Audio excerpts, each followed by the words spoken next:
In the dead of night, a knock echoed from the bathroom mirror, and Xiao Fan was astonished to find that it was his grandfather, Xiao Hai, who had been missing for 9 years. Contacting him through the mystical Kongming mirror, the emperor of the other world was incompetent, and his grandfather, having achieved remarkable cultivation, had actually staged a rebellion. Through the mirror, Xiao Fan could transmit various supplies: food, clothing, weapons, salt, and Moretto, his grandfather. Simultaneously, he acquired extraordinary abilities such as X-ray vision, telekinesis, invisibility, and teleportation. Gradually, Xiao Fan realized that he was invincible within the city. Good grandson, I am on the brink of successfully rebelling. If you can traverse over, I shall pass the throne to you, Xiao Hai said with a smile. Chapter 1. The missing grandfather contacts at midnight. Bang, bang, bang. The sound of knocking resonated from the bathroom in the middle of the night. Xiao Fan tightly wrapped himself in his blanket. Damn it, by day it's either beauties or legs, and by night it's either delicacies or ghosts. It's toxic, truly toxic, Xiao Fan inwardly complained, his eyes fixed on the bedroom door. After a while, there was no further sound. Xiao Fan sighed in relief. Heartless developers. Can't they make the floors a bit thicker? He assumed the noise was from a neighboring apartment, as he was alone at home. Closing his eyes, he prepared to fall asleep. Bang, bang, bang. Suddenly, the noise from the bathroom returned. Hiss! Xiao Fan gasped, the sound this time louder. It unmistakably seemed to be emanating from his own bathroom. What the hell? Xiao Fan's heart raced.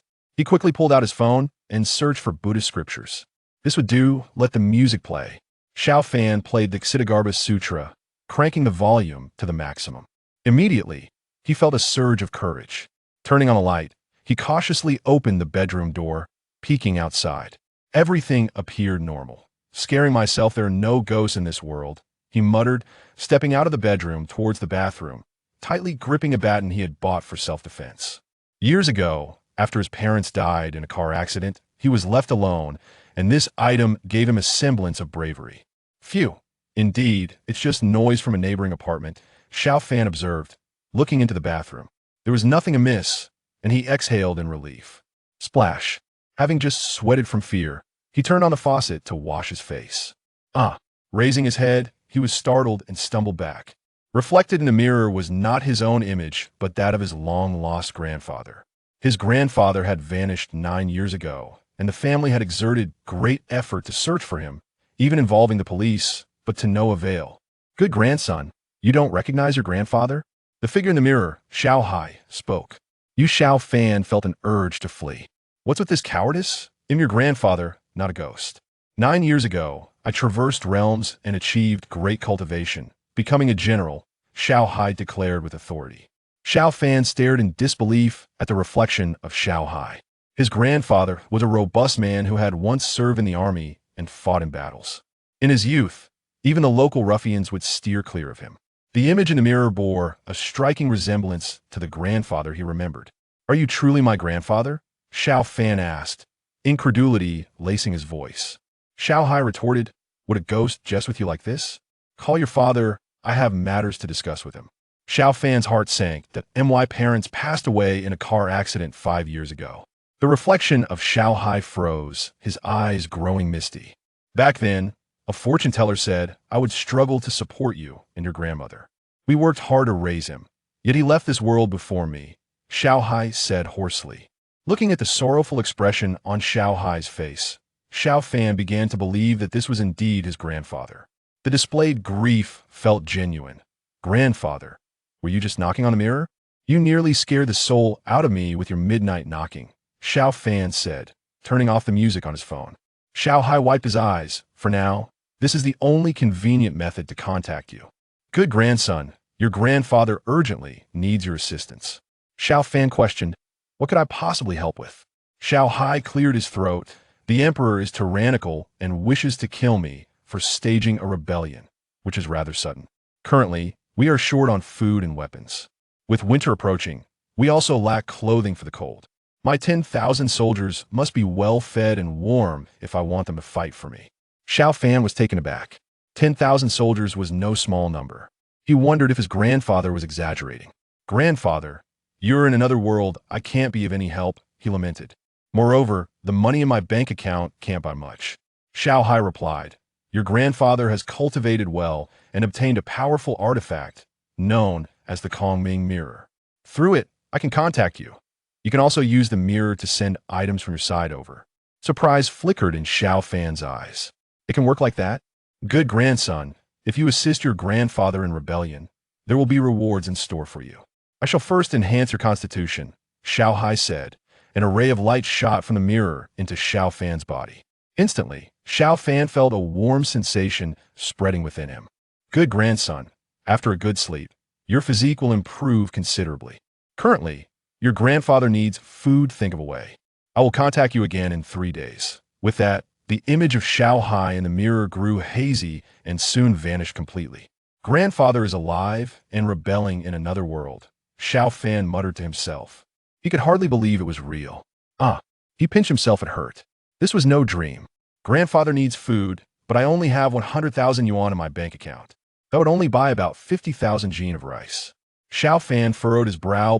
50,000 jin of rice could last a family a lifetime, but with 10,000 soldiers, each would only receive half a jin. That wouldn't even last a few meals of porridge.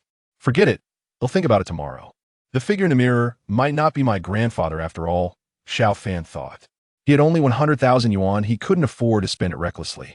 Lying in bed, he tossed and turned until 2 a.m. before finally drifting off to sleep. It stinks. The next morning, Xiao Fan awoke to a churning in his stomach. He nearly vomited. What is this? Cleansing and refining? Xiao Fan noticed that his arms were covered in dark, oily grime. A look of delight crossed his face. His grandfather's promise of enhancing his constitution was no jest. Clenching his fists, Xiao Fan felt his strength had greatly increased. Grabbing the baton from the bedside, he applied force and bent it. Goodness, my strength must have more than doubled. Xiao Fan was overjoyed. Time for a shower. Rushing into the bathroom, he quickly washed himself from head to toe. Wow. After showering, Xiao Fan stared at his reflection in the mirror, stunned. His height, once a modest 175, had likely increased by 5 or 6 centimeters. He must now stand at 180. Additionally, his looks and demeanor had significantly improved. He was now as handsome as a model, exuding an aura befitting a campus heartthrob. It seems last night was indeed my grandfather, Xiao Fan mused. Who else could bestow such benefits upon him? Ding dong, ding dong. The doorbell rang. Xiao Fan remembered he had scheduled someone to come view the apartment today. With 2 rooms in his apartment, he intended to rent one out for a bit of extra income. I'm coming. Xiao Fan went to open the door. Su Yuwei. Seeing the person at the door, Xiao Fan was taken aback. Su Yuwei was the campus beauty in her 2nd year, attending the same university as him. Upon entering her freshman year, Su Yuwei created quite a stir, swiftly ascending to the pinnacle of the campus beauty rankings. Chapter 2. Is that not 50,000? Are you the landlord? Su Yuwei inquired, her brows furrowed in confusion. She was searching for a rental property, having scoured the nearby options. Today, this particular place appeared quite clean in the photographs, with a reasonable distance and an acceptable price. To her surprise, the landlord turned out to be a young man. Xiao Fan nodded. Hello, my name is Xiao Fan. We are alumni. I am a junior at SU Xuanmei. If you are considering renting, it may not be appropriate. I need to occupy one of the rooms myself, so you should look for another place. Su Yuwei was undeniably beautiful. Her reputation warranted no further discussion. It was no wonder she had topped the beauty rankings upon her arrival. The thought of cohabitating with the campus belle was indeed enticing. Yet Xiao Fan wished to avoid any complications. With numerous suitors vying for her attention, he felt rather inadequate. Moreover, with his grandfather currently inciting rebellion in another realm, he preferred to maintain a low profile. Su Yuwei nodded, preparing to depart. By the way, Senior Xiao, may I see the room? If I do not find a better option, I hope you might consider renting it to me. Suddenly, she expressed her desire. Initially, she had dismissed this place outright. However, Xiao Fan's straightforward refusal eased her concerns about his character. Xiao Fan frowned. It was indeed unsuitable for Su Yuwei to rent here. Nevertheless, as a junior, it would be rather unreasonable to deny her a mere viewing. Please come in. He gestured aside. Su Yuwei entered the room, which was impeccably tidy, much to her satisfaction. This room, Xiao Fan led her to the secondary bedroom. Instantly, Su Yue was enamored by it. The room's colors and decor resonated with her tastes, and outside the window, a few cotton trees displayed vibrant blossoms that captivated her gaze. Senior Xiao, don't your parents live with you? Su Yue asked. Xiao Fan shook his head, remaining silent. They were not well acquainted, and there was no need for her to know that he was an orphan. Senior Xiao, may I take a few photos? Sure. After capturing several images, Su Yue departed swiftly. My physical condition has improved significantly. The reflection in the mirror must surely be my grandfather, Xiao Fan mused, pondering how to procure sufficient food. He frowned in contemplation. In modern society, acquiring food is relatively easy if one possesses wealth. However, he was devoid of funds. The meager sum of 100,000 on his card was hardly substantial. His parents had tragically passed in a car accident, and theoretically, the compensation should have exceeded $1 million. Yet, the reckless driver had fled the scene, leaving the case unresolved and without any compensation. Should I sell the house? A fleeting thought crossed his mind. Though the two-bedroom unit was only 70 or 80 square meters, its proximity to the school could fetch over 100,000. No. He quickly dismissed that notion. Perhaps I should find a storage unit instead. That proved to be simpler. Within 2 hours, Xiao Fan secured a suitable warehouse, albeit in a slightly remote area, at a reasonable price of 8,000 per month for 500 square meters. After some negotiation, he managed to arrange for monthly payments. Now, with just over 90,000 left and rice costing nearly 3 yuan per kilogram, I must reserve some for living expenses. At most, that would allow for 30 tons, he frowned. Let's go ahead and purchase. Without any reliable channels, Xiao Fan approached a large supermarket. The store lacked sufficient stock of low-priced rice, but placing an order for 30 tons was feasible. Delivery is scheduled for the day after tomorrow at this location. Is that acceptable? After adding the purchasing manager on WeChat, he sent the warehouse's address. Rest assured, Mr. Xiao, it's entirely manageable. We will contact you prior to delivery. The purchasing manager replied with a smile. If this collaboration goes smoothly, I may require more supplies in the future. For larger orders, Manager Su should consider offering some discounts, Xiao Fan suggested. Of course. As he departed, he glanced at the meager balance of 2,000 yuan on his card, his brow furrowing in concern. He needed to rent out that room, otherwise 2,000 would not last long, and he would find himself in dire straits before achieving success. The master bedroom could accommodate a mirror, allowing his grandfather to reach him through it, should the need arise. Half an hour later, he was nearly home when his phone suddenly rang. He glanced at the screen, surprised to see it was Su Yue calling. She had contacted him yesterday, and he recognized the number. She must be calling to inform me about renting a room that's rather considerate, he thought as he answered. Senior Xiao, you haven't rented that room yet, have you? I would like to rent it. Su Yue's voice sounded slightly off. Xiao Fan replied, the room has not been rented yet, but Su Xuemei, it may not be convenient for you to rent from me. Perhaps you should continue your search for other options.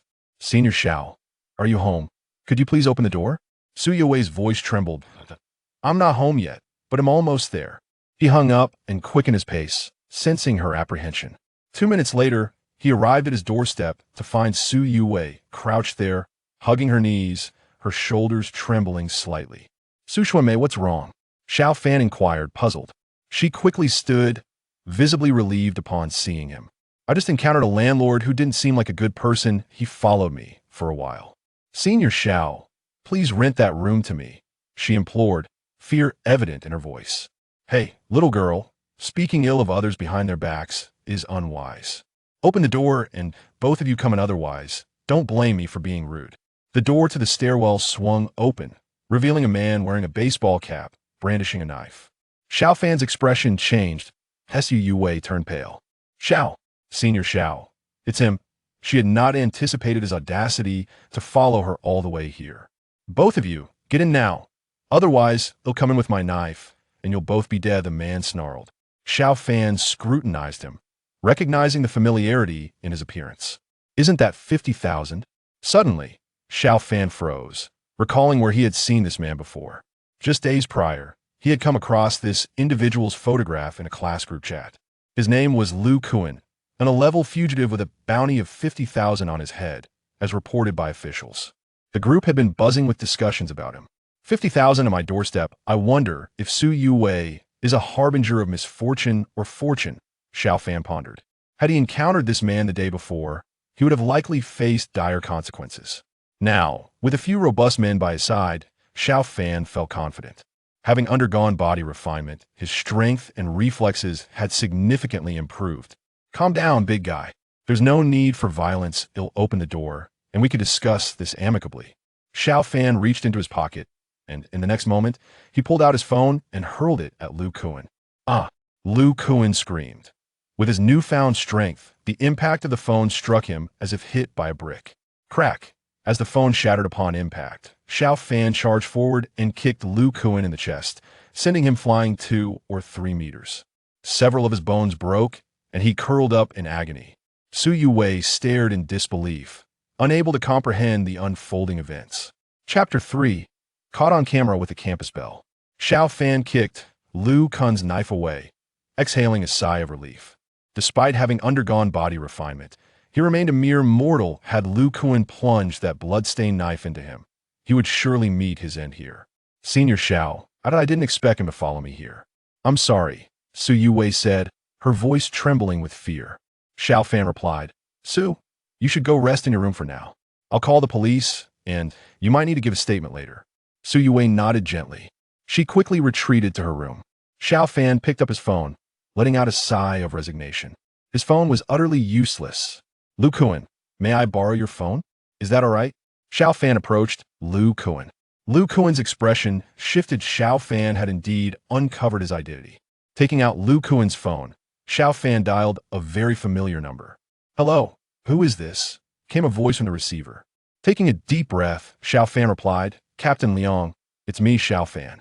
The voice belonged to Liang Wu, the captain of the criminal investigation unit, who was handling his parents' case. Liang Wu sighed softly. Xiao Fan, there's still no new leads in your parents' case. With the current clues, it's difficult to identify the driver responsible. I'm sorry, Xiao Fan said. Captain Liang, I know you're doing your best. I didn't contact you about that. I've dealt with Lu Kuan. The 50,000 won't be less, right? On the other end, Liang Wu suddenly stood up. You've seen Lu Kuan? Do not approach him. He is responsible for several lives. He'll come over with my team immediately. Liang Wu spoke urgently. Xiao Fan responded, Captain Liang, I am at home, you know my address. You need to call an ambulance. After hanging up, Liang Wu rushed over with his team to Xiao Fan's location. Captain Liang, he's over there. The 50,000 cannot be less. Xiao Fan pointed at Lu Kuan, who lay on the ground. Lu Kuan's face was ashen. He realized that being captured meant he would likely face the death penalty. Liang Wu stared at Lu Kuan in disbelief. At first glance, he confirmed Lu Kuan's identity. Yet this notorious criminal had fallen to a mere college student. Captain Liang, he followed me here because of Junior. Su Yuwei is in the room if you need to take a statement. I can call her out, Xiao Fan said. Liang Wu nodded. A statement was indeed necessary. Su Yuwei soon emerged. Upon seeing her, Liang Wu understood why Lu Kuan had followed her. He was a predator of the worst kind. Xiao Fan, you'll also need to visit the police station, Liang Wu stated. Xiao Fan nodded slightly. An hour later, Xiao Fan and Su Yuwei walked out of the police station together. Su, while you brought him in, the 50,000 won't come to you. I can treat you to a meal. That's no problem, Xiao Fan clarified. Su Yuwei had no idea who Lu Kuan was. Xiao Fan had no intention of splitting the reward. Su Yuwei quickly responded, Senior, the reward is certainly unrelated to me. Besides, you saved me. I should be the one treating you. Xiao Fan glanced at Su Yuwei. She was beautiful and had a commendable character. That was 50,000, not 50 with someone else. They might demand share. Then it shall be your treat, Su, Xiao Fan said. He had no desire to argue with her. The reward of 50,000 had not yet materialized, and he barely had 2,000 left on his card. Buying a phone would cost at least 1,000. Su Yuwei looked at Xiao Fan with pleading eyes. Senior, please let me rent your room.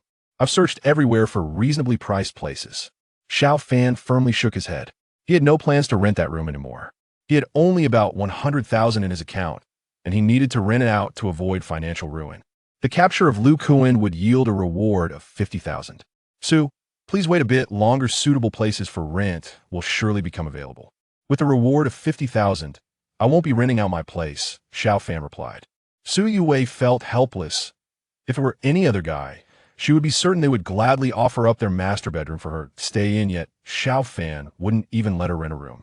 All right then, Su Yue said softly. Senior, I'm not feeling well today. Let's postpone the meal until tomorrow. Of course, Xiao Fan nodded. Having been followed by an 11 fugitive, Su Yue had undoubtedly been frightened. Wei Wei. After parting with Xiao Fan, Su Yue arrived at an orphanage where she had grown up. And you, just focus on spending the money you earn while still in school, the director of the orphanage said kindly. She had watched Su Yue grow up. Director, I have saved enough for myself, so please don't worry, Su Yue replied with a sweet smile. This orphanage was her home. It brought her a sense of security. Director, I'm going to play with them now. Go ahead, the director said with a smile. The next day, Xiao Fan hurriedly woke up to wash his underwear. He had dreamt of Su Yue the night before. As for the details of the dream, he couldn't recall. Beep, beep, beep. His phone rang yesterday. He had bought a new one. 10 bills had vanished. He had 10,000 in his bank yesterday, and now only a pitiful 1,000 remained. Old four, why are you disturbing my peaceful dreams so early in the morning? Xiao Fan picked up the phone, speaking irritably. The call was from his dorm mate, Shun, with whom he had a good relationship. Third brother, when did you and the campus beauty get together? Shun's astonished voice came through. Xiao Fan's expression changed. How did Shun know about his interaction with Su Yue? What are you talking about, old four? Third brother, photos of you walking side by side with the campus beauty have been posted on the forum. Xiao Fan logged into the school forum. Oh no! His face darkened quickly. The photo was taken after he and Su Yue left the police station. While it wasn't particularly clear, anyone familiar with him would recognize him. Su Yue beside him was much clearer. The focus of the photo had evidently been on her. Why take a picture of the beauty and include me in it? Xiao Fan lamented. As he browsed the thread, he discovered that his personal information had been leaked as well. Bang, bang, bang. At that moment, someone knocked forcefully on the door. Xiao Fan's expression shifted. Could Lu Kuan have accomplices? Grabbing a baton, Xiao Fan approached the door and peered through the peephole. What brings you here so early, young Master Yang? Xiao Fan opened the door with a cold tone. 3 figures stood outside. One of them was Yang Rong, a wealthy second-generation student known for driving flashy cars to school. Chapter 4. Grandfather bestows benefits again. Yang Rong coldly declared, Brat, I have taken a liking to Su Yue. You would do well to keep your distance from her. Look at yourself, a pitiful wretch. If I catch you with Su Yue again, I shall break your legs. A faint, almost imperceptible smile appeared at the corner of Xiao Fan's mouth. Young Master Yang, there are many pursuing Su Yue, yet you are the most foolish among them. Yang Rong es anger surget. Xiao Fan, with a smirk, responded, You must have realized that I am an orphan, untroubled by many ties. Do you wish to play a deadly game with me? Yang Rong's expression shifted, a chill rising from his feet. You dare speak of murder? He stammered, his bravado faltering. Xiao Fan, still smirking, replied, Even a cornered rabbit will bite. Do not scheme against me. Should anyone trouble me, I will hold you responsible. Do you even have a sense of reason? Yang Rong Kurset. Xiao Fan's cold laughter echoed. Reason? You come here with your entourage to discuss reason? I stand right here. If you wish to strike, then come at me. If you cannot kill me, you shall have to wait. Yang Rong's face turned an ominous shade. Should Xiao Fan truly be resolute in this game of life and death, he would live in constant dread. Xiao Fan, you are but a toad. Do not even dream of feasting on swan meat. We are leaving. Yang Rong, stifling his rage, departed. Xiao Fan shook his head. Was that all it took to scare him away? He hadn't even had the chance to stretch his limbs. Of course, such an opportunity was best avoided. A rich heir like Yang Rong could indeed bring considerable trouble. After all, even though he was an orphan, he still valued his life. What a fool he was, causing a ruckus over a mere photograph. Xiao Fan mused. Did Yang Rong buy his way into our school? Ding! Upon returning to his room, his phone rang. It was Su Yue. Xiao Fan surmised she must have seen the post. Senior, I saw the post on the school forum. I can't believe I was photographed. I'll treat you to a meal in a few days, Su Yue said as the call connected. At that moment, if they were seen dining together again, who knew how that would be spun? It's fine if you don't treat me, Xiao Fan replied casually. After exchanging a few pleasantries, he hung up. They had no real relationship, not even friends, since Su Yue had no rental agreement. and their connection was merely that of landlord and tenant. On the other end of the line, Su Yue stared blankly at her phone. While Xiao Fan brushed off the previous day's events, Su Yue felt otherwise. Being followed by a notorious criminal filled her with dread. Had Xiao Fan not saved her, she knew she would not have fared well. Right? Senior Xiao's phone was broken yesterday.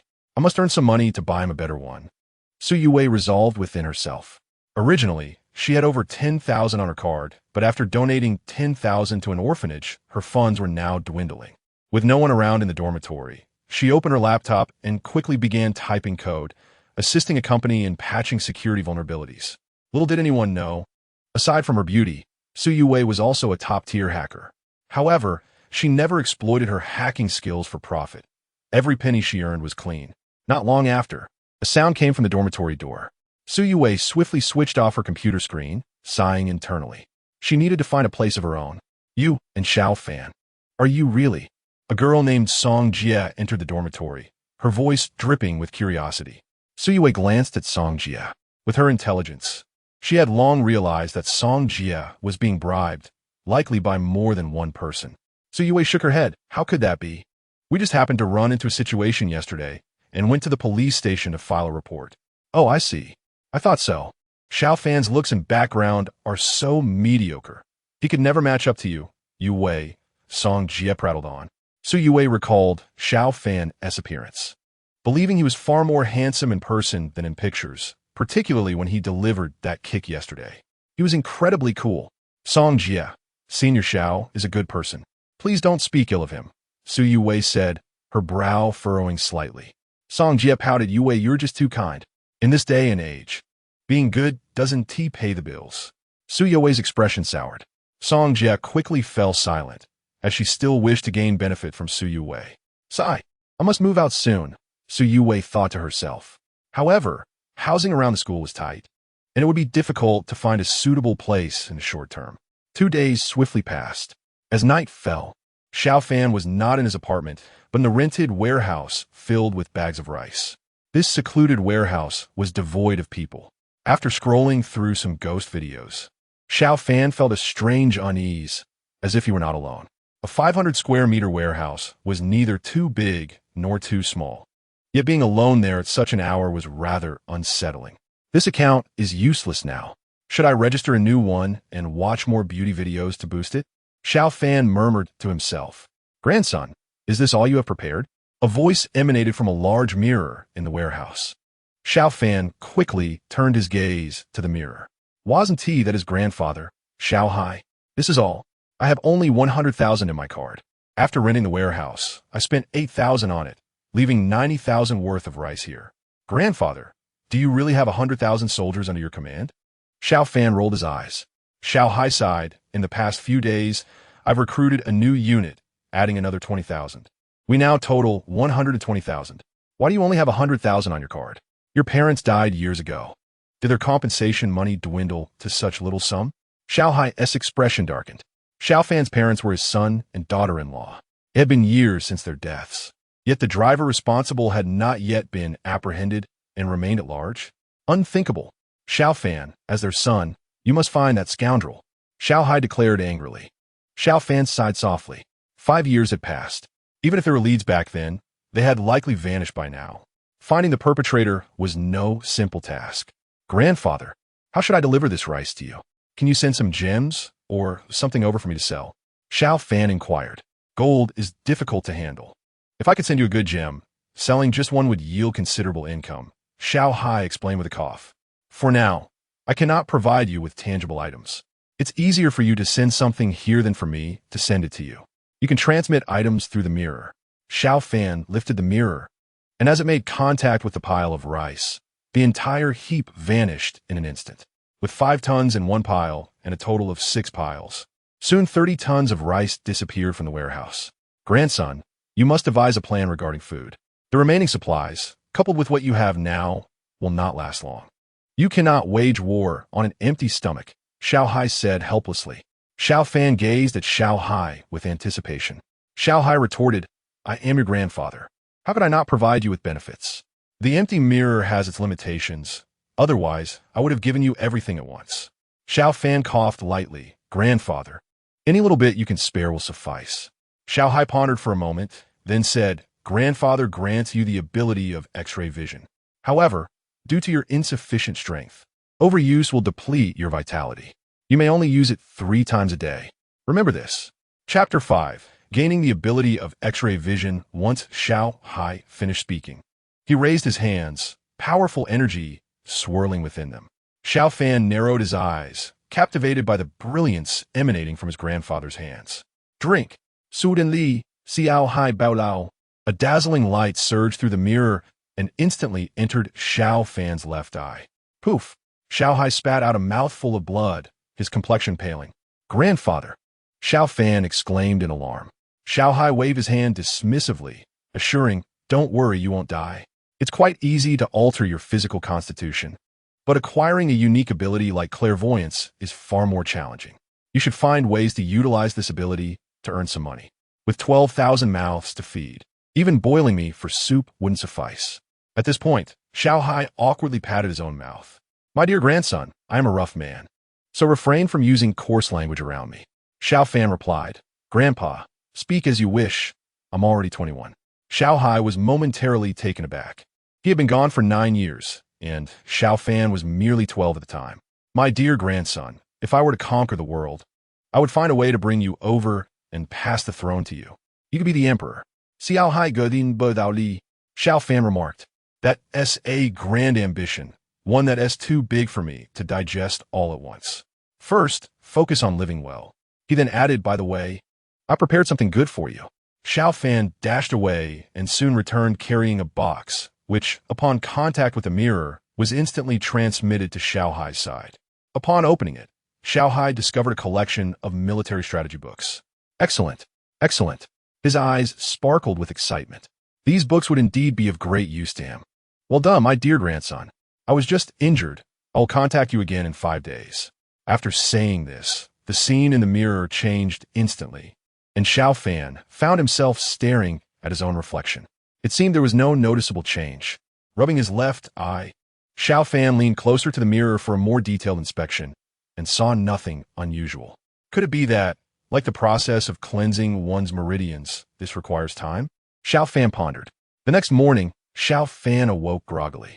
The empty warehouse quickly jolted him to full awareness. Last night, he had transferred the rice to his grandfather, and he had gained the ability of clairvoyance. Yet, looking in the mirror, he saw nothing different. Rushing to the mirror again, he examined his eyes, which appeared unchanged. However, Xiao Fan sensed a distinct feeling. If he concentrated on his left eye, he could perceive beyond the ordinary. 3 chances a day, shall I try?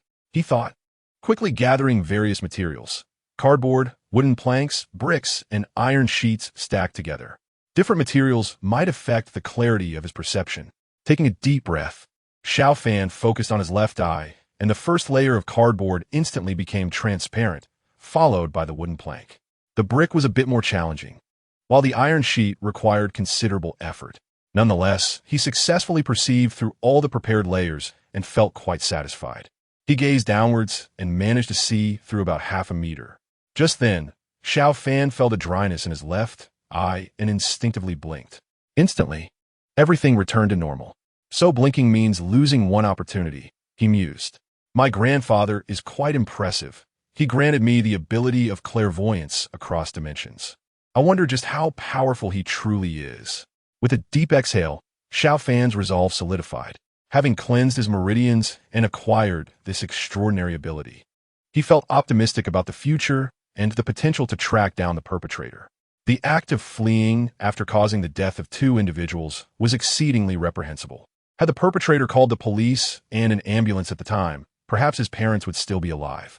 You scoundrel, I will definitely unearth your identity. Xiao Fan's eyes gleamed with icy determination. With this newfound ability, how could he earn money? Xiao Fan pondered aloud. His initial thought was the lottery, but he quickly dismissed it. His ability seemed suited only for scratch-off tickets. Even if he scratched an entire stack of tickets, identifying the winners would be difficult, given the brief time he had with each blink. Moreover, a lottery station might not see a major win for years. He even considered a trip to Macau. But winning small amounts would be futile, and winning too much could attract the house's trickery, rendering his clairvoyance useless. With those options eliminated, he recalled a method he had read about in a novel, betting on stones. However, this endeavor required capital. With just 1,000 yuan, he could only sift through refuse. While there might be jade among the discarded stones, 1,000 yuan worth of rough stones would not guarantee a quality find, and he was limited to 3 attempts per day. The 50,000 yuan prize was uncertain in its arrival, and he worried about his grandfather's safety if the funds were delayed. People are like iron, and food is like steel. A missed meal can lead to desperation. If the soldiers are hungry, they will crumble without needing an enemy's attack. Should I go check out some rough stones? I have 2 chances left today. I cannot waste them. Xiao Fan resolved. In his city of 10 million, there was a dedicated street for betting on stones. He hailed a taxi to this location.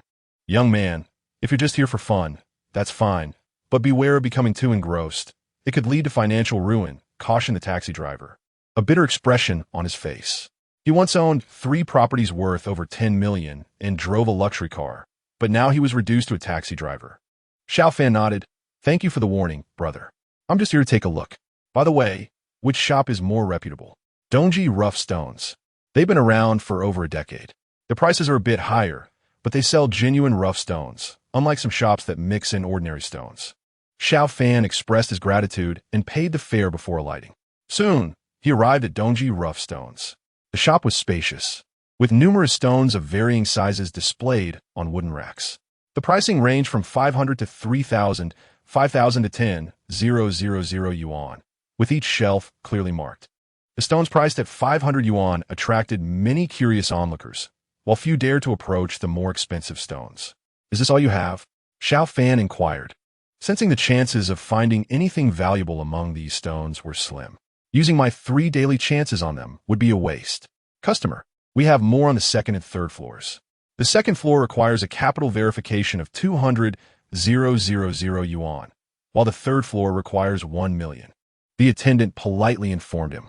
That's quite disheartening, Xiao Fan thought, realizing he didn't even have 2,000 yuan in his account. Chapter 6. The Frantic Stones Ding. A notification chimed on his phone. Xiao Fan pulled it out and was astonished to see a bank notification confirming the arrival of his 50,000 yuan prize. Glancing around, he noticed he didn't recognize anyone. Unbelievable. Shouldn't someone be flaunting their wealth and dismissing me as a poor soul? He mused. I want to go to the 2nd floor, he declared, displaying his account balance, which quickly granted him access to the 2nd floor of Dongji Rough Stones. There were only 2 groups of customers on the 2nd floor. 2 individuals were closely examining stones with lights, appearing to be experts. Xiao Fan scanned the area and noted that the selection of rough stones was considerably smaller, yet there were still about 30 to 50 pieces in total. I can clearly inspect 1 stone in 3 to 10 seconds based on size, but using my clairvoyance will tire my eye in half a minute, prompting a blink. If I inspect slightly larger stones, I can only examine 3 to 5 at a time, Xiao Fan calculated. With a total of 30 to 50 stones, he could only inspect a 10th at a time. Even if he used both chances here, he could only examine a 5th. The likelihood of discovering something valuable was low. As he traveled here, he had checked online and learned that betting on stones often leads to losses. Thus, even with clairvoyance, perhaps only 1 in 10 stones would yield profit. I must earn money quickly. I cannot waste this opportunity. Xiao Fan observed the movements of the other 2 groups attentively. They are experts, and their professional acumen increases the likelihood of acquiring quality goods. Manager Shun. This material exhibits commendable qualities with a considerable probability of yielding a profit. However, the price of 460,000 seems rather disproportionate to its value, one of the elderly men remarked. He is a stone gambling expert from Zhou's Jewelry, which often procures jadeite from stones that have been sourced, although they occasionally purchase raw stones themselves. After all, prime sources are not easily accessible. Didactoli. This particular piece is rather peculiar. It has the potential to yield exceptional quality, but it also carries the risk of being completely worthless. One of the other 2 men whispered. Their voices were hushed, likely inaudible to others. However, Xiao Fan, having undergone profound refinement, possessed considerably heightened hearing abilities. As time passed, Xiao Fan feigned interest while attentively listening to the expert analyses from both groups. He diligently noted the raw stones they deemed promising. Didactoli. Let us proceed upstairs for a closer look. Manager Shun, we shall also go upstairs. Half an hour elapsed, and both groups ascended to the second floor. Although they found stones of interest there, they did not intend to purchase them immediately. A few days' wait might allow for some price negotiation. According to their assessments, the chances of appreciation for these 4 stones were substantial. However, one piece exceeded 500,000, thus it was eliminated from consideration. That left 3, along with 2 smaller pieces. Xiao Fan focused intently on the first stone. A small window had been opened on this stone, revealing a vibrant green hue. According to the elderly man, its quality reached the ice type. A mere inch deeper would guarantee profit, and further depth would yield substantial gains. What a joke. Just a superficial layer of green. And if I pay over 400,000 for this, I might as well lose my undergarments. Surely, the one who opened this window cannot possess the same ability to see through as I do. Xiao Fan swiftly examined this stone and shifted his gaze to the next. This one appeared slightly better, albeit not significantly less of a loss. His understanding of jadeite's value was limited, but as per their discourse, purchasing this piece for 350,000 would conservatively result in a 200,000 loss. What nonsense! Xiao Fan quickly moved to the third stone. The exterior of this raw stone seemed promising, yet inside, it revealed nothing. Could these 2 experts be imposters? In the midst of the service staff's curious glances on the second floor, Xiao Fan soon arrived at the 4th raw stone, which was smaller in size. Suddenly, a jolt of surprise coursed through him. Within this stone, he discerned a fist-sized piece of jadeite. Even without expertise, Xiao Fan recognized its exceptional quality. His eyes were growing weary. He hastily turned to the adjacent raw stone. The final piece contained jadeite of mediocre quality. Xiao Fan estimated he could at least break even, perhaps even make a small profit. But substantial gains were out of the question. "Sir, are you all right?" A service staff member approached him, noting his peculiar behavior as he tightly shut his eyes. "I'm fine. Just a bit of dust got in my eyes." Xiao Fan waved his hand dismissively, feeling a slight sting. He thought to himself, after rubbing his eyes for a while, that if he wasn't excessively eager, it would be best not to overexert his vision, lest he blind himself in the process. "Can I not have this piece?" He pointed at the one with jadeite, which was priced at 270,000. The staff member shook her head. "How about 250,000? Please check with your manager. If it's feasible, I will take it and also have it opened." After some negotiation, a voice responded, "Young man, 250,000 is agreeable." The shop owner quickly approached, eager for the business. "All right." Xiao Fan nodded and promptly completed the transaction. "Owner, please assist in opening the stone. You should be the professionals in this matter," he requested. The owner nodded and swiftly relayed the instructions. The stone was taken to the first floor. As the machine whirred to life, a crowd gathered around to witness the cutting of the 250,000 stone, far more exhilarating than slicing a mere $500 stone. "This is taking rather long," Xiao Fan thought, idly scrolling through his phone. The allure of beautiful women seemed to have faded. Even as he scrolled past dozens of fair-skinned, attractive women, he found little interest. To him, even enhanced by filters, they paled in comparison to Su Yue, who appeared naturally beautiful without makeup. Suddenly, a voice cried out, "It's rising." The machine halted, and water splashed over the surface, revealing a pristine green that captivated everyone present. "Congratulations, owner, it's a significant rise. Just a fraction shy of reaching the glass type, but still remarkable. I'll take it for 500,000. The surrounding crowd murmured, and jewelers began to bid. "Please continue to open the rest," Xiao Fan calmly requested, fully aware of what lay within and feeling no need for excitement. This calm demeanor struck a stark contrast to the astonishment of others. Having purchased the stone for 250,000, and now seeing it valued at 500,000 was no small feat, even for those with fortunes in the millions. The machine resumed its operation, and the stone cutter meticulously worked to extract the jadeite. It's a tremendous rise. Given the color and clarity, it's worth at least 2 million.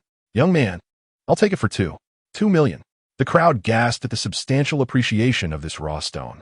Firecrackers, the owner ordered, and the noise attracted more onlookers to the second floor. The two groups Xiao Fan had encountered earlier emerged, their faces reflecting regret upon seeing the unveiled stone. Handsome. We'll take it for 8 million, Manager Shun declared, her presence commanding as she scanned the room. The others fell silent, knowing that with Zhou's jewelry's backing, acquiring it at that price would yield only a modest profit, if any. Deal, Xiao Fan confirmed, sensing no further bids. He was quite satisfied with the 8 million price. With the remaining 250,000, his funds now exceeded 3 million. Chapter 7. Senior, I'm moving in now. The transaction was swiftly completed, and Xiao Fan departed. With 3 million in his account, he could now explore the third floor, but his eyes were still strained, so he decided to refrain from further browsing today. Manager Su, this is Xiao Fan. I still require 300 tons of that rice from a few days ago. What price can you offer? Su Yang was taken aback. Xiao Fan had previously ordered 30 tons. He had not anticipated such a swift follow-up for 300 tons. At the previous rate, that would total 900,000, a significant deal. This is my utmost sincerity. Su Yang quickly contemplated. The quality of the rice was low, priced at only 1.5 per unit, leaving minimal profit margins. However, the volume ensured some profitability. All right, how long will it take? Xiao Fan inquired. 3 days. Acquiring 300 tons of rice during a time of scarcity was no small feat. Nowadays, a large truck could carry only a fraction of that amount. All right, I'll transfer half the payment now, and the remaining half upon delivery. Xiao Fan promptly sent Su Yang 420,000 as an initial payment. He was not concerned about Su Yang absconding with the money, for 20,000 was not a sum worth risking his career over, especially considering Su Yang's managerial salary would not be far off that amount. Moreover, if he were to deceive Xiao Fan and abscond, the authorities would surely apprehend him, leading to a lengthy imprisonment. 300 tons equated to 600,000 pounds, with 120,000 soldiers, each requiring a pound of food daily. That would suffice for merely 5 days.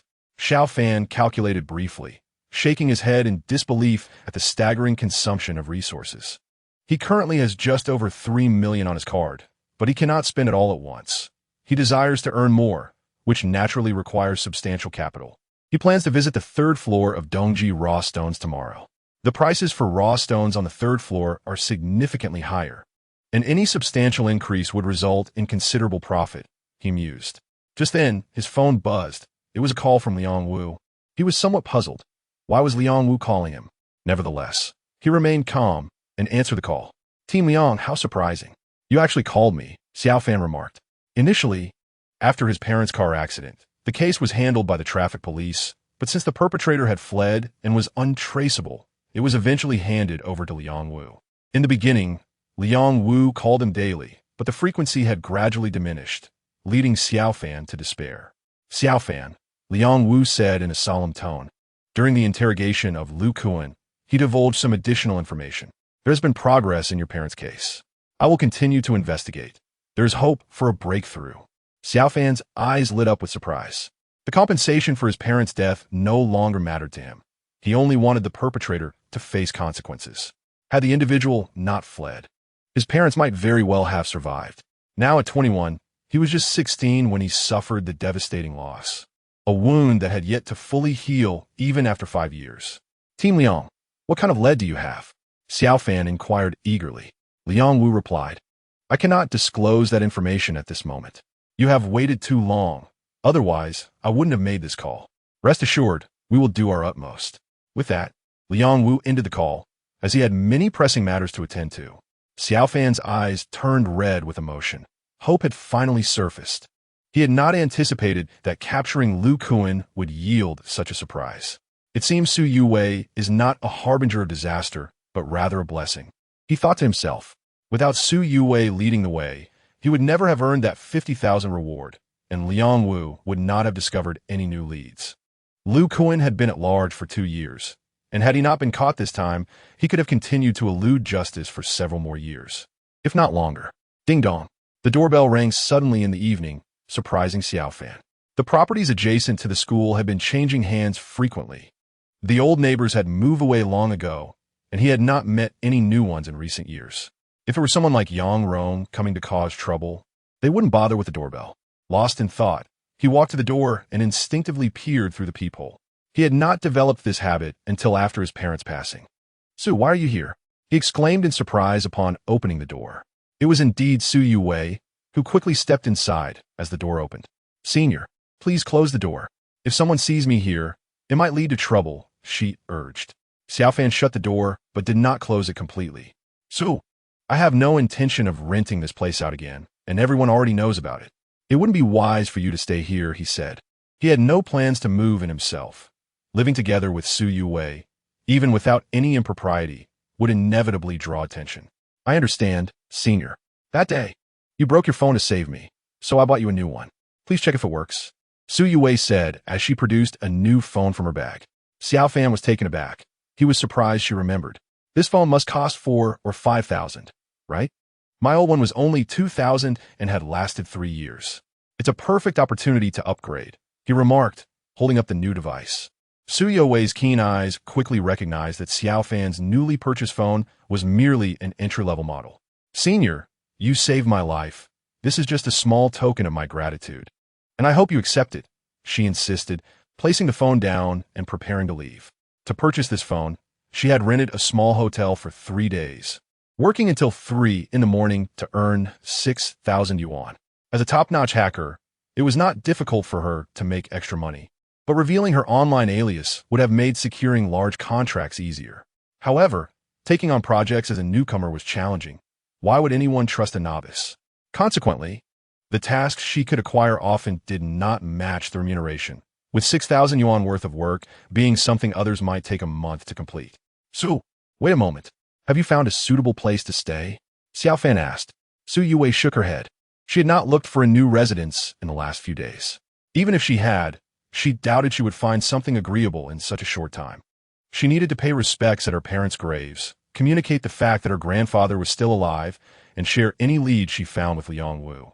Additionally, she needed to procure food supplies and winter clothing, as well as explore other raw stone markets.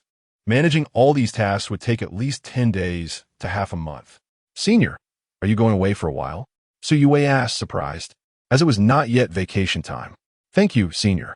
I will move in right away," she exclaimed joyfully. Chapter 8. Su Yuwei moves and Xiao Fan quickly stopped her. "You should move in tomorrow. I need to stay here tonight." Although there were 2 rooms, having Su Yuwei move in would cause some inconvenience. "Oh, I see," she said, her cheeks turning slightly pink. Xiao Fan retrieved a key from his room. "Here, Su.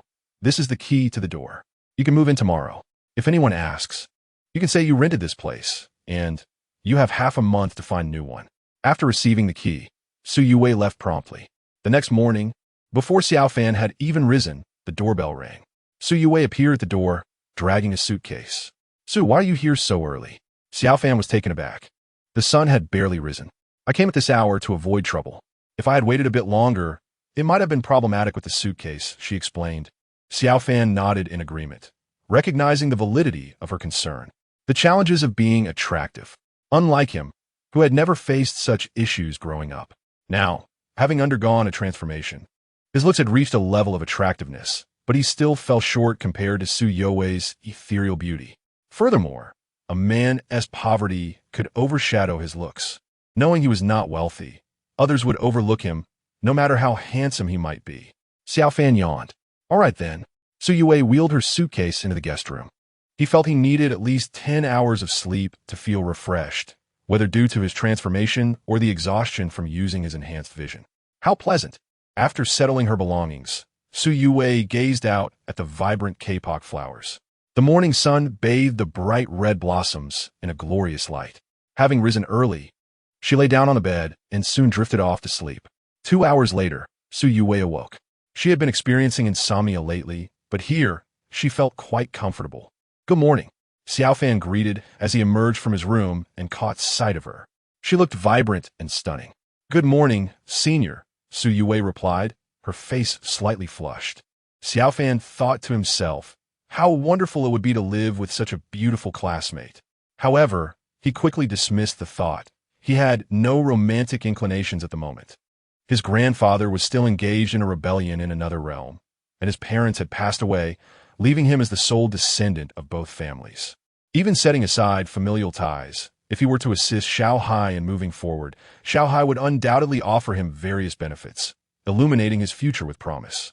With wealth and power at his disposal, would he ever lack for female companionship? Su Xiumei, make haste to find a new residence. Farewell.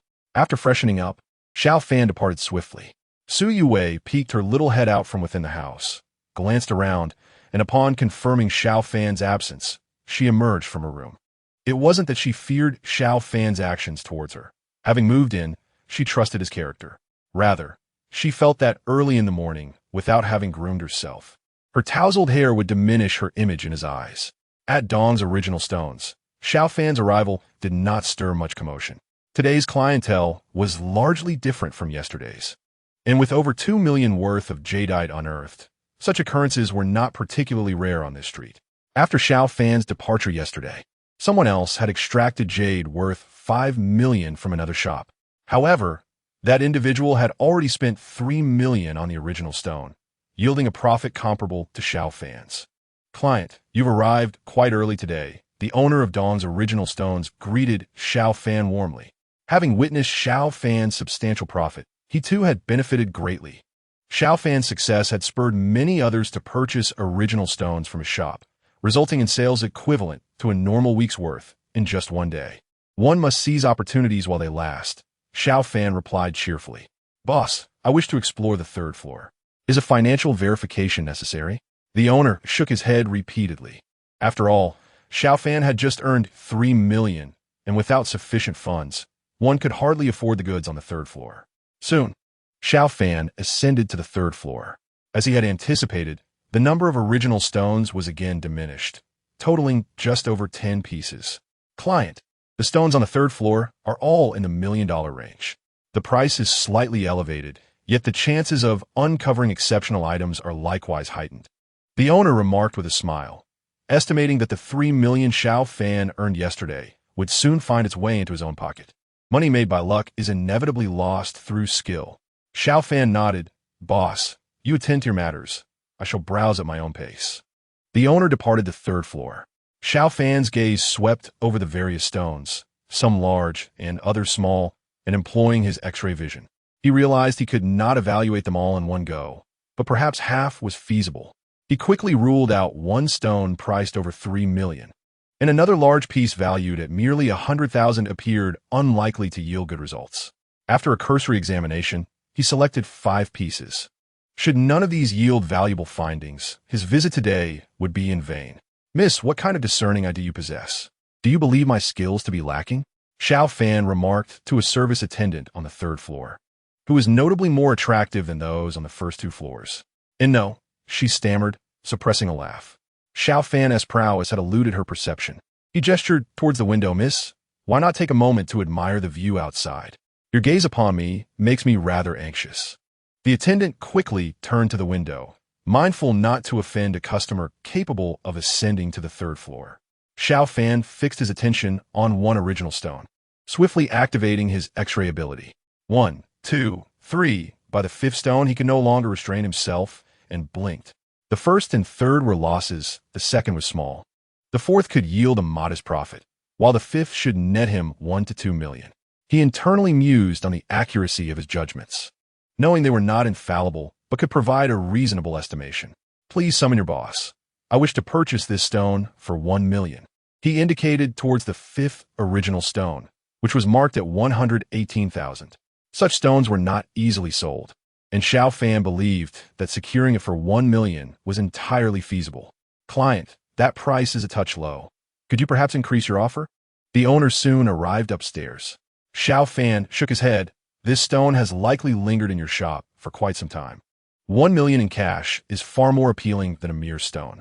If you choose not to sell, I shall explore other shops. Otherwise, let us proceed to the extraction. The owner's eyes brightened. Conducting a live extraction of $1 million original stone would surely attract considerable attention. Should Xiao Fan's fortune hold and he uncovered notable jade, it would significantly boost the store's sales. As for the occasional loss in gambling on stones, that was commonplace and would not greatly tarnish the shop's reputation. Sell, the owner decisively proclaimed. Chapter 9. To become wealthy, one must first embrace luck. Oh, my friend, you've struck gold. Someone exclaimed excitedly near the machine as Xiao Fan fiddled with his phone. He glanced at the individual, noting that such declarations could lead to conflict elsewhere. Here, however, everyone sought their fortune. You've done well, brother. After your substantial gain yesterday, you've achieved yet another today. Others gathered around. Some having witnessed Xiao Fan's success the previous day, now eager to see him prosper again. Boss, shall we continue cutting? The stone cutter inquired. Currently, the extraction had yielded a modest increase, but not significantly so. Xiao Fan smiled. Let us follow the same course as yesterday. Extract all of it. Such boldness. The owner of Dong's original stones chuckled. Continuing to cut favored Xiao Fan, drawing much of the street's attention towards him. You may cut stones, but do not include me in the broadcast, he cautioned as someone began a live stream. Of course, the individual quickly agreed. Wary of offending a customer willing to spend millions on stones without a hint of anxiety. Amid the clamor of the machines, the stones were further uncovered. It grew too loud, prompting Xiao Fan to retreat upstairs. During this time, he could indulge in watching videos of beautiful women or engage in a few games, far more enjoyable. After 2 or 3 hours, the noise from the machine ceased, replaced by a chorus of gasps. Firecrackers erupted in celebration. Xiao Fan shook his head silently. Was such a display truly necessary? He had x-rayed most of the stones, and while he anticipated earning 1 to 2 million, was this celebration warranted for such a modest gain? My brother, you've struck it rich. The owner joyfully ascended the stairs. Xiao Fan maintained a calm smile. Do not mislead me. If it's not 3 to 5 times the initial value, it hardly qualifies as a significant gain. My friend, it exceeds 3 to 5 times. The owner exclaimed, excitement radiating from him. The jade you've extracted is assuredly valued at no less than 8 million. Xiao Fan was taken aback. Such a dramatic increase? Having garnered some knowledge of jade, he felt such a leap was improbable. Could it be that the small section he had not examined held an extraordinary find? He hurried downstairs. The jade had been completely revealed, and one piece boasted the quality of glass jade, commanding a high price. Had I known it would rise so significantly, I would not have revealed it so publicly, Xiao Fan reflected internally. A modest increase of 1 or 2 million might have gone unnoticed, but a sudden surge of several million would undoubtedly provoke envy among onlookers. This piece is for sale. Those interested may place their bids, he announced, surveying the assembled jewelers, who promptly began to offer prices.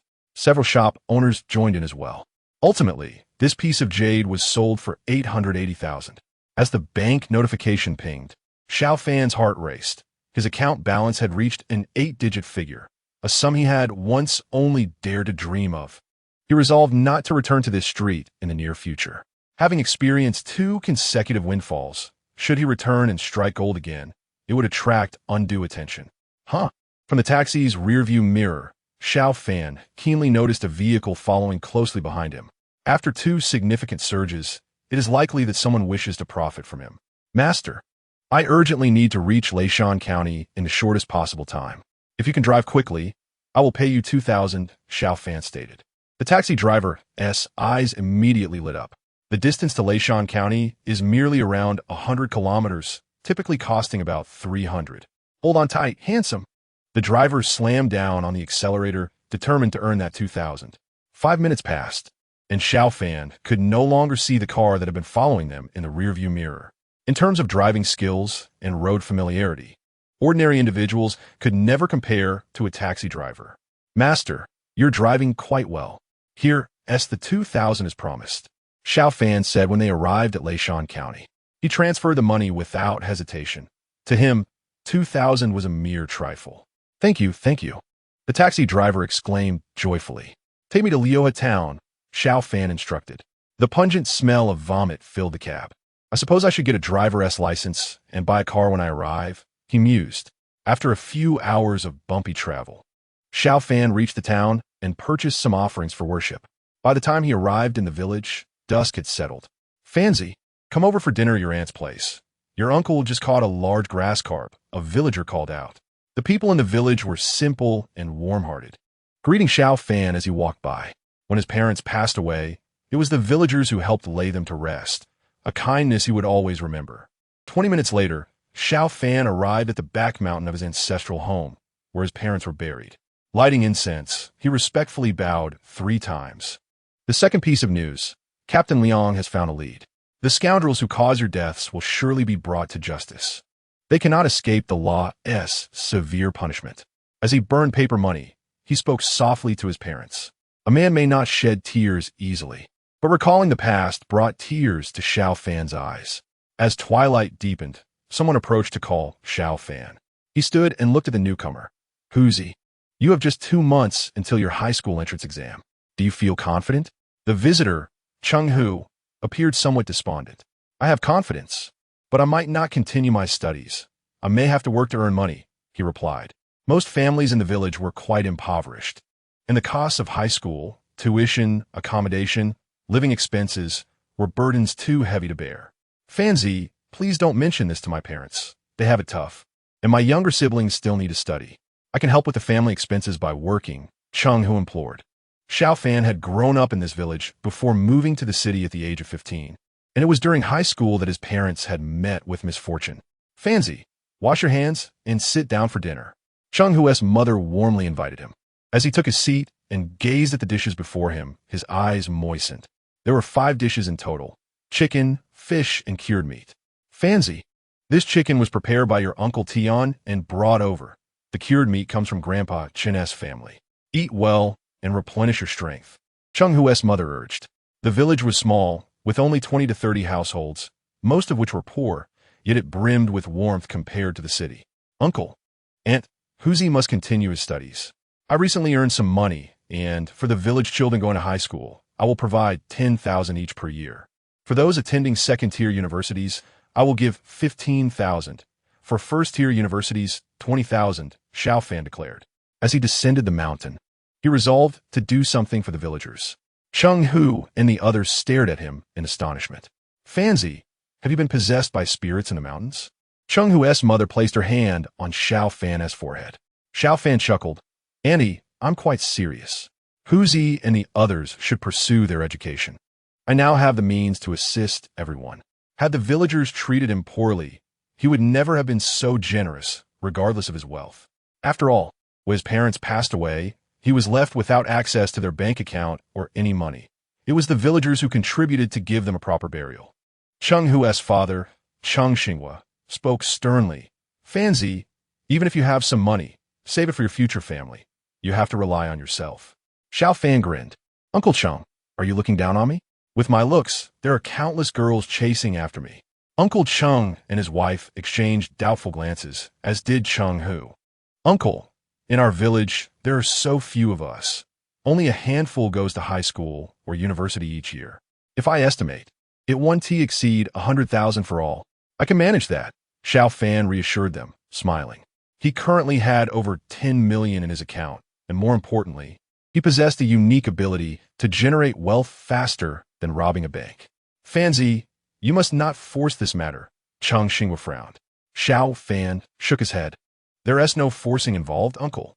I will transfer 100,000 to you shortly. When I leave tomorrow, you can discuss this with the others." Cheng Xinghua repeatedly shook his head. "That one do." Xiao Fan nodded. "Very well." The next day, he visited each household in the village. Currently, no one was enrolled in university. There were 3 in high school and 2 preparing to enter high school. In total, he distributed 50,000. This expenditure bought him a sense of joy, which was invaluable. Cheng Xinghua rode his motorcycle to take Xiao Fan to the town. "You're planning for 5 years? You're 21 this year. 5 years is too long. You should marry soon and start a family," he admonished. "What nonsense. Be careful on the road," Cheng Xinghua said irritably. Xiao Fan waved goodbye as he boarded the bus to the county. As the bus departed, Cheng Xinghua smoked a cigarette, staring into the distance. "Brother Xiao, Fanzi has become a success. You both can rest in peace now." His grandfather had mentioned that the soldiers were lacking food and winter clothing.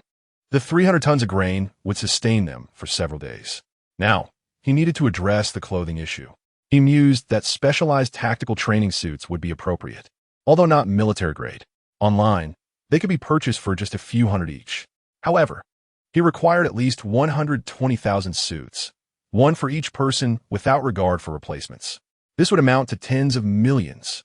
Going directly to factories for bulk purchases would undoubtedly be cheaper and less conspicuous. If he ordered over 100,000 suits online, he would surely attract unwanted attention. Over the course of 3 days, he visited 6 factories. "Boss, I need a substantial initial order with more to follow. Give me your best price. And I want to have to come back," Xiao Fan stated as he pulled several business cards from his pocket. The boss's pupils constricted. They were all from competing companies, each larger than his own. "How many do you need, handsome?" Xiao Fan smiled for the first batch. "I need 2,000 of each size. Medium, large, and extra large. If all goes well, future orders could be 10 times that amount." The boss's breath quickened. "That was a significant quantity. I can offer you 200 each, but I can't go lower. Any less would compromise quality." He deliberated for a moment. "Fine. I'll pay half the deposit up front. How long will it take?" Xiao Fan inquired. The boss replied without hesitation. "We produced plenty of this type of clothing. Our daily output is about 800 pieces. With overtime, we can push it to just over 1,000, so roughly a week." Xiao Fan frowned inwardly.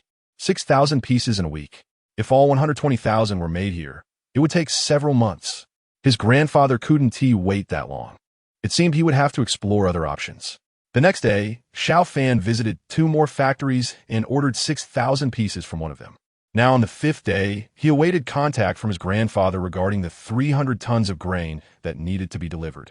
"Xiao, as you requested, the 300 tons of grain have been unloaded into the warehouse." Upon settling the final payment for the rented warehouse, Xiao Fan encountered manager Su Yang, who was personally unloading goods at the entrance. "Allow me to conduct a brief inspection of the merchandise," Xiao Fan stated, and upon randomly selecting 3 packages for examination, he found no discrepancies. "Manager Su, I'm transferring the remaining payment to you now." Xiao Fan promptly settled the outstanding balance, eliciting a sigh of relief from Su Yang, who smiled and advised, "Mr. Xiao, with so much grain stored in the warehouse, it would be wise to have someone keep an eye on it." Xiao Fan nodded appreciatively. "Thank you for the reminder." As Su Yang departed, a flicker of cunning sparkled in Xiao Fan's eyes. He had no intention of continuing to use this warehouse. Su Yang was a shrewd individual. Continuing to purchase grain from him might lead to unwanted scrutiny. Suddenly, a rumble emanated from Xiao Fan's stomach. He had consumed a rather mediocre meal on the high-speed train and had barely eaten. His grandfather often contacted him late at night, suggesting he should indulge in a proper meal first. Just then his phone rang. He retrieved it from his pocket. Xiao Fan raised an eyebrow. It was a call from Su Yue. "Sister Su, have you found a place to rent?" he inquired. Her sweet, melodic voice responded, "Senior, it's not that easy to secure a rental. I've been searching daily, but nothing suitable has come up. By the way, I still owe you a meal. When will be convenient for you?" Xiao Fan pondered, stroking his stomach. It would indeed be delightful to have the campus belle treat him to a lavish dinner. "Let us do it tonight. Just book a place and let me know," he replied. After hanging up, Su Yue quickly made a reservation at a moderately priced restaurant, approximately 100 yuan per person, situated a bit far from the school. She preferred not to be seen dining with Xiao Fan by acquaintances. Half an hour later, Xiao Fan arrived at the venue. Spotting Su Yue had already arrived 2 minutes prior. "Senior, over here," she called, waving as she stood up. Although she wore a mask, her voice attracted the attention of several patrons. "Sister Su, I want to refuse this meal," Xiao Fan said with a smile as he approached. "You just enjoy yourself." Su Yue replied with a playful giggle, removing her mask. Xiao Fan was momentarily taken aback. She had applied a touch of light makeup, enhancing her beauty to near perfection. Chapter 11. Captured while dining together. Su Yue had chosen a window-side booth, with the evening glow bathing her in warmth. She appeared ethereal, evoking phrases like distant fish and falling geese and the moon concealing her shame. In that moment, Xiao Fan's heart raced, yet he quickly suppressed his feelings. This was not an opportune time for romance. His parents had perished in a car accident, with the responsible driver still at large after 5 years. Although his grandfather was alive, any rebellion on his part would undoubtedly be perilous. Many admired a goddess-like figure, such as Su Yue. Any semblance of closeness to her would inevitably attract attention, and there were certain aspects of his life he could not afford to have scrutinized, such as the grain stored in the warehouse.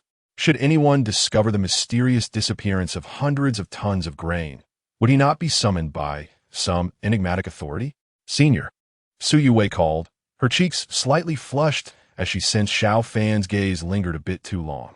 Ahem, let us order. Xiao Fan cleared his throat, quickly placing an order for 2 of his favorite dishes. Su Yue added 2 more to the list. Senior, you've taken half a month off. What will you do about the exams? She asked curiously. I've already self-studied the material for this semester, Xiao Fan replied with a smile. I should have no trouble passing the finals. Aware that he could not rely on others, Xiao Fan had diligently prepared, even self-studying portions of his senior year curriculum. His initial plan was to complete his studies early and pursue law in graduate school, intending to personally bring the perpetrator to justice once found. What have you been up to lately, senior? Su Yue inquired with genuine curiosity. Let us not dwell on me. Tell me about your house hunting. Have you seen any you particularly like? Xiao Fan shifted the conversation, knowing that discussing his recent endeavors would not be appropriate. There is no need to draw Su Yue's attention by boasting about his financial gains. I haven't dared to look at places far away, and I've checked 3 nearby options, but none were satisfactory. Yours is the best, Su Yue replied. Xiao Fan wondered if she planned to impose upon him indefinitely. I'll keep searching and find a place soon, she assured him, sensing his reluctance. No rush. I said you could stay for half a month. And that should be ample time, he smiled. Thank you, senior. Their conversation flowed easily, and before long, their dishes arrived. With no particular intentions regarding Su Yue, Xiao Fan relaxed, engaging in light-hearted banter as their meal drew to a close. Is that Su Yue? She has a boyfriend and came all the way here to dine with him. A girl from upstairs, spotting Su Yue, snapped a couple of photos, only seeing her from the back. The distance made it impossible for Su Yue to notice she was being photographed. Shortly after leaving the restaurant, the girl eagerly shared the photos on the school forum, titling it a flower with a keeper, exposing Su Yue's mysterious boyfriend. Many who saw the headline grumbled about clickbait, yet found themselves compelled to view the post. Wow, it really is Su Yue. Who is that guy? I must challenge him. Within 5 minutes, the desire to uncover every detail about the mystery man surged. Ding! Su Yue's phone chimed. It was a call from Song Jia.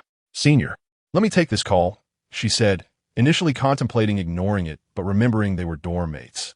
Xiao Fan nodded in agreement. Su Yue answered the call. Yue, what are you up to? I was thinking of visiting your place. Is that all right? Song Jia inquired. Su Yue fronel inwardly.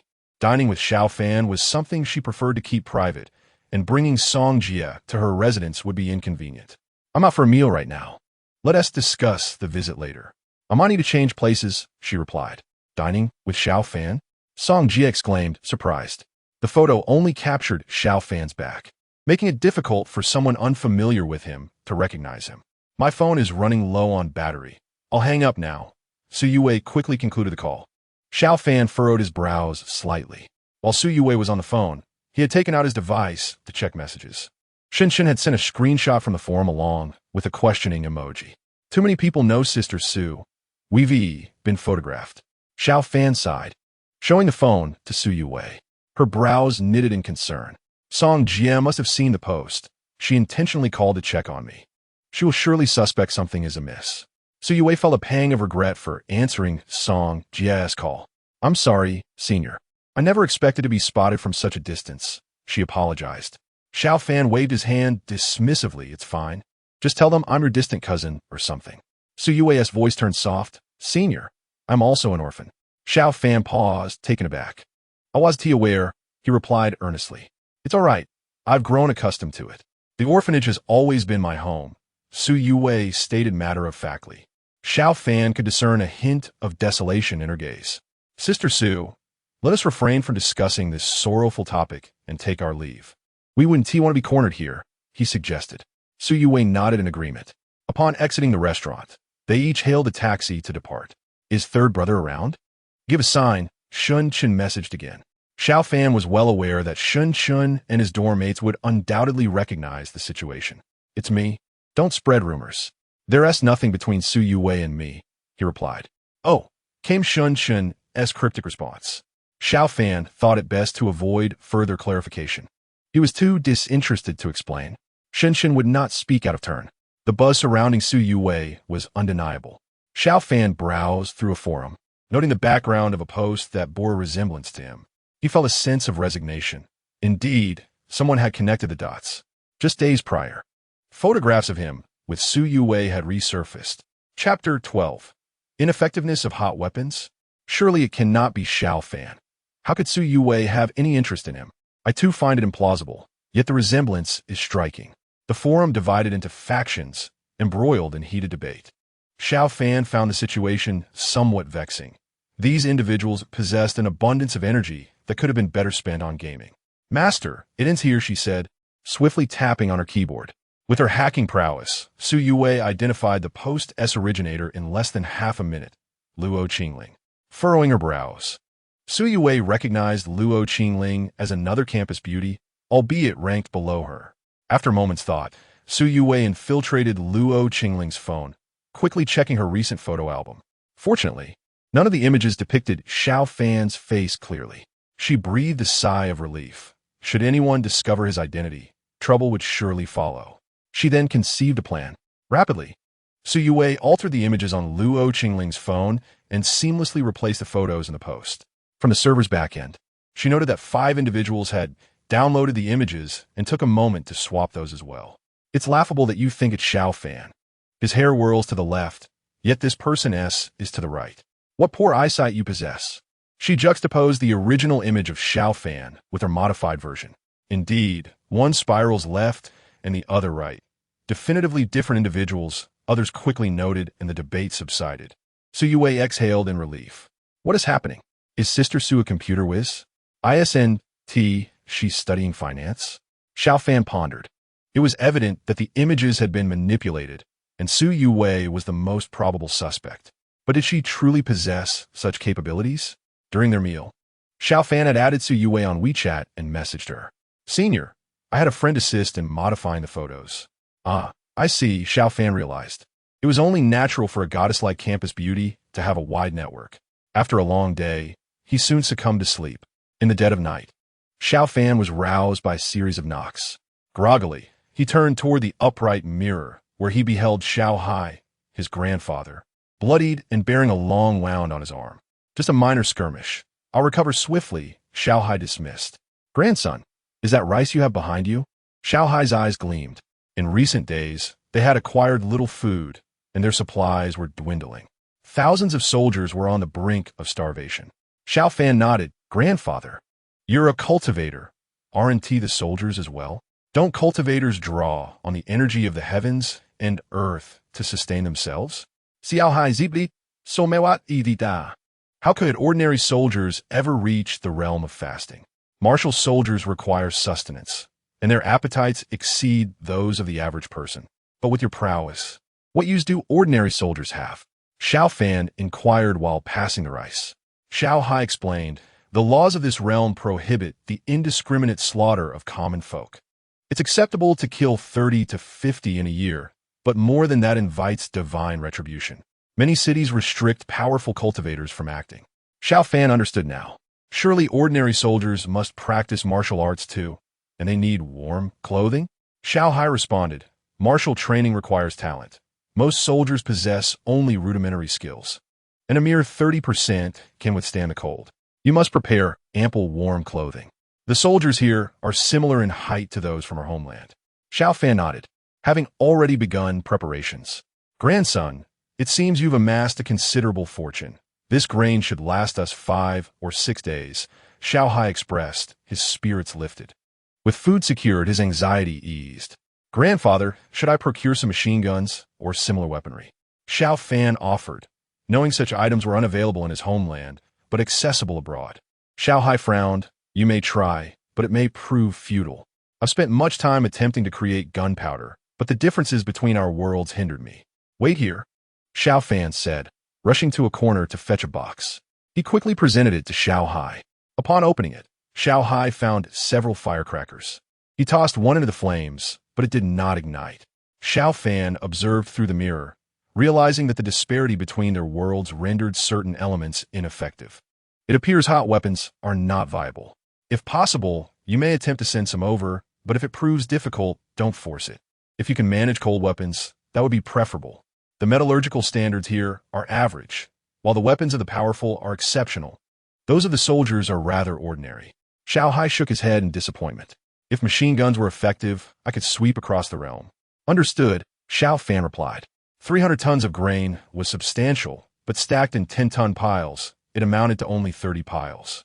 Before long, all 300 tons were delivered to Xiao Hai. Grandfather, do you require grain for the war horses? Xiao Hai coughed lightly. That's not pressing for now. My forces are primarily infantry, and we only have a few hundred cavalry who can ride. Grandson, I've sustained some injuries, and I fear I cannot offer you any advantages this time. Xiao Hai added. Xiao Fan nodded. Even if Xiao Hai were to offer him something, he would refuse. Grandfather, please prioritize your health. I shall return in 5 days. With that, Xiao Hai vanished in the blink of an eye. I hope grandfather remains safe, Xiao Fan murmured, worry etched on his face. The fact that Xiao Hai had been injured indicated that, should their enemies prove stronger, his life could be at risk. Wait, grandfather is merely an ordinary man in this world. How did he become such a formidable cultivator in 9 years? Was it due to talent, or something he consumed? Xiao Fan's eyes brightened. If Xiao Hai's prowess stemmed from a particular substance, he could certainly send some back, even if the effects were diminished. Any enhancement would bolster Xiao Hai's strength. Chapter 13. Women only hinder my sword's speed in another realm.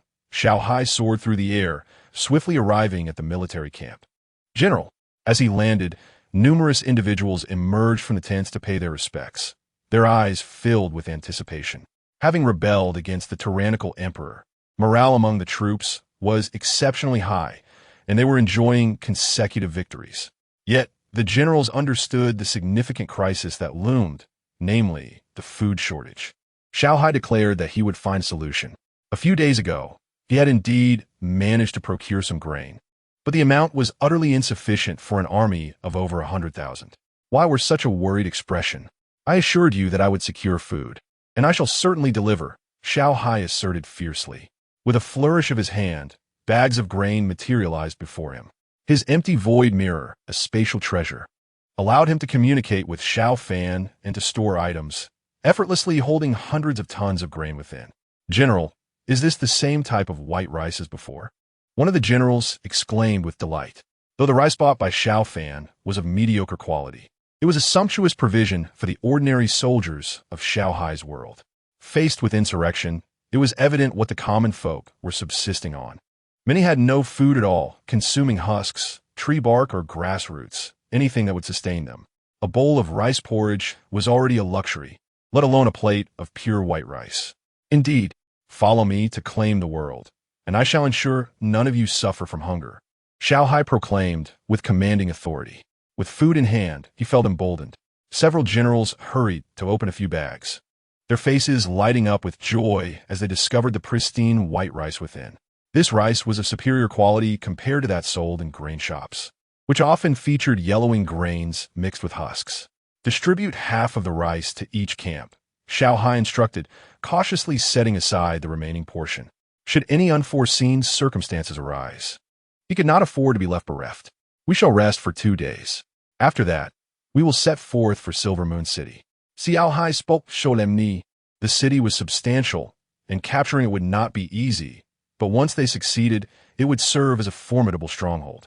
Yes, the generals responded in unison, their expressions grave. If they did not reach Silver Moon City before the impending cold wave, many of their injured soldiers, dressed in inadequate clothing, might not survive the harsh conditions. The following day, Xiao Fan awoke and shook his head at his surroundings. Despite his wealth amounting to several millions, he found it somewhat embarrassing to be sleeping in a warehouse instead of in the company of a lovely woman. He opened his phone and checked a post from the previous day, which had garnered over 3,000 replies. Fortunately, no one suspected him further. Third brother, what on earth? Can the swirl above your head still move? A message from Shun Chin popped up. Fourth brother, it's best you refrain from probing into societal matters. You lack the acumen for it, came the reply, accompanied by a series of eye-roll emojis. Third brother, is there truly no hope between you and the school beauty? If you could win her over, that would be splendid. She knows many beautiful classmates. Ha ha ha. Soon, Another message arrived. Do you really think I stand a chance with her? It seems somewhat difficult. Shin Shun understood Xiao Fan well. Academically, he was impressive, and had his parents not passed away, he could have easily gained admission to prestigious universities. Yet, Xiao Fan lacked financial resources. His residence was an old building of over a decade, only 70 to 80 square meters. In the future, as he contemplated marriage, he would have no family support. Several suitors openly pursuing Su Yue were wealthy and influential. So just accept your fate, Shun Qin concluded. Xiao Fan shook his head, secured the warehouse, and departed. 2 hours later, he arrived at the airport, bound for Rayleigh in Yunnan, a place abundant in raw stones. He aimed to achieve a modest goal during this trip.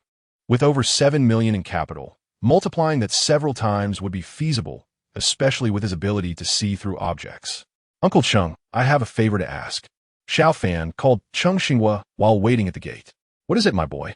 Just say it, Cheng replied, wiping the sweat from his brow as he worked in the fields. Uncle Cheng, you must know what my grandfather ate in his youth, right? Cheng furrowed his brow.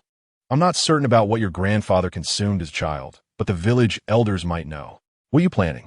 I would like to ask you to gather all the items my grandfather might have eaten back then, even tree bark and grass roots. Collecting these will require funds, so I'll transfer you a few thousand in advance. Don't worry about the money, my boy. What good food could your grandfather have eaten back then?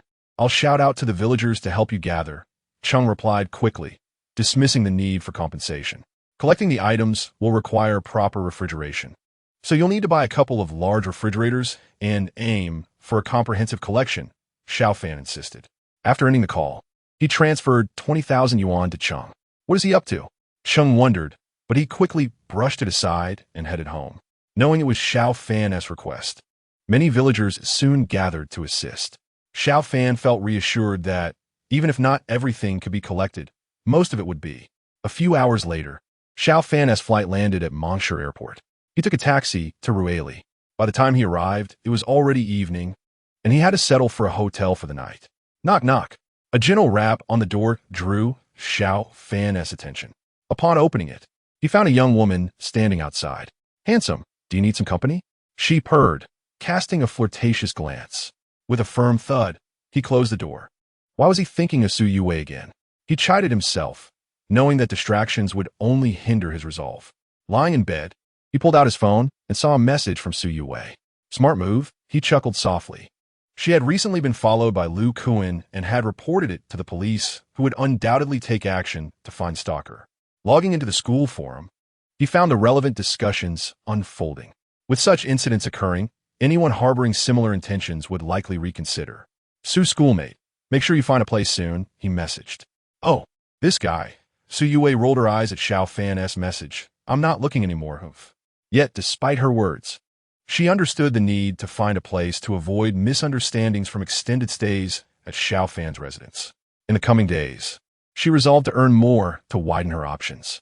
Quickly, she accepted another job, which, though tedious, would yield 2,000 yuan upon completion. Chapter 14. The Raw Stone Tycoon. Young man, what a surprise to see you here. Dong Hui, the owner of Dongji Raw Stones, approached Xiao Fan with a smile at the Rayleigh Jade Market. Dong boss, are you here to stock up? Xiao Fan's eyes brightened. He felt dizzy amidst the multitude of raw stones. It was best to use his ability sparingly, as recklessly wasting opportunities would be a grave error. Thanks to you. My stock is running low, so I came to replenish, Dong Hui replied, grinning. Xiao Fan's previous purchases had been quite profitable for him. Dong boss, I'm not very familiar with this area. Would it be all right for me to accompany you and learn a bit more? Xiao Fan inquired.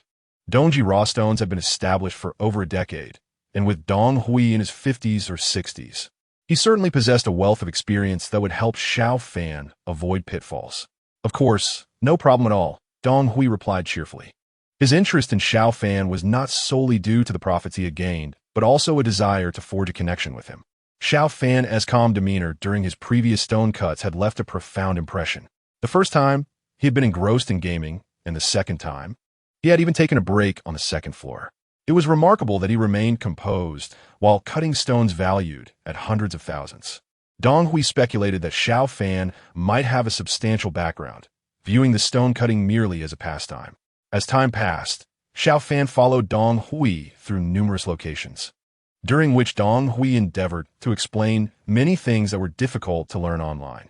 This shop has remarkable items at reasonable prices. I've sourced a lot from here. Shall we go inside together? Following Dong Hui, Xiao Fan entered a large raw stone warehouse, which was brimming with various raw stones, leaving him utterly astonished.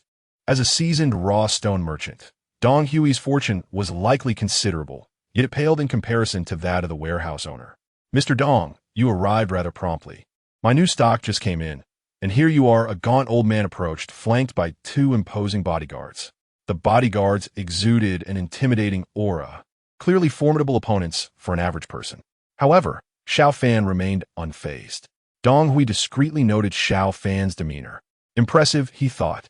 He recognized that the two bodyguards had seen their share of blood, yet Xiao Fan, despite his youth, displayed no hint of fear. Mr. Tang, arriving late means all the good stuff has been picked over, Dong Hui greeted jovially. Xiao, this gentleman is the big boss here, surnamed Tang, compared to Mr. Tang. My activities are but trifles. Hello, Mr. Tang. Xiao Fan nodded respectfully. The gaunt elder, Tang Zaiqian, initially perceived Xiao Fan as merely Dong Hui's assistant. But upon hearing Dong Hui's words, his gaze shifted to Xiao Fan. Dang Zaiqian Zimak, so mewat supit. Xiao Fan exuded a unique aura, distinct from that of typical youth. Hello, Xiao, Dan Zaiqian Smai. Mr. Tang, I've come with Mr. Dong to broaden my horizons. If I find any good raw stones, I might purchase a few to play with, Xiao Fan replied. Mr. Dong, Xiao, feel free to choose. I assure you the prices will be fair. Tang Zaiqian said before attending to other guests. Boss, that young man is extraordinary, one of Tang Zaiqian's bodyguards whispered. What makes you say so? Boss, my instincts tell me that without firearms, I might not stand a chance against him. Tang Zaiqian was taken aback. His bodyguard was a master of combat. An intriguing young man. What could be his background? Tang Zaiqian pondered, suspecting Xiao Fan hailed from a prominent family. He was aware that in Huagua, there existed martial families that kept a low profile, inaccessible to ordinary people. Xiao, these few pieces are good, but they come at a price. Winning the bet would be fine, but losing could lead to considerable losses, Dong Hui advised, presenting several stones, each priced over 5 million. Xiao Fan smiled, Mr. Dong. Let me take a closer look. You seem less interested in them, so please attend to your matters. All right. Dong Hui nodded. Once Dong Hui departed, Xiao Fan discreetly activated his X-ray ability. The first stone was worthless. The exterior looked promising, but it contained nothing. The second stone seemed to yield a minor loss. And the third was mediocre. Upon examining the fourth stone, Xiao Fan's heart leapt with joy. This stone had a rich green center and a substantial size. It should triple or quadruple in value. The stone was priced at 6,800,000, providing a profit margin exceeding 20 million. Xiao, have you found anything appealing? Since it's your first visit, I can give you a 20% discount. Even longtime clients like Mr. Dong only get 10% off. Tang Zaiqian approached Xiao Fan again. Xiao Fan felt a spark of interest. Tang Zaiqian seemed intrigued by him, and he reciprocated the interest. Given that Rueli was close to Myanmar, it was evident that major raw stone merchants wielded significant influence, and Tang Zaiqian likely had strong connections in Myanmar. Thank you, Mr. Tang. I will take this piece. If convenient, could you assist me in cutting it? Xiao Fan replied with a gentle smile.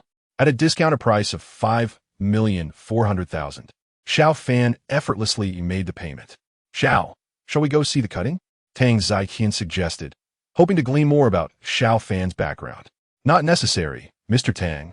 Just arrange for someone to cut it, Xiao Fan replied nonchalantly. He was fully aware of the stone's content, and the less he appeared to care, the more cautious Tang Zaiqian would become, reducing the likelihood of any underhanded dealings. Very well, I will arrange for the finest cutter for you, young Master Xiao. Tang Zaiqian said cheerfully, his manner of address shifting. After 2 to 3 hours, Xiao Fan, accompanied by Dong Hui, examined numerous raw stones and absorbed many of Dong Hui's explanations. Young Master Xiao, congratulations. A substantial rise. Tang Zaiqian beamed as he approached them. Dong Hui was astonished, Mr. Tang, has young Master Xiao's stone significantly increased in value? Tang Zaiqian nodded, That stone of young Master Xiao has been cut. Its initial valuation is 32 million, and with a bit of time, it could sell for 35 million. As he spoke, Tang Ziqian studied Xiao Fan, who displayed a hint of surprise but remained remarkably composed. He undoubtedly hails from a prominent family, Tang Ziqian mused, while Dong Hui appeared even more astonished than Xiao Fan. Young master, let us connect on WeChat. I can send you the video of the cutting, Tang Ziqian offered. Xiao Fan retrieved his phone, upon noticing the modest price of his device. Both Tang Ziqian and Dong Hui were taken aback. Young master, you truly are humble, Tang Ziqian remarked with a light cough. Xiao Fan explained that he had been preoccupied and hadn't gotten around to purchasing a new phone or shopping for new clothes. Young master, let us also connect on WeChat. Dong Hui chimed in, and soon both he and Tang Ziqian added Xiao Fan on WeChat. Chapter 15. Ordering 10,000 Tang knives. Young master, let us take a look at that piece of jade. Mr. Dong, as an expert, please join us, Tang Ziqian suggested with a smile. Xiao Fan nodded, and the three soon arrived in an opulently decorated room where the cut jade lay quietly on the table. Remarkable piece. Young Master Xiao, your discernment is impressive. It has risen 3 times, Dong Hui exclaimed, scrutinizing the jade attentively. Tang Ziqian's eyes gleamed. Had Xiao Fan achieved 2 significant rises previously? He pondered whether it was mere coincidence. Rumor had it that some martial families could perceive the inner qualities of raw stones. Could inner energy enable them to discern whether jade was present? Just luck, Tang Ziqian thought. Mr. Tang, would you be interested in purchasing this piece? If so, I'll let it go for 30 million. Tang Ziqian shook his head. Young master, this jade is preliminarily valued at 32 million. I cannot take such a substantial advantage from you. How about this? I'll buy it for 34 million. I should be able to sell it for 35 million, allowing me to earn a modest profit while still giving you a small advantage, Tang Ziqian proposed. Dong Hui was taken aback. Tang Ziqian is quite astute. Young Master Xiao must be exceptional, he thought. Thank you, Mr. Tang, Xiao Fan replied with a smile. 34 million seemed a fair price. Tang Ziqian appeared to misinterpret the situation, eager to befriend him. Under these circumstances, Tang Ziqian would not resort to any trickery. I have indeed benefited from you, young master. What is your account? Xiao Fan provided his account details, saying, Mr. Tang, please transfer 20 million to me and the remaining 14 million. I would like to ask you to procure some items. Dong Hui promptly excused himself, having added Xiao Fan on WeChat, allowing for future communication. Younger master, may I inquire what you wish to purchase? Tang Ziqian inquired while transferring 20 million to Xiao Fan and personally pouring him a cup of tea. Xiao Fan said, I wish to order a batch of Tang swords, crafted from high-quality steel, totaling 10,000 pieces. I am considering a factory in Myanmar for customization. I wonder if Boss Tang has any connections? Tang Ziqian was taken aback. 10,000 Tang swords? Is such a quantity necessary for martial arts practice? He did possess some connections in this regard, but the logistics of bringing them in could prove challenging. After contemplating for a moment, Tang Ziqian responded, if over 10,000 swords were to be discovered, it would pose significant trouble even with my connections. Xiao Fan smiled and replied, there is no need to import them. Boss Tang, just arrange for me to visit, and I will use alternative channels to transport the goods. Tang Ziqian had no reason to doubt him. Even if Xiao Fan hailed from a prominent family, it was plausible that he had little experience with firearms. It is not unusual for a young person to be intrigued by firearms. This is a minor issue. As long as we do not bring them in, it can be managed, Tang Ziqian chuckled, mentioning a warlord he knew in Myanmar. Boss Tang, I thank you with tea instead of wine. Let the deposit be 14 million. I will settle the remaining balance later. Xiao Fan raised his teacup. You are too polite, young Master Xiao. This is merely a small matter, Tang Ziqian smiled. I am in urgent need of this batch, so I would appreciate your prompt assistance. After speaking, Xiao Fan stood up. We will contact each other via WeChat. All right. Tang Ziqian escorted Xiao Fan to the door. Boss, should we investigate him? No, do not. His family background may be beyond our reach. If discovered, it could lead to significant trouble. Tang Ziqian shook his head. Understood, boss. Tang Ziqian then took out his phone and quickly made a call. Boss who? I have a business proposal for you. 10,000 Tang swords, made from suitable high-quality steel. What would your quote be? Boss on the other end was astonished. 10,000 Tang swords? Boss Tang, I will need to inquire about the market first. After hanging up, he was not the owner of a sword factory, but his network was extensive. For such a large quantity, I can offer you 3,500 per sword, but delivery is not included. You will need to arrange transport yourself.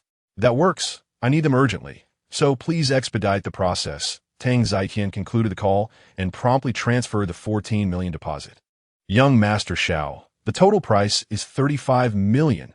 Tang Ziqian sent a WeChat message to Xiao Fan. Upon seeing the message, Xiao Fan's lips twitched. He currently had just over 20 million in his account. If he did not find a way to earn some money quickly, he would be unable to pay. Old Xiao, fighting in a foreign realm is no easy task, and neither is my role as the logistics minister, Xiao Fan mused. After wandering around for a few hours, Xiao Fan felt his eyes refresh. He had set his sights on several raw stones in another establishment. The lowest price stone was already at 8 million, and they were all quite exceptional. However, the market for raw stones fluctuated, often dictated by fortune. Cursing under his breath, Xiao Fan used his X-ray vision to inspect the stones. He grimaced inwardly, realizing that purchasing them would lead to a loss. Without my X-ray vision, I would have been left empty-handed, he thought, shaking his head. Initially, he had intended to achieve a small target during this trip, but it seemed he would have to wait for another opportunity. The batch of grain he ordered was ready for collection. After booking a flight, Xiao Fan left that night. The following day, he hastily rented a spacious warehouse. Boss Huang, please deliver the 1,000 tons of grain to this address, Xiao Fan instructed over the phone. The total cost was 3 million. This grain should suffice for Xiao Hai and the others for over half a month. After a busy day, the clothing and grain finally arrived at the warehouse, and over 200 million had been spent. He was left with only around 20 million. He wondered about his grandfather's situation. If he was in good health, he hoped to receive benefits that evening. Xiao Fan felt a sense of anticipation. By evening, he grabbed a quick meal and checked into a hotel room. He needed to take a shower. Sister Su, have you managed to find a suitable place to rent? Xiao Fan sent a WeChat message to Su Yaowei.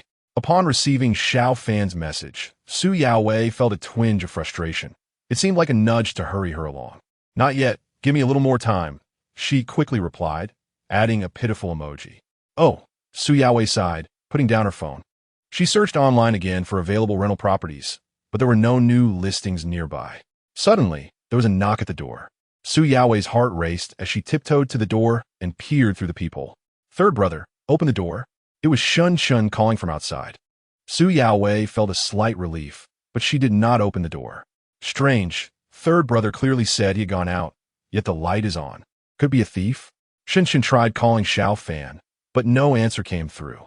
There was no ringing inside the room, either. Could it really be a thief? Shun Chen's heart raced. He prepared to call the police. Just then, Su Yaowei hurriedly opened the door. She did not want Shun Chan to alert the authorities. Su, the campus goddess. Shun Chen's eyes widened in disbelief. Su Yaowei was living in Xiao Fan's apartment? What was going on? You must be Xiao Senior's roommate, right? I temporarily rented one of his rooms, Su Yaowei explained quickly. Shun Chen's face was full of skepticism. Could a goddess like her really be comfortable sharing an apartment with a boy? Sister-in-law, I'm just a roommate with third brother. I have no idea about anything else. Goodbye. Shun Shun turned to leave. Su Yaowei's face flushed red as she quickly added, There's nothing between me and Xiao Senior. Please don't misunderstand. I will be moving out in a few days. Sister-in-law, don't worry.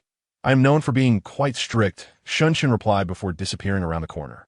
Su Yaowei was left speechless. Shun Shun had come over and caught her here. Senior, just now one of your roommates stopped by and saw me. She quickly messaged Xiao Fan after closing the door. He seems to have misunderstood something. Can you clarify? Third brother, from now on, you're my boss. You are actually cohabiting with the campus goddess. Impressive. Shun Shun sent a flurry of messages. You are quite secretive. Please have your sister-in-law introduce me to a girlfriend. One who is half as pretty as her would be great. 5 minutes later, Xiao Fan finished his shower. What the heck? After reading the messages from Su Yaowei and Shun Shun, he rolled his eyes. What nonsense? Su Yaowei is merely a tenant. A few days ago, when I put my apartment up for rent, she happened to see it, and I let her stay temporarily. Xiao Fan promptly replied to Shun Shun, Su Yaowei, just hurry and find a place to move. Upon reading Xiao Fan's message, Su Yaowei felt at a loss for words. She began to seriously doubt her own charm. Could it be that Senior Xiao prefers boys? A sudden thought crossed her mind. If that were the case, then no matter how beautiful a girl was, it would not attract him. Senior Xiao is quite handsome. If he likes boys, that would be a pity. Su Yaowei pondered, her mind spinning with bizarre ideas. If Xiao Fan were to know her thoughts at that moment, he would likely respond with a series of eye rolls. Xiao Fan, a male, loved females. After running around for days, he was utterly exhausted. Knock, knock. Once again, in the dead of night, Xiao Fan was jolted awake by a familiar figure appearing in the mirror. Grandfather, why do you always contact me at such late hours? He yawned, feeling irritable from being awakened mid-sleep. Xiao Hai chuckled. My dear grandson, there is little choice. It is easier to communicate at this hour.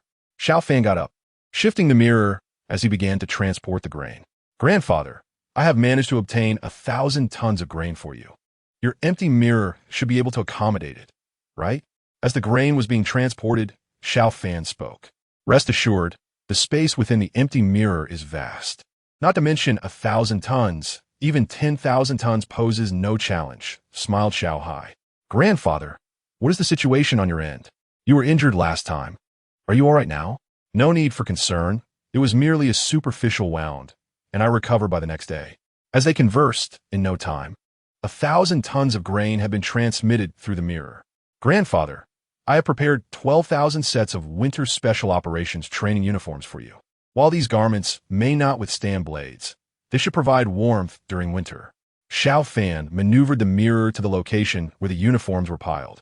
Xiao Hai's eyes lit up.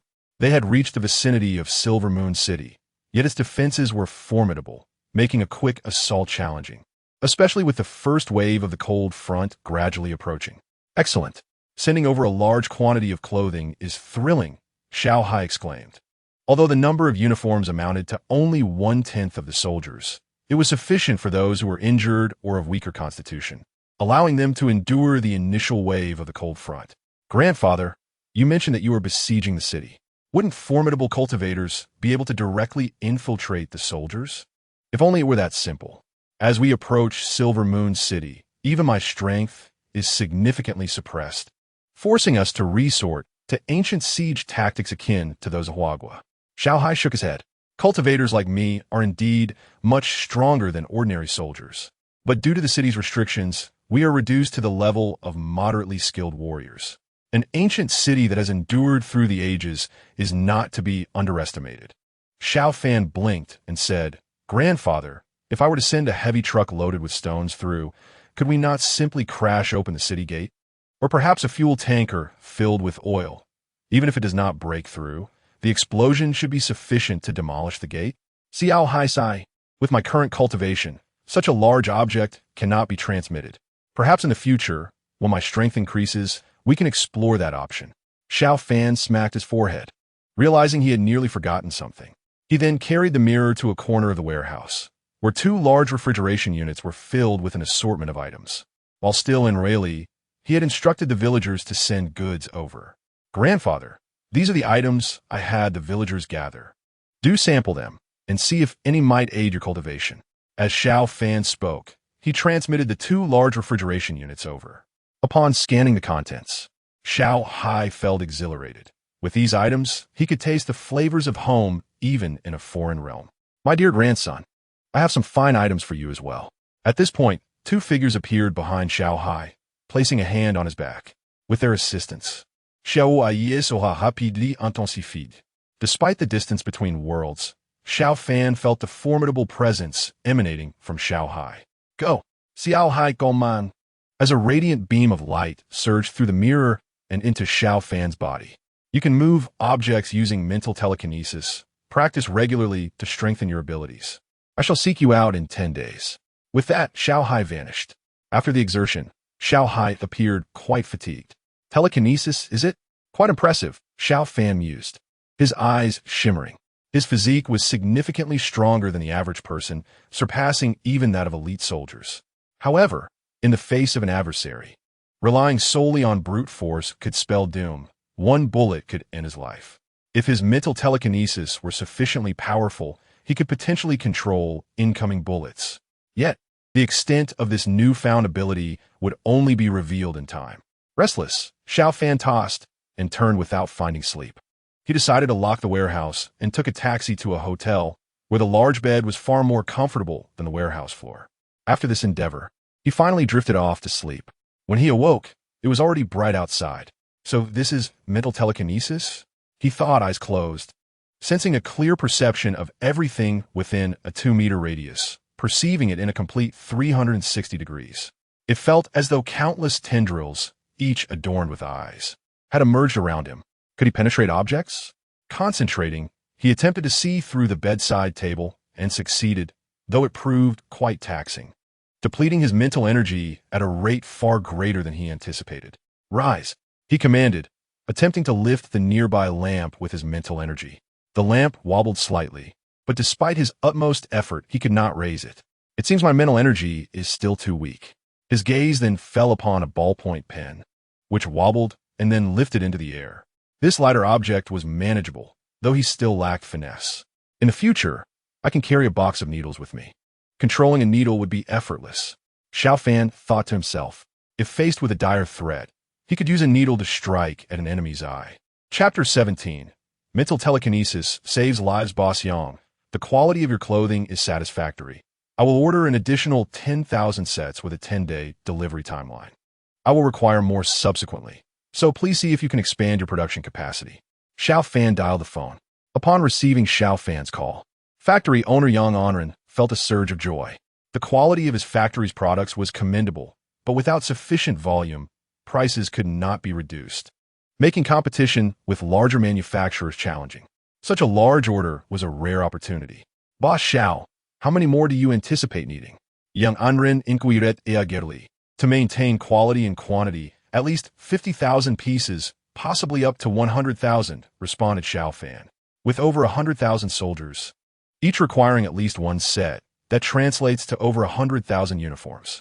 Boss Xiao, scaling up production is feasible. I can acquire a nearby factory, and we already have workers on standby. Meeting a 2-week deadline for 20,000 pieces is no problem, Yang Anren assured him. Xiao Fan's eyes brightened. This was excellent news that saved him considerable hassle. Then I will place an order for 20,000 pieces. However, quality cannot be compromised. If there are any issues, I will refuse delivery, and the loss will be yours. Yang Anren quickly assured. Boss Xiao, you can rest easy. I, Yang Anren, am a man of integrity, and the quality of the garments will undoubtedly be upheld. Very well. As per our usual agreement, I will transfer half the deposit now. Please expedite the process. After hanging up, Xiao Fan promptly transferred 2 million to Yang Anren's account. Although the young boss Xiao was still quite small in stature, he was remarkably straightforward. Seeing the funds received, Yang Anren felt a thrill of excitement. Xiao Fan was prompt with the deposit, and he was equally swift in settling transactions without any delay. Soon, Xiao Fan contacted another clothing factory owner. The response was cautious, with no plans to expand production capacity, so he ordered only 10,000 pieces. In 10 days, he would provide his grandfather with 30,000 garments, which should be adequate. Xiao Fan reflected. The soldiers under Xiao Hai had many trained in martial arts, and those with stronger physiques would possess better cold resistance. Thus, sending 30,000 sets of clothing would suffice for those in need first. Securing over 100,000 uniforms in one go required a deposit exceeding 10 million, and with only around 20 million in total, financial constraints made profit less attainable. Their camp was situated about 10 kilometers from Silver Moon City, a distance that significantly minimized the city's influence, allowing for unhindered flight. Commander, as Xiao Hai landed, numerous generals in the army quickly gathered around, their eyes eagerly fixed on him. Xiao Hai waved his hand, and a substantial amount of grain materialized, piling into a small mountain of over 1,000 tons. Commander, is all this grain? One general exclaimed, filled with excitement. Would I deceive you with sand? This will last us half a month. Within that time, I want Silver Moon City in our grasp. Commander, should we perhaps wait? With the cold front arriving, some may struggle against the chill, and such weather could result in significant losses during the siege, another general suggested respectfully. Xiao Hai waved his hand again, and a multitude of uniforms appeared. Here are 12,000 military uniforms. Distribute them among those who need them most. With these, they should withstand the cold. The special operations training uniforms were swiftly distributed. Numerous soldiers donned tattered clothing, while these pristine special operations training uniforms far surpassed their attire, providing considerable warmth. Long live the commander! The entire military camp erupted in cheers, raising the soldiers' morale dramatically. Xiao Hai's authoritative voice resonated throughout the camp. Everyone listen. Focus on your battles. You need not worry about provisions or clothing. More supplies will follow. Within half a month, we must capture Silver Moon City. Are we confident? Yes, yes, yes. The thunderous response reverberated, reaching Silver Moon City itself. A glint of determination flickered in Xiao Hai's eyes. With the soldiers' spirits high, he was certain they would seize Silver Moon City.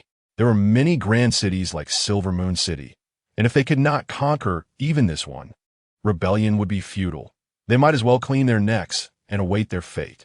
After all, he was still a student, despite his commendable academic performance. Neglecting his studies for an extended period could not be overlooked, though his current capabilities rendered the graduation certificate somewhat unnecessary as a third-year student. He felt compelled to account for himself. It would be unseemly to proclaim he had not graduated from university. How are you, sir? Please make way. It seems this elderly gentleman is in distress, someone suddenly cried out. Xiao Fan opened his eyes and turned to see, just 2 rows away, an elderly man with a flushed face, clutching his throat in agony. After a brief hesitation, Xiao Fan rose to his feet. In the past, he might have ignored such matters. Should anything go awry, he could find himself entangled in troubles, his limited funds insufficient for compensation. However, with 17 million in his bank account, performing a good deed posed little risk. Sir, I am a doctor. Let me assist you, he declared. A young woman who had also risen immediately employed her professional skills to help. Yet after numerous attempts, the elderly man's throat remained obstructed and his complexion worsened. With a surge of resolve, Xiao Fan focused his mental energy, penetrating the elderly man's throat and swiftly identifying a fruit pit lodged tightly within. Allow me. Your strength may not suffice, he offered. The girl promptly transferred the elderly man to Xiao Fan, who exerted force while simultaneously tugging at the pit with his mental power. Once, twice, thrice. Finally, the fruit pit was expelled with a cough, and Xiao Fan exhaled in relief, as did those around him. Thank you, young man and young lady, the elderly man said, his color returning to normal, filled with gratitude. Had it not been for Xiao Fan and the girl's intervention, he might have lost his life. Where are you from? I must express my gratitude properly. Xiao Fan smiled and replied, No need for thanks, sir. It was merely a small effort. The girl chimed in, I'm also from a city, a forensic physician. I owe this gentleman my gratitude. Without him, the pit might not have been dislodged. The elderly man chuckled warmly. It seems we are fated to meet. If you have no one to pick you up, come with me. I shall treat you to a meal. Xiao Fan contemplated briefly and nodded in agreement. The girl also consented. As a forensic physician, receiving a reward from the elderly gentleman felt inappropriate. But sharing a meal posed no issue. After half an hour, the train arrived at the station, and shortly thereafter, they exited. Come, young friends, please get in the car. The elderly man smiled. Xiao Fan and the girl were astonished to find the vehicle awaiting them was a Rolls-Royce. Just a simple meal, the elderly man reassured. It's the perfect time for lunch. You must allow me to show my appreciation. Indeed, Xiao Fan remarked, there are plenty of people waiting for taxis. The elderly man's status was undoubtedly significant, yet Xiao Fan felt undaunted. His robust physique, coupled with his abilities of clairvoyance and object manipulation, rendered him formidable in his own right. Very well, the girl nodded gently. The elderly man continued cheerfully, I shall sit in the front. You 2 young people can sit in the back, as you likely share more common interests. The driver raised an eyebrow, but said nothing. Soon, they were all settled in the vehicle. Let's keep it simple. I fear my stomach may not handle anything extravagant. Xiao Fan chuckled lightly. The best meal he had enjoyed recently was courtesy of Su Wei. The elderly man laughed heartily, surprised at Xiao Fan's ease in such luxurious surroundings, recognizing the potential significance of the encounter. What are your names, young friends? Xiao Fan, Leah, they introduced themselves. The elderly man responded with a smile. You can call me Old Wei. I am truly thankful for your help today. I was nearly unconscious from choking. Remembering the incident, Old Wei felt a shiver of fear. Had he collapsed, the influence of the entire Wei family would have diminished significantly. Old Wei, it was merely a small effort. Xiao Fan reassured. Lia nodded in agreement. Xiao Fan turned to Lia as a forensic physician. Do you know Captain Liang Wu? He noticed her nervousness and sought to engage her in conversation. Captain Liang from the criminal investigation team? I was just reassigned there. I will be his colleague now. I've heard he is quite adept at solving cases, Lia replied, surprised. Indeed, Captain Liang is quite skilled, Xiao Fan affirmed.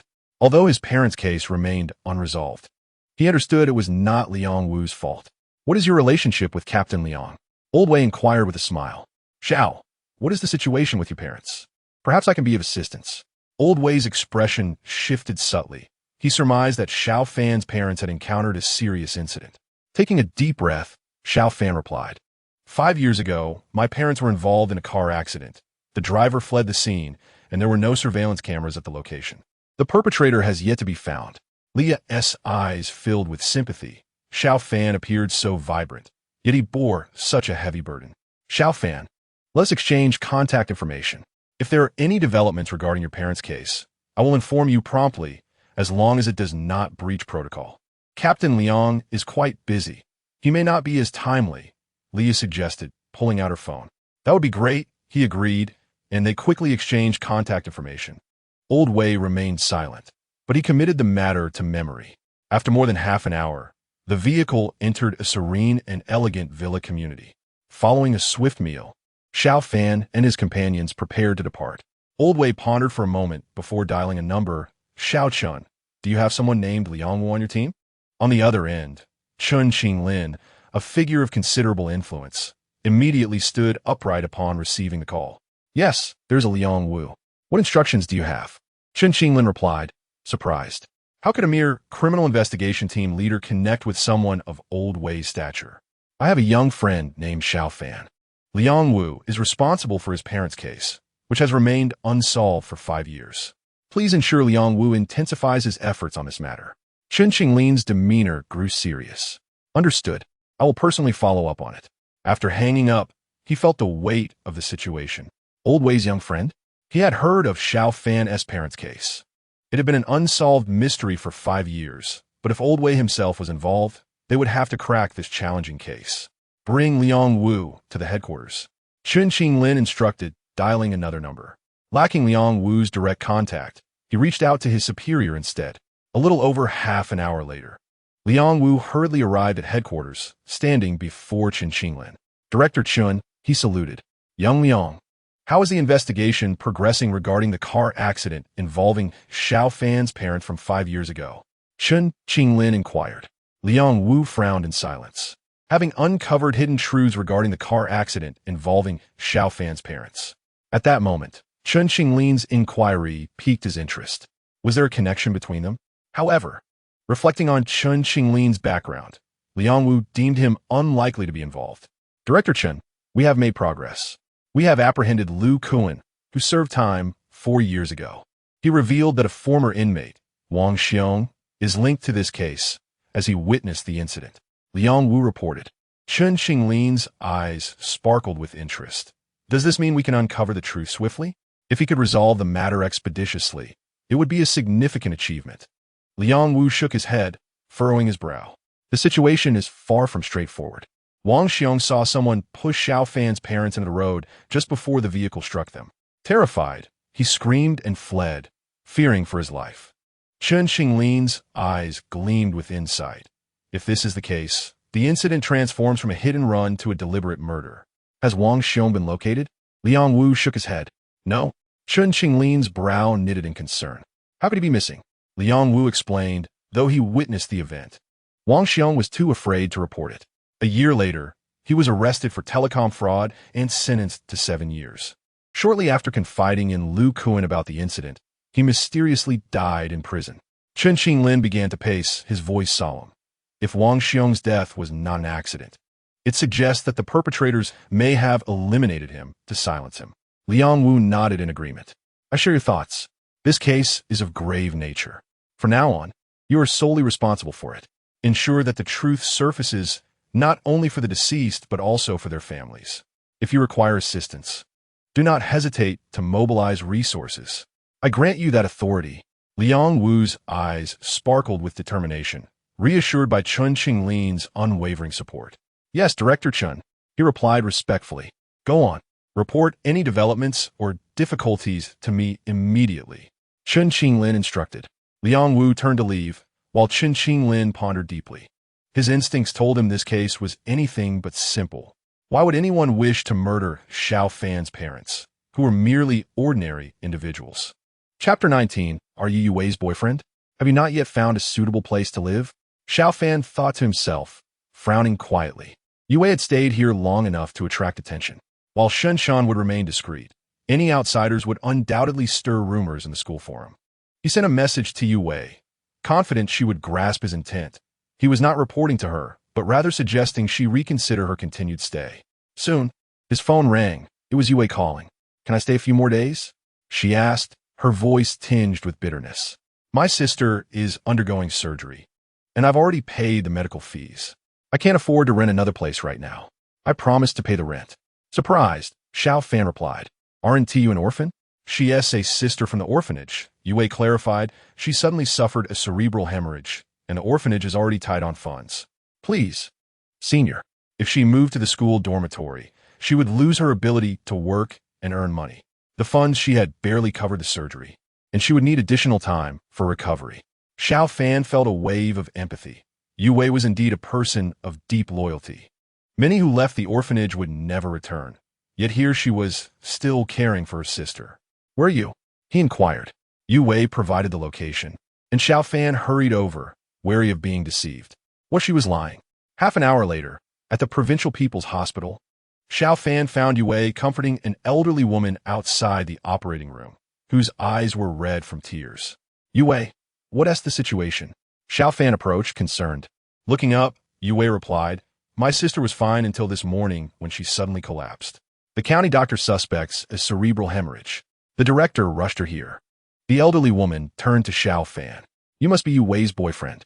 She is such a kind-hearted girl, contributing generously to the orphanage. If you marry her, we won't ask for her money anymore. She should focus on her own family. Xiao Fan quickly interjected. No, director, you're mistaken. Yue and I are not in a romantic relationship. She is the belle of our school, while I am merely an ordinary student. No dreams of grandeur here. Yue opened her mouth, wanting to say something, but hesitating. Just then, the operating room lights extinguished and the doctor emerged. Both Yue and the elderly woman stood anxiously. The surgery was relatively successful, the doctor announced. The child's condition is stable, but given her age, she will require a few days in the intensive care unit. The estimated total treatment cost is around 80,000 yuan, so please prepare accordingly. Their faces paled. They had only prepared 50,000, which fell significantly short. Money is secondary. Just ensure her recovery, Xiao Fan stated firmly. Yue was aware that Xiao Fan had recently received a substantial sum of 50,000, but having just begged him to continue renting to her, she felt uncomfortable asking for more assistance. Goodbye, Xiao Fan said, turning to leave. Yue felt a twinge of sadness, though she did not want to burden him further. His abrupt departure left her feeling unsettled. If Xiao Fan were merely a friend, she would not feel this way. However, he had saved her life, setting him apart from mere acquaintances. Yue, do you have feelings for the senior? The elderly woman suddenly asked. Yue hurriedly replied, That's not true, director. Please don't say such things. The elderly woman continued, Your senior is still a student. Even if he doesn't lend you money, don't hold it against him. If you have feelings for him, he must possess admirable qualities. With that, the elderly woman walked away, leaving Yue to contemplate how to gather the necessary funds. While she could easily borrow from those pursuing her, she was reluctant to do so. Suddenly, she noticed a notification on her phone and was taken aback to see Xiao Fan had transferred her 100,000 yuan. This is not a loan, but a donation to the orphanage, he had written. This money does not need to be repaid, but you still owe rent. Yue clutched her phone tightly, warmth flooding her heart. Senior, you really don't need to give me this much. 30,000 would suffice. She quickly messaged Xiao Fan, seeking reassurance. Are you certain this is enough? The orphanage's future food expenses may be uncertain. Xiao Fan texted back, sensing her emotional turmoil. Yue, what is wrong? You shouldn't feel guilty about borrowing money. The director could still make a few calls and likely raise that 30,000. The elderly woman approached Yue, concerned. Wiping her tears, Yue replied, Director, you don't need to call anyone. I just saw a message. My senior transferred me 100,000 yuan as a donation for the orphanage. The elderly woman was momentarily stunned. 100,000 is no small amount. Should we accept this? Yue looked away. It's a gift from my senior. You should accept it. The elderly woman beamed at Yue, realizing her fondness for Xiao Fan. All right then, if you insist, I shall consider this a dowry. The elderly woman chuckled. Director. Su Yue stamped her foot. Her face flushed with embarrassment once again. Outside the hospital, Xiao Fan remained oblivious to the drama unfolding. If a dowry of 100,000 yuan could win Su Yue's hand, there would be countless suitors willing to offer such a sum. He pondered the status of his parents' case. With a silent resolve, Xiao Fan hailed a taxi, instructing the driver to head to the southern branch of the Criminal Investigation Unit. In less than half an hour, the taxi arrived, and he gazed at the building before him with a complex expression. Xiao Fan, you've arrived. Please, take a seat. Liang Wu greeted him as he entered. Team Leader Liang, is there any progress on my parents' case? Xiao Fan inquired while remaining standing. Liang Wu hesitated. There has been some progress, but I cannot divulge the specifics just yet. Please give me 2 months. I assure you I will uncover the truth. He was determined to withhold the full extent of the situation from Xiao Fan, as revealing the identity of the perpetrator might lead to complications.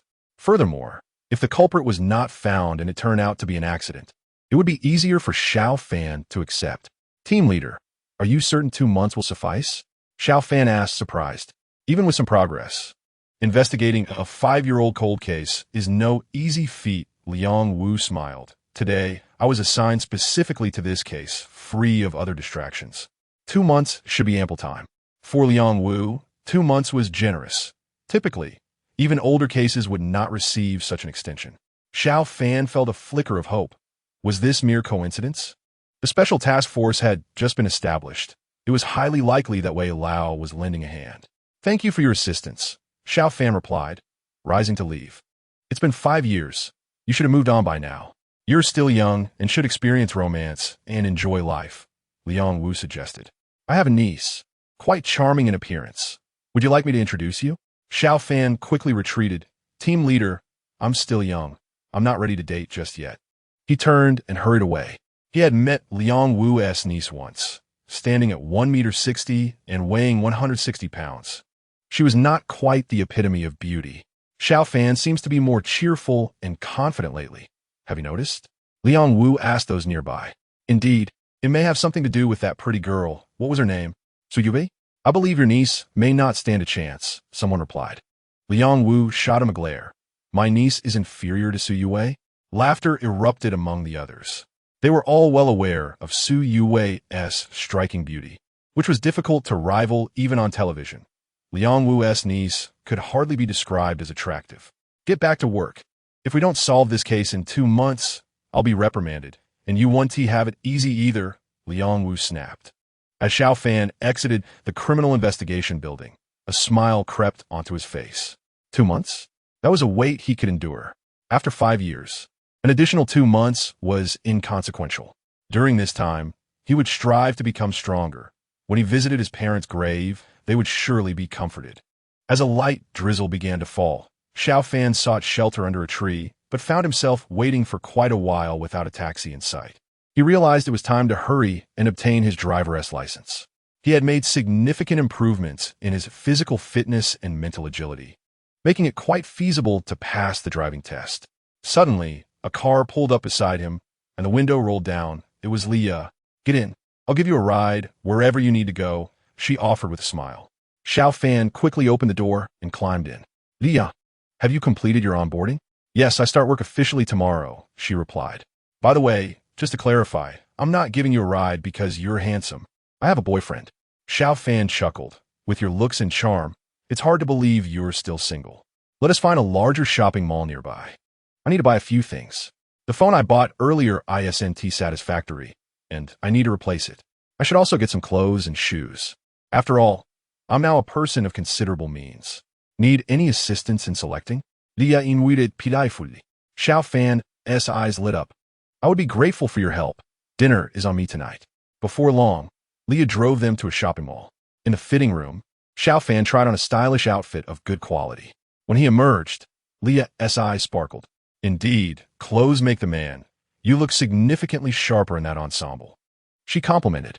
Xiao Fan grinned. It's your keen eye for fashion that has made this possible. Lia, since we're here, could you help me choose a few more outfits? Lia nodded, knowing that Xiao Fan had recently received a substantial reward. Buying a few pricier outfits was certainly within reason. After an hour, they completed their shopping, and Xiao Fan refrained from suggesting Lia should receive something as well. Knowing she had a boyfriend made it inappropriate. Let us go eat. I barely touched my lunch with Wei Lao, and I'm starving, Lia said cheerfully.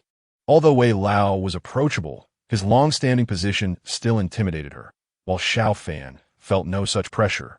Soon they entered a restaurant. Isn't that Xiao Fan? Someone exclaimed.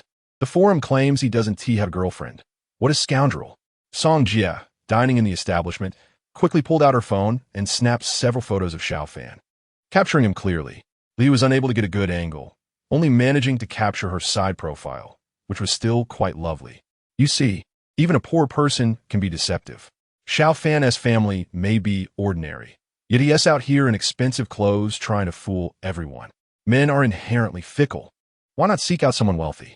After settling the bill, Song Jia sent the photos to Su Yuwei, accompanied by a flurry of messages.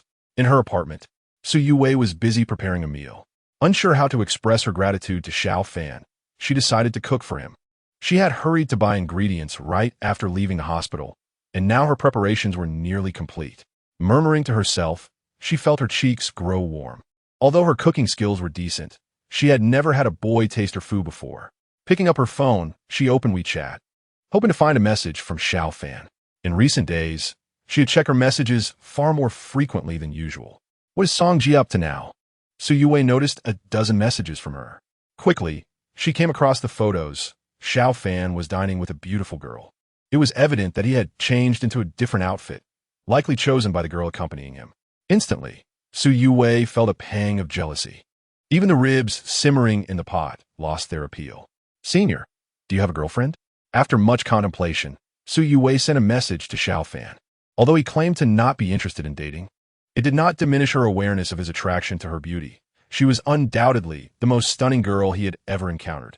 Senior, please don't misunderstand. I just suddenly thought of this question.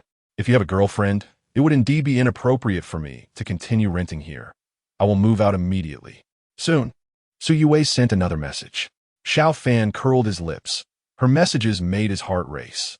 No worries. You can stay comfortably. By the way, I want that phone you bought. How much should I transfer to you? Su Yuwei's eyes brightened. Xiao Fan claimed to be single, and she believed him. That phone is worth 2 months' rent, senior. What do you think? Xiao Fan raised an eyebrow. He had just seen that phone in the mall, priced over 5,000. Rent is 800 a month, so I'll give you half a year's worth. Chapter 21. Su Yuwei's culinary skills. Su Yuwei was thrilled. Staying here for half a year was fantastic. She genuinely liked Xiao Fan's place. Thank you, senior. The primary concern, of course, was to earn money. He had asked Tang Zaiqian to order 10,000 Tang knives, totaling 35 million, with a down payment of 14 million, leaving a balance of 21 million. From Yang Anren's side, Xiao Fan had ordered 30,000 sets of tactical training uniforms, still owing 3 million. The total outstanding amount reached 24 million. This did not include the funds needed for food and other necessities. Currently, he had only about 17 million in his account, insufficient to settle the debts. Fortunately, his next contact with Xiao Hai was in 10 days, providing ample time to generate income. With 17 million on his card and sufficient capital, he pondered the delivery timeline for the Tang knives. If they could arrive in 10 days, it would be ideal to deliver them to his grandfather. But the items were not consolidated. Xiao Fan frowned. This was quite troublesome. 1,000 sharpened Tang knives could only be sent to Myanmar. However, transferring 30,000 sets of tactical uniforms would also be challenging. The procedural issues were manageable, but time was of the essence. Yang Anren's production would take at least 8 or 9 days. If the warehouse were in the same city, they could manage the delivery, but sending to Myanmar would be impossible. Should he place an order directly in Myanmar? The thought crossed Xiao Fan's mind. Though Myanmar's manufacturing capabilities were inferior and prices higher, it was feasible to order a batch of tactical uniforms there with a bit more expenditure. However, if he sought Tang Zaiqian's assistance, it would seem peculiar to him that there were plenty of factories domestically, yet an order was placed in Myanmar. After much contemplation, Xiao Fan dismissed this notion. While Tang Zaiqian had been polite to him, he was not one to be trifled with. If he grew suspicious, he might send someone to investigate or even follow Xiao Fan. It would be better to delay contacting his grandfather for a few more days. Xiao Fan mused. The first and second contacts were only 3 days apart, indicating that brief communications with Xiao Hai posed no significant issues.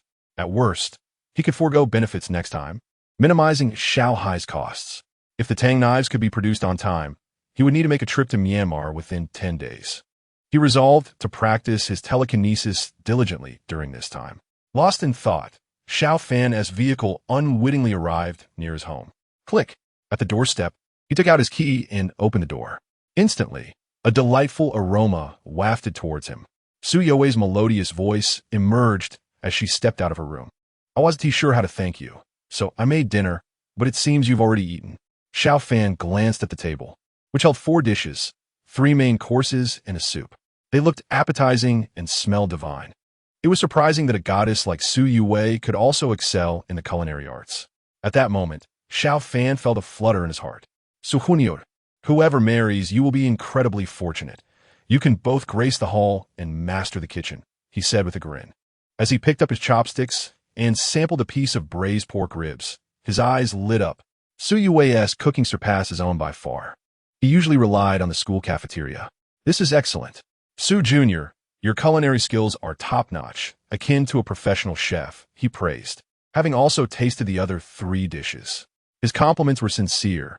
Su Youwei was indeed quite skilled in the kitchen. I'm glad you like it, Senior. Xiao Fan rubbed his stomach. Unfortunately, I'm quite full tonight and can't eat anymore. You haven't had dinner yet, so hurry and eat. Save half for me tomorrow.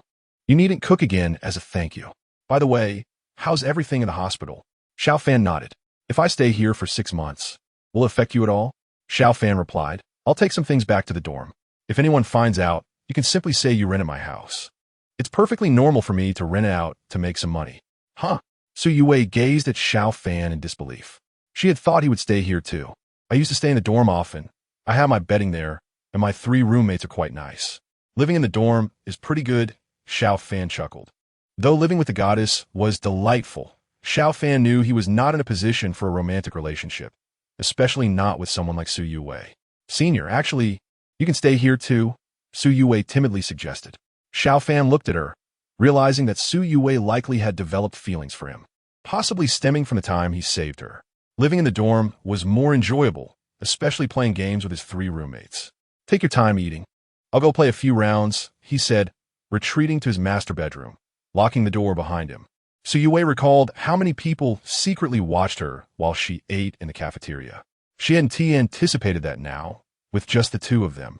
Xiao Fan would choose to retreat to his room to play games, even turning down the idea of cohabitation. Was it because of his parents' incident that he had some mental issues? She pondered, her mind swirling with peculiar thoughts. Inside the room, Xiao Fan focused intently, manipulating a needle to float before him. Forward, backward. Under his mental control, the needle quivered as it flew through the air. Having just begun his telekinesis training, he was still unfamiliar with it. Half an hour passed, and Xiao Fan could maneuver the needle freely within 2 meters. Go! He focused on a book 2 meters away. The needle accelerated, piercing the thick book nearly an inch deep as it crossed the 2-meter mark at about 50 meters per second. Xiao Fan withdrew the needle, excitement gleaming in his eyes. The power of this attack was impressive. At close range, if aimed at someone's eye, the needle could penetrate the skull. Achieving such results after merely half an hour of practice was promising. With more training, he believed the needle's speed could double. Close to the initial velocity of a crossbow bolt, it could pierce the skull, Xiao Fan thought. Now, let's see if I can control 2 needles simultaneously. The second needle began to move, but the first one fell. Controlling 2 needles at once proved to be more challenging than anticipated. He would need more practice. Chapter 22. Grandson's grandpa is back. 2 hours elapsed. Under Xiao Fan's guidance, the two needles danced around him like small fish. Though their speed was not yet impressive, it marked considerable progress. So tiring. His mental energy was nearly depleted. Xiao Fan decided to wash up and go to bed. As for his studies, he had no worries. He had completed his self-study for the semester long ago, and with his enhanced mental faculties, he found his memory had improved significantly. Learning would certainly not be a problem.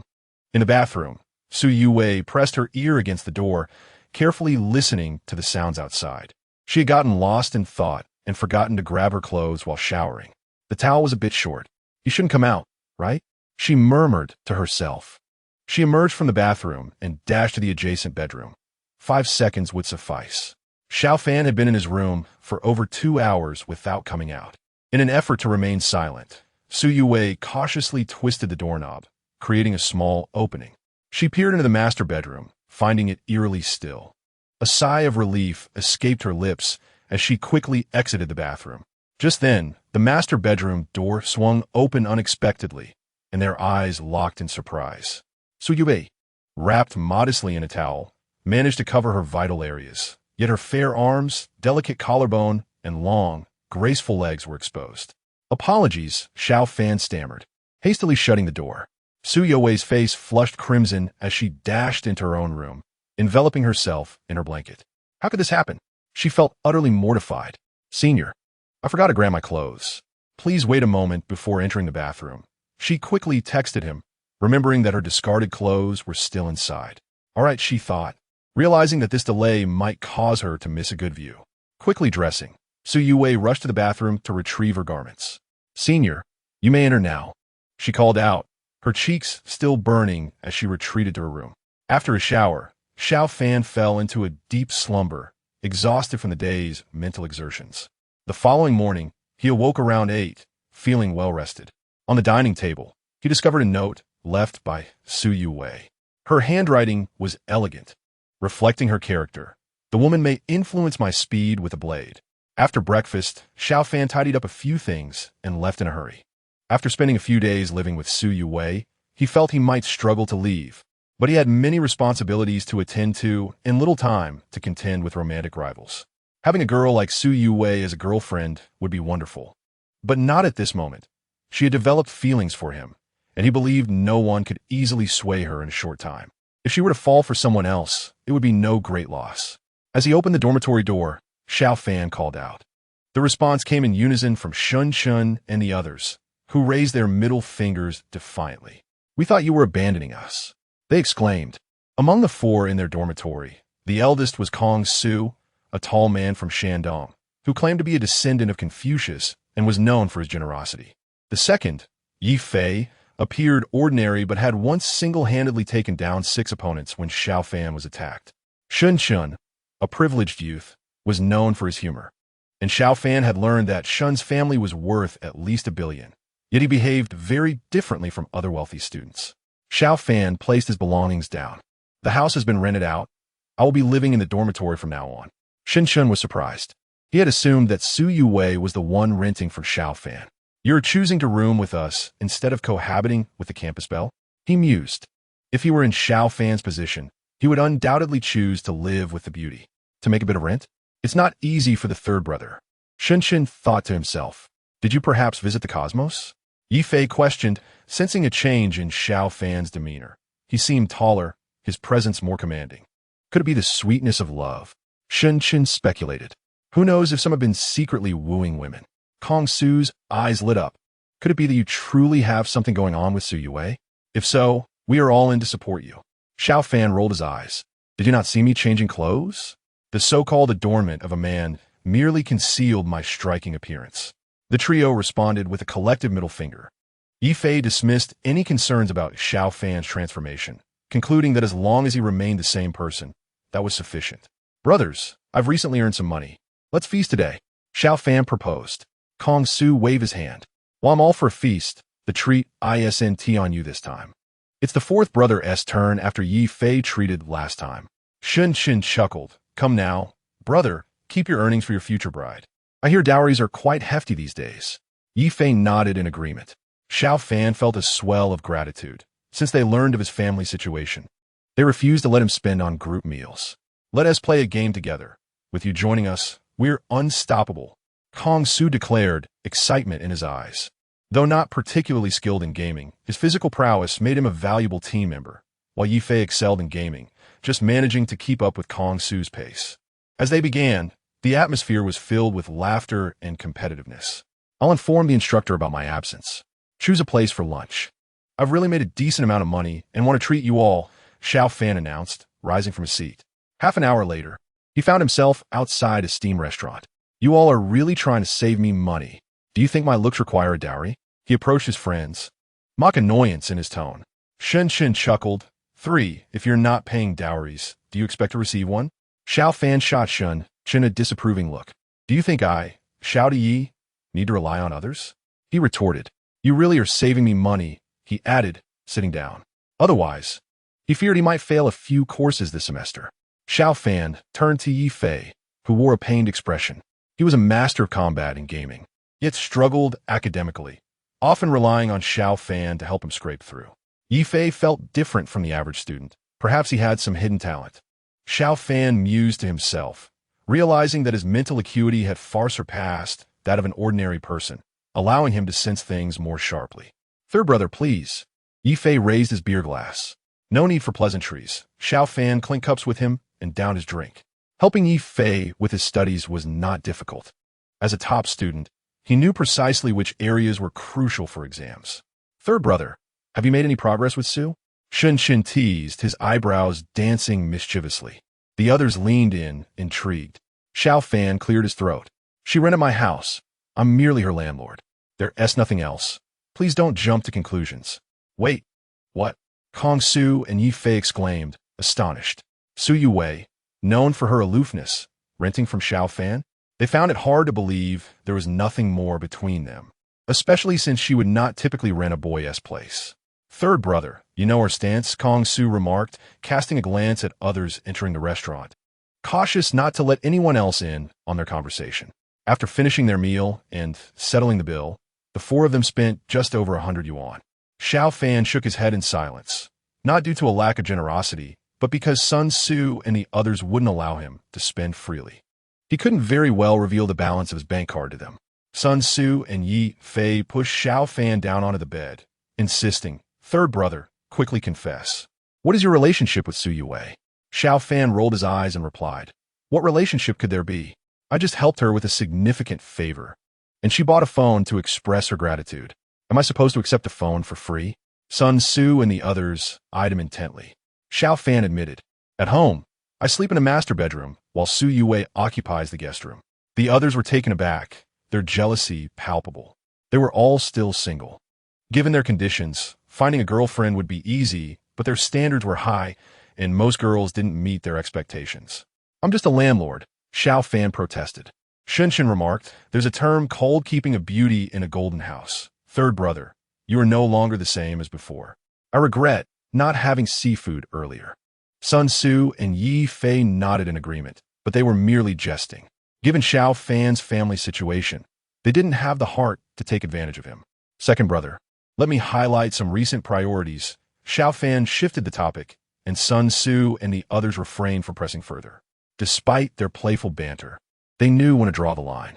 In the blink of an eye, 5 days passed, and Xiao Fan attended classes like any other student, dedicating 2 to 3 hours each day to honing his mental prowess. He had reached a point where he could control 3 needles to fly simultaneously. When managing only 2 needles, they could dart about at remarkable speeds within a 2-meter range. Controlling just one, he could launch it at a velocity of 150 meters per second, surpassing that of a crossbow. Are you requesting another leave of absence? Xiao Fan's counselor, Feng Haichuan, expressed mild frustration, having just granted him a half-month leave a few days prior. Yes, Xiao Fan nodded. He had received a message from Tang Ziqian the night before, informing him that the dagger he had ordered was ready. He needed to go to Ruili and then meet with Tang Ziqian's associates to head to Myanmar. All exams must be passed with excellence. Feng Haichuan reluctantly approved Xiao Fan's leave request. He was generally strict about such matters, but Xiao Fan consistently earned scholarships each semester.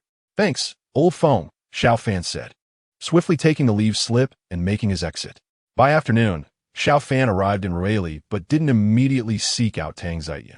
With only 17 million in his account, he needed to earn some money first. As his mental power increased, he noticed an improvement in his ability to use his X-ray vision. He could now utilize it twice within an hour. He found a large stone dealer and soon set his sights on several sizable rough stones, each priced over 10 million. While many were interested in such stones, they might sit unsold for months.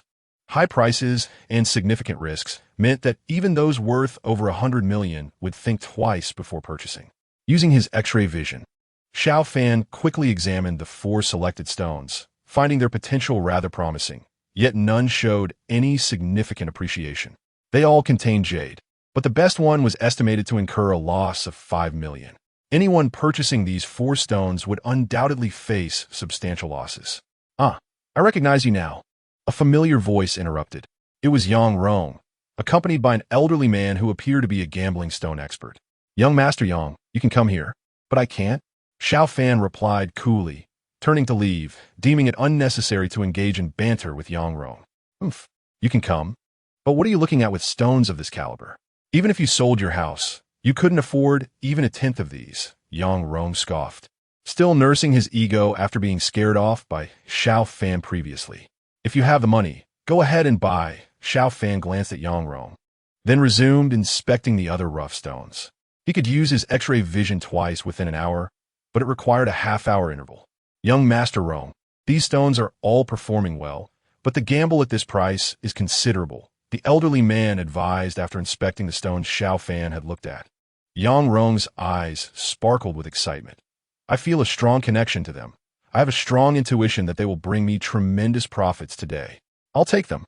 With a budget of 50 million for purchasing stones for his family, Yang Rong was set to spend over 48 million on the 4 stones Xiao Fan had examined. Shouldn't you consider other options?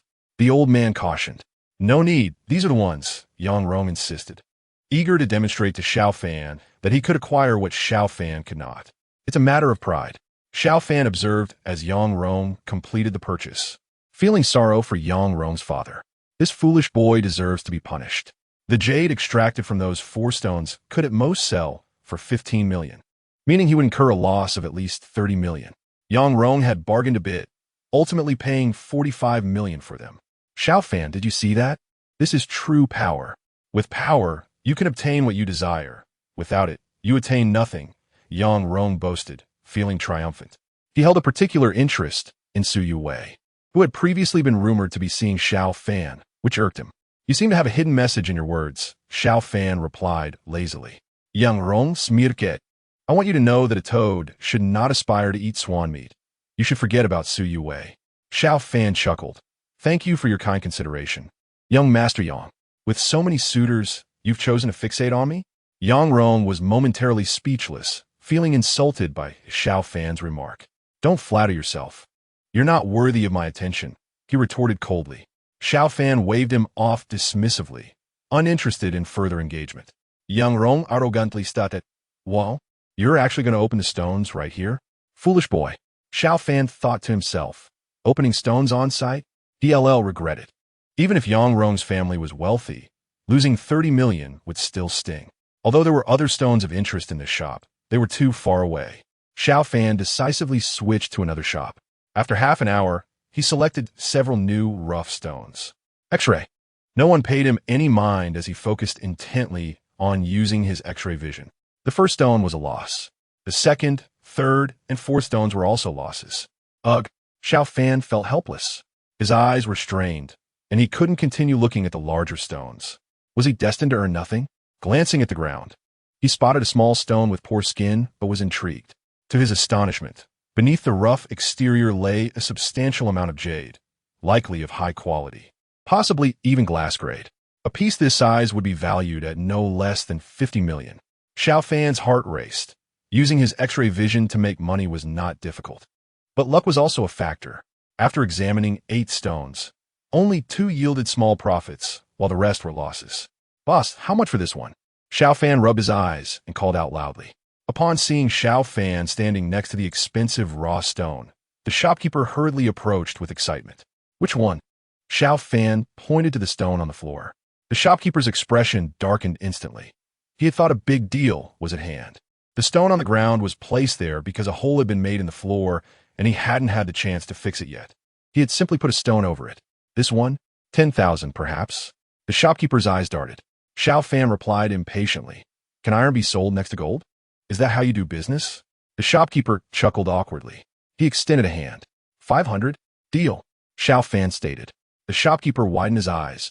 Who said 500? I meant 50,000. 3,000 for me to play around with. The rest you can keep. The shopkeeper pondered. Xiao Fan didn't seem like an expert. The likelihood of the stone being valuable was very low. All right, it's yours, young brother. As Xiao Fan turned to leave, the shopkeeper quickly added, 3,000 is still money. After scanning the code and transferring 3,000, Xiao Fan picked up the stone and walked away. Cutting stones in this shop? Nonsense. If he happened to cut out jade worth tens of millions, the shopkeeper would be heartbroken. Oh, Xiao Fan, you bought a raw stone too. How much did you spend on it? A few hundred? Yang Rong, whose stone had yet to be cut, sneered as he saw Xiao Fan approach. A cold light flickered in Xiao Fan's eyes. With Yang Rong's constant provocations, even a mild-mannered person could become irate. Hello, young Master Xiao. At that moment, someone spotted Xiao Fan and hurried over. Manager Miao. Xiao Fan nodded at the newcomer, recognizing her as Miao Xiaoyan, an associate of Tang Zietian. In her 40s, she smiled and said, Young Master Xiao, why didn't you give us a heads up? We could have come to fetch you. The shopkeeper has been waiting for you. Xiao Fan replied, Then please take me to see Boss Tang. Yang Rong wanted to erupt, but pretended Xiao Fan did not exist. The elder beside Yang Rong quickly pulled him aside. Old Zhao, what are you doing? Yang Rong said, somewhat displeased. After Xiao Fan and the others left, Old Zhao said, Do you know who that woman is? Yang Rong frowned. How would I know? It's my first time here. Old Zhao said solemnly, She is one of Tang Zietian's people. Boss Tang is one of the most significant figures around here. We cannot afford to offend him. In terms of assets, the Yang family was not inferior to Tang Zietian. However, Tang Zietian was a local tyrant, and the Yang family could not compete with him. Old Zhao, are you mistaken? Yang Rong said incredulously. How could a poor student like Xiao Fan know such a big figure? Old Zhao shook his head. I've been here at least 80 times. How could I be wrong? Your classmate is not simple. Yang Rong's brows furrowed. He still couldn't believe it. Xiao Fan's information had been exposed online. An orphan, both parents deceased, living in a modest 70 to 80 square meter apartment, utterly ordinary. Young Master Xiao, long time no see. Tang Zietian arrived at the shop's entrance to welcome Xiao Fan. Those familiar with Tang Zietian were secretly astonished. Xiao Fan appeared entirely unremarkable, yet Tang Zietian personally welcomed him, even addressing him as young Master Xiao. Boss Tang, let us speak inside. Xiao Fan smiled, and soon he and Tang Zietian were in a room together. Young Master Xiao, this is... Tang Zietian pointed to the raw stone in Xiao Fan's hand. Xiao Fan chuckled. Boss Tang, thank you for your assistance. I'll sell this for 50 million. Are you interested? Although he could make money quickly, he lacked connections. Tang Zietian had excellent contacts, particularly in Myanmar, which would be beneficial for Xiao Fan. 50 million. Tang Zietian exclaimed in surprise. Xiao Fan nodded. Tang Zietian's gaze sharpened. 50 million was not a trivial sum for him. Then I'll take advantage of this opportunity. Young Master Xiao. After a moment's consideration, Tang Zietian smiled. Even if he wasted 50 million, as long as Xiao Fan was from a martial arts family, forming a connection with him was entirely worth it in Tang Zietian's eyes. Moreover, he felt that Xiao Fan was unlikely to deceive him over 50 million. Such a small raw stone could be cut soon. Boss Tang, please arrange for someone to cut the stone, but do it discreetly. Xiao Fan set down the raw stone. Tang Zietian promptly transferred 29 million to Xiao Fan, with an additional 21 million being for the Tang knives. Xiao Fan felt elated as his savings soared to 46 million. Young Master Xiao, you didn't pay much for this raw stone, did you? Tang Zietian asked while pouring tea for Xiao Fan. Xiao Fan nodded. I bought it for 3,000. Tang Zietian's hand trembled. Goodness, you bought it for 3,000 and are reselling it for 50 million. A profit of over 10,000 times. Boss Tang, please have your people cut this stone, but do it away from the public eye. Xiao Fan smiled. Tang Zietian nodded and signaled for someone to take the stone away. A batch of Tang knives has sent a sample. Would you like to take a look, young Master Xiao? Tang Zietian in Guit. Bringing over 1,000 knives would be cumbersome, but a single sample was easy to manage. Of course, Xiao Fan replied, his eyes lighting up. As a man, he had a fondness for swords and firearms. Go fetch it, Tang Ziqian instructed. One of his bodyguards nodded, and the knife was soon retrieved. Tang Ziqian took the knife, cleared his throat, and said, Young Master Xiao, the price of this knife is basically reflected in the blade. The sheath is quite simple. Xiao Fan nodded. He didn't mind a sheath. Even without it, his family could easily make a simple one. With a swift motion, Tang Ziqian drew the knife from its sheath, revealing its gleaming edge. Although the knife was machine-forged, the materials used were substantial, and its hardness and sharpness were satisfactory. While it may not slice through iron effortlessly, cutting wire was no challenge at all. Tang Ziqian's fingers glided over the blade, smiling as he did so. Xiao Fan reached out, and Tang Ziqian handed the knife to him. The blade measured 75 centimeters in length, the handle 28 centimeters, width 32, and thickness 0.7. The dimensions are quite good, Xiao Fan remarked with a smile. Tang Ziqian looked astonished. Xiao Fan had accurately stated the knife specifications. How deep was his understanding of weapons? Little did he know, Xiao Fan measured it using his mental power. Not only could he measure it accurately to the millimeter, but he could also achieve precision down to the micrometer. Young Master Xiao, impressive, Tang Ziqian marveled. Xiao Fan asked, the quality of the others is comparable, right? Tang Ziqian assured him, you can rest assured, young master. They are all machine-forged, and the quality will not vary significantly. All right, Xiao Fan nodded. Boss Tang, could you arrange for someone to deliver it to me? If it works well, I may need more in the future. Tang Ziqian silently gasped. Was 1,000 not enough? Just then, one of Tang Ziqian's more capable bodyguards let out a grunt, his face contorted in pain, beads of sweat forming on his brow. Xiao Fan looked at him. Tang Ziqian quickly said, Yang Jun, sit down. It will be more comfortable. Yang Jun did not sit. He stood rigidly, enduring the pain. What's going on, boss? Xiao Fan asked, puzzled. I'm fine. Yang Jun gritted his teeth, sweat pouring down. Where's the shrapnel lodged? Xiao Fan inquired. Between the heart and spine. This location makes surgery tricky, and a careless move could damage the heart or spine. A thread of Xiao Fan's mental power surged into Yang Jun's body. Using X-ray vision was temporarily unfeasible, but mental power could be employed. When he first acquired his mental power, he struggled to use it. Penetrating the bedside cabinet was somewhat challenging, but now it was much easier. Soon, Xiao Fan's mental energy detected a bullet fragment within Yang Jun's body. The fragment was no larger than a fingernail and was perilously close to the heart, blood vessels, and spine. If surgery were to be performed to remove it, the likelihood of Yang Jun surviving the operation would be slim. If you trust me, I can help you remove it, Xiao Fan proposed. Tang Wanjun looked at Xiao Fan with surprise. Yang Jun had saved his life, and he held this bodyguard in high regard. I believe you, young Master Xiao. Yang Jun gritted his teeth. As a man of martial prowess, his instincts told him that Xiao Fan was extraordinary. Tang Ziqian quickly added, Young Master Xiao, whatever you require, just say the word. Xiao Fan waved his hand dismissively. He stood and placed his hand on Yang Jun's back, channeling more mental energy into Yang Jun's body, swiftly identifying a safe path. Out, Xiao Fan commanded, and in an instant, the bullet fragment was pulled free. Xiao Fan's mental energy could accelerate a steel needle to over 100 meters per second, making the extraction of the bullet fragment a trivial task. Such a trivial matter, Xiao Fan remarked, as the blood-stained fragment floated in his palm. No major blood vessels or nerves had been damaged, and with a few days of rest, recovery was assured. Tang Ziqian and the others gazed in astonishment at the small bullet fragment in Xiao Fan's hand. Newton's coffin lid could hardly contain the surprise. With a clink, the bullet fell onto the table. Thank you, young Master Xiao. Yang Jun expressed his profound gratitude. The moment the fragment was removed, he felt a sharp pain, but soon relief washed over him. Thank you so much, young master, Tang Ziqian added, noting that Yang Jun had visited over 10 major hospitals without resolution, only to find a simple solution with Xiao Fan. Previously, he harbored some doubts about Xiao Fan's identity, but now those doubts vanished.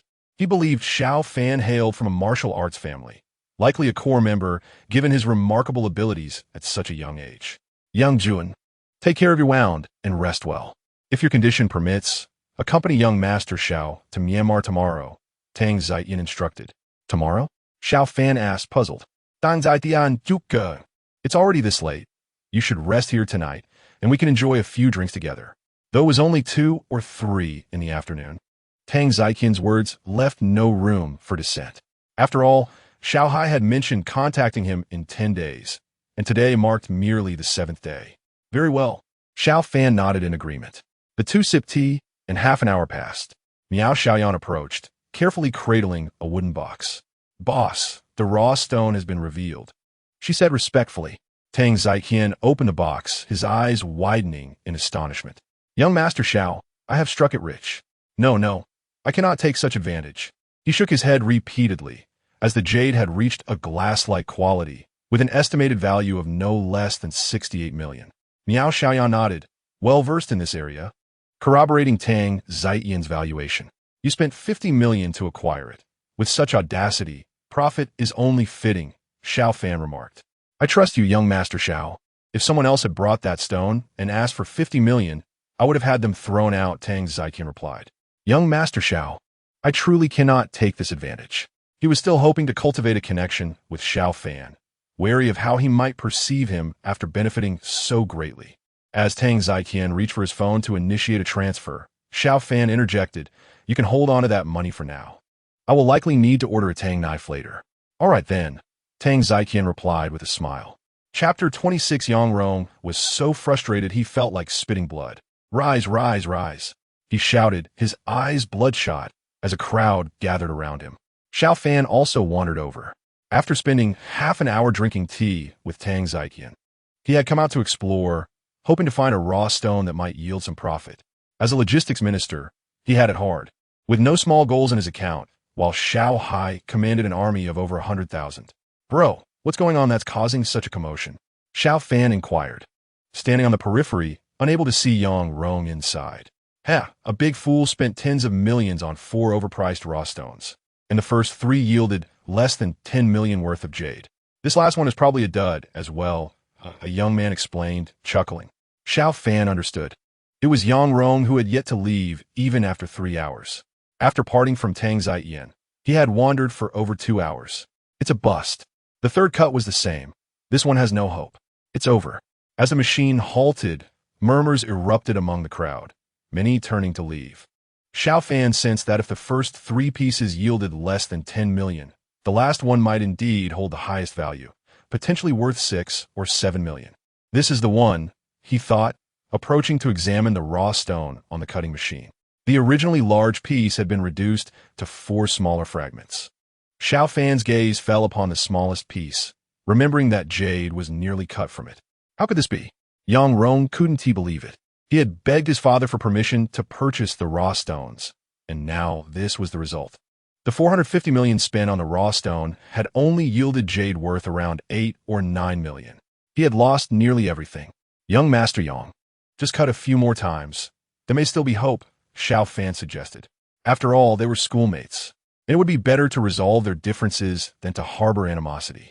Cut your mother, Yang Rong shouted, furious. Xiao Fan's kind suggestion was perceived as mockery by Yang Rong. A dog-biting El Dongbin fails to recognize a good-hearted person. Xiao Fan's expression turned cold. You dare to insult my kindness? If you were truly kind, you would buy them. Yang Rong said, Fine, I'll buy them. For pieces for 40,000, right? I can manage that. Xiao Fan coldly retorted. Yang Rong's companion, Zhao Lao, interjected, Young Master Yang, even if these raw stones are cut poorly, they can still sell for 5,000 each without a doubt. Xiao Fan turned as if to leave. Don't go. I agreed to sell them to you for 10,000 each.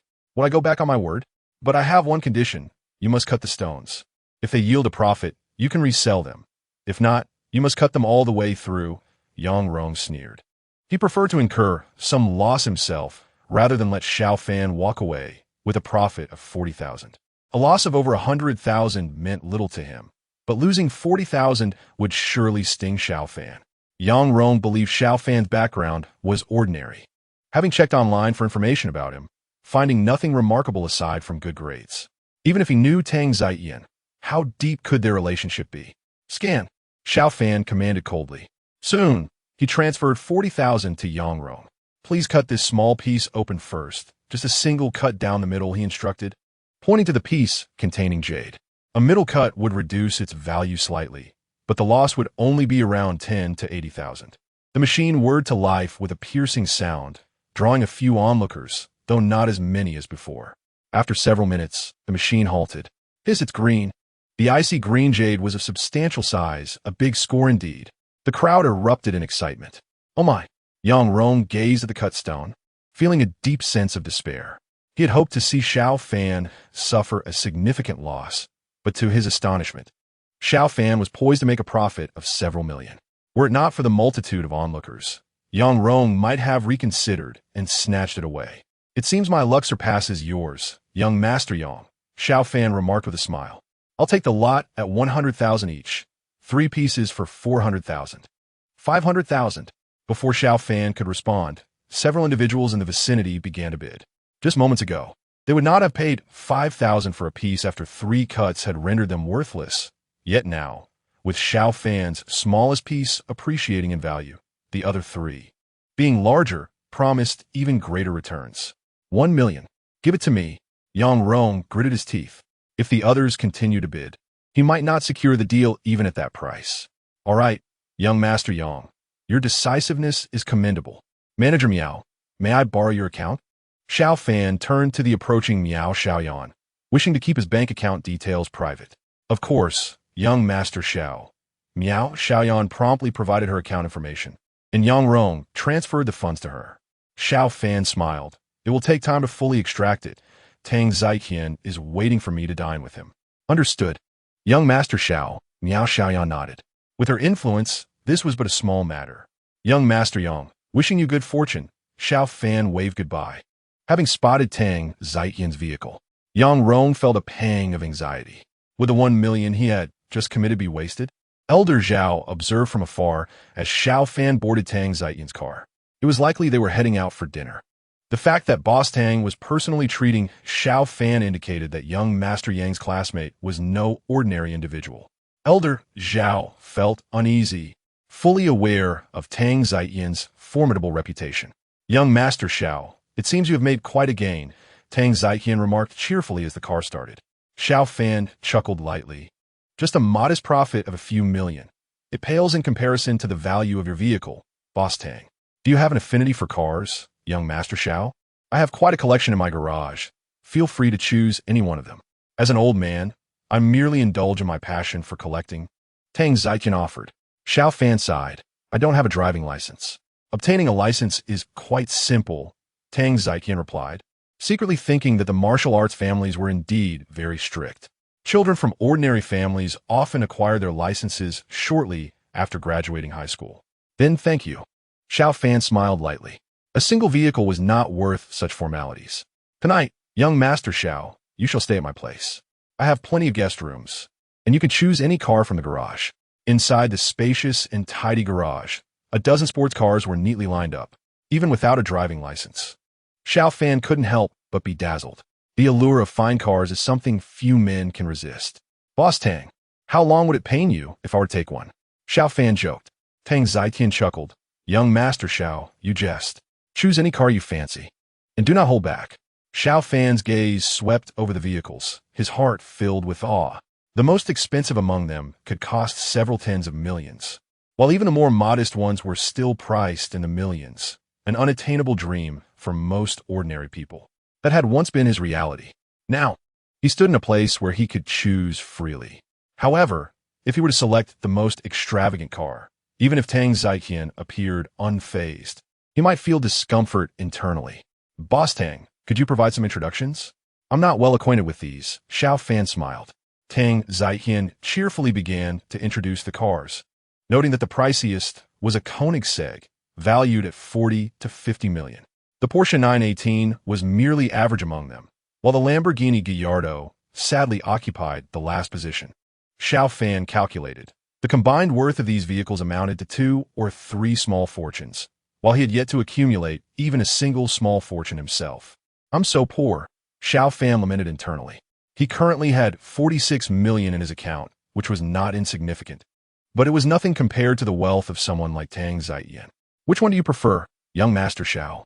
Once you obtain your license, I can arrange for the car to be delivered to you, Tang Ziyan smiled. Xiao Fan pointed to a Lamborghini Gallardo. That one. I have a fondness for Lamborghinis.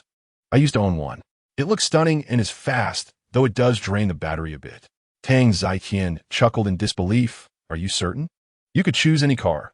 Truthfully, this Gallardo seems a bit unworthy of your stature, young Master Xiao. Xiao Fan shook his head. I have no stature. Merely an ordinary student. This car is already quite ostentatious. Very well, young Master Xiao. Just let me know when you get your license, Tang Ziyan replied with a smile. The sight of the floating shard in Xiao Fan's hand still astonished Tang Ziyan upon reflection. In another realm, Silver Moon City was shrouded in thunderous roars, heralding an impending storm. The city walls flickered with lights, yet in the pitch-black night, they barely illuminated the surroundings. Outside, it was eerily quiet, with patrolling soldiers showing signs of negligence. Their morale low. The emperor's tyranny and indiscriminate slaughter of innocents had incited the rebellion led by Xiao Hai, a renowned general. In recent decades, pirates had frequently ravaged the coastal areas, but under Xiao Hai's command, the military had relentlessly fought back, instilling fear in the hearts of the marauders. For nearly 2 years, piracy had nearly vanished. After quelling the pirates, Xiao Hai was dispatched to the northern border to confront invading barbarians, achieving 7 consecutive victories and gaining widespread acclaim. Why do you think General Xiao has turned against us? Some soldiers whispered. His merits have overshadowed the emperor, and with his rapid advancement in cultivation, the emperor likely feels threatened. General Xiao is a good man. Who would have thought he would become our enemy?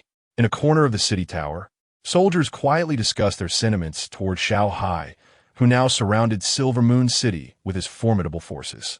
Yet, many ordinary citizens and soldiers did not harbor hatred towards him. Rather, they respected him. The pirates had wreaked havoc, and the constant threat from barbarians had left countless citizens filled with resentment. It was Xiao Hai who had offered them hope. As time passed, Xiao Hai gazed towards Silver Moon City.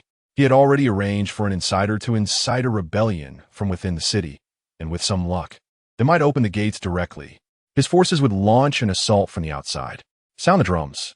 Xiao Hai commanded, his voice carrying far and wide. Boom! Boom! Boom! The earth-shattering drum beats resonated throughout Silver Moon City, igniting countless torches, a sea of flames stretching into the night. In the eastern city of Silver Moon, the soldiers atop the walls immediately panicked and relayed the news. They're attacking the East City? Quick, gather the troops to support them. The city lord, Huang Heian, received the report and responded sternly, understanding the gravity of the situation. He could not afford to underestimate Xiao Hai. If Xiao Hai was determined to mount a fierce assault, even the slightest negligence on their part could lead to disaster. Stop! Xiao Hai bellowed, halting the drumbeats. He advanced on a ferocious beast, towering at 4 to 5 meters in height. Listen well, I am Xiao Hai. Tonight, I will undoubtedly take Silver Moon City. Will you perish this night, or join me in forging a future? Consider wisely. His commanding voice echoed towards the city walls, leaving many soldiers astonished. Their admiration for Xiao Hai was palpable, but could Silver Moon City truly withstand his might? Within the city, there were 50,000 defenders. Yet many had arrived from other regions before Xiao Hai's approach.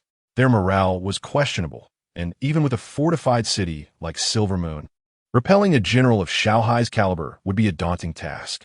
As time ticked away, reinforcements from various parts of Silver Moon City began to converge. Anyone attempting treason will be executed on the spot.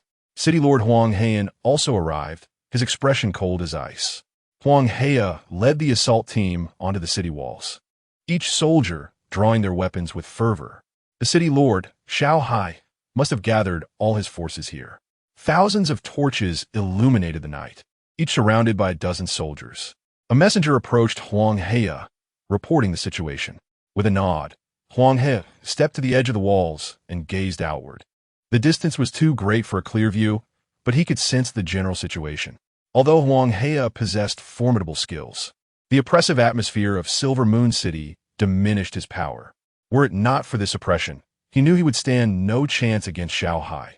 Otherwise, Silver Moon City would have long been conquered. Beat the drums. Xiao Hai Gongman. The rhythmic thumping echoed once more, this time with heightened urgency. Charge! Upon hearing the drums, 100,000 troops surged forward near the western gate of Silver Moon City. Kill! Within the city, many rushed frantically toward the gates. A grim realization washed over Huang He. He had fallen into Xiao Hai's trap. While he had summoned many soldiers here, Xiao Hai's main assault was directed elsewhere. Xiao Hai smiled, glancing back to see that each torchbearer was flanked by several scarecrows. In the darkness of the night, Huang He's perception was clouded and under immense pressure. He had undoubtedly drawn numerous defenders to the wrong location. Losing the people's support would erode the soldiers' morale.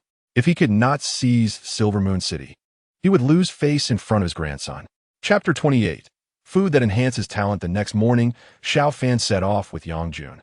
The wound from the shrapnel removal was minor, and Yang Jun paid little heed to it. Brother Yang, how do we get there? Xiao Fan inquired. Yang Jun chucklet. Do you think we're sneaking across? That's illegal. We have documents. With them, we can pass through without issue. The boss has prepared everything for you. He produced 2 documents from the armrest compartment and handed one to Xiao Fan, which bore his photo. Is it really that easy? Xiao Fan asked, astonished. Yang Jun smiled. The boss has connections here and in Myanmar. Rest assured, this is entirely legitimate. Nodding, Xiao Fan presented the documents, and indeed, their vehicle smoothly crossed into Myanmar. What is the security like here? Xiao Fan questioned. Yang Jun replied with a grin. We want to venture into remote areas. It will be safe. It's a 4 to 5 hour drive, so you might feel a bit tired. Xiao Fan shook his head. It's fine. I'm not some pampered young master. As they drove onward, Xiao Fan gazed out the window, captivated by the scenery. This marked his first trip abroad. Before long, 4.5 hours had passed, and they arrived at a warehouse. The boss had rented it, and everything had already been delivered inside. You can inspect the goods shortly, Yang Jun said as he jumped out of the vehicle. The warehouse was modest in size, and Yang Jun swiftly opened the door.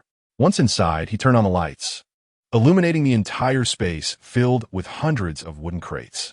Each crate contained 100 tang knives and several specially crafted sharpening stones. The high-grade steel knives required superior sharpening tools. Yang Jun opened one of the crates, casually drawing out a tang knife that gleamed with a cold light, identical to the sample received by Tang Zaiyan. Xiao Fan meticulously opened a dozen crates to inspect the items.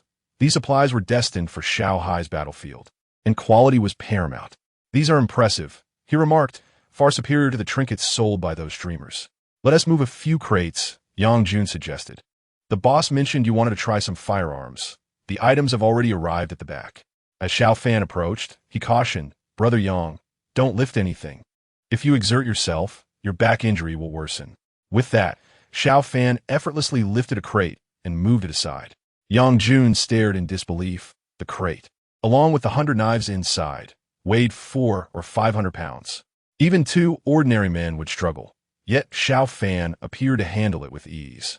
Xiao Fan truly possesses profound inner strength, Yang Jun thought to himself, unaware that Xiao Fan had no such abilities.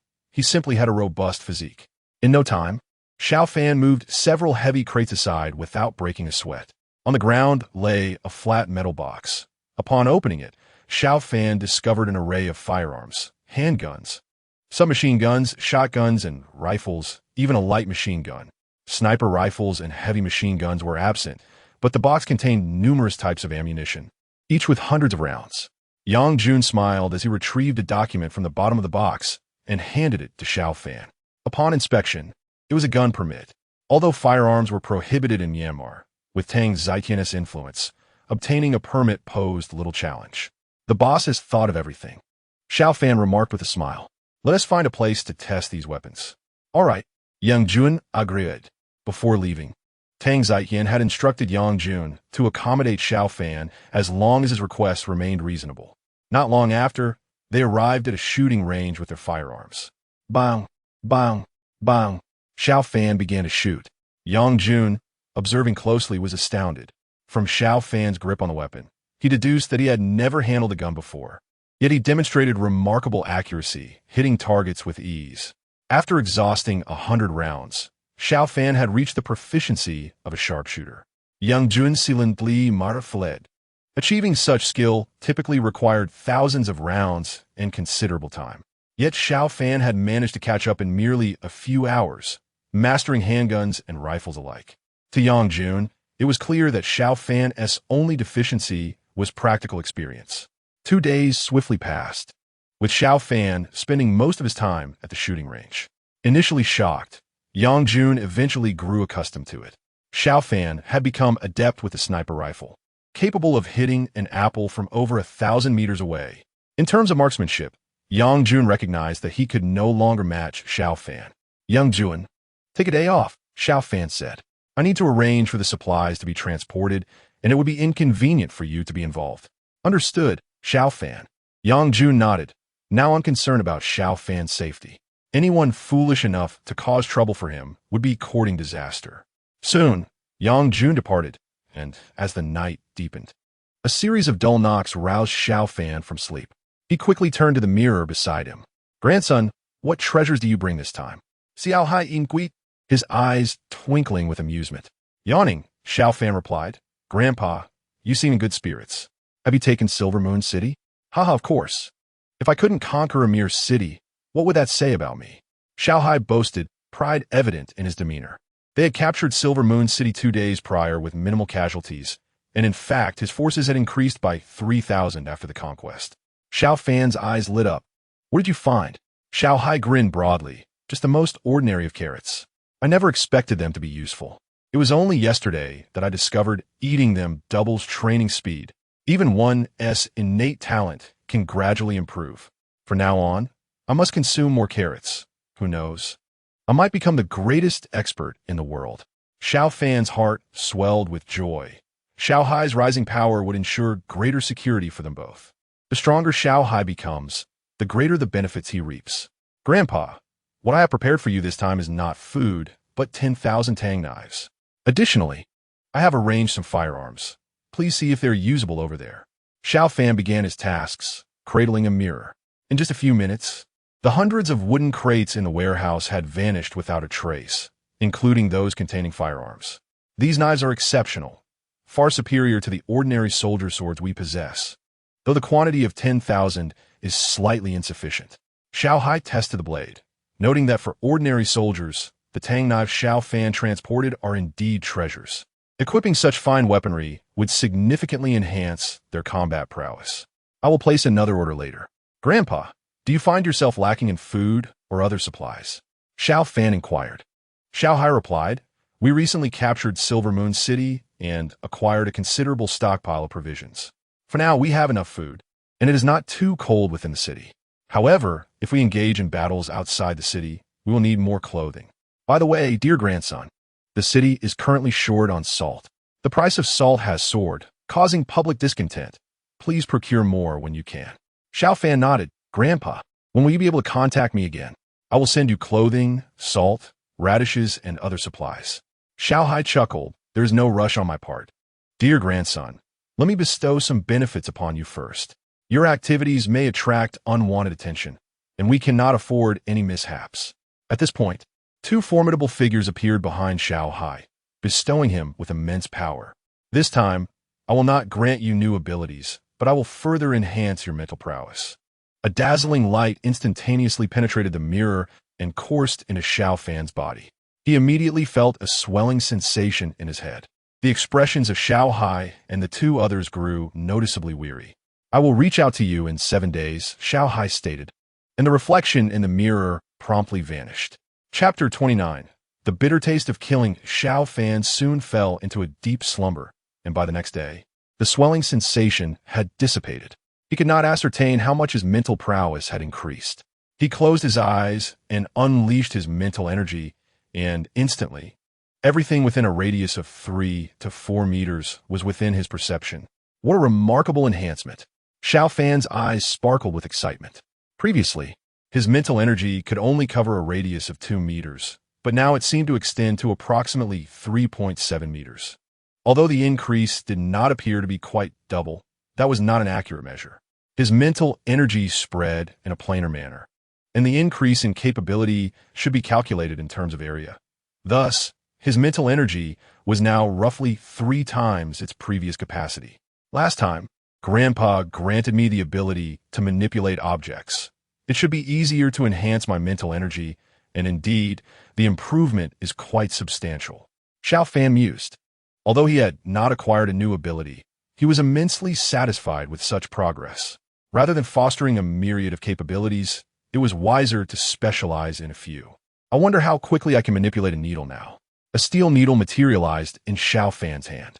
Within the range of his mental energy, the needle accelerated continuously. Whoosh!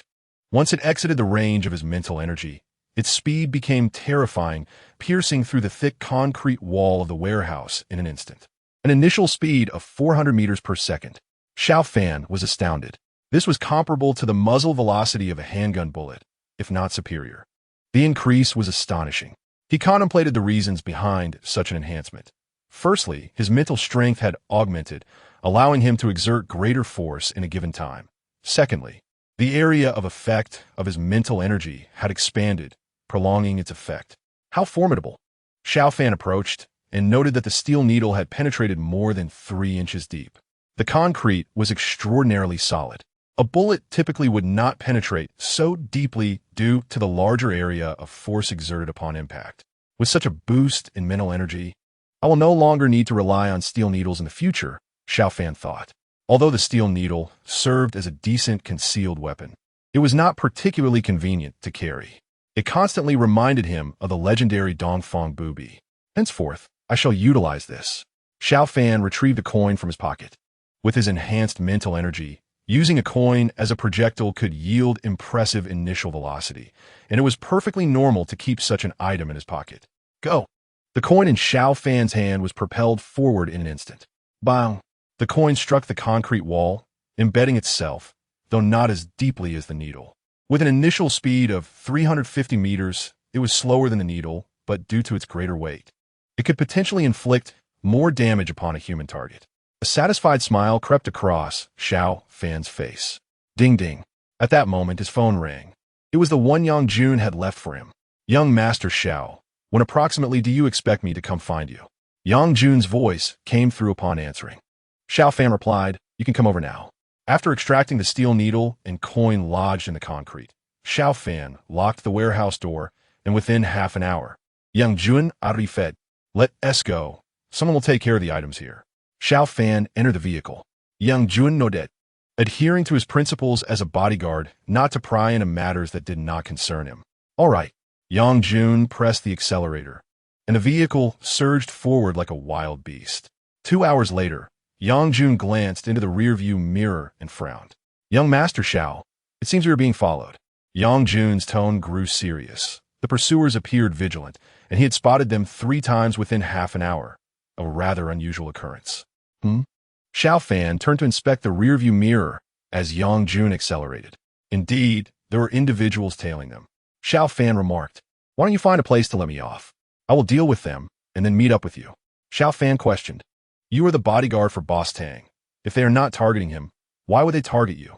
Yang Jun fell silent for a moment before replying. In my past military service, I crossed a major drug lord. After retiring, I became the boss's bodyguard. His expression shifted to one of regret as he continued. Young Master Xiao, I never anticipated that even after several years, they would not have given up. You should drop me off at the town ahead. Beyond that lies wilderness, and they may strike. Xiao Fan's heart raced. It was his first encounter with such a situation, and he felt quite anxious. However, leaving Yang Jun behind was not something he could bring himself to do. Do not stop. Keep driving, Xiao Fan insisted. The town may have their people as well. Yang Jun furrowed his brow, contemplating the possibility. If they dropped Xiao Fan off, he could be in even greater danger. Young Master, brace yourself, Yang Jun warned, flooring the accelerator to increase the vehicle's speed. Boom! Just as their vehicle surged past the town, the cars behind them accelerated in pursuit, with 4 motorcycles joining the chase. Young Master, do you have any firearms on you? Yang Jun inquired. Xiao Fan shook his head. He had transmitted all his guns and ammunition to Xiao Hai. Yang Jun frowned deeply. While he carried a handgun, it was merely a single pistol, whereas their adversaries likely possessed multiple weapons, possibly even heavier firepower. Boom! Yang Jun pressed the accelerator to the maximum. The off-road vehicle raced madly along the dirt road. Yet the motorcycles were even faster. Bang! Bang! One of the pursuers drew a pistol and began firing, bullets striking the rear of the vehicle. "Young master, get down," Yang Jun commanded, steering with one hand while preparing to retaliate with the other. Xiao Fan inhaled deeply. "Focus on driving. I will handle them." The audacity of their assailants to open fire enraged Xiao Fan. Bang! Another shot rang out. The motorcycle, nearly parallel to their vehicle, fired directly at Xiao Fan. "You scoundrel!" Xiao Fan extended his hand and astonishingly caught the bullet mid-flight. As the bullet entered his mental field, it began to decelerate, and by the time it reached Xiao Fan, its speed had decreased significantly. "Go!" Xiao Fan flicked his hand, propelling the bullet he held towards the target with remarkable precision. Subsequently, he leaned forward, swiftly releasing 3 coins from his grasp within a mere 2 seconds. All 3 motorcycles in pursuit suffered blowouts, leading to a cacophonous crash as one of the vehicles collided with another motorcycle, causing it to careen uncontrollably into the roadside. Yang Jun did not hesitate to accelerate, and their vehicle sped away rapidly. Xiao Fan exhaled a long, relieved breath, yet his complexion was far from favorable. He was uncertain of the fates of the 3 motorcycle riders behind him. However, the first was undoubtedly dead. The experience of taking a life weighed heavily on him. "Xiao, you acted in self-defense. According to both the laws of Myanmar and our own, you bear no responsibility," Yang Jun reassured, having noticed Xiao Fan's troubled expression. Xiao Fan nodded lightly. Having been pursued with lethal intent, he felt no remorse for his actions. Chapter 30, Yue. "Who is my rival? Are we just leaving like this, without any further concerns?" Xiao Fan inquired. Yang Jun replied, "They are drug offenders and would not dare to report us. Publicly, there will be no issues, but they may conduct an investigation behind the scenes. I will contact the boss to handle this." Xiao Fan furrowed his brow in contemplation. Since he had accompanied Yang Jun, it was likely that they could trace the situation back to him in the future. "I sincerely apologize, Xiao. I never intended for my past to entangle you in this," Yang Jun expressed with deep regret. Xiao Fan shook his head.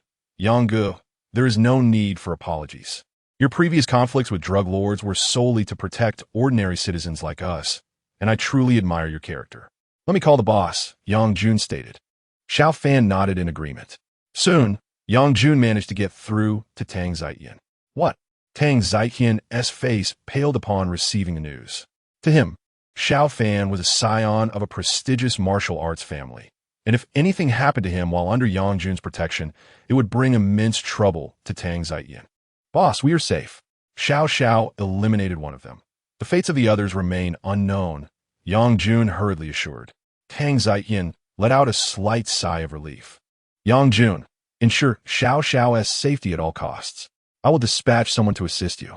After hanging up, Tang Zietian was consumed with rage and directly made another call. "Sang Wei, you sent people to hunt my bodyguard? Do you think I, Tang Zietian, am dead?" He bellowed. "If you do not provide me with a satisfactory explanation, General Jean's men will thoroughly cleanse your territory within 3 days." On the other end of the line, the notorious drug Lord Sang Wei puffed on a cigar. A blonde beauty nestled in his arms. "Is this really happening, Boss Tang? It must have been my subordinates acting recklessly. I will discipline them appropriately," he chuckled. Tang Zietian's tone turned severe. "Sang Wei, I am not jesting. You must provide me with an explanation. Otherwise, we shall see the consequences." He abruptly ended the call. Sang Wei, feeling a sense of satisfaction at Tang Zietian's fury, mused that even if it required a significant price, the death of Yang Jun would be worthwhile. Suddenly, his phone rang again. It was one of his subordinates. "Boss, Yang Jun is alive, but we are in trouble. The others are all dead," the subordinate, Senji, lamented. Sang Wei's expression darkened. "What did you say?" Senji recounted the dire circumstances. After hanging up, Sang Wei gazed at the 3 corpses in the vehicle, his heart racing with dread. They had been traveling at over 150 kilometers per hour, and he had survived only due to his seatbelt, though he was now battered and bloodied, having just regained consciousness. 7 of my men are dead, and you still expect me to give you an explanation?" Sang Wei shouted as he dialed Tang Zietian again. Tang Zietian was taken aback. 7 dead? Your men perished because they were incompetent. It was your men who instigated this. You must provide me with an explanation, or we will settle this matter differently. After ending the call, Sang Wei's face soured. If it weren't for the strong ties between Tang Zietian and General Jin, he would have eliminated Tang Zietian long ago. Investigate who Yang Jun is associated with, Sang Wei ordered, sensing something amiss. Could Yang Jun truly be so formidable? I truly apologize, Xiao. I never anticipated such an occurrence. Yang Jun expressed remorsefully. Before they could exit Myanmar, they encountered their rescuers. Tang Zietian himself had come to meet them. Xiao Fan shook his head. It's nothing. Just ensure this does not affect me in the future. By the way, that batch of Tang knives is excellent. I would like to order another 20,000. Each knife costs 3,500, totaling 70 million for 2,000.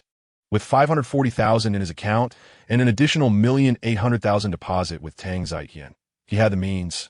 No need for you to pay for these 20,000 Tang knives. Given Sang Wei's actions, he should not expect to resolve this without a considerable sum. I will procure the funds from him, Tang Zietian asserted. Xiao Fan nodded slightly. Tang Zietian breathed a sigh of relief. If Xiao Fan refused, he feared their hard-earned relationship would come to an abrupt end. Opting not to visit Tang Zietian, Xiao Fan checked into a 5-star hotel, intending to stay for a couple of days to earn some more money. Yang Jun, please elaborate, Tang Zietian urged upon returning home. Yang Jun found it challenging to provide extensive details over the phone, as Tang Zietian had not asked many questions during their journey. He recounted the events from start to finish. Su Den Li, Tang Zietian, how set? You just said Xiao caught a bullet and then threw it to kill one of the motorcycle riders? Yang Jun nodded. Tang Zietian was astounded. He knew Xiao Fan possessed formidable internal skills, yet he had not anticipated that he could catch a bullet with his bare hands. Even within martial arts families, such individuals were rare. Xiao Fan must surely be a core member or even the heir of a martial arts family. It was imperative to cultivate a strong relationship with him. Are you in the city? Su Youwei's message arrived as Xiao Fan awoke from a nap. Yaya has been discharged from the hospital, and the principal wishes to invite you to a meal as a gesture of gratitude. Yaya also wants to thank you in person. I am not in the city, he replied, her image surfacing in his mind. During the gunfire, Xiao Fan had thought of Su Youwei, reflecting on how he had never experienced love, pondering whether his life had been somewhat lacking. Now that his abilities had improved, he felt less fear about certain truths being revealed. At school, Su Youwei stared at her phone, somewhat lost in thought. Shall we go together? She asked, her gaze slightly unusual. All right, senior, she responded. You seem a bit off. Did you secretly find a boyfriend? A nearby girl teased. Their friendship was relatively close, and the girl had a rather carefree demeanor. It's not like that, Su Youwei hurriedly replied. The girl scrutinized her. You seem anxious, based on what I know of you. Even if you haven't found someone, you must have someone in mind. Come on, tell me who my rival is. Su Youwei retorted, I genuinely haven't. The teacher is coming. Let us focus on class. The girl scoffed. I don't like teacher Huang's class. He looks at you in a strange way. Su Youwei sighed in exasperation. She too was not fond of the class. Yet, having already chosen the course, it was unreasonable to skip it merely due to disliking the teacher. Chapter 31. The small goal achieved after a brief afternoon nap at the hotel. Xiao Fan ventured to the raw stone market.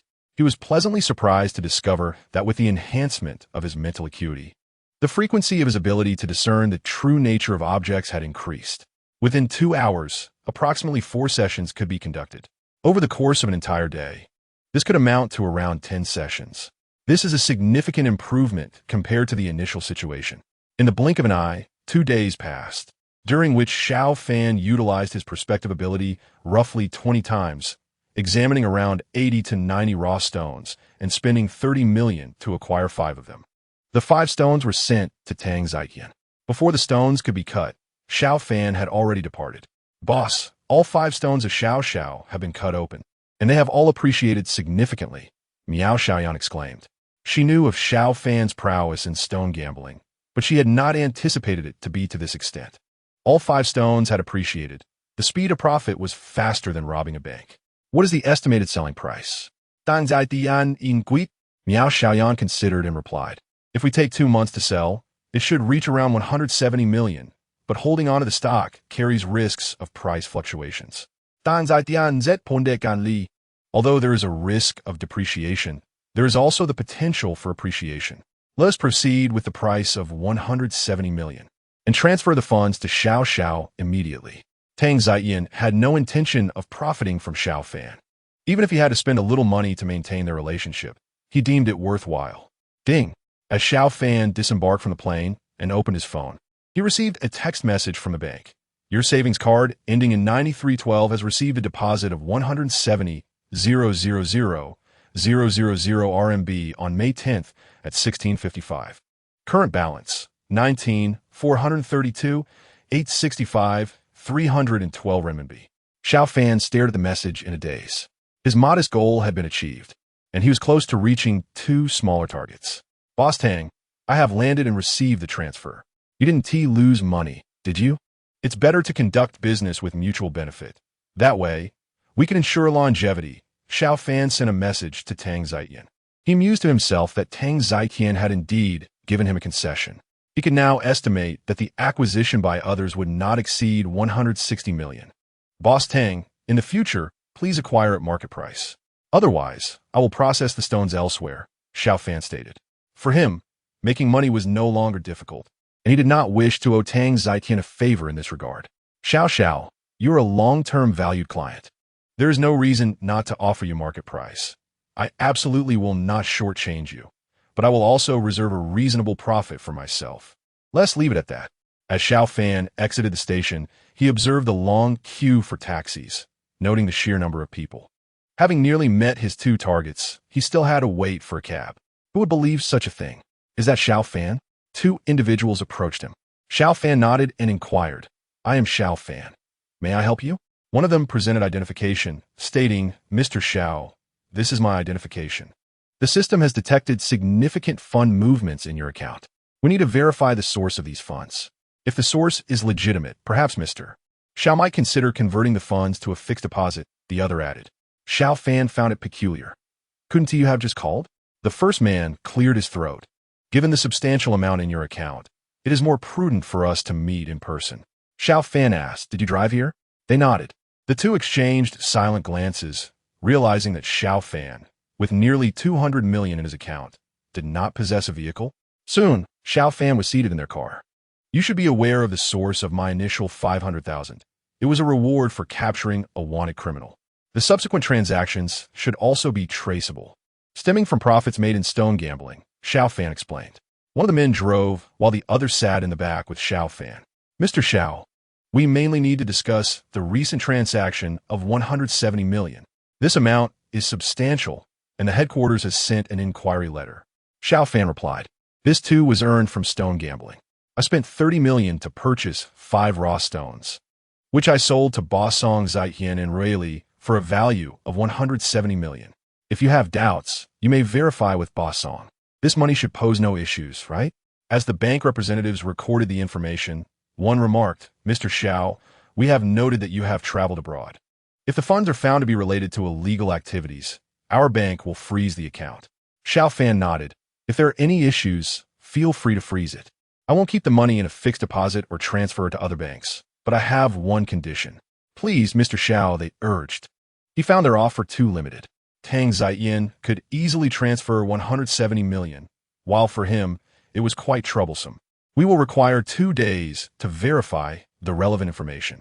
If everything checks out, we can apply for a daily transfer limit of up to 50 million. You may not qualify for a 100 million limit at this time. Xiao Fan sighed inwardly, realizing that Tang Ziyan could effortlessly transfer such an amount. His account balance was likely over 1 billion, yet he still felt impoverished. Fine, 50 million it is, Xiao Fan agreed, noting that even for purchasing raw stones, a limit of 50 million was more than sufficient. Mr. Xiao, your account may be temporarily frozen for 2 days, which could affect your access. We apologize for this inconvenience. Xiao Fan considered that he wouldn't be seeking out Yang Onrin and the others for another 4 days, by which time he would need to settle the remaining payment. A 2-day account freeze posed little concern. That's acceptable, he nodded. The bank representatives breathed a sigh of relief. Xiao Fan was a significant client, and they could not afford to offend him. Mr. Xiao, you might want to consider converting part of the funds into a fixed deposit. Additionally, We have professional financial advisors who can offer you services. Xiao Fan shook his head, closing his eyes, disinterested in further discussion. Half an hour later, they arrived in the city. Pull over, Xiao Fan instructed. Upon exiting the vehicle, Xiao Fan hailed a taxi to his school. When he attempted to pay the fare, a notification of payment failure appeared. What the? Has it been frozen already? Xiao Fan quickly checked his WeChat balance, which was under 5 yuan. Excuse me, could you please wait a moment? He said awkwardly to the driver. He hastily called Shun, old 4, I'm in a bind. Please transfer me 1,000 yuan via WeChat. Shun asked no questions and promptly sent the money. It was not 1,000, but 5,000. Here, take this for now. If you need more, just say the word. A faint smile appeared on Xiao Fan's face. He felt fortunate to have such supportive roommates. Chapter 32. The psychopathic killer in the dormitory. Shun curiously asked Kong Su and Yifei, why has the boss, the second brother, and the third brother never borrowed money from us before? What could be the reason now? Kong Su pondered. Could it be that he has fallen in love recently? Love costs money. Yifei shook his head. Boss, you still don't know the third brother well enough. He has no family support. It's unlikely he would need to borrow money unless something unexpected happened. Shun's eyes widened. What if Su Yue is pregnant? And he doesn't have enough for an abortion? Kong Su replied. Yifei added, if that is the case, shouldn't we remind the third brother? It's not good for the sister-in-law's health to have an abortion. It's better to have the child. Yifei nodded in agreement. That makes sense. The three of us could become godfathers. We wouldn't lack for food and drink for the child. The trio continued their animated discussion. Creak.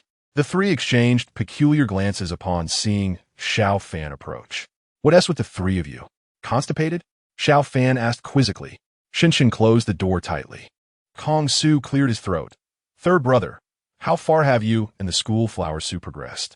We're all friends here. You don't need to hide anything. Yifei chimed in. If you need money, just tell us. Shun added, third brother, what the boss and second brother mean is if the school flower is pregnant. It's better to have the child. We three can be godfathers and support the expenses.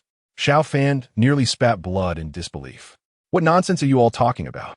Did I not mention it before? My relationship with her is merely that of a landlord and tenant. You all have such wild imaginations. Perhaps you should try your hand at writing novels, Xiao Fan remarked, exasperated. Just then, his phone rang. It was a call from Su Yue. Shun noticed and blinked. Su Yue is calling. Please refrain from making any unfounded comments. There's truly nothing between us, Xiao Fan said as he answered the call. Perhaps I should buy some groceries. You can come over for dinner later. Feel free to bring a donation receipt.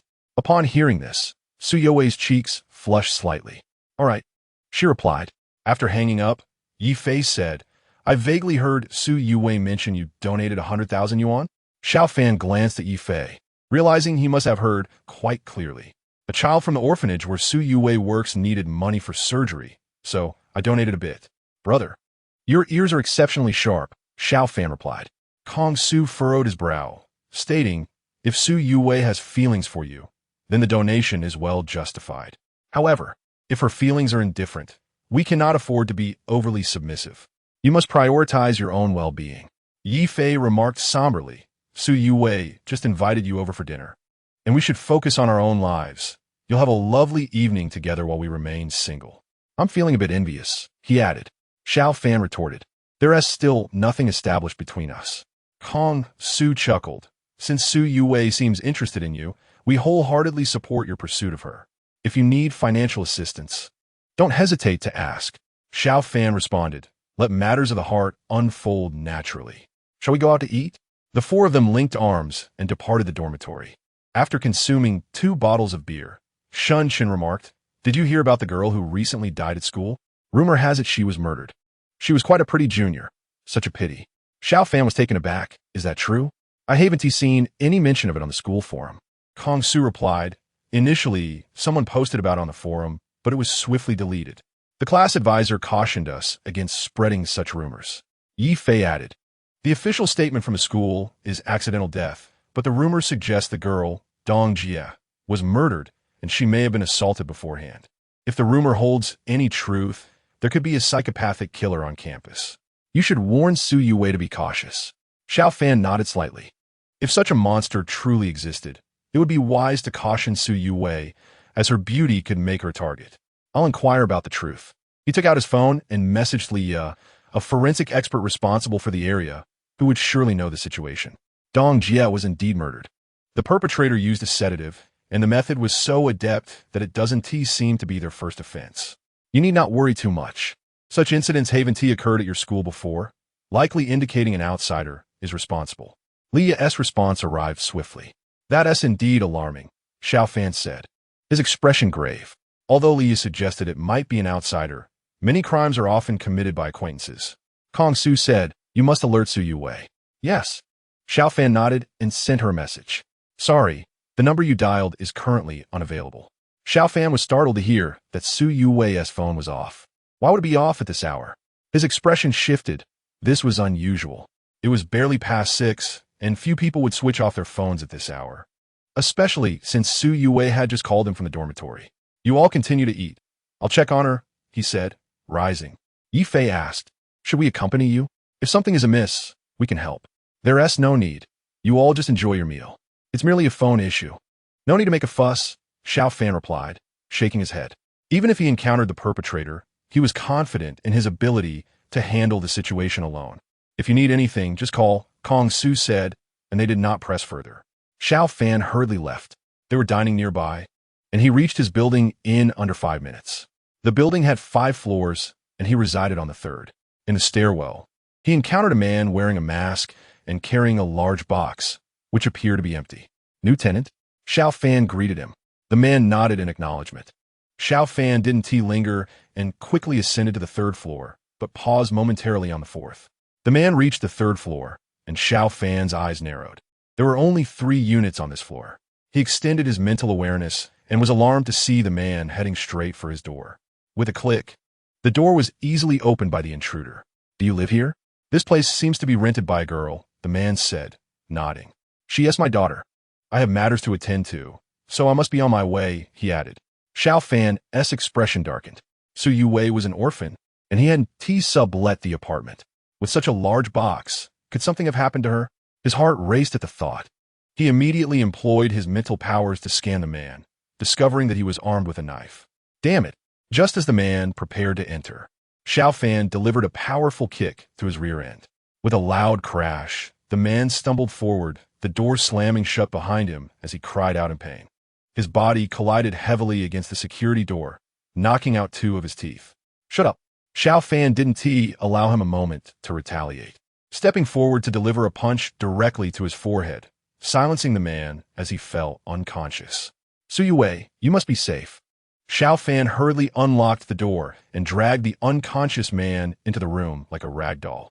With a sigh of relief, he found Su Yuwei lying on the floor, and though there was no blood, her chest was gently rising and falling. Her complexion flushed, she appeared to be merely unconscious. Nearby, he spotted Su Yuwei's broken phone. Su Yuwei, wake up.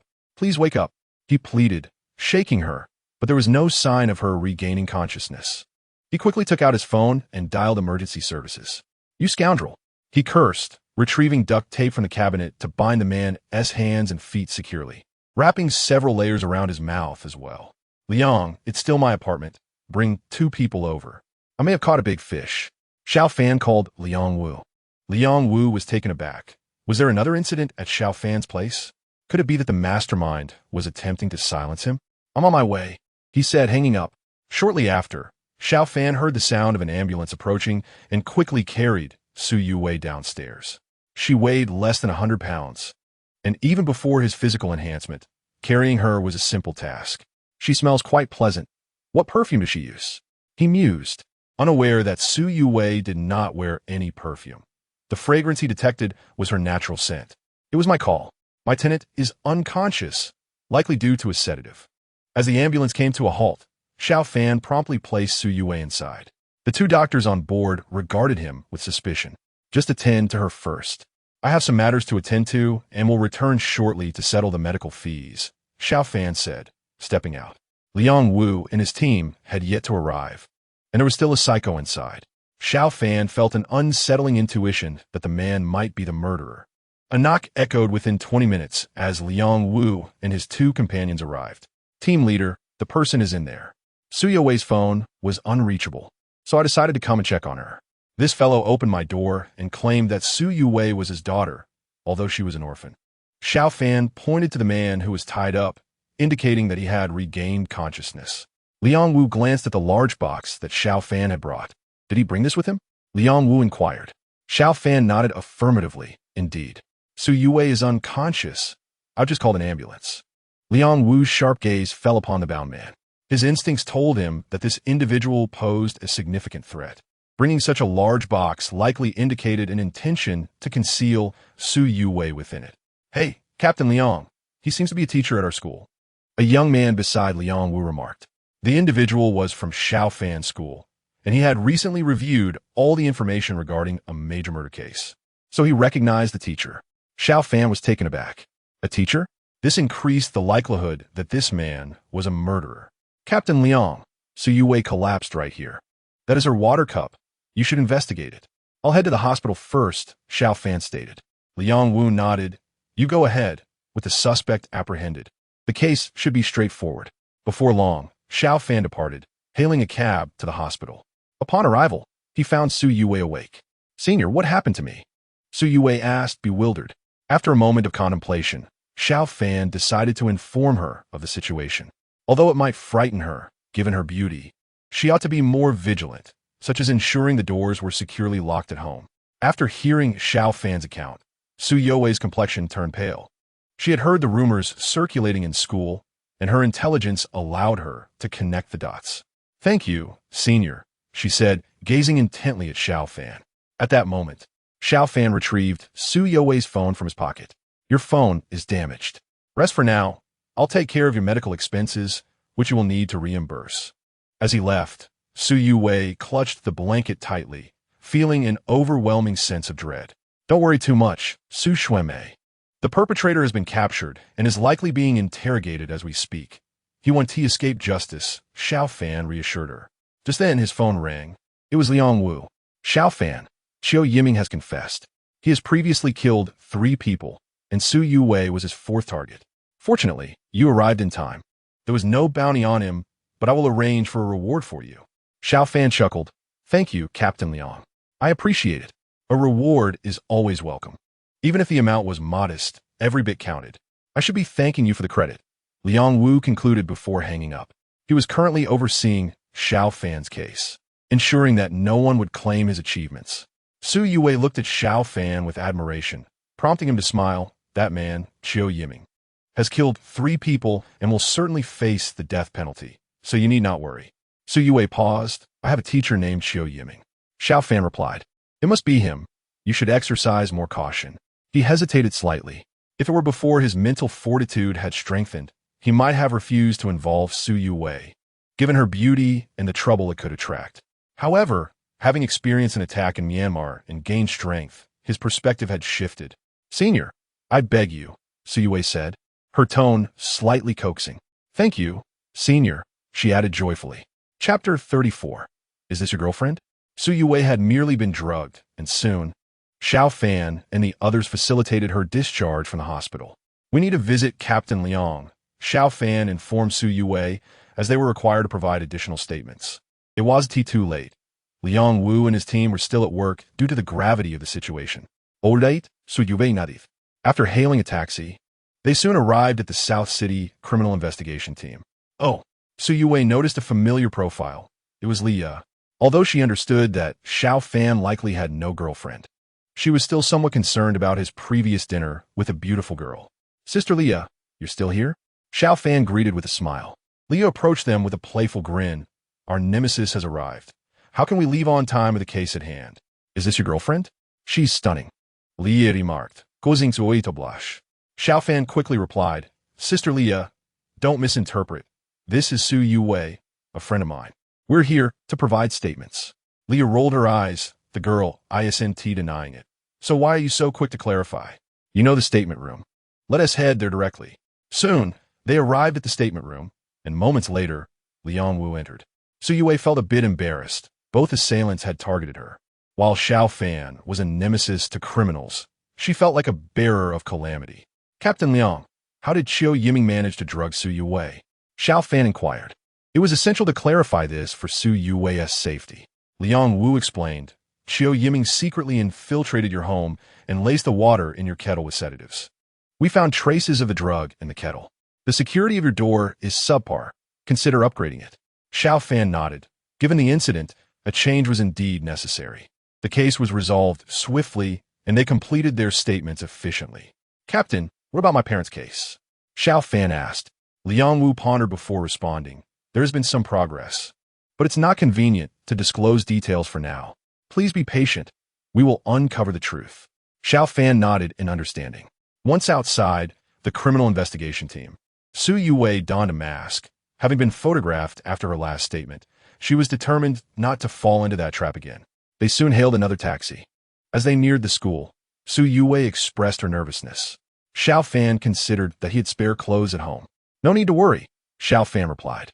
The taxi driver glanced at the rearview mirror, reminiscing about the carefree nature of youth. Su Xuemei, go take a shower first. You should rest early after today's scare. By the way, are we still visiting Iya and the others tomorrow?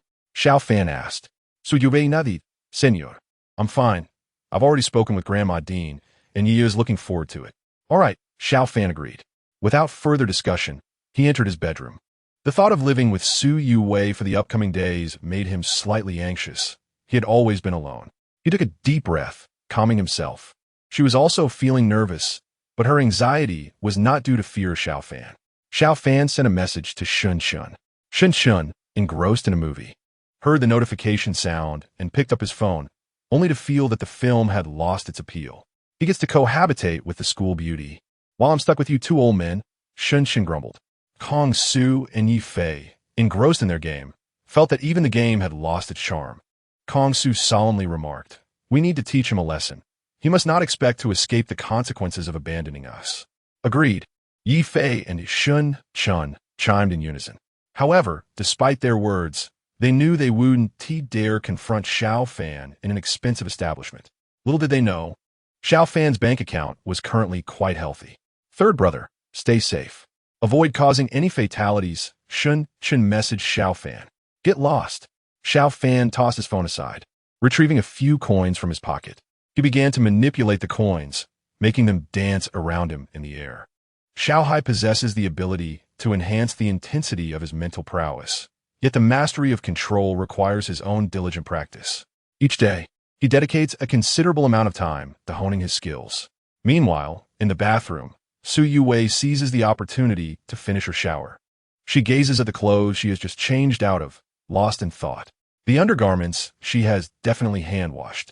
But should she wash the other clothes together with Xiao Fan's? If not, utilizing the washing machine for just one person's laundry seems wasteful. Perhaps it is best to wash them together, she murmurs to herself, quickly attending to her intimate garments. While hanging the laundry, Su Yuwei encounters a minor inconvenience. The apartment is small, and thus there is only one drying balcony.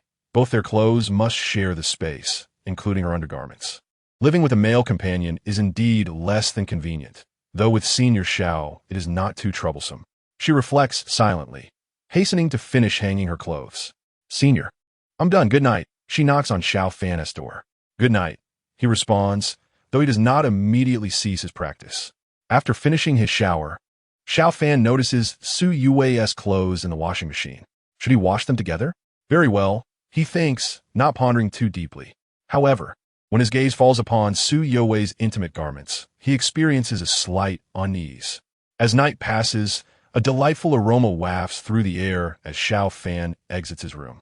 Senior, hurry and freshen up, breakfast will be ready soon. We're having noodles today, Su Yuwei's voice calls from the kitchen. Upon entering the living room, he sees her bustling about in the kitchen. The clothes on the balcony are all neatly hung. A warm current flows through Xiao Fan's heart. This place now feels like home. He contemplates asking Su Yuwei if she would like to be his girlfriend, but ultimately refrains from voicing the thought. Perhaps her affection stems from gratitude for saving her. Asking her now would feel like taking advantage of her feelings. Better to let things unfold naturally, he decides. Senior, what are you looking at? Su Yuwei turns her head, her cheeks tinged with a blush. She had her back to Xiao Fan, yet could sense his gaze upon her. Ah, nothing. He quickly retreats to the bathroom to wash up. A faint smile graces Su Yuwei's lips, It seems she still possesses some allure. Chapter 35. The bank card is unfrozen. Once washed up, the noodles are ready to be served. Su Yue has prepared shredded pork noodles, garnished with a hint of vegetables and wood ear mushrooms, which look quite appetizing. Xiao Fan swallows hard, having left dinner unfinished with Kong Su and the others last night. He is now quite hungry. Junior Su, your noodles look far superior to mine, he praises, hastily grabbing his chopsticks for a taste. Instantly, his eyes light up. The noodles not only look appealing, but also taste exquisite, far better than most noodle shops outside. How does it taste, senior? Su Yue inquires, watching him intently. Xiao Fan nods vigorously. Delicious. I haven't had such delightful noodles in ages. Su Yue beams. Then I shall make them for you often from now on. Xiao Fan pauses, sensing something odd in her wording. Realizing her slip, Su Yue's face flushes crimson. Ahem, Junior Su, you should eat as well. After we finish, we must hurry over. We still need to buy some gifts. He hastily shifts the subject. Okay, Su Yue replies. Dedicate de slurping her noodles. Her demeanor far more graceful than Xiao Fan's hearty appetite. He finishes quickly, even drinking the broth, a satisfied expression upon his face. Eating such a bowl of noodles when hungry is indeed a pleasure. Junior Su, I'll wash the dishes. Let us divide our tasks, he says, promptly collecting the bowls and heading to the kitchen. Senior Xiao, let me do it, she offers. Xiao Fan shakes his head. You cook. So it's only fair I wash the dishes. I may not be the best cook, but I can handle washing up. You go prepare. We'll set off soon. With just the two of them, the dishes are cleaned up in no time, and they are ready to depart. The orphanage is located in the county, and they first arrive at the bus station. Given Xiao Fan's financial situation, he could easily take a taxi, but with his card currently frozen, he only has over 4,000 yuan in WeChat, which must also cover gifts. Beep beep. As the vehicle starts, Su Yue, seated by the window, gazes outside, a sweet smile gracing her lips. With Xiao Fan by her side, she finds joy even in their current friendship. Su Yue's beauty is truly remarkable, Xiao Fan muses. Looking out the window, admiring her profile, observing her up close, he sees no flaws. Ding! A message notification sounds, and he checks his phone to find a message indicating his bank card has been unfrozen. Has it already been unfrozen? Xiao Fan's eyes brighten. The bank had mentioned a 2-day freeze, yet less than a day has passed, showcasing commendable efficiency. Ding! Another message arrives, announcing an increase in his transfer limit to 100 million. He is puzzled, as they previously mentioned a limit of 50 million.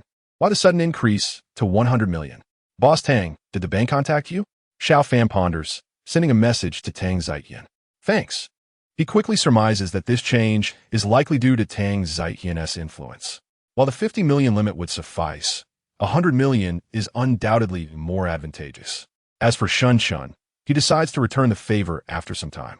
The journey proceeds smoothly, and they soon arrive in the county. Kuniorsu, what do your younger siblings need? Let us buy some things for them, Xiao Fan suggests as they exit the bus station. He shakes his head, sensing Su Yue's fondness for him. The chances of her becoming his girlfriend seem promising. It would be remiss to visit the orphanage empty-handed on their first visit. Let us get some books, she proposes thoughtfully. The roof of the library collapsed during the recent heavy rain, and many books were ruined. Books have the potential to change their futures. Su Yue reflects on her own journey, having been captivated by computer-related literature from a young age, which ultimately led her to become a hacker, a field in which she possesses remarkable talent.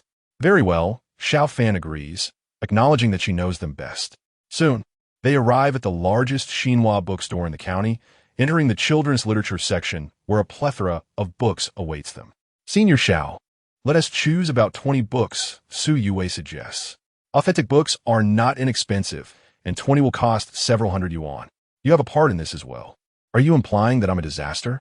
Su Yue replies with a hint of gloom. You lure the monsters, and I defeat them. Our cooperation is perfectly balanced. Xiao Fan chuckles. He waves over a nearby staff member. Young man, what books are you looking to purchase? Xiao Fan gestures broadly. I'll take one of each book in this children's section, and please arrange for them to be delivered to the county orphanage. Quickly calculate the total. Excuse me? The staff appears taken aback. Su Yue stares at Xiao Fan in astonishment. Soon, she regains her composure, exclaiming, Senior, There are likely thousands of books here. Requesting one of each will probably cost around 20,000 yuan. Xiao Fan nods. With nearly 2 small goals in his account, 20,000 yuan is a mere trifle. Senior Xiao, please don't buy so many. It's not easy for you either, Su Yue continues to urge. Xiao Fan smiled and said, I can certainly afford this amount of money. Even if these books can change the fate of just one child, it is worth every penny. Thank you.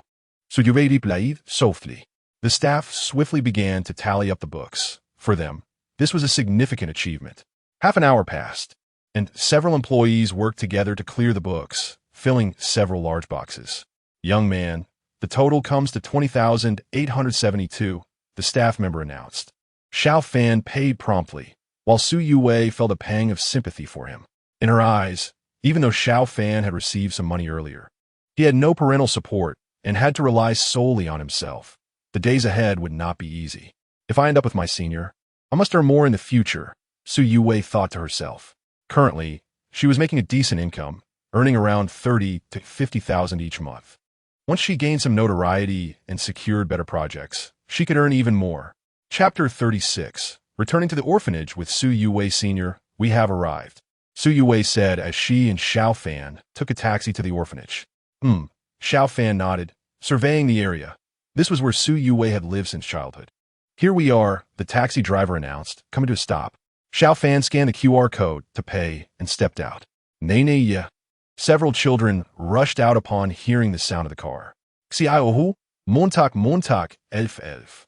Su Yue's face lit up with a smile as she joyfully called out to the children. One child, around 6 or 7 years old, ran into the courtyard and exclaimed loudly. Su Yue's face flushed. Xiao Fan chuckled as he watched her, and Su Yue shyly remarked, Senior, these little rascals don't know anything. Don't listen to their nonsense. Make way, the truck is here. A small truck had driven directly into the orphanage. The headmistress came out, and more children gathered around. Headmistress, Su Shui mentioned that many of the books in the library are damaged. So I brought some new ones for the children to read, Xiao Fan said with a smile. Xiao Fan, you shouldn't have spent so much, the headmistress replied, somewhat embarrassed. It's nothing, he assured her. The truck's rear opened, and soon boxes of books were unloaded. Each box contained about 100 books, totaling over 1,000 books across 12 boxes. So many? Wei, why didn't you advise Xiao Fan to spend less? This must have cost a fortune, the headmistress said with mild reproach. Please don't blame Su Shui. This amount is negligible for me, but it may greatly benefit these children, Xiao Fan replied. Xiao Fan, thank you. Children, quickly thank your brother Xiao Fan, the headmistress urged. Around 20 to 30 children chorused, thank you, brother Xiao Fan. Brother Xiao Fan, are you and Wei Jia in a relationship? If you're dating, will there be babies? As the truck driver left, many children surrounded Xiao Fan and Su Yue. Don't say such things, Su Yue said, her face turning crimson from their questions. Headmistress, where's the library? I'll help move these books over. Xiao Fan inquired with a smile. Oh, Xiao Fan, you don't need to do that. Let the children handle it, the headmistress replied quickly. The children immediately sprang into action. Xiao Fan also picked up a box of books and carried it to the library. Though it was called a library, it was merely a dilapidated room with a few large bookshelves around it, an old table in the center, and 2 long benches beside it. The only redeeming feature of the library was the ample light. Xiao Fan, Wei loved to sit here and read. She was the child who loved books the most in the entire orphanage, the headmistress said while organizing the books. As Su Yue stayed outside, playing games with some younger children, Xiao Fan surveyed the room and remarked, Headmistress, the conditions here are quite harsh. The headmistress smiled and replied, It's not too bad. At least the children have enough to eat and wear warmly. We owe much of this to Wei. She is a good child, just like you. If you two end up together, I would be very happy for Wei to have a good home. Xiao Fan gazed out the window, where he could see Su Yue, her laughter ringing like silver bells in the courtyard. The children quickly finished moving the books inside, and Xiao Fan helped the headmistress organize them. Headmistress, I would like to donate 1 million to the orphanage. Please use this money to renovate the entire place. But don't mention that I donated it, Xiao Fan said. The headmistress was taken aback. 1 million? She asked in disbelief. Xiao Fan nodded. Indeed. Rest assured, this amount is not a burden for me. However, you must keep it a secret, if I am with Su Xuanmei, I don't want her thinking it's out of gratitude. The headmistress looked at him incredulously. She had heard Su Yue mention that Xiao Fan was also an orphan, yet he could easily come up with such a sum. Xiao Fan, you shouldn't offer this money just yet. Wei Wei is quite perceptive. Any significant changes in the orphanage will certainly not escape her notice. Moreover, if I accept your donation, it may create pressure on her in your relationship. The headmistress said after a moment's thought. Xiao Fan was surprised. $1 million was no small amount. The headmistress gazed out the window fondly and said, many children have left the orphanage, but the one with the deepest bond is Wei Wei. I found her at the gate of the orphanage when she was just a month old. While other children her age were adopted, she remained here. It's been nearly 20 years now. Headmistress, I will defer to your judgment. Rest assured, regardless of whether Su Yue and I end up together, the promised $1 million will certainly be delivered. It is now May. It will surely be transferred before the end of the year. The headmistress smiled and remarked, it seems you are confident that you will be with Wei Wei before the year ends. Xiao Fan chuckled, as they were currently living together. If they were not certain of their relationship by the end of the year, it would indicate that they were simply not meant to be. Xiao Fan, go spend some time playing with the children. Lunch will be here, the headmistress instructed. Xiao Fan nodded and left the library, where the headmistress's smile grew even warmer. Even if Xiao Fan were without money, she would still bless Su Yue if she chose him. Now that Xiao Fan was affluent, Su Yue's future would be even brighter. Children, the monster is coming. Quick hide! Su Yue exclaimed loudly as she saw Xiao Fan approaching. The children hastily hid behind her, while Xiao Fan pretended to pounce. Time passed joyfully as they played together. Suddenly, at noon, a car arrived at the orphanage. Su Yue fronted slightly. The car door opened, and a somewhat plump young man in his late 20s stepped out. Upon seeing Su Yue, his eyes lit up. Headmistress Shan, have you considered my proposal? This orphanage is in disrepair. If Su Yue becomes my girlfriend, I will immediately invest 300,000 to renovate it. If we get married, I will offer 500,000, he said, gazing at the headmistress who had just exited the library. Headmistress Shun sternly replied, Feng Ping, I don't want your dirty money. Wei Wei can choose who she likes. No one can interfere with that. Feng Ping turned to Su Yue. What do you say? You're the one who left this place. Can you really overlook its dilapidation? It might collapse any day now. If you become my girlfriend, 300,000 will be transferred immediately. Chapter 37. The misfortunate Feng Ping, Su Yue replied coldly. Feng Ping, don't harbor delusions. I already have a boyfriend. Feng Ping's fierce gaze turned toward Xiao Fan. Is it you? He said, pointing at his car. Do you see that? The new BMW. Price between 400,000 to 500,000 is unattainable even after a decade of hard work. Take Yang Rong, for instance, despite his lack of intellect. His family possesses substantial assets. How else could he muster 50 million to purchase raw stones in Rueli? What are you laughing at? Feng Ping rebuked sharply, advancing toward Xiao Fan and delivering a forceful slap. With a resounding clap, Xiao Fan intercepted Feng Ping's hand with his own. Feng Ping cried out in agony, feeling as though his palm had been struck by an iron plate. What are you screaming for? What if you scare the children? Xiao Fan furrowed his brows, swiftly grasping Feng Ping by the throat. In the blink of an eye, Feng Ping was lifted effortlessly by a single hand. Amidst the astonished gazes of Su Yue and Shun Anmei, Xiao Fan carried Feng Ping outside the orphanage, where Feng Ping, struggling to breathe, had his eyes rolling back in fear. Shall we converse now? Xiao Fan lowered Feng Ping gently to the ground. Feng Ping, eyes wide with terror, realized that at over 150 pounds, he had been effortlessly lifted and carried 30 meters with ease. Big brother, I was wrong, he stammered, deflating. Xiao Fan smiled. What did you err? You did nothing wrong. Your intention to donate a car to the orphanage is commendable, worthy of emulation. Feng Ping was taken aback. Donate a car? That was his newly purchased vehicle, driven for less than half a month. Are you not here to donate a car? Xiao Fan continued. In that case, we must discuss this further. Arriving at the orphanage in a car to frighten the children is inappropriate. With that, he picked up a discarded steel rebar nearby. Under Feng Ping's fearful gaze, Xiao Fan bent the steel bar effortlessly. Who said I wasn't here to donate a car? I absolutely am. Feng Ping hurriedly insisted. Xiao Fan patted Feng Ping on the shoulder with such force that it made Feng Ping's legs tremble. Having such awareness is commendable. However, the orphanage might not require the car. It would be better to convert it to cash for everyone's convenience. You mentioned 4 to 500,000. Let us settle on 450,000.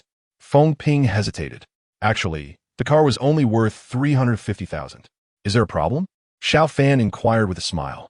Feng Ping, trembling, replied, no problem at all.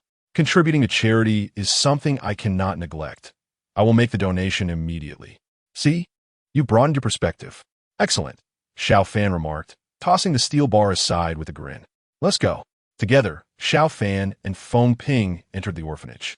After obtaining the orphanage's account details, Feng Ping transferred 450,000 through mobile banking.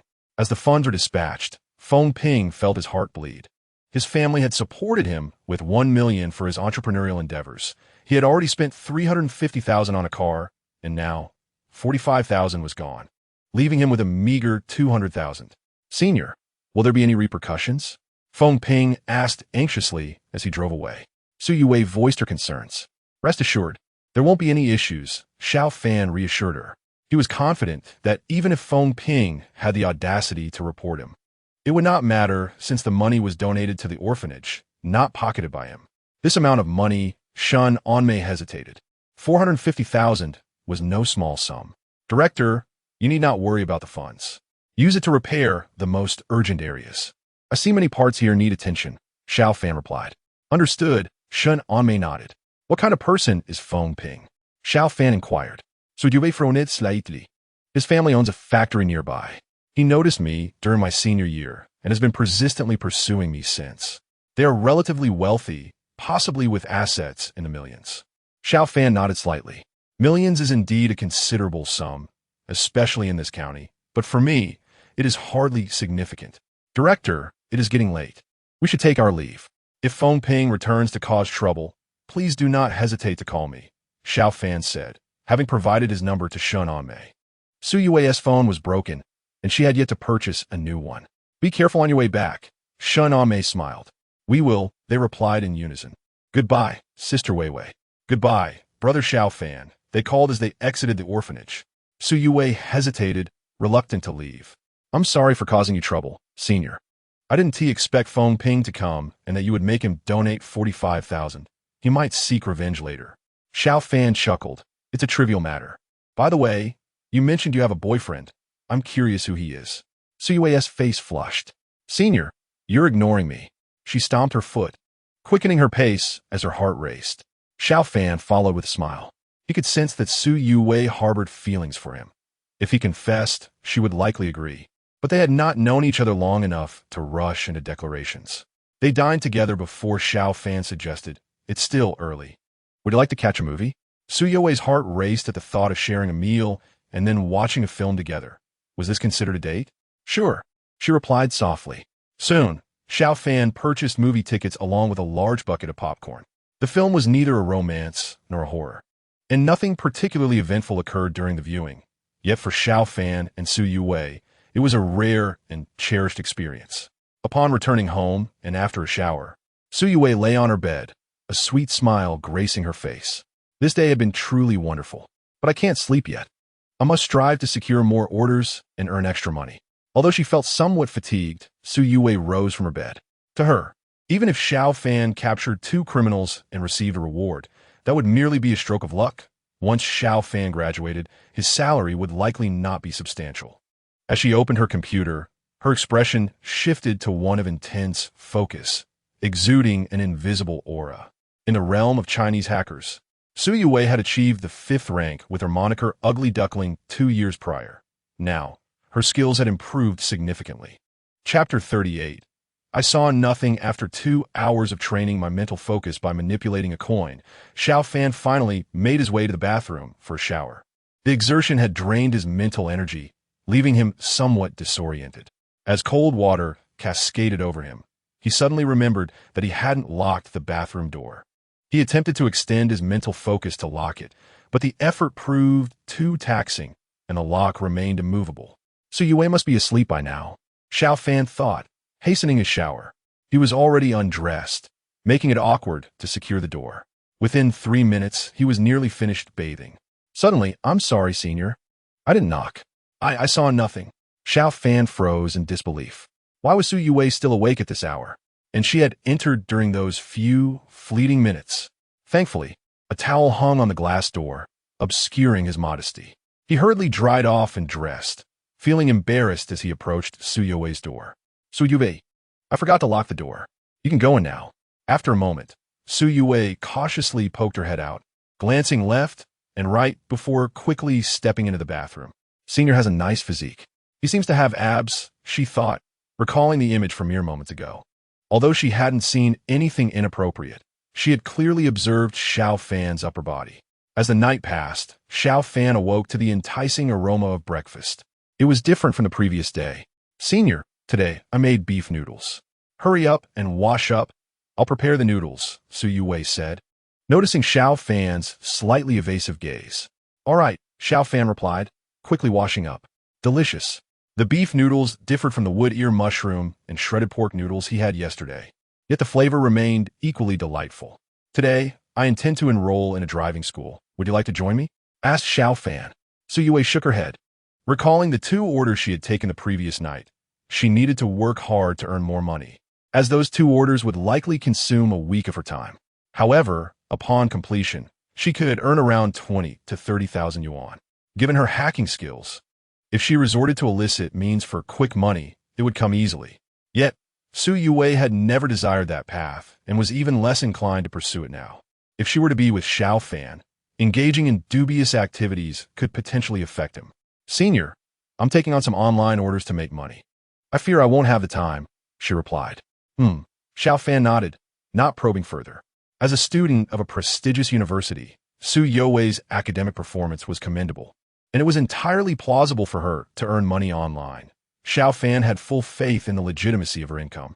With her striking looks, if she wished to earn quick cash through live streaming, she wouldn't even need to apply beauty filters. She would likely receive numerous gifts within moments. After washing the dishes, Xiao Fan quickly headed out. There was a driving school near the university, where he enrolled at a cost exceeding 10,000 yuan. Ordinary students would have to wait their turn, hence he could practice at his convenience. Coach, how soon can I take the test? Asked Xiao Fan. The instructor, Huang Jie, smiled and replied, it depends on your progress. If you learn quickly and take the test promptly, you could obtain your license in about 20 days. If you're in a hurry, you can take the theoretical exam today. Xiao Fan nodded. Then please arrange it for me. Can I practice driving now? Absolutely. Huang Jie responded agilely.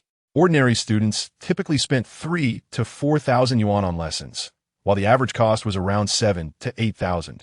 Xiao Fan, having paid over 10,000, was assured of some special privileges. Half an hour later, Huang Jie expressed astonishment. Xiao Fan, you truly have never driven before? No. Xiao Fan shook his head. Huang Jie observed Xiao Fan's adept maneuvers, feeling somewhat bewildered. Some students took a month to achieve results that Xiao Fan had obtained in just half an hour. His skill level was sufficient to attempt the second test, and perhaps even pass the third. It's a pity there are hour requirements. Otherwise, you could likely obtain your license in 3 days, Huang Jie lamented. No worries, I'm not in such a rush. I prefer to adhere to the requirements, Xiao Fan replied, enthusiastically continuing his practice. For him, cars were a man's grand toy, and he had a genuine fondness for them. However, the instructor's vehicle was rather ordinary. In the afternoon, Xiao Fan took the theoretical exam and breezed through with a perfect score. After leaving the driving school, he rented a warehouse. Boss Yang, how many garments have been produced? He inquired, intending to send an address for the completed items, assuring immediate payment upon delivery. He had previously ordered 20,000 sets from Yang Anren and later increased it by another 20,000. Boss Yang, we have completed over 28,000 sets. We're working to gather 30,000 for you. Will that work? Yang Anren promptly replied. That's acceptable. But the goods must arrive at the warehouse by tomorrow afternoon at the latest, and, as always, unloading is on you. Since I'm in the city, your shipment should arrive within half a day, Xiao Fan instructed. No problem, Yang Anren considered, noting that with 2 factories producing over 2,000 sets daily, it wouldn't take long to meet the target. After hanging up, Xiao Fan called another factory owner, having initially ordered 10,000 sets and now requesting an additional 10,000, which could yield 15,000 sets. In total, he would have 45,000 sets, with the weaker individuals at his grandfather's side being able to switch to these. The procurement of the 2,000 Tang swords would take longer, and he needed to order more food. Xiao Fan mused internally. Having funds in his account made ordering food much easier. Securing inexpensive food was challenging, and he would have to negotiate personally. However, as long as he could afford it. He wouldn't need to show up, as he could order online for direct delivery to the warehouse. An hour passed, and Xiao Fan made numerous calls, placing orders across several nearby cities, contacting 2 or 3 businesses in each and ordering around 100 tons from each. This amount would not draw attention.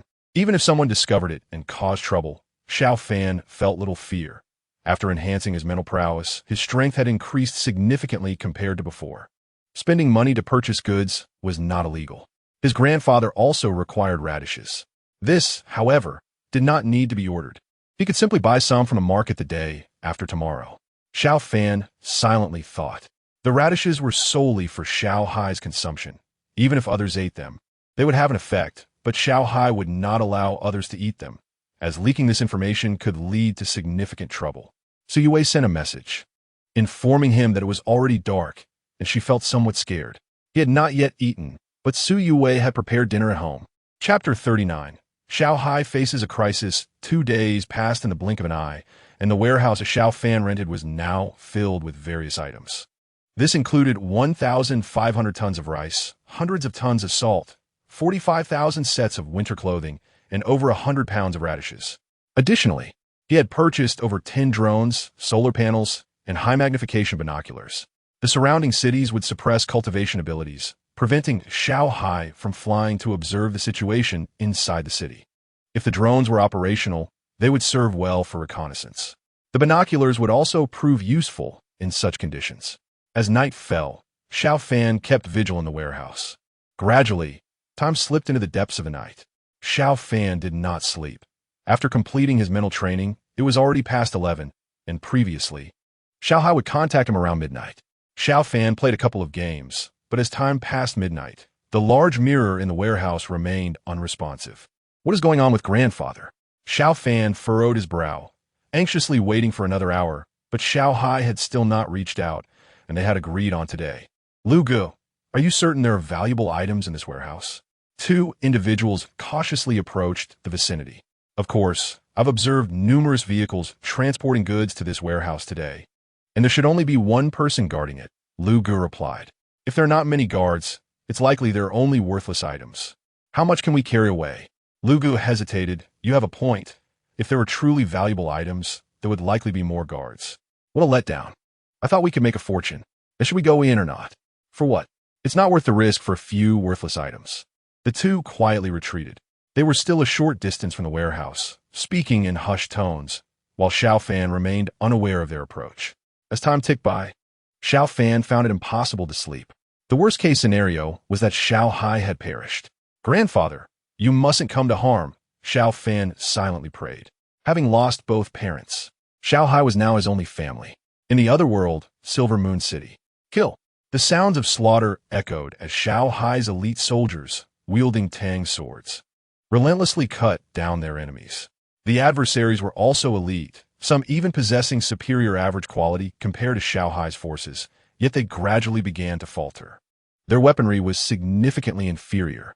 The Tang swords wielded by Xiao Hai soldiers were exceptionally sharp, effortlessly slicing through the enemy's leather armor, while it was much more challenging for the enemies to inflict fatal damage with their weapons. When weapons collided forcefully, the enemy's swords often broke. Annihilate them. Spare no one, Xiao Hai commanded, swiftly dispatching the foes around him. Gradually, the cries of battle subsided. All 3,000 elite enemies had been slain, leaving the area surrounding the Lord's manor strewn with corpses. Tend to the wounded, account for the casualties. Finish off all remaining enemies. Check every possible hiding spot. Such occurrences must not repeat. Xiao Hai ordered sternly. They remain in Silver Moon City, where the enemy's 3,000 elite troops are concealed in the underground caverns near the Lord's mansion, poised to strike. Initially, there were only 1,000 men at the mansion. Had it not been for the sharp Tang knives provided by Xiao Fan, they might have faltered. Even with Xiao Hai's formidable cultivation, he could have been slain. Within the city, Xiao Hai's powers were constrained, allowing him to fend off only 100 at a time. Yes, Commander, several generals echoed in unison. You too. Accompany me outside the city, Xiao Hai commanded, summoning his 2 trusted aides. Once they reached the outskirts, about 10 miles from the city, Xiao Hai found that their powers were no longer suppressed. Good grandson, around 4 in the morning, Xiao Hai's voice finally reached Xiao Fan's ears. Grandfather. Xiao Fan, still awake, immediately turned his gaze toward Xiao Hai. Clad in armor, stained with blood, appeared before him. Grandfather, are you injured? Xiao Fan's expression shifted in alarm. Xiao Hai grinned widely. No, it's merely the blood of our enemies. Fortunately, thanks to the 10,000 tang knives you sent, I underestimated those rascals. They had concealed themselves underground for several days before suddenly emerging. Xiao Fan was filled with trepidation. With days of inactivity, Xiao Hai had undoubtedly lowered his guard. The sudden assault of 3,000 men from the depths could have easily led to Xiao Hai's demise. Grandfather, you must exercise caution in the future. Never underestimate any enemy. Xiao Fan advised gravely. Xiao Hai nodded, acknowledging this incident as a lesson learned. Grandfather, I have prepared 1,500 tons of grain, 500 tons of salt, and 45,000 sets of clothing for you, Xiao Fan stated, lifting a large mirror through which heaps of supplies were rapidly transported away. Good grandson, what are you sending over? Xiao Hai Inguit. Xiao Fan smiled. Grandfather, 10 drones, some solar charging panels, and several boxes containing telescopes. The drones may not be useful. It's a pity the guns you previously sent cannot be used, Xiao Hai lamented. If the guns were functional, using bombs would have been much more convenient. Grandfather, you could first test the firearms. The issue may lie with the gunpowder, as drones do not utilize it. By the way, since the guns are unusable, should I procure some compound bows or crossbows? Such weapons possess considerable power, Xiao Fan suggested. Recalling videos he had seen online where a compound bow could pierce a black bear with a single arrow, Xiao Hai shook his head. There is no need for these. We have a type of wood here that is exceptionally suitable for bows, exhibiting great elasticity. You need only purchase some bowstrings. Xiao Fan nodded. Bows and crossbows are not easy to come by, but acquiring bowstrings should be feasible. Had you mentioned this sooner, I would have sent them already. Xiao Hai Vito. If the guns were functional, we wouldn't need to bother with this. It's already established that the guns are useless. Xiao Hai shook his head. It's fine. Although I fought for several hours, I did not expend much energy within the city. Moreover, they assisted as well. Xiao Fan nodded, recognizing that as long as Xiao Hai was unscathed, he would benefit from the supplies. This time, I am providing you with the ability to become invisible. Should you encounter danger, you can conceal yourself and prioritize survival, Xiao Hai stated solemnly, having narrowly avoided peril himself and wishing to ensure Xiao Fan's safety. Soon, a brilliant light penetrated the mirror, enveloping Xiao Fan. Good grandson, I will contact you in 10 days, Xiao Hai concluded before vanishing, the mirror returning to its normal state. Chapter 40. A thief in the warehouse. Xiao Fan exhaled deeply, having exceeded the agreed-upon time by several hours, truly worried for Xiao Hai's safety. Thankfully, he seemed unharmed. At his advanced age, to have me, his grandson, worrying for him. Sighing, Xiao Fan smirked. If not for Xiao Hai's somewhat grim appearance, he would have openly teased him. The batch of Tang knives had enabled his grandfather to weather this crisis. It seemed their effectiveness was commendable. In 10 days, another 20,000 should be ready, and Xiao Fan mused that he would need to make a trip to Myanmar again. It was nearly 4:30. Checking the time, Xiao Fan soon lay down to sleep. As his nightly training consumed considerable mental energy, necessitating restorative rest, he slept soundly until dawn, awakening around 9. Can I truly become invisible? I hope it's not just my body that becomes unseen while my clothing remains visible. Approaching the mirror, he extended a hand. To his astonishment, his hand gradually became transparent and vanished, yet he could distinctly feel its presence, simply no longer visible. Half a minute passed, and soon, Xiao Fan himself, including his attire, had turned invisible. Quickly, he began experimenting with various objects. Before long, he discovered that he could freely choose whether items would become invisible. The larger the item's volume and mass, the greater the energy consumption. Additionally, remaining still significantly reduced energy expenditure. with a duration of inactivity consuming only about 1/10 of the energy. With the acquisition of invisibility, his safety was further enhanced. Quite promising indeed. Canceling the invisibility. A smile spread across his face. Click. Outside the warehouse, Xiao Fan secured the door. The warehouse was quite spacious, and he had rented it for a year at the cost of 500,000. Brother Lu, last night the warehouse personnel have all departed. A nearby young man informed Xiao Fan as he left. Shortly thereafter, Brother Lu arrived. A warehouse of this size, with so much inside, and no one remains? Brother Lu questioned in confusion. The young man, eager, proposed, Brother Lu, why don't we give it a try? There's no one around. If we cover our faces, how could they trace us? If there's nothing valuable, we can simply leave empty-handed. Brother Lu pondered. Without anyone to guard it, the risk is indeed much lower.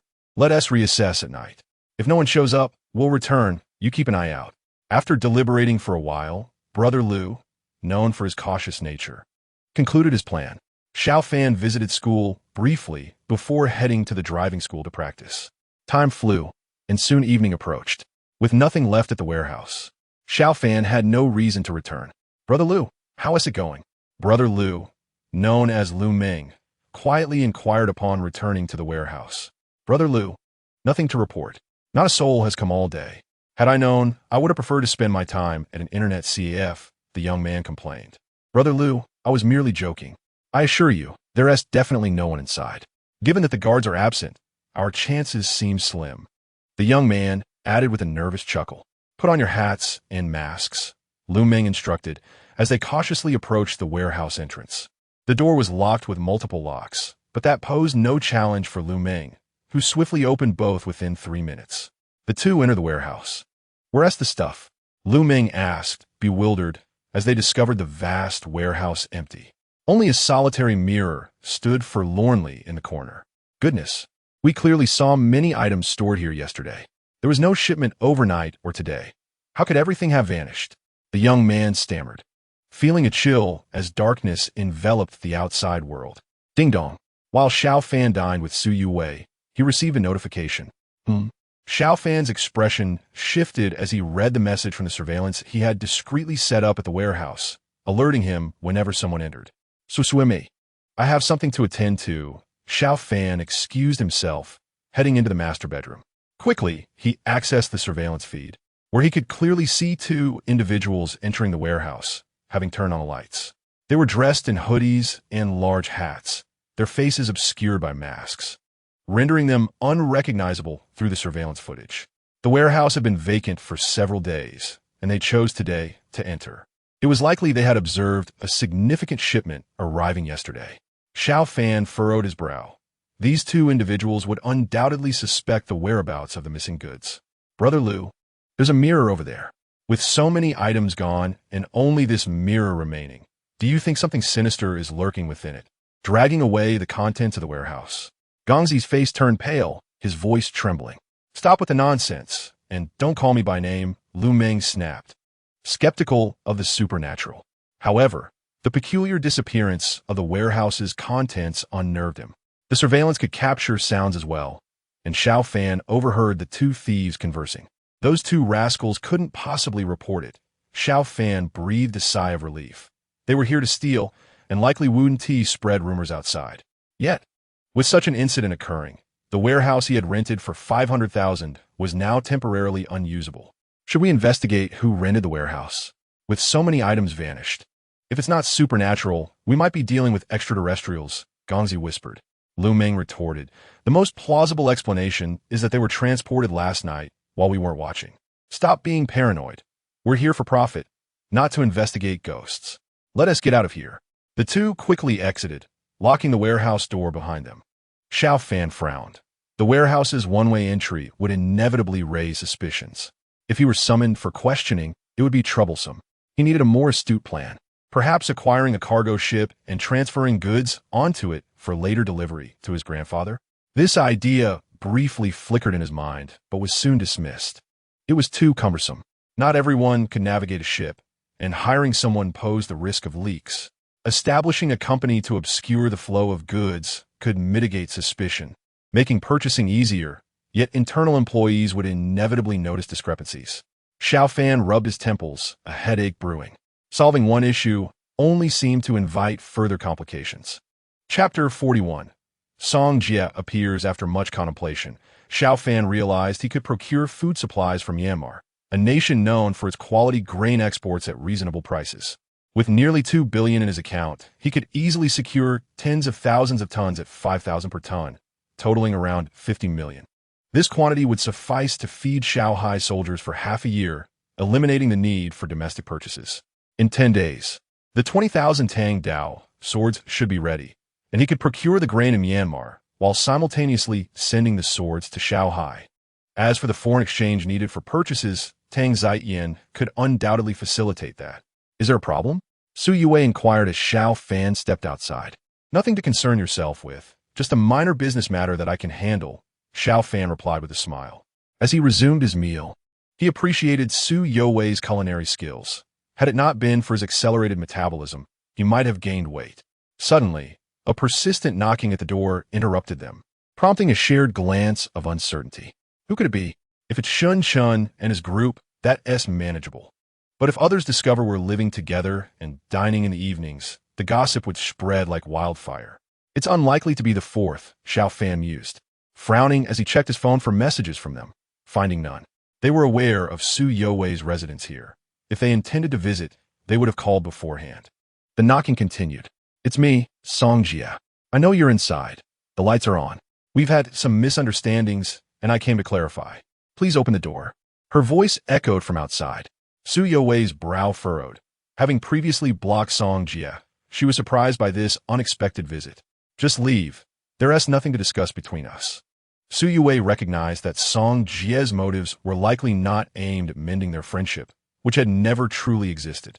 Song Jie probably lacked financial support now that Su Yue had moved out and severed ties. Open the door, Yue. We're classmates. Don't be so heartless. Sharing even a bit of information with Yang Xiao would benefit you. You're beautiful and a potential to find a wealthy boyfriend. If you're deceived by a poor guy, you'll regret it later, Song Jie implored from the other side. Su Yue glanced at Xiao Fan before responding coldly. Did you follow me here? Don't say it so harshly. I merely happened to see you this afternoon. I didn't have time then, but I'm here to talk now, Song Jie replied, her tone softening slightly. Su Yue felt a small sense of relief. It seemed Song Jie was unaware that Xiao Fan also resided here. While she didn't mind the exposure of her living arrangements, she worried about the potential trouble it might bring Xiao Fan. Leave, there's nothing to discuss. I want to pursue past grievances, but if you intend to exploit me for profit in the future, don't expect me to be polite, Su Yue warned coldly. Outside, Song Jie's frustration was palpable. I'm just trying to earn a little on the side. You're ungrateful, Yue. I'm looking out for you. Why not live in a dorm instead of wasting money on an outside apartment? If you don't open the door, there's no man in there, is there? Xiao Fan frowned. Su Yue's roommate was certainly no comparison to Shun Shun and his crew. Song Jie, you're aware of Chiu Yiming's case, right?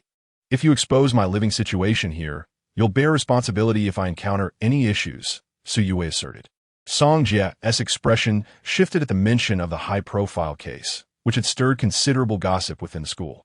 Yue, I truly mean well. Let us cool off. I'll come back in a few days. After all, we're classmates, Song Jie said before finally leaving. Xiao Fan spoke up. Su, I should move back to the dorm. If others find out we're living together, I'm not worried, but it could impact you significantly. Senior, I'm not afraid. Su Yue insisted. If the news leaks, you genuinely don't care? Xiao Fan shook his head. With people like Yang Rong, I could take on 8 of them. In a lawful society, they can't just attack me.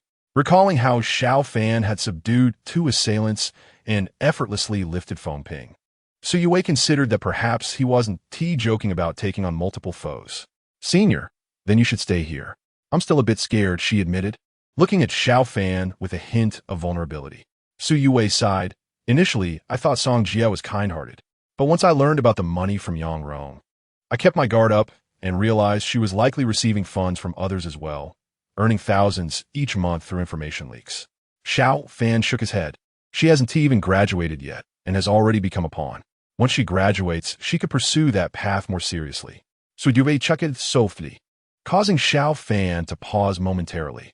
Her laughter was irresistibly captivating. With a faint blush adorning her cheeks, she felt a tinge of shyness under Xiao Fan's gaze. Ahem. Very well, she said. Having finished her meal, Xiao Fan rose to clear the dishes, a task that fell to him. Come on, Su Yue. She silently encouraged herself, swiftly opening her computer and immersing herself in work. The orphanage had recently received a substantial sum of 450,000, which momentarily alleviated her worries. Xiao Fan was studying for his driver's license, and she wished to earn enough to buy him a car in the future. Spending more time here, she was determined to earn around 60,000 to 70,000 each month, which meant she could accumulate over 200,000 in 3 months, enough to purchase a decent vehicle. With Xiao Fan owning a house, if she managed to acquire a car as well, wouldn't that mean they had both a home and a vehicle? Although it couldn't compare to the lavish mansions and luxury cars of the affluent, Su Yue felt content with her aspirations. Chapter 42. Yang Rong reports to Tang Ziqian in Yunnan. Rueli, a young man, sought an audience with Tang Ziqian. What brings you to me? Tang Yin Guit, puffing on a cigar with a calm demeanor.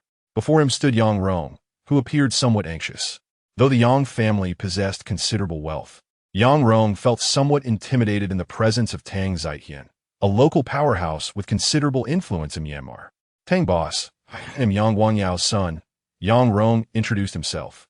Tang Ziqian nodded slightly, acknowledging the clarity of Yang Rong's introductory letter. Without a distinguished father, Yang Rong would not have had the privilege to meet him. I wish to discuss Xiao Fan with you, Yang Rong stated. Having lost nearly 50 million, he understood that without some achievement, he would be sidelined from the family business, leaving him financially constrained. The meager allowance from his family was insufficient for his extravagant lifestyle. Xiao Fan, Tang Ziqian's interest was piqued. Although he hadn't actively investigated Xiao Fan, he was curious about what Yang Rong had to say. Yang Rong's eyes gleamed with ambition. He aimed to leverage Xiao Fan to connect with Tang Ziqian. If he could secure Tang Ziqian's friendship, the loss of 50 million would be inconsequential, as his family would continue to support him financially. Tang boss, Xiao Fan left with you in the same vehicle. You seem to have a good rapport? Yang Rong inquired. Tang Ziqian replied, Indeed, our relationship is amicable. Yang Rong continued earnestly, Tang boss, I'm not certain how he managed it, but he may have deceived you. He is merely an orphan with no family wealth. How did you come to that conclusion? Tang Ziqian's eyes narrowed. Yang Rong, brimming with confidence, responded, I assure you. Tang boss, I speak the truth. We are alumni from the same school, and his information is readily available in the school forum. With that, Yang Rong produced his phone, illuminating the screen and presenting it to Tang Ziqian. Tang boss, observe this. It contains his photograph and all pertinent details.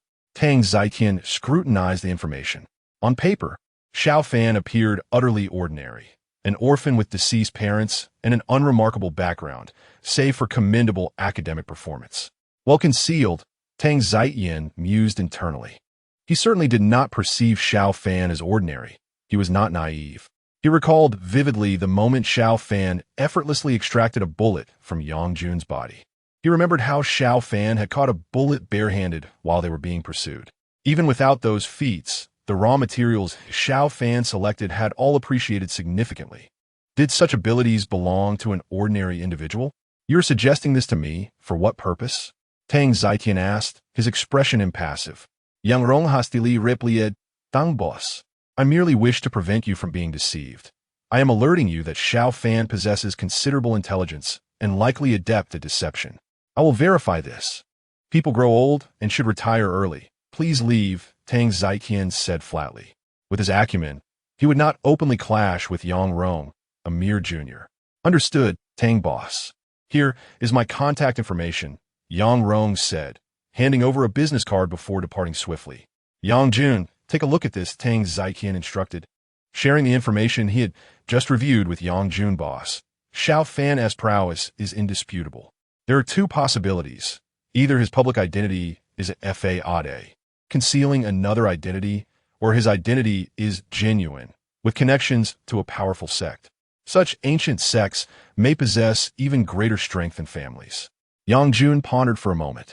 Tang Ziqian nodded slightly, Is it possible that Xiao Fan acquired some secret technique leading to self-improvement?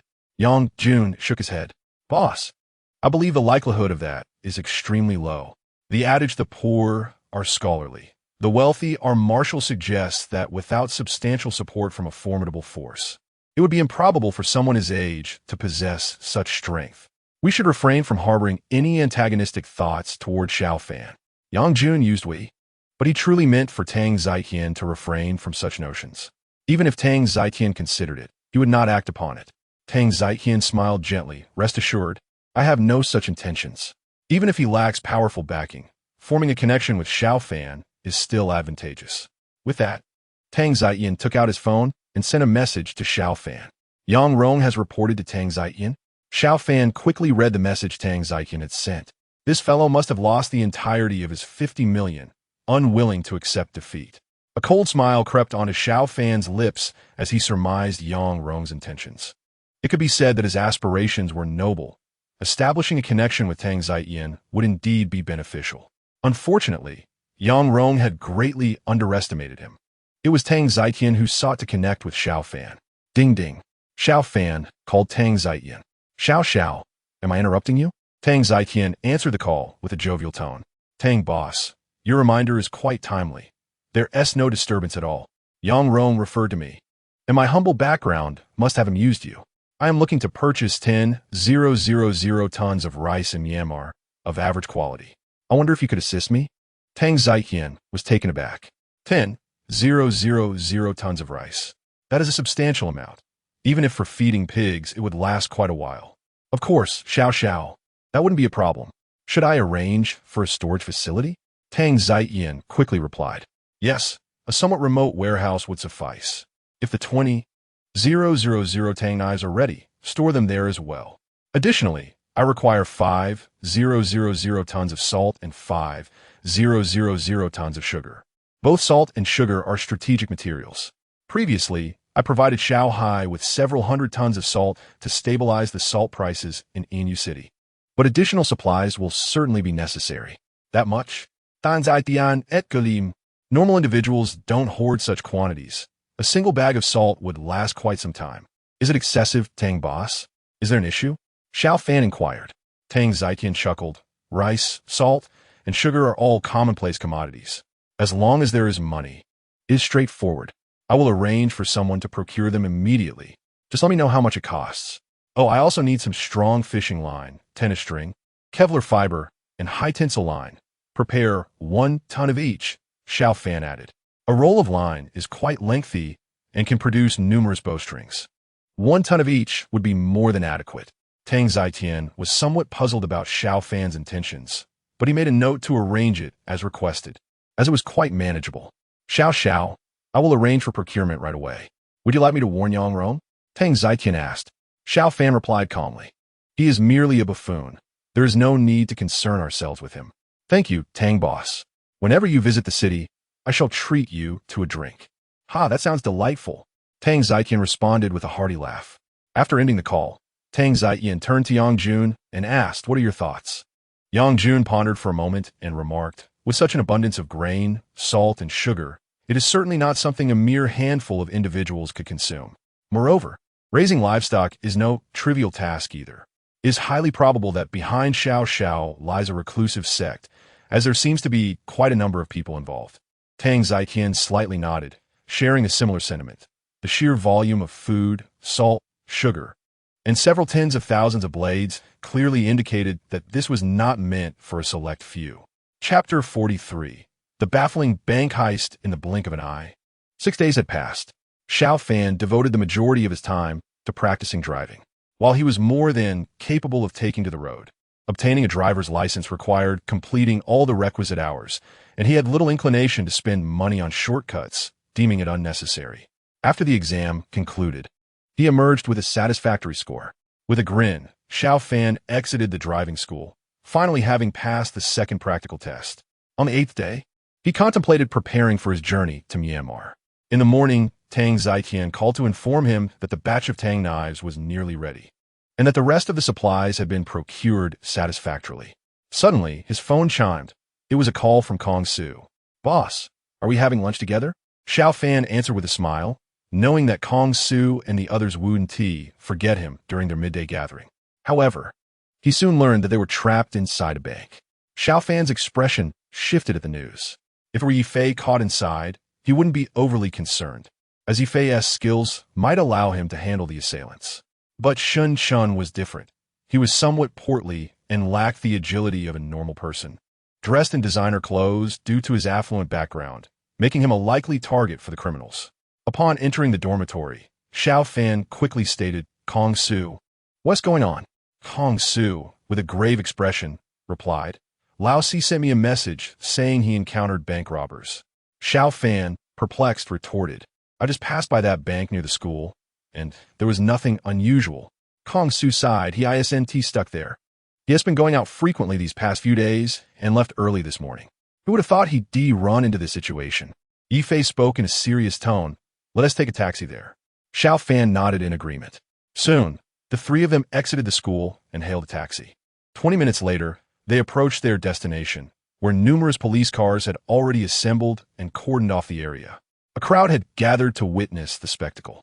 Xiao Fan felt a wave of frustration. Did these onlookers not fear that the robbers might open fire? Kong Su remarked, "In this situation, calling for assistance seems futile. There are already so many people here. Lao San, you're quite clever. Do you have any good ideas?" Just then, Xiao Fan spotted a familiar face, Liang Wu. "I'll go ask him about the situation," Xiao Fan declared, making his way towards Liang Wu. "What brings you here?" Liang Wu inquired upon seeing Xiao Fan. "Team leader Liang, one of my brothers is inside." "What's the situation?" Xiao Fan asked. Liang Wu frowned. "There are 3 robbers armed with guns. There are about 20 hostages inside. The bank staff triggered the silent alarm, and the police arrived before they could escape." He continued, "I was initially responsible for your parents' case, but came here to assist due to the emergency." Xiao Fan nodded. It was normal for Liang Wu to be called in for such a critical incident. "Retreat. All officers fall back, or I won't hesitate to take drastic measures." A voice echoed from within the bank. Naturally, the police outside did not comply with the order to retreat. If the robbers demanded they step back, why would they still be there?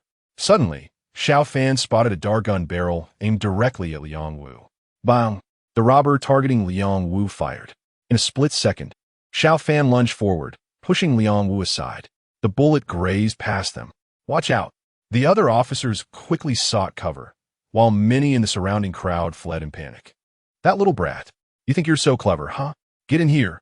If you don't, I'll kill a hostage every minute, and I mean it." The menacing voice emerged from inside the bank.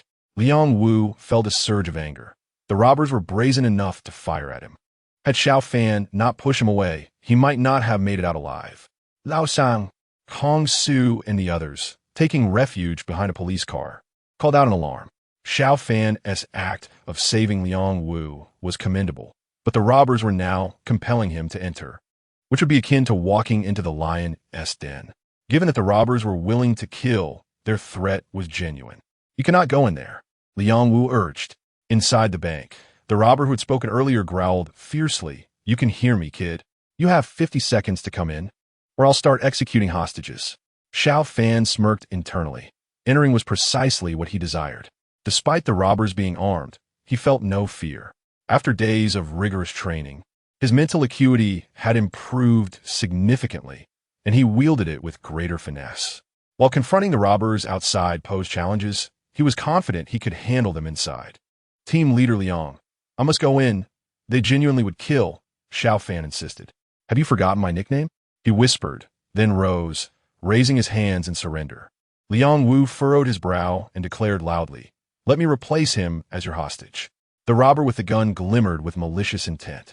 He had orchestrated this heist specifically to lure Liang Wu into a position where he could be killed. Although replacing Liang Wu would eliminate him, it would also raise suspicions, especially since Liang Wu's presence would significantly heighten their risk. "I want that kid in here. You have 30 seconds left," the robber snarled. Xiao Fan deliberately strode towards the bank entrance, while Kong Su and Yifei wore grim expressions. Shun Chun was trapped inside, and now Xiao Fan was being forced to enter as well. "Wait, let me replace him. My father and grandfather are both officials and hold significant positions. Taking me as a hostage would be beneficial for you, Kong Su asserted, stepping forward resolutely. He lying. My family has connections. Let me go in his place. Yi Fei interjected, pushing past Kong Su. Bang! A gunshot rang out as the robber barked. Do you think I'm a fool? You're only trying to get in here to cause trouble. Behave yourselves, or I won't hesitate to act ruthlessly. You little brat. You have 15 seconds left. Xiao Fan feigned nervousness, saying, I'm coming in. Just open the door. With a clatter, the bank's rolling shutter opened slightly, and Xiao Fan stepped inside, only for the shutter to be swiftly pulled down again. Damn it! Liang Wu slammed his fist against the car door, his expression darkening. Xiao Fan was a civilian, and Liang Wu had never wanted him to get caught in this situation. Inside the bank, Xiao Fan scanned the room. Around 20 hostages were huddled together, their hands bound with makeshift zip ties. You got some guts, kid. Let us see how tough you really are, one of the armed robbers sneered, holding a gun in his left hand while raising his right hand to strike Xiao Fan. Chapter 44. Displaying astonishing marksmanship, Xiao Fan blocked the blow with his left hand and delivered a powerful punch to the robber's abdomen with his right. The robber gasped in pain, feeling as if his insides were being twisted. In an instant, Xiao Fan seized the gun from the robber's hand. The safety was off, and there were 6 bullets in the chamber. Information Xiao Fan had already gleaned with his mental prowess. Not good. The robber leader and another assailant's expressions changed drastically, and they immediately aimed their guns at Xiao Fan. Bang! Bang! 2 gunshots rang out as Xiao Fan preemptively fired. The robber leader and his accomplice screamed in agony as their right hands were struck by bullets, rendering them incapable of holding their weapons, which fell helplessly to the ground. How dare you? The robber leader, though in excruciating pain, crouched down, attempting to retrieve his gun with his left hand to retaliate. Bang! Xiao Fan calmly shot again, the bullet piercing through the robber leader's left hand. Go ahead, try and pick it up. You think you can capture me? Dream on. At that moment, the bandit leader violently crashed into a nearby pillar, instantly causing him to bleed profusely and lose consciousness. Xiao Fan paid no heed to him. Instead, he kicked away the firearm of another bandit. You are all safe now. Do not worry, Xiao Fan reassured the 20 or so terrified hostages. Among them, Shun stared blankly at Xiao Fan, unable to comprehend the scene before him. 3 fierce armed bandits had been subdued by Xiao Fan in mere seconds. Captain Liang, you may enter now, Xiao Fan called out loudly to the outside. Although the interior was obscured from view, Liang Wu and his team could hear the commotion inside. The 3 gunshots had startled them. Liang Wu recognized Xiao Fan's voice and swiftly dashed inside the bank, being the first to arrive. He beheld the 3 bandits sprawled on the ground. The one who had been struck by Xiao Fan's powerful punch had not been shot, but he was still recovering from the impact. Captain Liang, you and the others could take over from here. I'll take my leave, Xiao Fan said, handing his weapon to Liang Wu and nodding at Shun before departing. He knew that if he lingered, reporters would soon swarm the scene. Is the 3rd brother a hidden Special Forces soldier? Shun pondered, his mind swirling in confusion. How had Xiao Fan become so formidable? You're quite impressive. Liang Wu quickly assessed the condition of the 3 bandits. Only 2 had been shot, and all 3 bullets had struck their wrists with precision. Liang Wu himself had trained to shoot accurately at close range, but he could not guarantee such performance when faced with armed assailants. If he had acted, his first instinct would have been to eliminate the threat. Capturing them alive was undoubtedly preferable, as there might be others orchestrating this incident. With the bandits subdued, the remaining officers entered, escorting Shun and the other hostages out of the bank. By then, about 10 reporters had arrived and rushed forward. Sir, may I ask what transpired inside just now? A young female journalist inquired. An undercover officer entered, knocked out 1 robber with a single punch, and shot the wrists of 2 others, all while they were armed. That young officer was incredible, one interviewee exclaimed animatedly. From a distance, Xiao Fan silently shook his head, relieved he had escaped quickly. Otherwise, he would have certainly been cornered. 3rd brother, what happened? Kong Su and Yi Fei closely followed Xiao Fan as he left. With Kong Su asking, Xiao Fan chuckled lightly. The situation has been resolved. The 4th brother is fine. However, I fear he was quite frightened. I think he nearly wet himself. Yi Fei retorted, 3rd brother, stop changing the subject. We know your skills. How did you manage to deal with 3 robbers so swiftly? Xiao Fan's expression turned serious as Kong Su and Yi Fei fixed their gaze on him, awaiting his confession. In moments of danger, I can transform into a superhuman. This secret is known only to you. You must keep it confidential, Xiao Fan stated gravely. Kong Su and Yi Fei exchanged glances, utterly perplexed. Dude. They both raised a finger in response.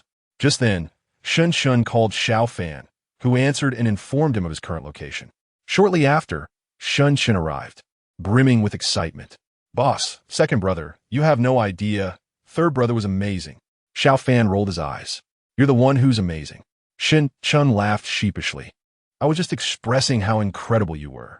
How come you've never mentioned your marksmanship before?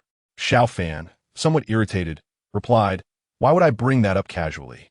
Now, let us hurry and grab a bite. I have matters to attend to this afternoon. Later, at the Criminal Investigation Division, Xiao Fan arrived. Considering Liang Wu's familiarity with him and the fact that Liang Wu had nearly been shot, the case was handed over to him, necessitating Xiao Fan's statement. In the familiar recording room, Liang Wu personally conducted the inquiry. He believed he knew Xiao Fan well, yet he was completely unaware of his shooting prowess. Xiao Fan smiled.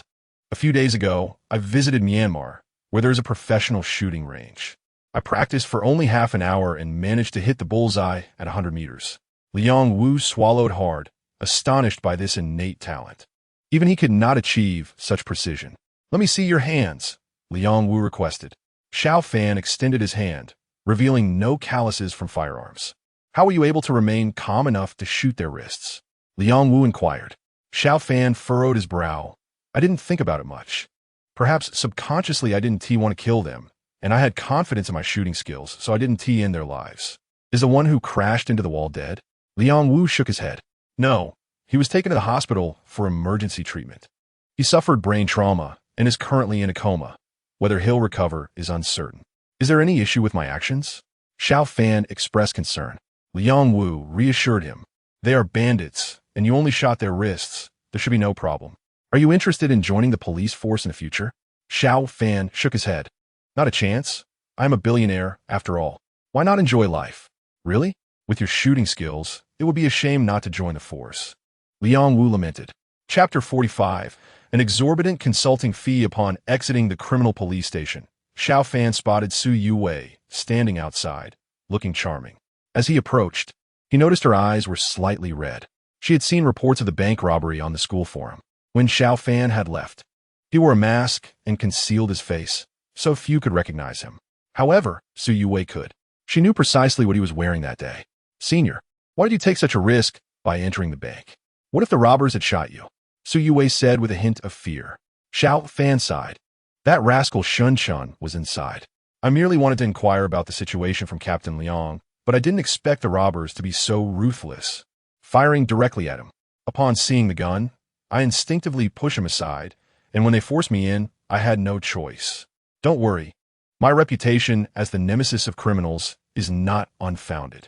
Su Yuwei gazed at Xiao Fan intently. Senior, please try to avoid such risks in the future. All right, he replied. How about we go out for dinner tonight? Xiao Fan smiled. Is there a restaurant you have in mind? Perhaps we could celebrate, given that I might receive a bonus from this incident. Absolutely. Su Yuwei nodded. To her, Xiao Fan had taken considerable risks today and survived. It was worth celebrating. Today, I'll treat you to dinner to celebrate your safe return, she declared. That sounds good, Xiao Fan agreed.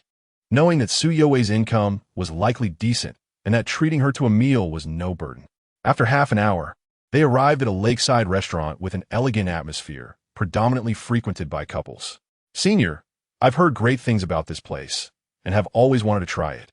Su Yuwei said, her cheeks slightly flushed. Xiao Fan grinned at her, causing her to blush even deeper. If you don't like it, we can switch to another place. No, I think this place looks quite nice. Let us stay here, he replied. Upon entering, the server led them to a window-side booth, shielded by a high partition with beaded curtains at the entrance. Sir, your girlfriend is truly beautiful.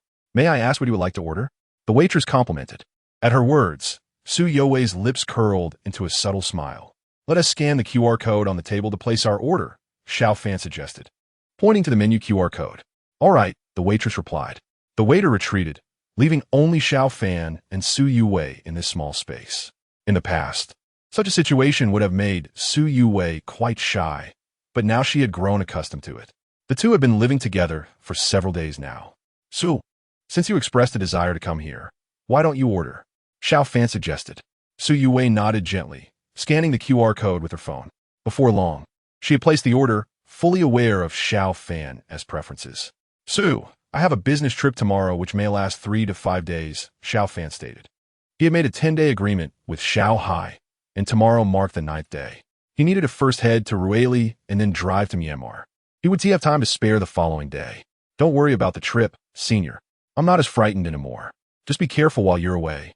Su Yuwei replied, a hint of reluctance in her voice, yet she refrained from clinging to him, understanding that even if they were not officially a couple, Xiao Fan's ambitions could not be hindered.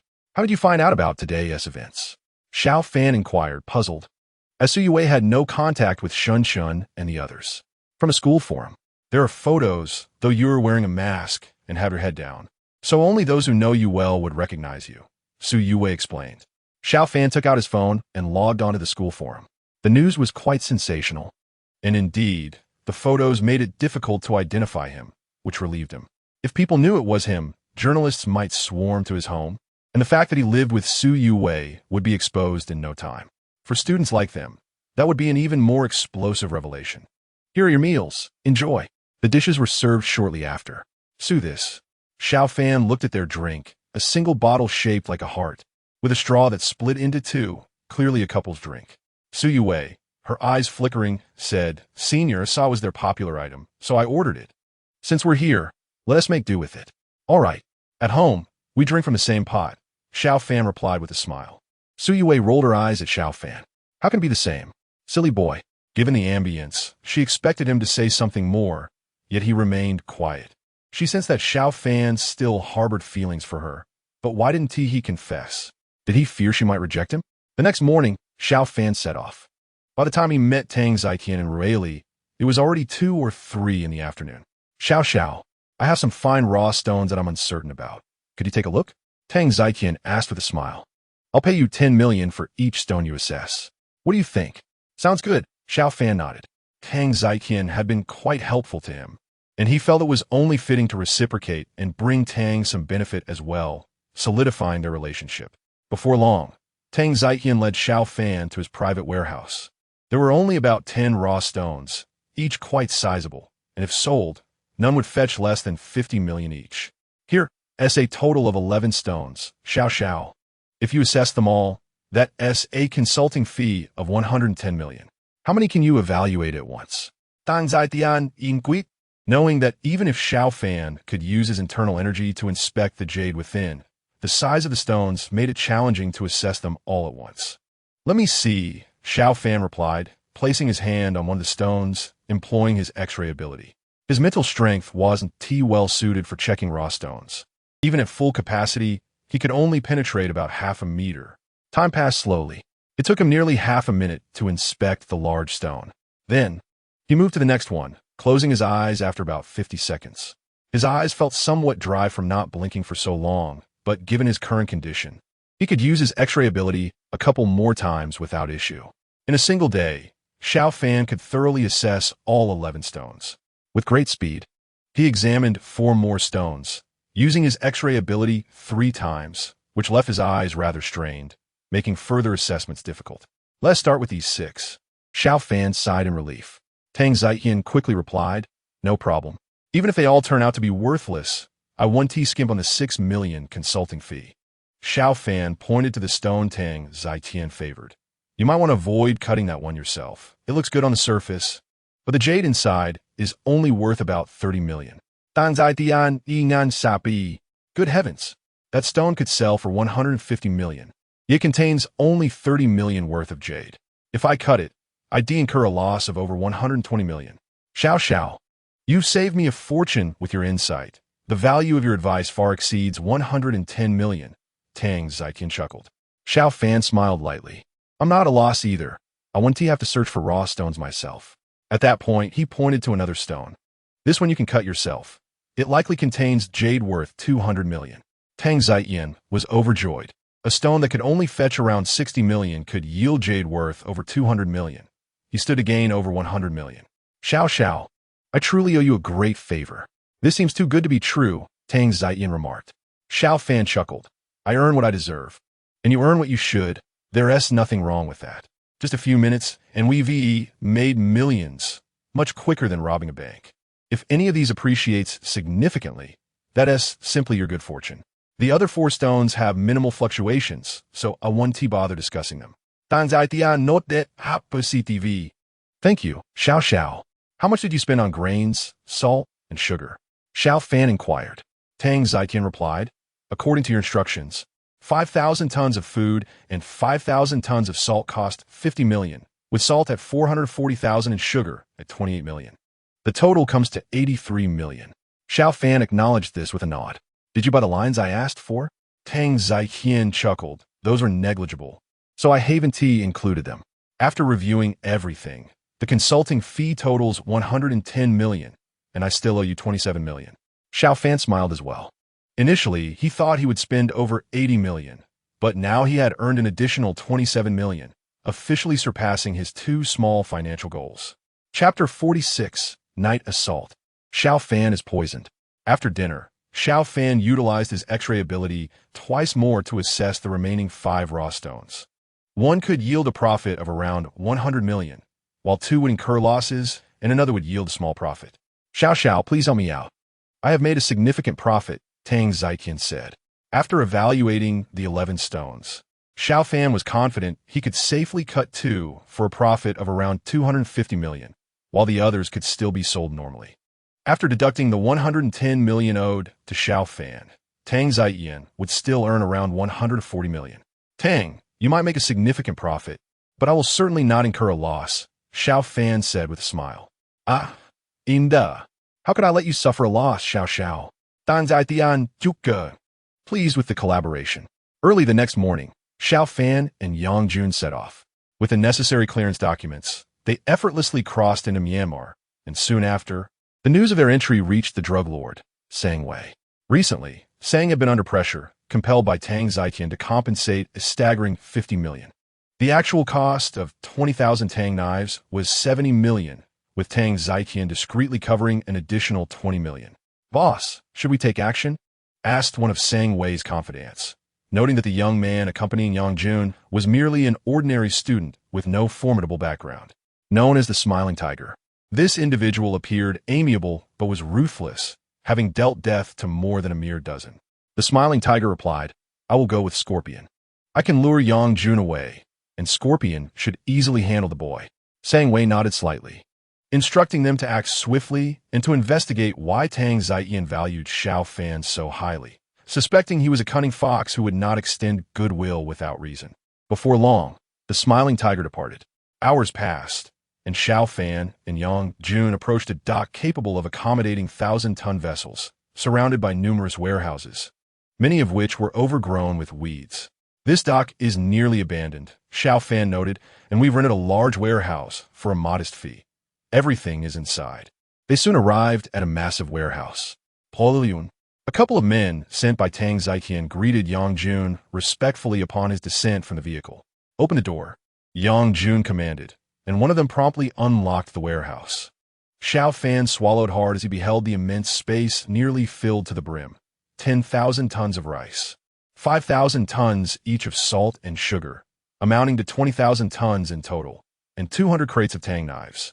Even if his grandfather could manage, he would be thoroughly exhausted. Xiao Fan mused that transporting such vast quantities to Xiao Hai would be no easy feat with a swift motion. Xiao Fan sliced open a bag of rice, revealing plump grains that surpassed the quality of what he had previously sent to Xiao Hai, reflecting the adage that one gets what one pays for. Why purchase such an abundance of food? One of the men inquired, puzzled. Yang Jun Frounet. Do not ask questions that do not concern you. The boss has his reasons. The two fell silent. As time ticked away, Xiao Hai meticulously inspected the goods, finding no discrepancies. Brother Yang, I require several large mirrors, preferably as tall as a door, Xiao Fan stated. Yang Ju nodded without questioning Xiao Fan's intentions and promptly arranged for it. Once they exited the warehouse, the door was secured once more. In the distance, The smiling tiger and scorpion, who was a striking blonde beauty skilled in the art of poison, had arrived. We must investigate that warehouse, Scorpion suggested, lowering her binoculars. Agreed. The smiling tiger concurred, shifting his gaze from his sniper scope. We'll wait until nightfall. It's too conspicuous now. There are only 2 guards outside, but we cannot ascertain how many are inside or if there are others lurking nearby. Indeed, Scorpion nodded, acknowledging her expertise in poison, but recognizing that direct confrontation was not her forte. By 4 o'clock in the afternoon, Xiao Fan and Yang Jun had satisfied their hunger, and the mirrors Xiao Fan requested had been delivered to the warehouse. He resolved to retire early to conserve his energy for the tasks ahead. Tonight will be busy. He informed Yang Jun understood. Young Master Xiao. Yang Jun replied before departing. What is happening? The smiling tiger and his cohort, observing the situation from a distance, were perplexed to see Yang Jun leave, along with the 2 guards outside, leaving only Xiao Fan inside the warehouse. Their original plan involved the smiling tiger drawing Yang Jun away, allowing Scorpion to target Xiao Fan. Now, they had eliminated the need to distract Yang Jun. What should we do? Scorpion asked. The smiling tiger pondered. I will keep a close watch on Yang Jun to determine whether he truly left. If he has, we will focus solely on our primary target, Xiao Fan. Yes, they have indeed departed, he confirmed. What is the situation? He inquired. Scorpion replied. The warehouse door has remained shut, so we cannot ascertain whether Xiao Fan is still inside. If there is a secret passage, he may have already escaped through it. The smiling tiger's eyes gleamed with determination. Even if this warehouse is a den of danger, we must investigate. How do we proceed? The warehouse where Xiao Fan was located was vast, with thick concrete walls and a formidable door, securely locked from within, making it difficult for anyone outside to breach. The smiling tiger frowned, realizing that unlocking it from the outside would be a technical challenge. Let us use brute force, he concluded after several moments of contemplation. Scorpion nodded in agreement, recognizing that a violent entry would be straightforward. The sound of explosives would attract attention, so they could simply find a truck to ram through the warehouse door. Before long, the smiling tiger gathered a group of people. With sufficient funds, it was not difficult to find someone willing to crash a truck into the warehouse door. With a thunderous crash, Xiao Fan was jolted awake from his slumber. What on earth? He exclaimed, seeing a truck had smashed through the warehouse door, its front colliding with a pile of rice. He hurried closer. A middle-aged man emerged from the driver's seat, repeatedly apologizing in Burmese, a language Xiao Fan could not comprehend. Why did he choose this moment to crash? Xiao Fan's expression darkened as he noted the man's shifty eyes, realizing this was no mere accident. Yang Jun is in trouble. Someone has driven a truck through the warehouse door. You speak Burmese, right? Tell him to leave, Xiao Fan instructed, dialing Yang Jun's number. The man was likely paid to cause the crash, and there was no need for him to linger. I can do that, Xiao Fan said, putting the call on speaker. Yang Jun promptly instructed the middle-aged man in Burmese to depart. Thank you, the man replied, quickly reversing his vehicle. Young master, be cautious. It is highly likely that Sang Wei's men are here, possibly skilled adversaries, Yang Jun warned grimly. Understood, Xiao Fan replied, disconnecting the call and switching off the warehouse lights. In less than 2 minutes, the smiling tiger and scorpion neared the warehouse, guns drawn and covering each other. Upon reaching the entrance, they hesitated before entering. Xiao Fan's keen senses detected that they were equipped with grenade-like devices, ready to toss them inside the warehouse. Scoundrels! Xiao Fan flung 4 coins, which sped through the air, piercing the wrists of both the smiling tiger and scorpion, rendering them incapacitated. The smiling tiger screamed, while Scorpion fainted from the pain. Xiao Fan emerged, delivering a swift blow to the smiling tiger's forehead, rendering him unconscious. 2 worthless fools, he scolded internally as he dragged both their limp bodies into the warehouse. Soon after, Xiao Fan disarmed them and bound their feet. Quite the pretty face. Yet involved in such mischief, he remarked, slapping Scorpion across the face, waking her from her daze. Ouch, she cried, instantly feeling a searing pain. Do you understand me? You're bleeding. If it doesn't stop soon, you'll die, Xiao Fan said coldly. Scorpion glanced at her wounded wrists, realizing her hands were incapacitated. Yet her desire to survive remained. I understand, She replied in broken Mandarin, "You're poisoned. Without an antidote, you will perish." Chapter 47. The demise of the grinning tiger and the scorpion. Xiao Fan immediately distanced himself from the scorpion, who cackled menacingly. "It's futile. The moment you extracted something from me, you were already poisoned. If you grant us a means to staunch our wounds and allow our departure, you may yet survive." Xiao Fan frowned inwardly, vexed by these scoundrels who were so insidious.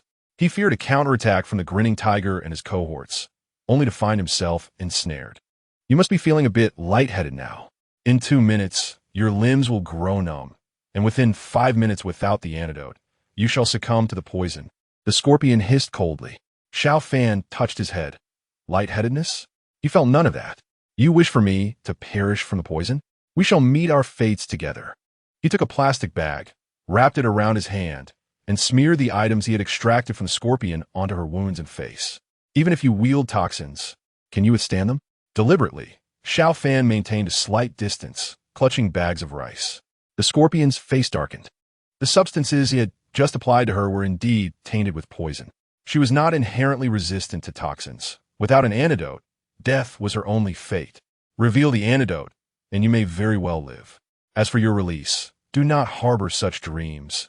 You are injured, and we shall see who can endure longer," Xiao Fan declared with menace. The scorpion fell silent, counting in her mind. A minute and a half passed. She suspected Xiao Fan's limbs were already numb, making it difficult for him to approach her. Struggling, she lifted her hand, elbow propped up, and bit towards a small vial. I. Xiao Fan feigned difficulty in speech as he attempted to approach her, but his legs faltered, his left foot barely lifted. "You are doomed. Absolutely doomed," the scorpion snarled, laboriously opening the vial, revealing 7 capsules of various hues, some poisonous, others antidotes. The vial toppled, scattering the colorful capsules across the floor as the scorpion slowly reached for one. "Give it to me." Xiao Fan feigned urgency, collapsing to the ground, his head turned away from the scorpion. The scorpion, reassured, directed her mouth toward another capsule of a different color. "You foolish creature, still attempting to deceive me, Xiao the Great." Xiao Fan silently cursed. He had intentionally fallen and deliberately averted his gaze from the scorpion. In truth, his mental acuity remained sharp. Just as the capsule neared her lips, it suddenly soared away under his control, landing in his hand. He turned and smiled at the scorpion. You. The scorpion was incredulous. Xiao Fan appeared unscathed and was capable of manipulating objects from afar. "This must be the antidote. Do you have more? Will you consume it? I assure you I can endure far longer than you." Xiao Fan rose to his feet. The scorpion struggled to bite into another capsule of the same color, and upon consuming it, she bit through the capsule and swallowed. In no time, her condition improved marginally. Only then did Xiao Fan consume the capsule in his hand, the numbing sensation gradually dissipating. "Now speak. Whose agent are you, and why did you come to kill me? If you can frighten me, perhaps you may live," Xiao Fan inquired. The scorpion glanced at her bloodied hands. The blood continued to flow, and without a means to stem it, she would surely die. "Our leader is Sang Wei. Your prior actions against our people have incited his wrath. Moreover, Tang Zitian is quite interested in courting your leader," a voice interjected. It was the grinning tiger, awakening. "Our leader is aware of you. Should we perish here, he will undoubtedly seek retribution. Your family will be in grave danger. It is in your best interest to allow us to leave." The scorpion echoed. "Indeed, Xiao Fan. Even if you are an orphan, you must have others you care about. Killing us would place them in jeopardy, which is unnecessary. Moreover, murder is a crime," the grinning tiger implored earnestly. Xiao Fan, disinterested in further discourse, seized 2 bags of rice and positioned them at the door. Shortly thereafter, the damaged entrance of the warehouse was barricaded by the rice bags. The expressions of the grinning tiger and the scorpion soured. Xiao Fan's actions indicated he had no intention of letting them go. "Xiao Fan, General Sang Wei is a notorious drug lord with many ruthless followers. Engaging with him would be unwise. I advise you to reconsider," the grinning tiger warned, gritting his teeth. With a swift motion, 2 coins, guided by Xiao Fan's will, pierced through the skulls of the grinning tiger and the scorpion. Initially, he had refrained from killing them due to uncertainty regarding their identities, but now that he understood they were drug lords, The act of eliminating them weighed lightly on his conscience. Sang Wei would hardly report him to the authorities. As for any potential retribution from Sang Wei, Xiao Fan had no intention of showing him leniency, especially since he had sent agents to kill him. Unfortunate. With the two corpses beside him, sleep eluded Xiao Fan. Fortunately, no further intruders arrived, and the hours drifted into midnight. Dear grandson, have you missed your grandfather? The visage of Xiao Hai appeared in the mirror, his demeanor seemingly cheerful. Xiao Fan approached the mirror, standing before the bodies of the grinning tiger and the scorpion. Grandfather, I encountered a minor incident.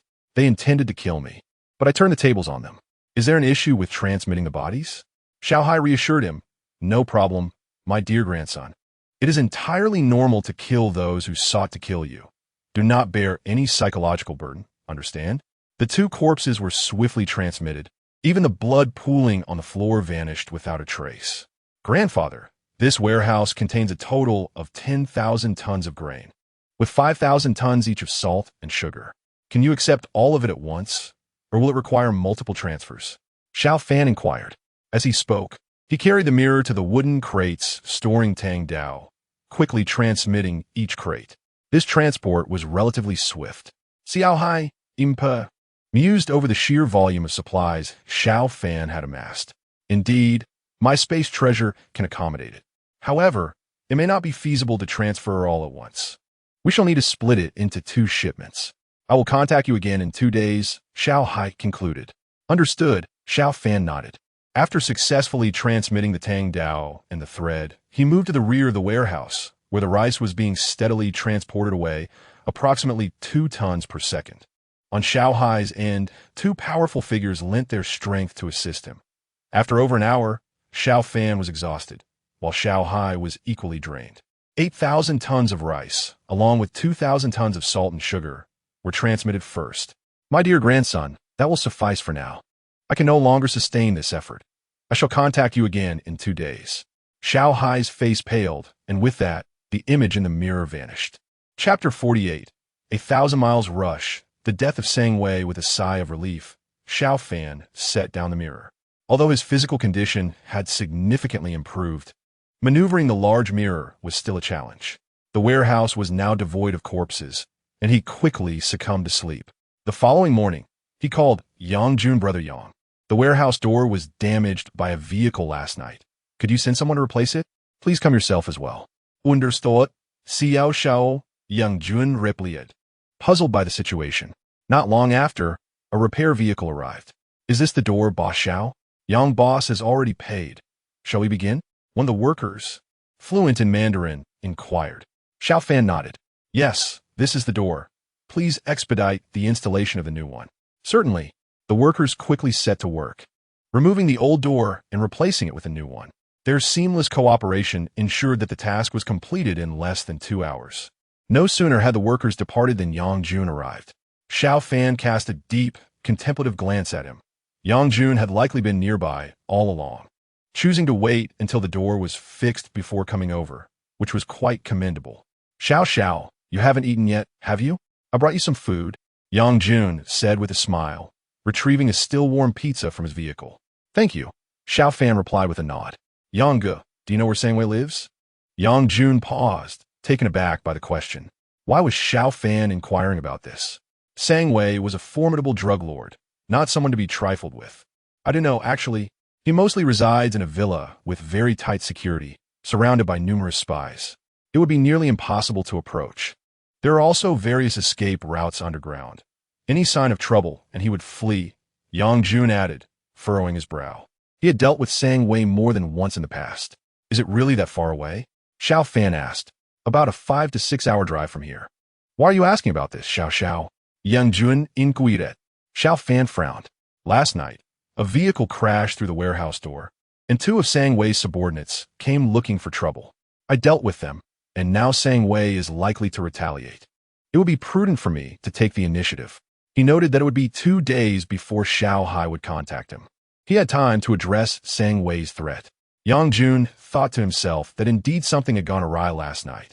Sang Wei, being a powerful drug lord, took his safety very seriously. He rarely ventured out, making him a difficult target to eliminate. If he comes after you, This could put pressure on the boss. Yang Jun remarked after a moment's consideration. Xiao Fan retrieved a detailed map of Myanmar from his pocket. Yang Gu, can you pinpoint the exact location? If the situation seems untenable, I won't press the issue. All right. Yang Jun nodded, quickly marking the map with a pen. This area is a stronghold. He seldom leaves. Within a radius of several kilometers, he has many eyes watching. Any unfamiliar faces entering this range will be closely monitored. Xiao Fan pointed to a nearby area. This appears to be mountainous terrain. Do you have any eyes there? Yang Jun replied, not really, but there are many landmines and traps buried there. Passing through safely is nearly impossible. A glimmer of determination shone in Xiao Fan's eyes as he devised a plan. Such explosives did not intimidate him. With his mental prowess, he could easily detect them.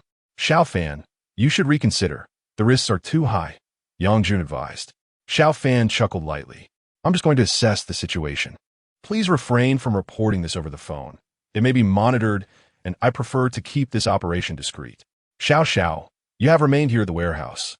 Yang Jun noted that. Xiao Fan nodded. I'll leave my phone in the warehouse. Yang Jun, you should not enter. Understood. Xiao, Yang Jun agreed, pulling out a stack of Myanmar currency from his pocket. Here, take this. It's about 2 million shots, equivalent to around 10,000 yuan. Xiao Fan accepted the money. Half an hour later, he purchased a second-hand off-road motorcycle. Unfamiliar with the route, he rode as dusk began to settle. Finally, he was only 20 kilometers from his destination, near a small city with a population of over 50,000. Hesitant to eat anything there, Xiao Fan merely nibbled on some biscuits for dinner. Night fell quickly, thunder rumbled, and a torrential downpour ensued. What splendid weather, Xiao Fan mused, a smile gracing his face. Such conditions would facilitate his movements, as the rain would obscure visibility and erase any traces he left behind. Without the motorcycle, he soon vanished into the darkness. The heavy rain made it difficult for others to navigate, even with flashlights, yet Xiao Fan moved with remarkable speed, exceeding what most could manage even during daylight. 5 minutes, then 10 passed, his formidable physique allowing him to maintain his pace. After about an hour, he found himself only a few miles from Sangwei's villa. Ahead lay the villa's rear, an area known for its minefield. There are indeed many mines here, Xiao Fan thought, slowing his advance. The final 2 kilometers took him nearly 2 hours, and the hour was now late. The guards were indeed vigilant. Although the security was slightly lax at the rear of the villa, powerful searchlights swept the area, and he could faintly hear barking dogs. Up, with his mental focus, he leapt over the 3 to 4 meter high barbed wire fence. Bark, bark! The dogs howled toward the rear. Xiao Fan immediately concealed himself. Several searchlights swept the area, yet they detected nothing amiss. Stop barking, you fools! Someone scolded in Burmese. They could hardly fathom that anyone could traverse the minefield undetected. Moving stealthily, Xiao Fan soon entered the estate. Sangwei had not yet retired for the night. From a distance, Xiao Fan could hear Sangwei's irate voice. The absence of his associates, the smiling tiger and the scorpion, had left Sangwei feeling uneasy. Stealthily, Xiao Fan navigated through layers of surveillance. Enough, just leave. Sangwei barked in frustration. Several of his subordinates exited his room, their expressions sour from being reprimanded in the dead of night. Xiao Fan remained hidden nearby. He focused his mental energy, pinpointing Sangwei's location. He knew what Sangwei looked like. Suddenly, a metal spike shot forth under Xiao Fan's control, piercing Sangwei's skull. Sangwei's eyes widened in shock. He attempted to utter a word, but it was too late. Xiao Fan silently retreated, and before long, someone discovered Sangwei's lifeless body. Chaos erupted throughout the estate. With Sangwei's demise, his subordinates would undoubtedly turn on one another in a fierce struggle for power. Chapter 49, Sangwei's subordinate arrive beep. Beep. In the dead of night, Yang Jun's phone rang, jolting him awake in the car. Boss, what's the matter? Yang Jun answered, surprise evident in his eyes. Tang Zixian was calling at this hour. Could it be that Xiao Fan had indeed succeeded in eliminating Sangwei? On the other end, Tang Zixian informed him. I just received word that Sangwei is dead. You and Xiao must prioritize your safety. Ensure he does not encounter any further danger. Understood, boss. Xiao is currently sleeping. Should I wake him for the call? Yang Jun inquired. That's unnecessary. Just be aware of the situation, Tang Ziqian replied. All right, boss. After hanging up, Yang Jun was left in a state of shock. Sang Wei's death was undoubtedly Xiao Fan's doing. How had he managed to kill him amidst such heavy security?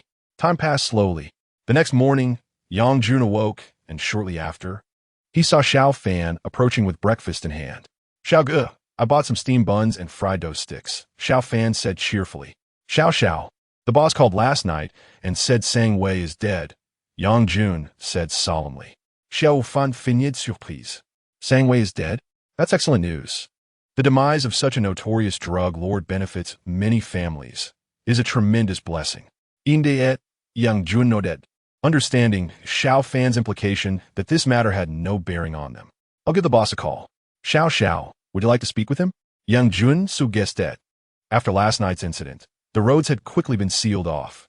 Being able to contact Tang Ziqian would provide Xiao Fan with an alibi for his whereabouts. The call was promptly connected.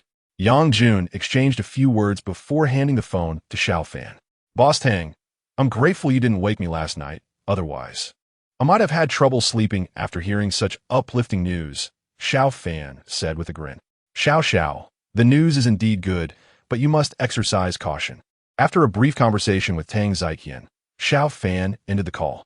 If an investigation were to ensue, it would be easy to trace this call, and given the vast distance, it would be implausible for him to have traveled to eliminate Sang Wei.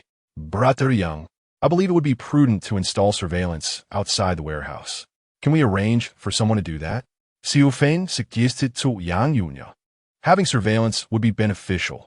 I'll have someone come over right away. Yang Jun quickly made a call, and within half an hour, a vehicle arrived. The call left a record, and the person installing the cameras would serve as a witness, ensuring that no suspicion would fall upon Xiao Fan regarding Sang Wei's demise. Let us install two, and this should be high definition, Xiao Fan stated as he munched on a bun. One of the installers spoke up. Don't worry, boss, I speak Mandarin. Xiao Fan observed them working for a while before entering the warehouse, indicating that Yang Jun had not entered. Soon, Xiao Fan fell into a deep slumber until midday. His mental energy restored. Suddenly, he heard the sound of several vehicles approaching. As he stepped outside the warehouse, he saw multiple cars come to a halt, and over a dozen individuals emerged, their waists conspicuously bulging, indicating they were armed. Who are you? Yang Jun demanded in a low voice. A grim-faced leader among them replied. Yang Jun, our leader was killed last night. Before his death, he dispatched the Smiling Tiger and the Scorpion to this location. And where are they? Yang Jun frowned. Did he intend to assassinate me, or Xiao? The leader's voice turned icy. We do not know their specific intentions. But our leader sent the Smiling Tiger and the Scorpion here, and they met their end last night. Was it you who did this? With Sang Wei's death, his subordinates would undoubtedly vie for power. Whoever could uncover the truth behind Sang Wei's murder would gain a significant advantage and potentially reap enormous benefits. Get lost. Yang Jun retorted. When Sang Wei was alive, he treated my boss with utmost respect. Now that he is dead, do you believe your strength has increased?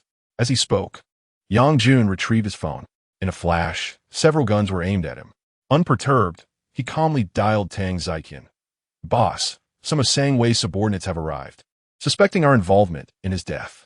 They're armed. Tang Ziqian's voice came through cold and steady. Put it on speaker. Yang Jun activated the speakerphone, and Tang Ziqian's frigid voice echoed. Get out of here within a minute, or I will have General Jean wipe you out. The expressions of those who understood Mandarin shifted dramatically. Xiao, are you all right? Tang Ziqian's tone softened considerably.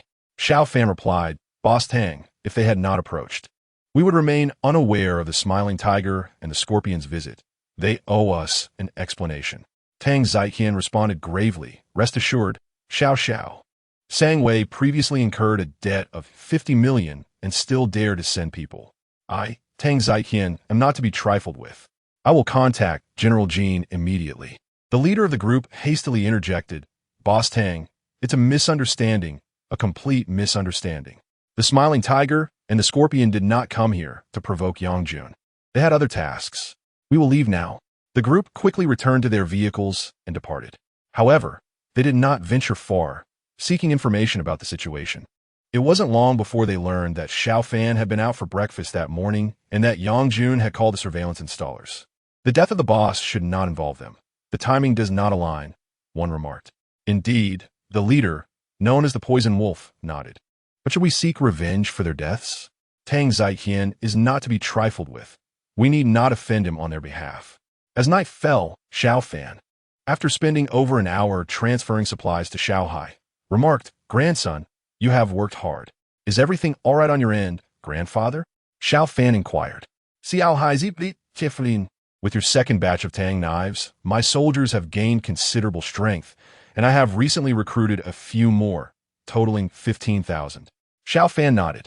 Even with 15,000, the 10,000 tons of food he sent would sustain them for quite a while. "Grandson, I cannot provide you with any benefits today. I will contact you again in a couple of days with more good things." With that, Xiao Hai vanished, having expended considerable energy. Chapter 50. Shun Chun delivers a significant gift. The warehouse was empty, but Yang Jun had rented it for a year. Even if others entered, it would not pose a problem. Many vehicles were coming and going, and no one could discern whether goods were being brought in or taken out. Only Yang Jun and Tang Ziqian were privy to this. "Xiao Xiao, is your driver's license nearly ready?" Tang Ziqian inquired with a smile. Xiao Fan, having passed the second driving test, expected to need about 10 more days for the third. Tang Ziqian remarked that as soon. "When you're ready, send me an address, and I will arrange for a vehicle to transport your Lamborghini to your desired location. Are you sure you don't want a better one? You can choose any of the most expensive cars." Xiao Fan had already cut 2 pieces of raw stone, both of which had yielded substantial profits, one potentially worth 170 million, and the other around 100 million. After deducting the consulting fee of 110 million owed to Xiao Fan, Tang Ziqian would still make a profit of 160 million. The most expensive car here would only cost around 50 to 60 million. Even without a powerful background, Xiao Fan could still enable Tang Ziqian to earn such a fortune. And as long as their relationship remained strong, Tang Ziqian understood that he could gain even more through Xiao Fan. "I'm just a student. That Lamborghini is already quite eye-catching." "Very well. I will have Yang Jun take you to the airport," Tang Ziqian said. Xiao Fan waved his hand dismissively. "No need. I'm not that particular. I could just take a taxi. It's better for Yang Gu to stay by your side as your bodyguard." Soon, Xiao Fan departed. Tang Ziqian called Yang Jun into his study and asked, "Yang Jun, during your trip with Xiao Xiao, did anything significant occur? I wish to gain more insight into Xiao Fan." Yang Jun powered off his phone, prompting Tang Ziqian to do the same, as he understood that Yang Jun's actions indicated something important. "Boss, I have news that I consulted with Xiao Xiao about, and I can share it with you."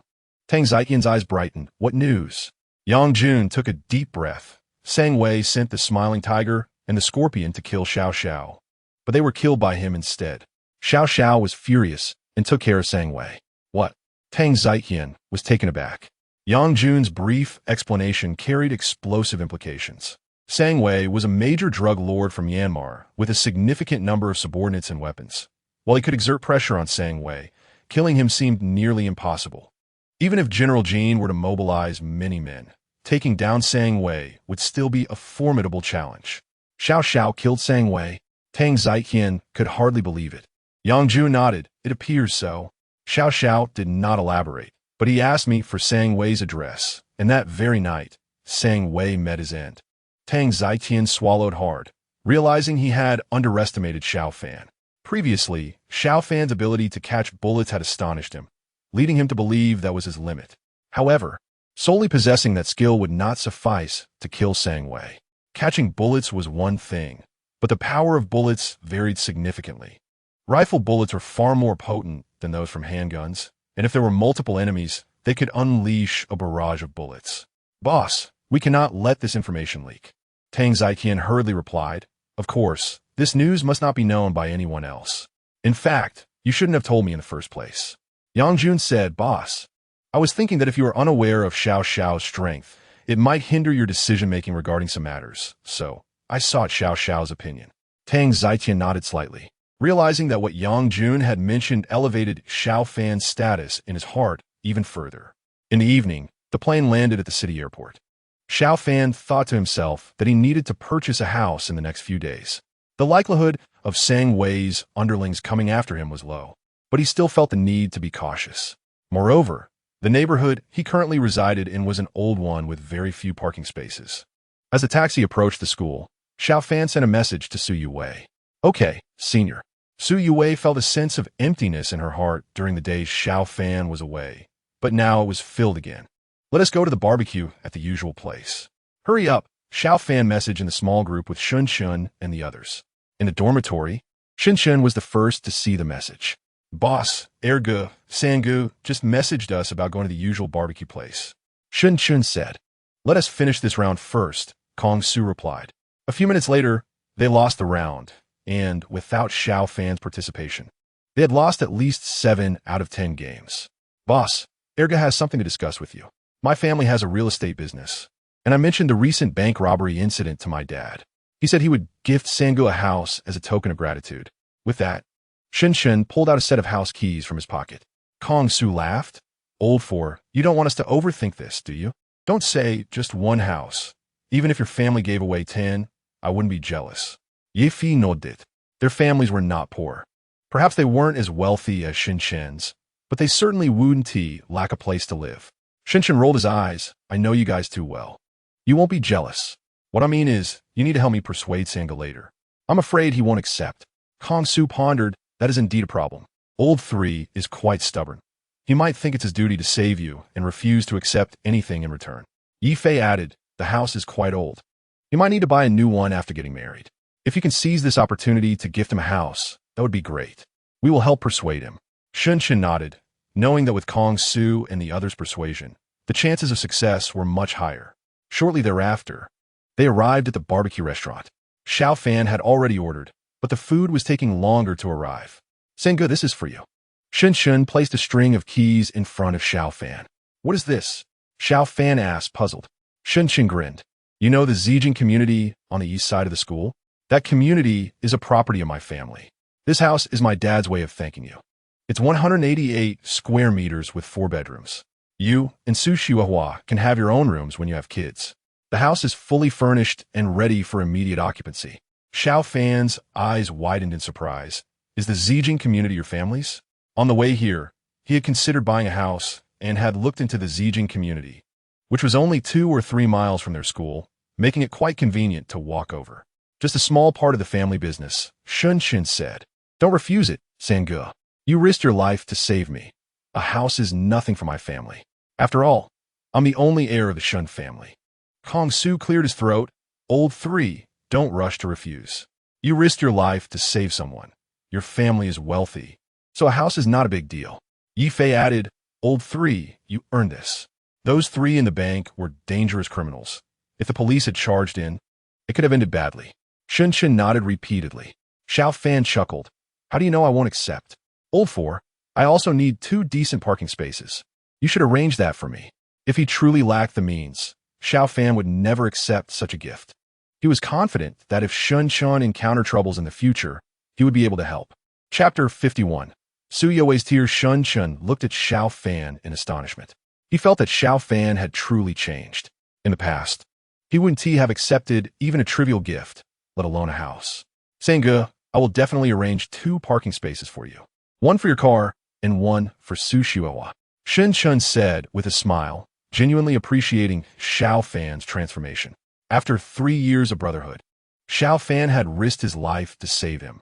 If he were to act distant and refuse, it would displease him. Yi Fei joked, "Old 3, just accept it. Old 4's family has such a business. Don't miss the chance to take advantage of a wealthy benefactor." "How sad. How sad," Kong Su shook his head. "Old 3, this doesn't make sense. I once bought a broken computer for you, and you adamantly refused, saying it was a loan before reluctantly agreeing to use it. Why is it that when Old 4 offers you a house, you just accept it?" Xiao Fan glanced at Kong Su. "I'm not foolish. A house isn't that much more expensive than a computer." Laughter erupted from Yi Fei and Shun Shun.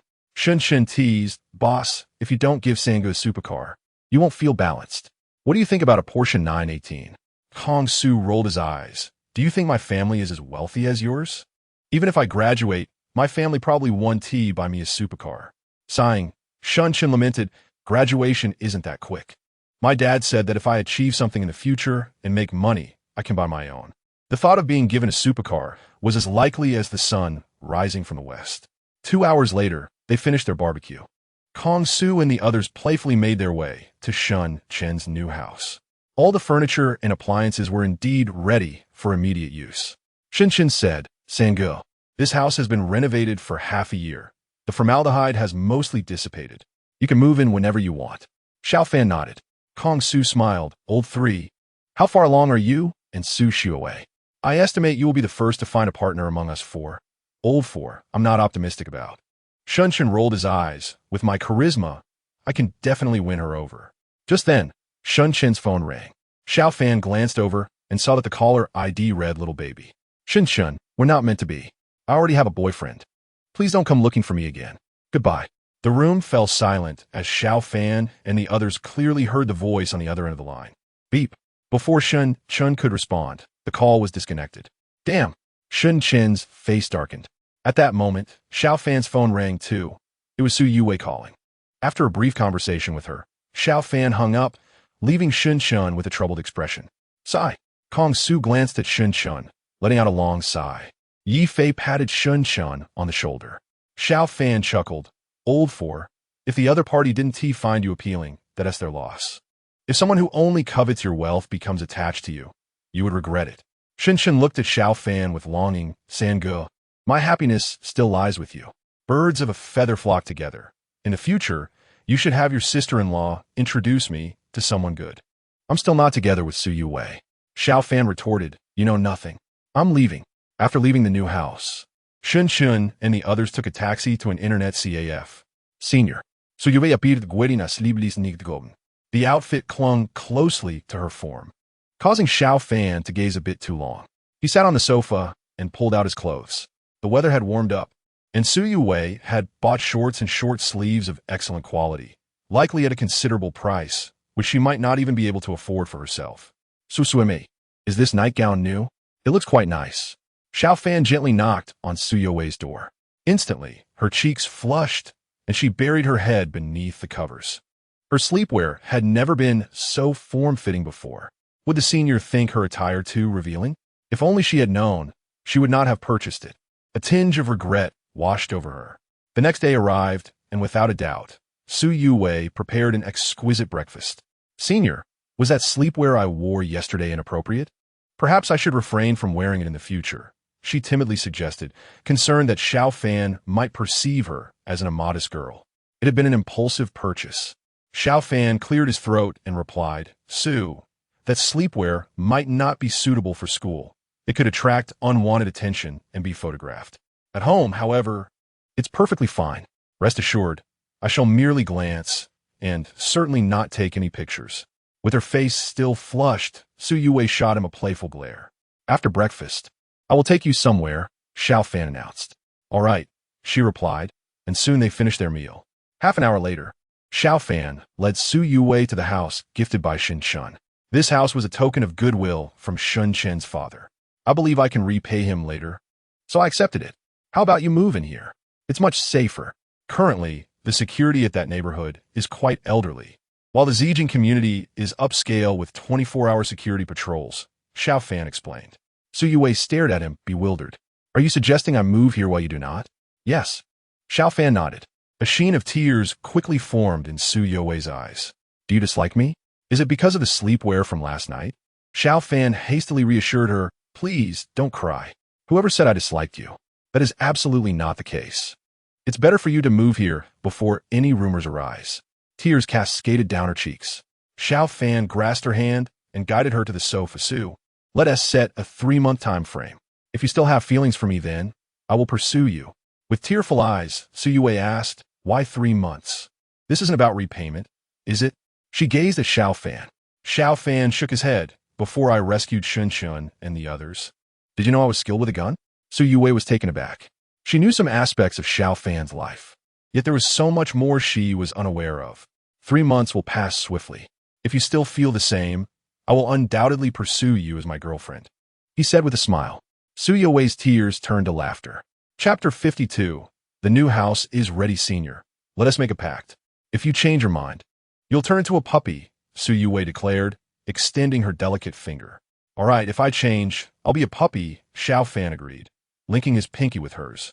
Su Yue continued, I think I should stay at my old place. If you want to taste my cooking, it would be more convenient there. Xiao Fan shook his head. You should stay here. The security is strict, and it's not far from school, just 2 bus stops away. Even if you walk, the path is well lit at night. But this lovely house, should I live here alone? It's still new, and you haven't even stayed in it yet. My rent isn't substantial, she argued. Xiao Fan chuckled. If we end up together, you'll be the lady of the house. You can stay here for now. Is that a problem? Su Yue's cheeks flushed slightly. Feel free to decorate as you wish, without any psychological burden. If we don't end up together, I can always sell the house. Su Yue pretesti softly. But the furniture and appliances here are of excellent quality. Selling them for a new place would probably incur a significant loss. I want to give you that opportunity. Humph. Xiao Fan smiled. He preferred not to change houses, as he found this one quite satisfactory. With his financial means, purchasing a villa would be no challenge. But a villa without many occupants would feel empty and insecure. Su, let us finalize this arrangement.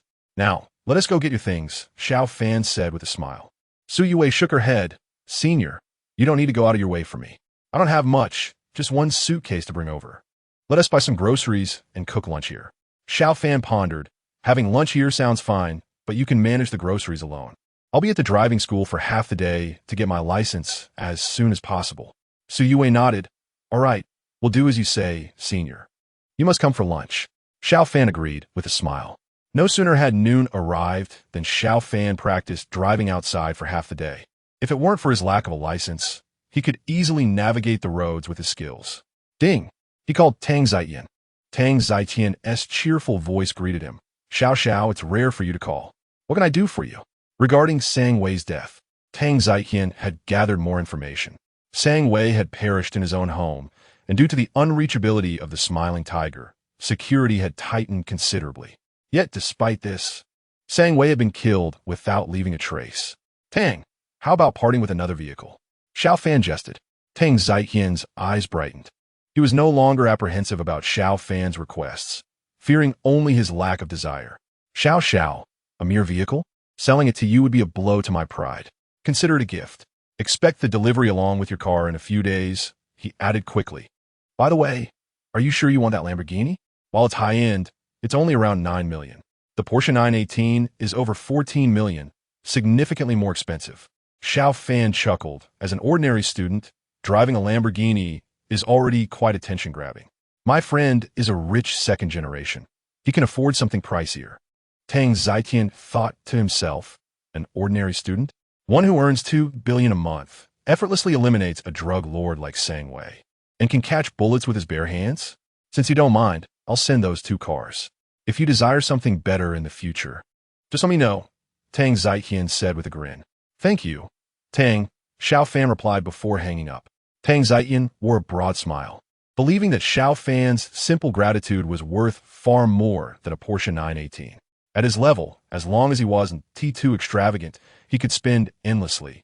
Yet, some things money could never buy, such as life. Having amassed considerable wealth, he had numerous adversaries wishing to end him. The reason he remained unharmed was closely tied to General Jean from Myanmar. However, as his wealth grew, Tang Zaitian felt increasingly uneasy about General Jean's future influence. There was even a possibility that General Jean might swallow him whole. Years ago, he had saved General Jean's life, but after so much time, whether that gratitude still lingered was uncertain.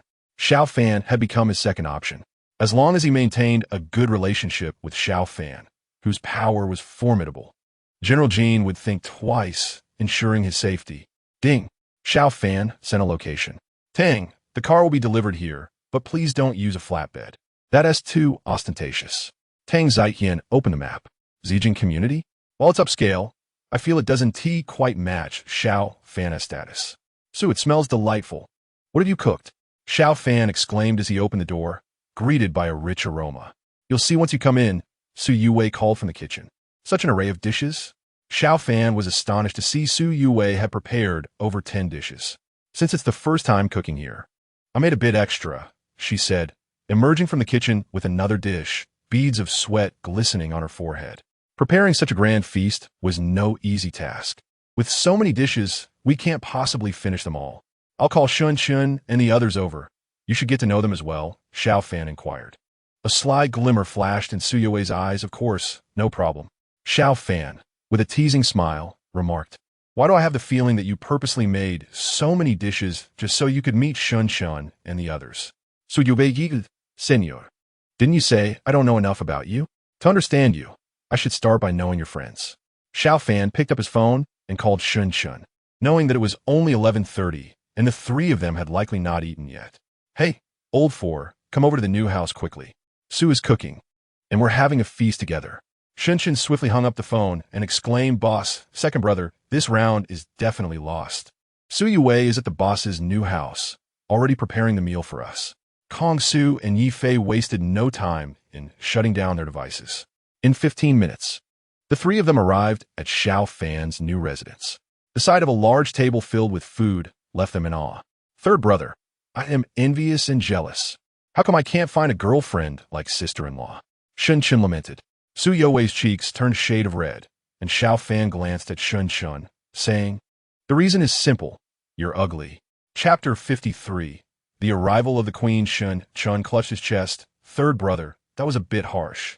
While I may not be as handsome as you, I certainly don't fall into the category of ugly. Sister-in-law, please speak some fair words. Su Yue demand silent. As she and Xiao Fan had not yet defined their relationship, Kong Su looked at Su Yue and said, Su, if you have a good friend, please introduce her to me. I don't think I will lack for a girlfriend in the future. Yi Fei chuckled in agreement. Xiao Fan formally introduced. Let me introduce you all. This is our dormitory leader, the brave Kong, Su from Shandong. When he's around, make sure to cook extra, as he has quite the appetite. This is Yi Fei. Don't be fooled by his lack of bulk. He can take down 10 men. Previously, when I was surrounded, he rushed in and took down 7 or 8 of them. Shun Shun, you know him. Just call him Fatty. He is absolutely a tycoon, coming from a family with wealth. If he were to utilize his financial prowess, he would surely have no shortage of girlfriends. Su Yue smiled and greeted them. Kong Su. Yifi, Shan Shen, Veljome. My name is Su Yue. Xiao Fan continued. Now that the introductions are made, let us sit down. You are in for a treat today. Su's culinary skills are definitely top-notch. Kong Su and the others quickly took their seats. Su Yue retrieved several bottles of chilled beer from the fridge. It seems we don't have a bottle opener, she said softly. Xiao Fan chuckled. No need for that. We have a human bottle opener here. He handed a bottle to Yi Fei, who effortlessly twisted off the cap.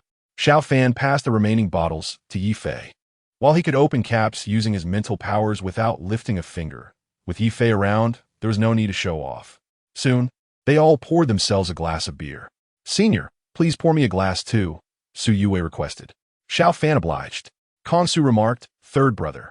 Since you're hosting today, we won't bother with formalities. You're the academic achiever, so let's just drink. Cheers. They all raised their glasses. The 4 of them downed their drinks, while Su Yue took a sip, her brows knitting together at the strange taste of beer. Why do people enjoy this? Su, if you can't handle it, don't force yourself, Xiao Fan advised. It's fine, I'll just have this 1 cup, Su Yue replied. Gong Su Fao Weng. Third brother, why are you still calling her Su? I think it's time for you to change how you address her. Su Yue's eyes lit up. This meal was worth it. Senior, you can call me Yue from now on, or even Wei Wei. Yue, Xiao Fan called, and given their current relationship, it felt appropriate. Su Yue shyly replied, her cheeks flushing a deeper shade. Let us eat. Kong Su urged, and they quickly dug in. As the dishes entered their mouths, astonishment spread across their faces. Su Yue's culinary skills were genuinely impressive. Oh no, my standard for finding a girlfriend have just skyrocketed. I fear I may end up alone forever. Shun Shun said gloomily. Kong Su added, Su, if you have any good girlfriends, please introduce them to me first. Fatty 1T lack for girlfriends, and Yi Fei's relationship status will only hinder his training. Shut it. Yi Fei and Shun Shun retorted in unison. The meal concluded amidst laughter, and Kong Su and the others hastily departed. Senior, your 3 roommates are really quite wonderful. It's evident they genuinely care for you. So you may observe them closely. Her own 3 roommates were a different story. Song Jie used to be closer to her, but had ulterior motives, while the other 2 were lukewarm towards her, preferring not to get too close. Naturally, Su Youwei's character was not at fault, but her striking beauty often cast a shadow over her friendships. Those with lesser looks felt pressure being around her. They are indeed quite good, due to family circumstances. I didn't interact much when I first arrived at university, but they took the initiative to befriend me. For 2 to 3 years, they insisted on treating me to meals, Xiao Fan recounted while clearing the table. Su Youwei said, "Senior, I actually have a very close girlfriend. If there is an opportunity, I could introduce her to them.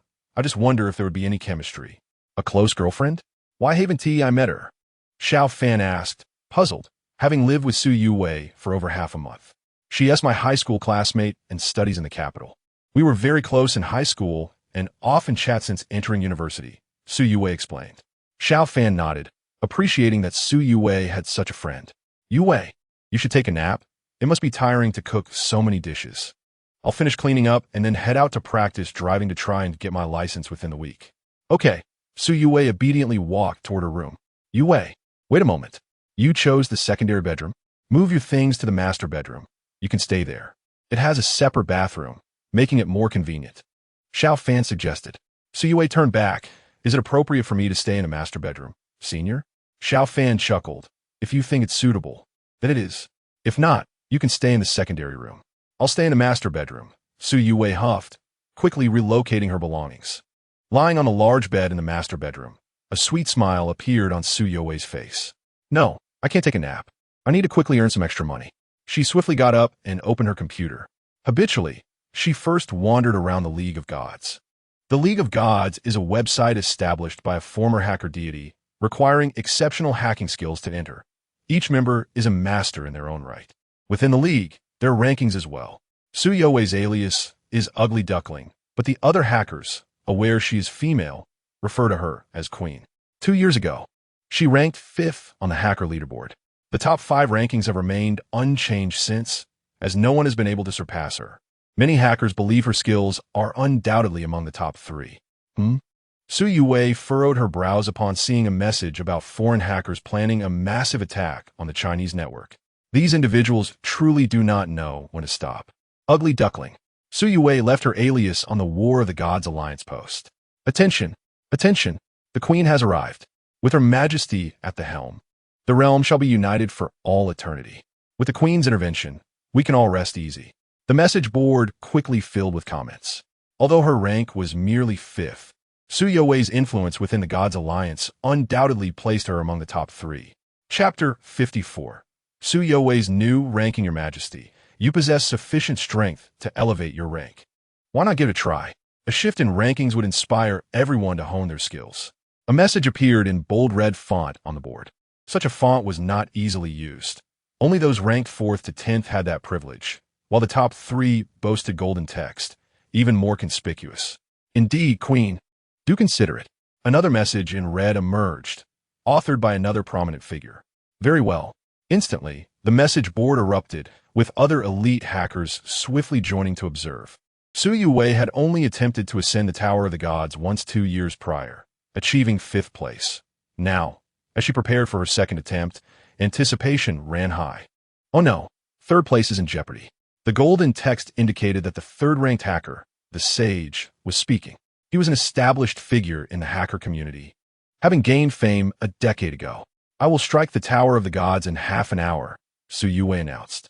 Xiao Fan was still washing dishes and had not yet departed. He might soon be interrupted. "Black Emperor, Phoenix. The Queen will challenge the Tower of the Gods in half an hour. Hurry online." The Sage quickly contacted the top 2 hackers, and before long, the 1st-ranked Black Emperor and 2nd-ranked Phoenix were online. In a highly secured base, several individuals stood behind Phoenix. "Do you believe the Queen can secure a top 3 position?" One middle-aged man in uniform, a prominent figure in China cybersecurity, inquired. Phoenix shook her head. "She cannot reach the top 3? The man asked, puzzled. "Based on my analysis of her words, she is likely quite young, and her skills are in a rapid ascension phase. I'm probably no match for her." The middle-aged man was taken aback. If Phoenix, the foremost hacker under state control, found herself outmatched, a formidable figure was emerging in the hacking community of China. Rest assured, the Queen has never acted recklessly. She is likely a technical savant, solely focused on enhancing her skills, Phoenix elucidated. The man nodded slightly. Their data indicated that the queen far surpassed Black Emperor, who, despite his top ranking, occasionally exhibited erratic behavior. Xiao Fan soon finished washing the dishes. Su Yue might have already been napping, so he refrained from disturbing her and left quietly. Upon hearing Xiao Fan's departure, Su Yue emerged from her room to pour herself a glass of water, aware that time was of the essence as she prepared to challenge the Tower of the Gods. Soon, the agreed half-hour had elapsed. So many people? Su Yue used. The real-time statistics of the Gods Alliance revealed over 300 individuals online. These were all master hackers, whereas typically only 30 or 40 were present at a time. With a mighty roar, a dragon image appeared on Su Yue's computer screen, depicting a 10-story tower surrounded by dragon silhouettes. This was the Tower of the Gods. Since Su Yue claimed the 5th position, no one had attempted to ascend in the past 2 years. Your Majesty, please be gentle, commented the 4th-ranked hacker in a message. These supercomputers are all from abroad. Goodness. In under 10 minutes, the lights of the 4th level of the Tower of the Gods dimmed. In a villa, the 4th-ranked figure, Jin Wu, exclaimed in disbelief. He had held the 4th position, yet could not withstand even 10 minutes. The queen's skill is terrifying, Jin Wu thought, shocked. He knew he was inferior, but had not anticipated such a swift defeat, especially since the queen had not previously attacked his fortress. The queen is 4th now. Truly impressive. Her technical prowess is exceptional. A top 3 position is assured, and the sage is in danger. Many frantically flooded the message board with comments. The online count soared to 500, a remarkable figure considering the total membership of the Gods Alliance was only 600. Except for a few asleep, everyone else was presumably online. Impressive. Within a large corporation, the sage wore a grave expression, preparing himself. Here it comes. The sage quickly sensed a formidable attack as torrents of data surged forth, breaching his meticulously crafted firewalls and traps. However, Su Yue's pace of assault was somewhat slower, as the sage's skills surpassed those of the 4th-ranked Jin Wu. After 20 minutes, done. A faint smile graced Su Yue's lips as the lights of the 3rd level extinguished, signaling the sage's defeat. My goodness, in half an hour, she has bested both Jin Wu and the sage. The queen's capabilities truly place her firmly within the top 3. Excitement rippled through the community. After a brief respite, Su Yue continued her assault, now facing the 2nd-ranked Phoenix, who was doing her utmost to defend. As the foremost hacker under state control in China, she could mobilize considerable resources, presenting far greater resistance than Su Yue had encountered against the sage. I need more power, Su Yue murmured, swiftly activating several other supercomputers under her command. Soon, Phoenix felt the pressure intensifying significantly. 2 hours passed, and Phoenix reluctantly shook her head. The lights of the 2nd level of the Tower of the Gods dimmed, signifying her defeat at Su Yue's hands. Your Majesty, you are remarkable. Your prowess now rivals that of the Black Emperor. Perhaps you might challenge that arrogant fellow, Phoenix remarked on a message board. I shall give a try. Su Yuji replied, promptly resuming her offensive. Phoenix, do you think the queen can triumph? Is her strength truly superior to yours? Inquired the middle-aged man behind Phoenix. Sighing, Phoenix responded, is it not evident that she surpasses me? Those excelling in this domain are often prodigies, and she is a prodigy among prodigies. Her skills have noticeably improved over the past 2 years. Now, comparing her to the Black Emperor, it is a 4-6 split in her favor. If she attacks weakly, in less than 3 months, she should be able to match the Black Emperor. By next year, the Black Emperor will surely fall behind her. The middle-aged man pondered, if only we could win her allegiance. Phoenix, do see if you can succeed. Phoenix scoffed, if I could succeed, that would be remarkable. Had I not been discovered by you all, I would not have come here. Money is valuable, but freedom is worth more. The man feigned ignorance. Please reach out and see what can be done. As time ticked away, Su Yue and the Black Emperor engaged in a fierce battle for 3 to 4 hours. She came close to victory several times, but was steadfastly repelled by the Black Emperor. Very well. I cannot best the Black Emperor at this moment, Su Yue declared. Ceasing her assault, Your Majesty, your skills are now on par with mine. It is merely my experience that grants me an edge. Give you another year, and I am certain I will not retain my position as the first, the Black Emperor commented in the message board. Phoenix quickly typed Congratulations, Your Majesty, on ascending to second place. I would like to have a private conversation with you. Very well. She held a great respect for Phoenix's skills. Soon, the two entered a private chat channel. To be candid, I have been recruited by the state. Would you be interested in contributing to the nation? The remuneration is substantial. Xiao Wei's eyes widened in surprise. Phoenix had indeed been recruited by the state. If the nation requires my assistance, I am willing, but I can only act covertly. The words of the Phoenix stirred a sense of longing within Xiao Wei. Yet she knew that if the nation were to find out, her current freedom would be compromised. Your Majesty, have you truly given up on considering this? My annual salary now amounts to 10 million. If you were to join, your earnings would undoubtedly surpass mine. Please give it some thought. The Phoenix urged once more under the watchful eye of the boss. Xiao Wei's heart raced slightly. She possessed exceptional skills. Yet she concealed her abilities and identity while taking on various tasks, earning only a few tens of thousands each month, a stark contrast to the 10 million annual salary. I'm sorry, Phoenix, but I prefer my solitude. It's getting late, goodbye. With that, Xiao Wei swiftly logged off, ensuring no trace was left behind before shutting down her computer. Boss, it's pointless to persist. The Queen's technical prowess surpasses even mine. If she wished to reveal her identity, securing a salary of 30 to 50 million in a major company would be effortless, the Phoenix remarked with a hint of disdain. If given the option, she would not desire such a salary either. In the past, she earned less but enjoyed her freedom. Now, she spent too much time confined to her desk. Phoenix, you should communicate more with the Queen. Our conditions here are not as dire as you think. You still get 2 days off each week, don't you? The boss interjected with a light cough. The Phoenix sighed. They say it's a 2-day holiday. But if something arises, I'm called back with just a phone call. Have I truly had a proper 2-day rest in the past 6 months? The boss, slightly embarrassed, replied, those capable must bear more responsibilities. With the increasing variety of cyber attacks, I have no choice. I promise to compensate you with extra time off when I can. By the way, if you could bring the Queen on board, regular holidays would certainly be feasible. The Phoenix blinked. You make a valid point, boss. If the Queen were to oversee operations here, I could likely enjoy 3 days off a week without issue. The boss smiled us. You must strive to persuade the Queen to join us. From her words and actions, she seems quite patriotic and could very well be convinced. I will do my utmost. However, I can only persuade her verbally. I cannot resort to underhanded tactics to track her down. Not only do I lack the capability, but it would also anger her. The Phoenix contemplated. That is acceptable, the boss nodded. If the Phoenix were to take action in collaboration with others, locating the Queen's address might be possible. But the greater risk was that the Queen would find out, potentially ruining their relationship. Let us call a day. Please refrain from contacting me tonight. I have matters to attend to tomorrow. The Phoenix gathered her belongings and departed. The others watched her leave with a tinge of envy. While she could leave, they were bound to their tasks. Enough dawdling. Back to work, the boss commanded. Understood, boss, the team replied, invigorated. Working here was far preferable to being imprisoned and forced to toil on a sewing machine, where one might even have to pick up soap. I wonder what treasures Grandpa will bestow upon me. Xiao Fan mused to himself. After training his mental fortitude, the clock struck 11, and the time for his meeting with Xiao Hai drew near. Knock, knock. After a shower and a couple of games, a knock echoed from the bathroom. Grandpa, Xiao Fan called, carrying a basket of radishes.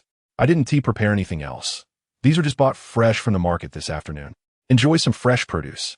Soon, the basket and its contents vanished from sight. Xiao Hai smiled warmly at Xiao Fan. Grandson, with the supplies you've sent, combined with my ever-increasing innate abilities, I am certain I will succeed in my rebellion in the future. Grandpa, it's easier to be a general than an emperor. Once you ascend, you should pass the throne to me, Xiao Fan remarked. Your arrival was a serendipitous event. I doubt I could have transported you over, Xiao Hai replied, shaking his head. You will surely be able to traverse here in due time. Huh? A look of confusion crossed Xiao Fan's face. Transmitting objects and powers has become significantly easier nowadays. Even without considering my own power increase, the transfer of items from your side has become less complicated, Xiao Hai explained. The two dimensions are drawing closer together. Xiao Fan remained skeptical. Xiao Hai elaborated. The two dimensions are akin to two basketballs on a lake surface, moving closer to one another. My crossing to this side may have created a spatial wormhole.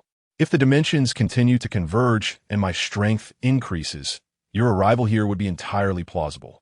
Does that mean other formidable beings and magical beasts could also cross over? Xiao Fan's expression shifted. Indeed, there exists such potential, but without the assistance of top-tier powers, it remains challenging. You need not worry about powerful beings and beasts being rampant. Your safety will be assured, Xiao Hai reassured him. Xiao Fan sighed in relief. After all, he had a formidable backing. Grandson, what type of ability do you desire? Attack, defense, or perhaps something more specialized like X-ray vision or invisibility? Xiao Hai inquit. Grandpa, where do these extraordinary abilities originate? Xiao Fan asked, puzzled. Naturally, I cannot master so many abilities. Here, warriors of a certain caliber can possess innate skills. These innate abilities can be stripped away and transformed into ability orbs that others can absorb. I've captured many foes in battle and obtained a fair number of these orbs. While they hold little value for me, they would be immensely beneficial for you. With that, Xiao Hai produced a wooden box from his spatial treasures. Inside lay hundreds of ability orbs, varying in size from that of an egg to that of a soybean. Which type do you seek? I can select a slightly larger one for you, he said cheerfully. Xiao Fan pondered, attack? It's unnecessary. As long as my mental power increases, my control over objects will enhance my attack strength. Using coins, small stones, or nails as weapons allows for stealthy strikes. Perhaps I should consider defense. His mental fortitude could be employed defensively, but if faced with multiple assailants or weaponry like a sniper rifle, his mental defenses would falter. Grandpa, do you have any recommendations? Chapter 56, the newly acquired powerful ability. After a moment of contemplation, Xiao Hai suggested, what about teleportation? Currently, your ability allows for only short distances, but in moments of dire danger, this power could be life-saving. Teleportation combined with invisibility would be quite effective for evasion. Xiao Fan's eyes brightened at the prospect. Teleportation sounds excellent. How far can I teleport? And how many times a day can I use it? Xiao Hai zipli. You can teleport as far as your mental power can extend in a straight line. This ability is quite taxing on your mental energy. Once you obtain it, you'll be able to use it 3 to 5 times daily. For longer distances, expect 3 uses. For shorter distances, 5. Xiao Fan sighed in relief. This was quite acceptable. His current mental power covered a span of only 4 meters, but if concentrated into a line, it could extend to 40 meters, providing an avenue for escape when necessary. 3 to 5 uses was manageable. After all, it was unlikely he would encounter multiple life-threatening situations in a single day. Grandpa, I'll take the teleportation ability, Xiao Fan declared. Xiao Hai nodded. Very well. Acquiring this will also enhance your mental power somewhat. He then retrieved a small, pale purple orb from a pile of ability orbs, slightly smaller than a marble. Grandpa, is it really that small? Xiao Fan questioned. Previously, you only received an orb the size of soybean. This is significantly larger. Do not be deceived by its size. It contains considerable energy, and transferring it to you is no simple feat. 2 assistants appeared behind Xiao Hai, channeling their strength into him. A powerful surge coursed through Xiao Hai as he focused intently. 5 minutes passed, and a brilliant light radiated through the mirror. Xiao Fan let out a soft groan, though he did not feel anything particularly unusual from the light entering him. This time, he sensed a distinct pressure in his body. Grandpa, I feel quite bloated. Xiao Hai, with a somewhat listless expression, remarked, it is quite normal. The quality of the teleportation ability orb is inherently superior to the previous ones. You may require a month to fully assimilate it. During this month, you will not acquire any new abilities. The soldiers still need padded clothing. Please procure more in that regard. Additionally, gather more cement and sand to facilitate the construction of sturdy defensive fortifications. I shall contact you in half a month's time. With that, Xiao Hai's figure vanished, having expended considerable energy in transmitting the ability orb. His head felt as though it might burst, and he hoped for a better state by the morrow. He felt somewhat relieved now. He should have gained the ability of instantaneous teleportation. Closing his eyes, Xiao Fan immersed himself in contemplation. 5 minutes later, his figure abruptly disappeared from the bed, reappearing on the sofa in the living room. Success!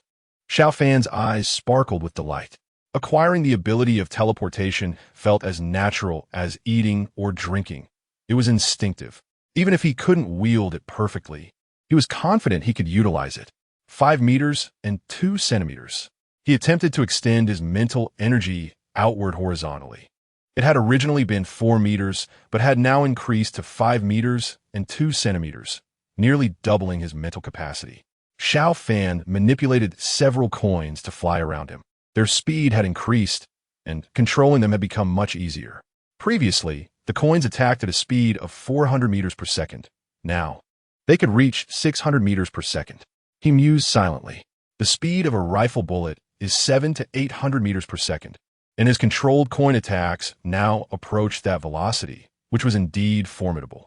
With his current abilities, should he control 5 or 6 coins within a 5-meter radius, even dozens of individuals akin to Tyson would face inevitable defeat. The acquisition of the teleportation ability had significantly enhanced his survival capacity, as well as his offensive capabilities, quite commendable. A smile graced Xiao Fan's face. Despite suffering from a severe headache the previous night, the enhancement was well worth the discomfort. Suddenly, his stomach growled. He had not eaten breakfast or lunch, and it was already dinner time. Xiao Fan hurriedly went to freshen up. Bang, bang, bang. Just as he finished washing up, an urgent knocking echoed at the door. Xiao Fan frowned. Without employing his mental energy, he approached the door and peered through the peephole. Outside stood 2 individuals, Yang Rong and Song Jie. Oomph. Xiao Fan's expression turned cold. Song Jie had once again stirred trouble, this time bringing Yang Rong along. What brings you here, young Master Yang? Xiao Fan opened the door with a frosty tone. Yang Rong barked, Xiao Fan, step aside. Su Yue did not attend class today, and her phone is unreachable. We suspect you have engaged in inappropriate conduct with her. Song Jie, feeling the pressure, had sold Su Yue's whereabouts to Yang Rong for 10,000 yuan. Knowing that Yang Rong was quite upset, he regarded Su Yue as his cherished possession. Now, learning that she was living with Xiao Fan, alone together, left him to wonder what might have transpired. Xiao Fan regarded Song Jie with cold eyes. Song Jie defended herself. Xiao Fan, Yue's phone is unreachable. I am merely concerned about her. She never skips class. Who knows if you have done something wrong? Yang Rong insisted, Xiao Fan. You'd best move aside, or we will call the police. Xiao Fan furrowed his brow. If they truly contacted the authorities, it would be troublesome. Did Song Jie tell you that Su Yue is here? Are you foolish? She must have deceived you for money, Xiao Fan said, shaking his head as he opened the door wider. Yang Rong and his companion entered the room, but Su Yue's belongings had already been cleared away. After searching the space, they found nothing. Slap! Yang Rong's expression darkened. He struck Song Jie hard across the face. You dare deceive me out of my money? What audacity! Song Jie covered her face and exclaimed, I genuinely saw Yue here a few days ago. I'm certain I am not mistaken. Xiao Fan, did you abduct Yue? Young Master Yang, you must believe me. I would not dare deceive you, Song Jie pleaded. Xiao Fan responded coolly. Some individuals will do anything for money. Given a little extra, they might even sell themselves. You two, leave my presence at once, Yang Rong commanded. Xiao Fan, raising his hand, replied, get out. Yang Rong hastily fled through the door. You caused me to be struck. This matter is far from over, Song Jie spat bitterly. You, a penniless wretch, dream of something beyond your reach. Pursue your fantasies elsewhere. Xiao Fan pointed toward the door, his voice icy. Leave within 3 seconds, or I shall end you. Song Jie's expression changed as she hurriedly exited the room. Su Yue's phone is unreachable? Xiao Fan dialed her number, only to find it indeed disconnected. Chapter 57. Xiao Fan. You are suspected of kidnapping. Xiao Fan quickly made his way to Su Yue's residence and rang the doorbell. Inside, Su Yue was rapidly typing on her keyboard. Reports indicated that a cyber attack occurred at night, catching many hackers in Hua country off guard that morning. Su Yue had been engaged in an intense battle all day, and now it was finally nearing its conclusion. Is the senior here? She heard the doorbell ring and felt a slight panic. She did not wish for Xiao Fan to discover her identity as a hacker, as the term did not hold a favorable connotation among ordinary people. Senior, please wait a moment. I'm in the bathroom, Su Yue called out. Outside, upon hearing her voice, Xiao Fan felt reassured. Phoenix, I must withdraw for an urgent matter. You all handle the cleanup. Su Yue sent a message to Phoenix, quickly erasing her traces and exiting the battlefield. Do not worry. We will handle the remaining tasks. The most challenging part had passed, and it was now appropriate for Su Yue to withdraw from the conflict. Queen, thank you, Phoenix added, acknowledging Su Yue's invaluable contribution to the day's battle. Many hackers in Hua country typically rested during the day, preparing for nighttime operations, and were unprepared for a daytime attack. If not for Su Yue's formidable abilities, single-handedly confronting several skilled opponents and exposing two of them, the situation for Hua country's network could have been catastrophic. The queen has withdrawn from battle. Charge forth. With their leader's departure, the others surged ahead. The enemy soon realized Su Yue had retreated and launched a small counteroffensive, but Hua country's forces were on high alert, denying them any opportunity. Click. Su Yue opened the door. Having just risen, the battle had begun shortly thereafter, leaving her hair disheveled. Yue, your phone is off. Are you all right? Xiao Fan entered the room. Su Yue replied, I felt unwell and slept all day. My phone was not charged last night, so must have powered down. Gurgle. Su Yue's stomach growled. Having skipped both breakfast and lunch, she now felt ravenous. Feeling unwell? Are you any better? Xiao Fan inquired earnestly. Su Yue nodded slightly, expressing that after a day of rest, she felt much better. Senior, you haven't had dinner yet, right? I'll go prepare a meal. Xiao Fan quickly interjected. You're still recovering from an illness. You shouldn't be cooking.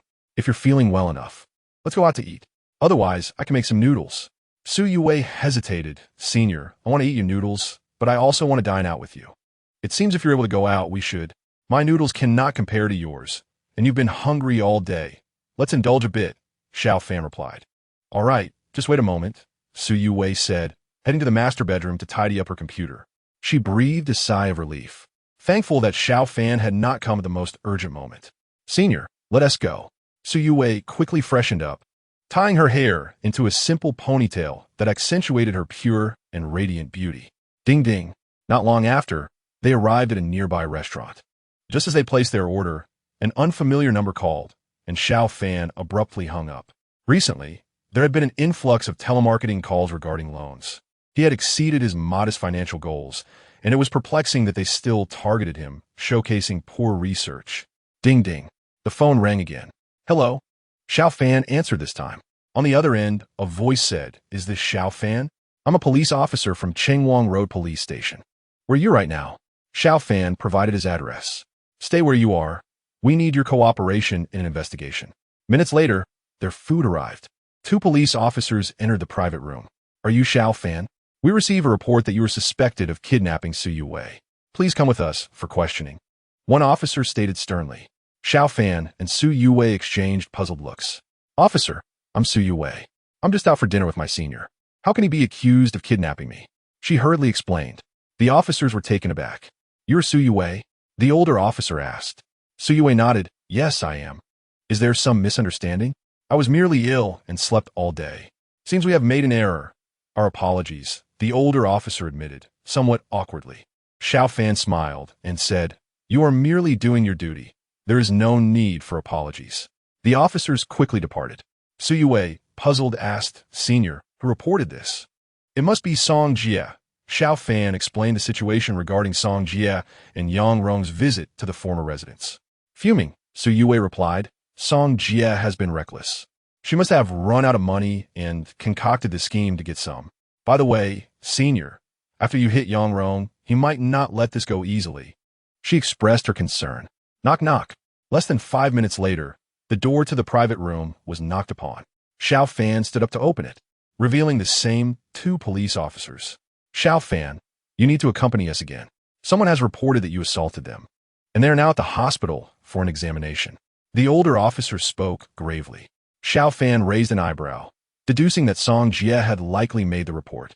The kidnapping accusation was unfounded, and Yang Rong had reported the assault. Is it Yang Rong who reported this? Xiao Fan inquired. He assaulted Su Yue's classmate in my house, and in a moment of anger, I slapped him twice. You can confirm with Song Jie, Su Yue's classmate. With that, Xiao Fan took out his phone and dialed Liang Wu. Team leader, someone slapped Su Yue's classmate. I returned the favor. Does that count as assault or as a justified act? Xiao Fan put the call on speaker. Liang Wu's voice came through. Stopping unlawful acts is certainly commendable. Has the person filed a report? And are the police with you? Yes, Xiao Fan replied. Put on speaker, Liang Wu instructed. All right, team leader. Clearing his throat, Liang Wu said in a serious tone, This is Liang Wu from the criminal police team. Xiao Fan has apprehended a wanted criminal and assisted in a recent bank robbery. Please investigate the matter further. The older officer quickly responded, Team leader, I'm Huang Lin. Given this context, Xiao Fan certainly is not at fault.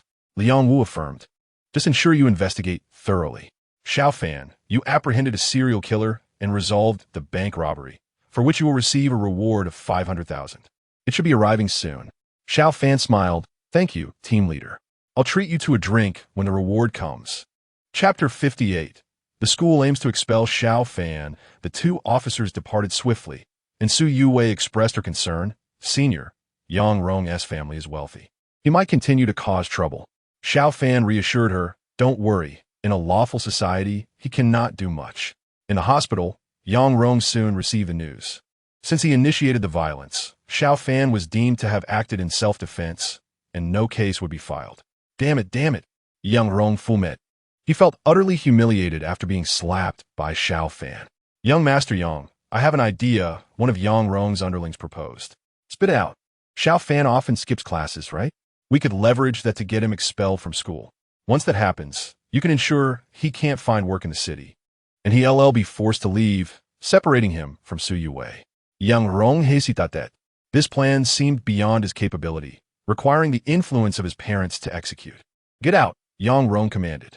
His underlings quickly vacated the room, and Yang Rong called his mother. Within an hour, she arrived at the hospital. Seeing her son's swollen face, Yang Rong's mother, Zhang Hongying, was furious. Mom, someone at school hit me. I'm scared to go back. Can you do something to get him expelled? He.S. just a poor student. Yang Rong put on a pitiful facade. Zhang Hongying scrutinized her son, not believing he would shy away from school. She knew him well. Expel him? She frowned. Yang Rong nodded, Mom, if he is not expelled, I want to return to school. Xiao Fan frequently skips classes. That's enough reason to expel him. Look at what he did to me. I feel like my head is still buzzing. If I get hit again, I might be left a fool. A look of concern crossed Zhang Hongying's face. She nodded, All right. I have connections with a vice principal. I can get him expelled.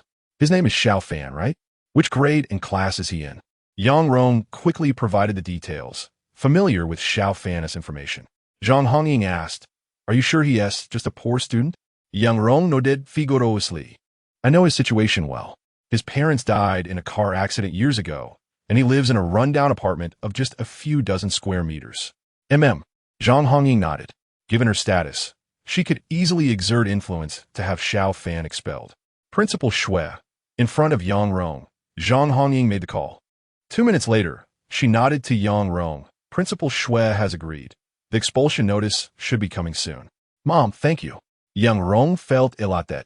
Old Feng, what's going on? On the other end of the line, Feng Haichuan spoke gravely. Xiao Fan, you're in big trouble. The vice principal knows about your excessive absences. He is very upset, and the school is considering expulsion. I'm doing my best to prevent the notice from coming out today, but it's likely to arrive tomorrow. You better think of a way. Xiao Fan was taken aback. Expulsion? It must be Yang Rong's doing. However, Yang Rong likely didn't have the clout to orchestrate this alone. He must have involved his family, who were quite affluent. Old Feng, thank you. I'll figure something out.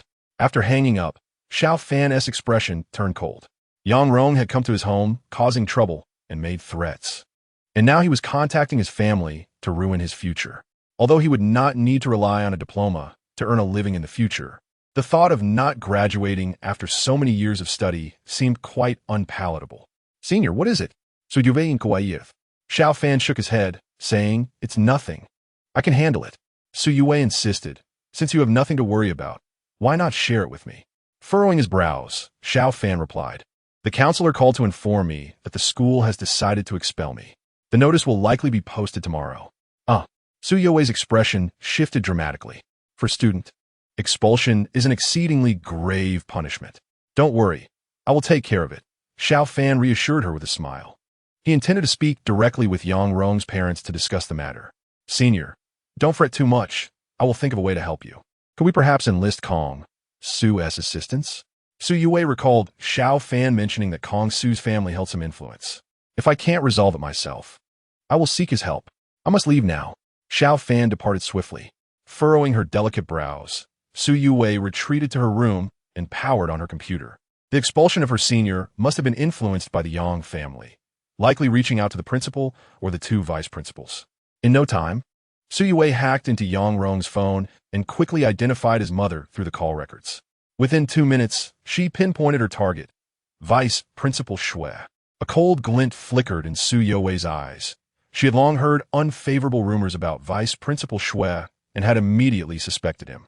If he were to fall, Xiao Fan's expulsion would likely be averted. She continued her investigation and soon uncovered substantial evidence of Vice Principal Shui accepting bribes, including records of payments from the Yang family. The money had been transferred to one of Shui's mistress' bank accounts. Disgusted, Su Yue discovered that Vice Principal Shui had not just one mistress, but 7 or 8 over time, along with numerous scandalous videos he had kept as mementos. These videos were well concealed on his home computer, but for a hacker of Su Yue's caliber, they could be retrieved in an instant. If they wish to expel my senior, they should not blame me for being unrelenting, she huffed. She prepared to forward the relevant evidence to the principal and relevant authorities. However, just as she was about to send it, she hesitated. Too fast. She had spent little time on this, and should someone investigate, her identity as a hacker might be exposed. Xuyin, what are you doing? Su Yue initiated a video call with her best friend, Lu Xuyin, setting her evidence to auto-send in half an hour. This way, even if someone traced it back to her, she would have evidence to absolve herself of any involvement. You seem to be in quite an impressive place, Lu Xuyin remarked, noticing the opulent decor of Su Yue's surroundings, which differed from her usual room. This is my senior's place. I'm renting it, Su Yue replied, her cheeks flushing. Lu Xuyin's eyes sparkled with intrigue. You got a situation, haven't you? With your personality, you wouldn't typically rent from a senior. What are you saying? I'm living here alone, Su Yue replied, turning her computer around to show her friend. Wow, this must be the master bedroom. The decor is quite luxurious. How do you explain this, Su Yue? Such a place must cost at least 20,000 a month. Can you afford that? Su Yue was taken aback. Is it really that expensive? Expensive? How large is this place, and which complex is it in? Lu Xuyin probed. After Su Yue explained, Lu Xuyin quickly researched it. An unfinished property would cost around 7 or 8 million, and the renovations alone wouldn't be less than $1 million. Su Yue, have you found yourself a wealthy boyfriend? Su Yue shook her head vigorously. We're not together yet. My senior isn't a rich man. He.S. just an ordinary person. What's your senior's name? Lu Xuyin teased. What's senior? We're still quite distant, Su Yue blushed. As they chatted, half an hour slipped by. Meanwhile, Vice Principal Shui was at one of his mistress's homes while Principal Qin Qinyan was preparing for bed. Habitually, he checked his personal email for any urgent matters. Principal Chun's gaze sharpened as he noticed a new email titled Evidence of Vice Principal Shui's Crimes. Is this a prank? He mused. Although there had been whispers about Vice Principal Shui, no concrete evidence had surfaced. He quickly opened the email. With a loud thud, Principal Chun slammed his palm onto the desk. He sensed the email was likely genuine. If the claims were true, Vice Principal Shui had embezzled at least 30 million. Disgusted, he immediately dialed Vice Principal Shui's number, but it was turned off. Currently, at his mistress's place. Vice Principal Shui deemed it prudent to keep his phone off in case his wife attempted to contact him via video call. Lu, I need you to look into a few matters, Principal Chun directed, dialing another number. Minutes later, he received a call back. Principal Chun, Vice Principal Shui is indeed compromised. The matters you asked me to verify confirmed significant embezzlement. Principal Chun hung up, his expression darkening. Greetings, comrades. I have something to report. He promptly decided to alert the authorities. With millions embezzled, what if Vice Principal Shui caught wind of it and fled? Darling, I'm here. Vice Principal Shui emerged from the bathroom, glistening. His expression shifted dramatically upon seeing several individuals in the room. Police officers, Principal Chun, and Vice Principal Shui's wife. You shameless old fool. I will have it out with you. His wife fumed, launching herself at him. Vice Principal Shue's face paled as he hurriedly retreated to the bathroom. Principal Lin, what is the meaning of this? Even if I have a mistress, does it warrant such a ruckus? He shouted angrily from within. Principal Chun replied sternly. You have far more serious issues at hand. You have embezzled millions. There's no escaping this. You'd better get dressed and come out. Vice Principal Shue's complexion shifted wildly. Having a mistress might only lead to a dismissal for misconduct, but if evidence of embezzlement surfaced, he would likely face prison for the rest of his life. Meanwhile, Xiao Fan had arrived near the Yang family's villa. With his ability to become invisible and teleport, entering the villa would be effortless. Since they plan to expel me, I shall not abide by the rules, he thought, a cold light flickering in his eyes. At that moment, Su Youwei's call came through, and he quickly answered. Senior, where are you? The school has announced Vice Principal Shue's suspension due to embezzlement. You probably won't be expelled now. Xiao Fan paused, surprised. Is it really happening now? Su Youwei exclaimed with delight. It seems Yang Rong's mother transferred money again. The school has obtained undeniable evidence. After hanging up, Xiao Fan felt a hint of doubt. Could it be such a coincidence? Had Su Youwei enlisted help? Obtaining evidence of Vice Principal Shue's embezzlement was no simple feat, and others would not readily assist. Was Yang Rong's mother's bribe the final straw? Xiao Fan pondered as he turned to leave. The situation arose from Yang Rong's parents, but since the issue of expulsion has been resolved, he has no immediate need to resort to violence against them. The next day arrived swiftly. Vice Principal Shue was apprehended, rendering his plans to expel Xiao Fan mere idle talk. How could this happen? Zhang Hongying, Yang Rong's mother, wore a grim expression upon receiving the news of Vice Principal Shue's arrest and was compelled to cooperate with the investigation. Should the charge of bribery be substantiated, given the substantial sum she had allegedly offered, she could face imprisonment for 5 to 10 years. Old Yang, we're in trouble. Zhang Hongying urgently phoned her husband for assistance. Foolishness, you should have consulted me about this, Yang Yongin retorted sternly. Mr. Yang, are you so preoccupied that you have ample time to oversee our son? Someone assaulted him, and I stood up for him. What wrong have I committed? Zhang Hongying shot back. As for our matters, you need not concern yourself. Let them imprison me, and I shall confess and start anew. Yang Yongin's face darkened. Do not be so unreasonable. I will ensure you cooperate with the investigation appropriately. You know what to say and what not to say. By the way, with Vice Principal Shue's predicament occurring at this moment, could it be the doing of Xiao Fan? Zhang Hongying scoffed. How could a mere impoverished student possess such influence? If he could easily uncover evidence against Vice Principal Shue, the latter would have been in prison long ago. It is merely my misfortune to have crossed paths with this. Yang Yongin ended the call, his desire to discipline Yang Rong intensifying. He had squandered 50 million on raw stone, only to return and create further trouble. Coach, let's get started. Xiao Fan arrived at the driving school to practice. He needed to obtain his driver's license as it would greatly facilitate his driving.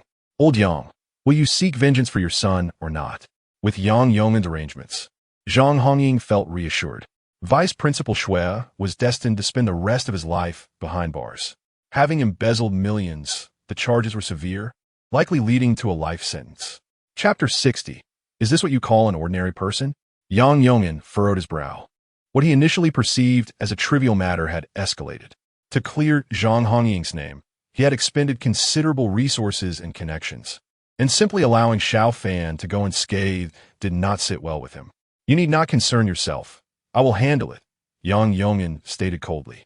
Zhang Hongying nodded, trusting her husband as assurance. She believed that Xiao Fan would not enjoy a peaceful existence, and his untimely demise was a possibility. Yang Yongin's significant contributions had propelled the Yang family's success. After the examinations concluded, the results were satisfactory. Ding ding. Xiao Fan's phone rang. It was Su Youwei calling. Senior, my best friend has arrived. Would you like to join us for dinner tonight? I would like to introduce you. Su Youwei spoke shady. Xiao Fan promptly responded, of course. I wouldn't miss it. It has been days since I tasted your cooking. I will be there on time. Not long after, he received a pristine driver's license. Youwei, what about your prospective boyfriend? I am quite curious about the person who has captured your heart. El Shuiyan had already arrived at Su Youwei's place. Since learning of Xiao Fan's existence, she had frequently discussed him with Su Youwei, realizing that her friend had deeply fallen for him. The senior has yet to arrive. Shuyan, when you meet the senior, please refrain from acting overly exuberant, Su Yuwei cautioned. Shuyan readily assured. No problem. I will keep my composure. Su Yuwei shot her a pointed look. Just moments ago, you mentioned prospective boyfriend. All right. I promise to be mindful. This place is rather spacious. You claim your landlord is an ordinary student, which is quite the exaggeration. Shuyan examined her surroundings. Su Yuwei replied, he is indeed just an ordinary student. He saved his classmate, and the classmate's father gifted him this apartment. A gift of such a residence? I have yet to encounter such a wealthy classmate. Xueyan exclaimed in surprise. Su Yuwei laughed. Do you still need a wealthy classmate? You, yourself, are quite affluent, living in a villa. Shuyan shook her head. The villa in the county does not compare in value to this apartment. Su Yuwei remarked, if you wish to meet the wealthy classmates of the senior, I can arrange introductions. They are all single. Thanks, but I am quite fine on my own. Besides, I am based in the capital, which is far removed from here. I cannot endure a long-distance relationship. Shuyan insisted, shaking her head. Su Yuwei responded, you can watch some television while I prepare 3 more dishes. I'll help you. The 2 women entered the kitchen. Xiao Fan arrived at the Zijin community, first heading to the underground parking lot. There, 2 supercars were parked side by side, one a Lamborghini Gallardo and the other a Porsche 918. Yesterday, Tang Zitian had called to inform him that the cars had been delivered. With the transfer already completed, Xiao Fan opened the Gallardo's door and found the vehicle's documentation inside. Both cars were now registered in his name, with new plates issued. Given Tang Zitian's connections, such arrangements were not overly challenging. Very nice. I should take you away for a drive when I get the chance. A smile graced Xiao Fan's face. He had no intention of concealing his newfound wealth from Su Yuwei. Once the cars arrived, he would certainly let her know. Ding dong. Having not taken the cars out for a spin, Xiao Fan quickly ascended the stairs. Dinner was nearly ready. I'll get the door. Shuyan volunteered upon hearing the doorbell. When she opened the door, Xiao Fan was momentarily taken aback. The person at the door was not Su Yuwei, but another stunning beauty, whose appearance he rated a solid 9 out of 10. Of course, compared to Su Yuwei, she paled in comparison, as in Xiao Fan's eyes, Su Yuwei was nearly flawless. Hello, you must be Yuwei's friend. My name is Xiao Fan. Shuyan appraised Xiao Fan, finding his looks and demeanor quite commendable, feeling he matched well with Su Yuwei. Hello, I am Shuyan, she replied with a smile. Su Yuwei's voice drifted from the kitchen. Senior, come in, dinner will be ready shortly. Please wash your hands before we eat. All right. Xiao Fan exchanged his shoes for slippers from the shoe rack. Soon, the table was set, and they all took their seats. Su Yuwei cheerily announced, Senior, you and Shuyan have already introduced yourselves, so I'll skip that. Let's raise our glasses for a toast. The 3 raised their glasses and drank a toast of coconut juice. Xueyan, welcome. This apartment is solely occupied by Yuwei. Feel free to stay here during your time in the city. Xiao Fan smiled. Shuyan nodded. I can stay here. But do not assume this means I am easily swayed. I will keep a close eye on Yuwei. Su Yuwei quickly interjected. Shuyan, what nonsense are you talking about? What do you mean by keeping an eye? Senior, please disregard her. She often acts a bit silly. Xiao Fan chuckled. It's all right. Having such a caring friend, looking out for you, is quite nice. Shuyan, is there anything you would like to know? Shuyan blinked and asked Xiao Fan, have you ever been in a relationship? Xiao Fan shook his head. Su Yuwei's eyes brightened. She was curious about this aspect of his past, having no knowledge of his high school experiences. Shuyan inquired further. Yuwei mentioned your family is ordinary. You must be aware that many pursue her. Do you believe you can provide her with a happy life? Why do you ask such questions, Shuyan? I earn quite a decent income each month. I do not need anyone to support me, Su Yuwei quickly replied. Shuyan looked at Xiao Fan expectantly. Xiao Fan smiled and said, as long as Yuwei decides to be with me, I believe I will have no trouble supporting her. Su Yuwei reproached, Shuyan, please refrain from asking. My senior and I are not together yet, and you might scare him away. Let's eat. After finishing their meal, Lu Shuyan did not press further. Suddenly, Su Yuwei's phone rang, and upon answering, her complexion quickly turned pale. Yuwei, what happened? Lu Shuyan inquired as Su Yuwei hung up. Trembling, Su Yuwei replied. The dean's grandmother was hit by a car. Senior, Could you accompany me in a taxi to check on her? Xiao Fan furrowed his brow, thinking of Feng Ping. Could Feng Ping, harboring resentment from the previous incident, have deliberately caused an accident? All right, Xiao Fan nodded. Lu Shuyan quickly added, I'll go too. It has been a long time since I last saw the dean's grandmother. Soon, they arrived at the elevator, where Xiao Fan pressed the button for the basement. Su Yue looked at him quizzically. Senior, are we going out through the garage? Are we driving? Shortly thereafter, they reached the parking lot. The two parking spaces arranged by Shun were not far from the elevator. Didi. Xiao Fan retrieved the key to his Lamborghini and pressed the button. Instantly, both Su Yue and Lu Shuyan were taken aback. This car only has 2 seats. Can you squeeze in? Xiao Fan suggested. Shuyan, if you have a driver's license. You could drive this 918. He then produced a key to a nearby Porsche 918 from his pocket. Lu Shuyan glanced at Su Yue. Is this what you call an ordinary person? Chapter 61. The Dean's grandmother playing tricks? Su Yue looked at Xiao Fan with suspicion. Senior, is this car rented? Xiao Fan smiled. It's not rented. It was a gift from a business partner. I intend to drive this Lamborghini myself, and I plan to give the 918 to Fatty. The car just arrived yesterday. Can you drive? Lu Shuyan quickly shook her head. I have a license, but I can't handle such a supercar. If I scratch it, I couldn't afford to pay for repairs. We'll squeeze in together, she added. Before long, the two girls were seated in the car. Both were slender, and they managed to fit comfortably. Virum.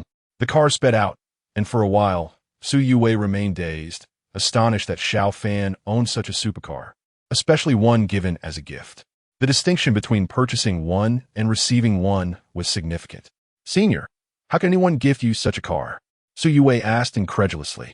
The combined value of the two cars was likely over 20 million. Whose money came so easily? Xiao Fan chuckled. I have a decent skill in stone gambling. I helped a partner earn over 100 million. So naturally, he was generous. Lu Shuyan frowned slightly. Senior, I know about stone gambling. It can make one rich or leave one destitute. My father lost hundreds of thousands in it back in the day. Xiao Fan nodded. The risks are considerable. Requiring substantial expertise, it is not advisable for the average person. Su Yue gazed at Xiao Fan with concern.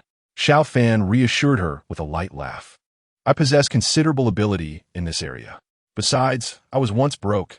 Now, at least, I have a house and a car. Lu Shuyan exclaimed, Xiao Fan, this is far more than just having a house and a car. Ordinary people will never afford such supercars in a lifetime. Materially, it seems I need not worry about Yue. But remember, a wealthy man can easily stray. You must not disappoint Yue. She's saving up to gift you a car. In Su Yue's eyes, even if she were to give Xiao Fan a car worth 300,000 to 400,000, it would pale in comparison. Yue, are you planning to gift me a car? Xiao Fan asked with a smile, feeling warmth in his heart. Su Yue was truly different from the average girl, who typically only thought of what gifts their boyfriends could provide. He had yet to buy her any clothes, and now she was contemplating saving to buy him a car. That's not happening. Su Yue quickly interjected. Lu Shuyan giggled. Xiao Fan, let me tell you, Yue said that once you two are together, she will buy you a car as a gift. Looks like she won't need to now. Su Yue's expression turned slightly melancholic. Xiao Fan chuckled. Shuyan, who said it won't happen? This supercar is fine for a joyride, but for long distances, it's quite a burden. Yue, I eagerly await your gift. Su Yue's smile returned. Senior, are you serious? Xiao Fan nodded. Of course. This car requires careful handling over speed bumps, and with only 2 seats, it's rather inconvenient. I have only a little over $1 billion in my account, which I need to reserve for business. If you were to gift me a car, I'd likely drive it 90% of the time. It seemed prudent to keep certain goals hidden for now. Otherwise, Su Yue might feel unfulfilled in her intentions. Senior, then I must hurry to make money. You focus on earning the big bucks while I handle the defense at home, Su Yue said with a sweet smile. Lu Shuyan turned to the window. You two don't need to flaunt your affection like this. If you keep it up, just drop me off. I'll take a taxi. Su Yue huffed. You're the one who said I should buy a car. That's your own doing. Lu Shuyan rolled her eyes. Xiao Fan laughed. Shuyan, you might consider my 3 dorm mates. If they come over, you won't have to endure our display of affection. No thanks. I prefer my own space. Lu Shuyan shook her head. Didi, on the way, Su Yue received a call from an aunt at the orphanage. Aunt Huang, how is the dean's grandmother doing? Su Yue asked anxiously. Aunt Huang replied, Yue, you haven't boarded the long-distance bus yet, have you? The dean has been taken to the hospital. She's not seriously injured. Just a bruise on her leg and some abrasions. The other party claims the dean was deliberately causing trouble for compensation, but the dean doesn't want to argue too much. Su Yuwei exclaimed angrily. How could the dean's grandmother possibly do that? Aunt Huang sighed. The other party is wealthy and drives a luxury car. The dean prefers to avoid trouble, so she asked you not to come. Where are you now? Su Yuwei asked. We're still at the county hospital. Preliminary checks show no major issues, but the doctor suggests she stay for observation for a day or two. Aunt Huang, we'll be there in half an hour. Su Yuwei hung up the phone in frustration. 30 minutes later, they arrived at the hospital entrance, where Aunt Huang was assisting Dean Shinanmei as she emerged from the facility. At least you recognize the situation. Intentionally causing trouble and expecting to stay in the hospital for treatment. I didn't even demand compensation for the car repairs, let alone my newly purchased luxury vehicle. A middle-aged man grumbled nearby. Dean's grandmother. Su Yuwei hurriedly ran over, heartbroken to see the large bruise on Xiao Anmei's leg, her eyes brimming with tears. Dean's grandmother. Xiao Fan and Lu Shuyan quickly approached as well. The middle-aged man's eyes lit up. Beauties like Lu Shuyan were rare in the county. And Su Yuwei was even more stunning than celebrities on television. I've changed my mind. My new luxury car has depreciated significantly due to the accident. So you owe me 50,000. The man calculated, spotting Xiao Fan and the others, presuming they were students and assuming they had no money. He thought he could take advantage of Su Yuwei and her friends. Slap. Xiao Fan raised his hand and delivered a resounding slap to the middle-aged man's face. From the man's lecherous gaze, Xiao Fan immediately discerned his intentions. He had full faith in Xiao Anmei's character. She would never resort to deceit for money. You little brat. How dare you hit me? The man seethed. Slap. Xiao Fan raised his hand and delivered a sharp slap, his voice cold as he declared, now that we are here, this matter is far from over. Xiao Anmei offered a bitter smile, explaining he turned quickly and collided with me, insisting that I was trying to extort him. There are no surveillance cameras, and the traffic police are unable to handle it. Fortunately, there are no serious injuries, so let us just leave it at that. Xiao Fan used his mental energy to examine Xiao Anmei and confirmed that her bones were indeed unharmed, yet she bore a significant bruise the size of a palm. Director, your injury is considerable. It would be wise to rest in the hospital for a couple of days. You should assist Director Shun inside. Yuwei, he instructed. Su Yuwei nodded in agreement, her heart aching at the sight of Xiao Anmei's condition, her eyes reddened and tears welling. Don't leave, a middle-aged man bellowed, his voice laced with menace. You little brat dare strike me? I will not let you off lightly. He pulled out his phone to call for backup. Xiao Anmei interjected. Xiao Fan, I can endure this for a few days. There is no need for hospitalization. There are many children in the clinic who need me. Let us head inside. Director Su Yuwei and Aunt Huang assisted Xiao Anmei into the hospital, while Lu Shuyan chose not to follow. She figured that if she went in, Xiao Fan would be left alone outside, which would be less desirable. You'll soon learn your lesson, brat, the middle-aged man sneered. Xiao Fan responded coolly. I hear you drive a luxury car. Where is it? The man retorted sharply. Oh, so you're scared now? Let the two girls who came with you stay with me for a couple of days, and I'll spare you. Otherwise, this isn't over. Xiao Fan raised his hand, preparing to teach the man another lesson. The man's expression shifted as he quickly retreated and dashed toward a black Mercedes parked several meters away. Xiao Fan followed closely, with Lu Shuyan gritting her teeth in pursuit. The man ducked into the vehicle. This is your car? A second-hand, flood-damaged vehicle, Xiao Fan scoffed, having sensed the issue with his mental energy. The man's face paled. You're talking nonsense, brat. You'll soon learn. He growled, starting the engine. Xiao Fan produced the car keys, instructing Lu Shuyan, drive my car over and block his path. Until this matter is resolved, he is not leaving. Lu Shuyan nodded, confident in her driving skills after holding her license for 2 years and having seen Xiao Fan drive. What a piece of junk. You dare to block me? The man cursed. Lu Shuyan swiftly maneuvered the car to block the Mercedes. Upon seeing her emerge from a Lamborghini, the man was taken aback. Someone who could drive such a car was not someone he wished to offend. Xiao Fan knocked on the window. Hey there, today's incident is my fault. I was careless. Here is 10,000 yuan. I just withdrew from the bank as compensation for Director Shun's medical expenses. The man lowered the window, A smirk plastered on his face. Xiao Fan calmly replied, "You should keep the money for your own medications. Such a flood-damaged car is unworthy of your status as a wealthy businessman. I suggest you destroy it. This vehicle could bring you endless troubles, jeopardizing your business." The man's expression darkened. He understood the threat behind Xiao Fan's words. "What do you intend to do?" he stammered, realizing Xiao Fan's affluent background far surpassed his own modest enterprise. "I'm merely offering you a kind warning. I'm quite skilled in fortune-telling. This car will bring you misfortune. If you continue to drive it, I foresee the downfall of your business within a month." Xiao Fan smiled amiably. The man gritted his teeth, torn between destroying the car he had bought not long ago and the uncertainty of the consequences of keeping it. "I'll do it. Thank you for the reminder," he exclaimed, opening the door to retrieve a large wrench from the trunk. Bang, bang, bang. With each strike, he felt as if his heart was bleeding. "Don't focus on just one spot. Make sure to cover the rest of the car," Xiao Fan advised kindly. The man, scowling, circled the vehicle, smashing all the windows and denting the freshly painted bodywork. "Is this enough destruction for you?" he asked with a grimace. Xiao Fan frowned. "It's your car. How you choose to destroy it is your own decision. Don't make it seem like I'm forcing you." "You didn't force me. It was my own idea," the man quickly clarified. "Now get lost. You're just an eyesore here," Xiao Fan commanded. Lu Shuyan moved her car aside, and the man hastily drove away. "Xiao Fan, your approach is quite impressive. If you had smashed his car, he could have reported you, but since he did it himself, there's no issue," Lu Shuyan remarked as she handed the keys back to Xiao Fan. "He relied on his wealth to bully others, and now he tasted his own medicine." "Let us go," Xiao Fan replied with a gentle smile, finding it effortless to deal with someone like the middle-aged man. "Indeed," Lu Shuyan agreed, and as they walked, Xiao Fan contemplated the necessity of establishing his own influence in this area. Considering the recent troubles instigated by Feng Ping and this incident, developing a power base would serve two purposes. One, it would allow him to construct a large warehouse for easier transport of goods to Xiao Hai.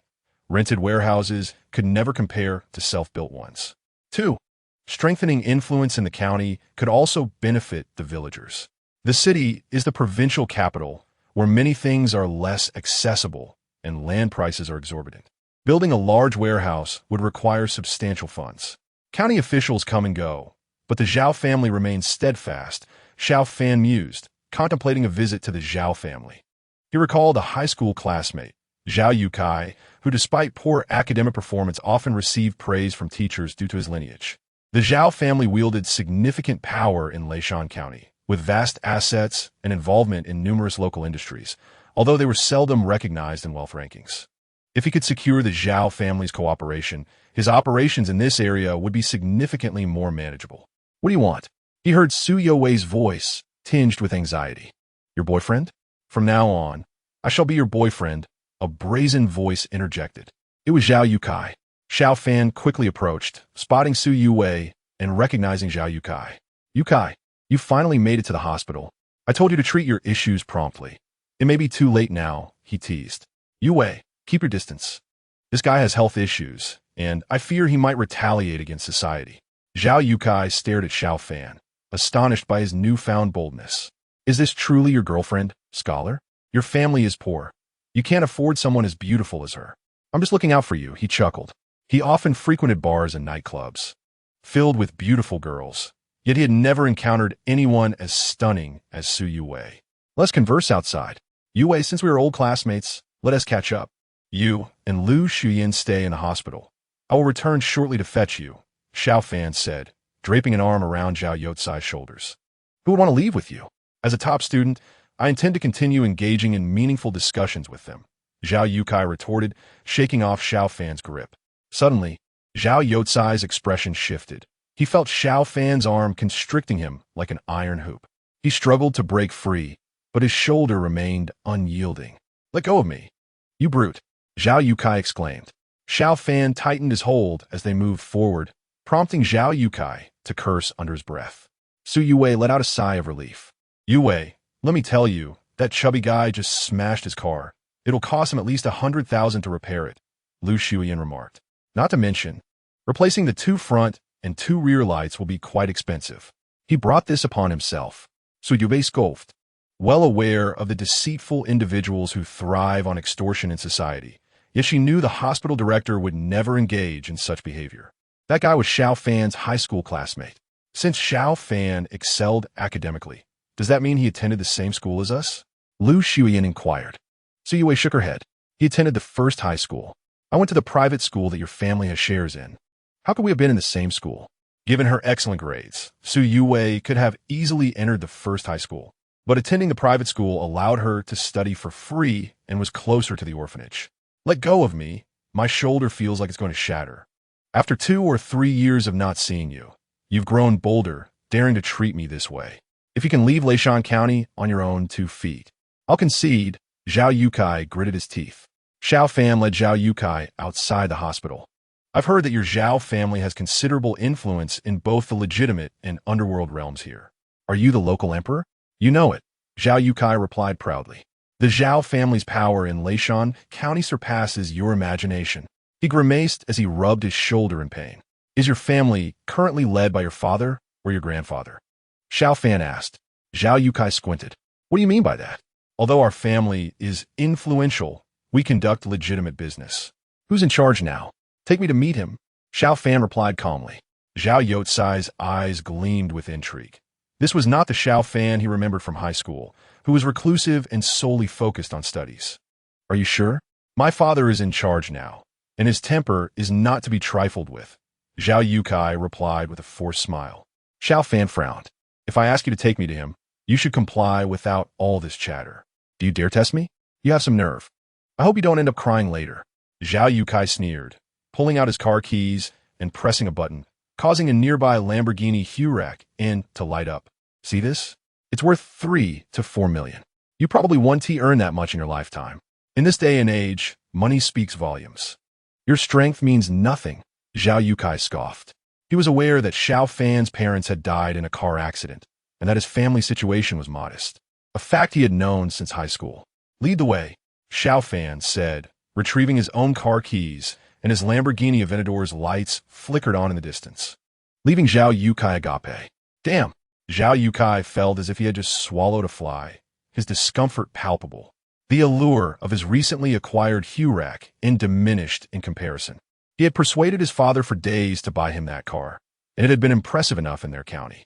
No wonder Xiao Fan could attract such beautiful girlfriends. He must have come into some wealth. However, a small fortune could not compare to the Zhao family standing. The car is mine, and so is the girlfriend. Zhao Yukai thought bitterly, feeling somewhat reassured. Soon, the 2 sports cars departed from the hospital. The Zhao residence was not far. Located in a bustling part of the county where they had built a lavish villa on several acres of land. Even in the county, such a villa was quite valuable. Impressive security, Xiao Fan noted to himself, observing a dozen security personnel visible and several more hidden, costing a substantial amount each year for their upkeep. Mom, where's my dad? Zhao Yukai asked as they entered the villa. Your father is in his study, the woman replied, glancing at Xiao Fan. Annie, I am a classmate of Zhao Yukai, here to discuss something with his father, Xiao Fan said with a smile. The woman nodded, dismissing him, suspecting he was merely trying to ingratiate himself with the Zhao family through Zhao Yukai, a familiar scenario for her. Follow me, Zhao Yukai said, casting a glance at Xiao Fan. Soon, they reached the 3rd floor, and Zhao Yukai knocked on the door to his father's study, showing evident respect. Gumin, a voice called from within. As Zhao Yukai entered, he found a spacious study occupied solely by his father, whose piercing gaze fell upon him. Dad, this is my classmate. He insisted I bring him to see you, so please don't be too kind to him, Zhao Yukai hurriedly explained. Xiao Fan looked at Zhao Yukai. You may leave. I wish to speak with your father privately. Please don't linger here. Zhao Yotsai's father, Zhao Zongxiang, eyed Xiao Fan with newfound interest. He had never encountered a young person so audacious in his presence. You may step out, Yukai. Your classmate is intriguing, Zhao Zongxiang remarked with a smile that did not reach his eyes. Zhao Yotsai's eyes lit up. He recognized that this smile usually foreshadowed someone's misfortune. All right, I'll step out now. He quickly closed the door behind him, leaving Xiao Fan alone with Zhao Zongxiang. You are quite audacious, young man. But Leishan County does not accommodate such arrogance, Zhao Zongxiang stated coolly. Xiao Fan settled onto a nearby sofa, a sly smile on his face. I've heard you are the local emperor of Leishan County. Zhao Zongxiang's eyes sparkled with intrigue. That is merely a title given by others. I, Zhao Zongxiang, am a legitimate businessman. What brings you here? With a grin, Xiao Fan replied, if you are indeed the local emperor, would you mind allowing me to be the supreme ruler? You are exceedingly arrogant. Zhao Zongxiang slammed his hand on the table, enraged. The notion of Xiao Fan being the supreme ruler while he remained the emperor was an affront to his authority. Xiao Fan remained unfazed. Are you not going to retrieve the handgun from your drawer? Zhao Zongxiang's expression shifted. He knew a firearm was concealed within his desk. How could Xiao Fan have known without approaching it? What do you mean by that? I, Zhao Zongxiang, do not possess illegal firearms, he retorted coldly, suspecting Xiao Fan might be an adversary sent to undermine him. Xiao Fan chuckled softly. The drawer to your right, top compartment, contains a silencer, 9mm caliber, with 8 bullets inside. Zhao Zongxiang's expression darkened. Xiao Fan's knowledge was too precise to be mere guesswork. His first instinct was to suspect there was a traitor within the villa. Mr. Zhao, do you have a heart condition? I suspect it might be quite severe. Xiao Fan smiled. His spiritual force invaded Zhao Zongxiang's body, transforming into an invisible hand that grasped Zhao Zongxiang's heart. You. Zhao Zongxiang's complexion changed drastically as he felt an intense pain. The hand, formed from Xiao Fan's mental power, clutched his heart, affecting its rhythm and leading to a deficiency in blood supply throughout his body. See, I told you there was something wrong with your heart, Xiao Fan remarked with a smile. Zhao Zongxiang hastily opened a drawer and pressed a hidden button, causing a mobile phone concealed within to fall into his hands. What are you playing at? Stop this immediately, he exclaimed, his face reddening. Xiao Fan sat calmly, watching Zhao Zongxiang with a smile, showing no signs of fear. Stop at once, or I'll kill you, Zhao Zongxiang threatened sharply. Yet, Xiao Fan remained unfazed, and Zhao Zongxiang's face turned crimson. You seek death, he shouted, pulling the trigger. The bullet, silenced by the suppressor, shot forth with precision towards Xiao Fan's head.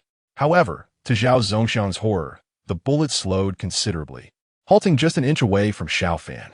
Bang! Bang! Bang! Without hesitation, Zhao Zongxiang fired 3 more shots in quick succession.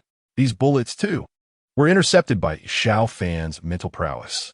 With his newfound ability to teleport, Xiao Fan's mental strength had enhanced, allowing him to easily deflect 3 or 4 bullets simultaneously. Moreover, the suppressor diminished the bullet's power significantly.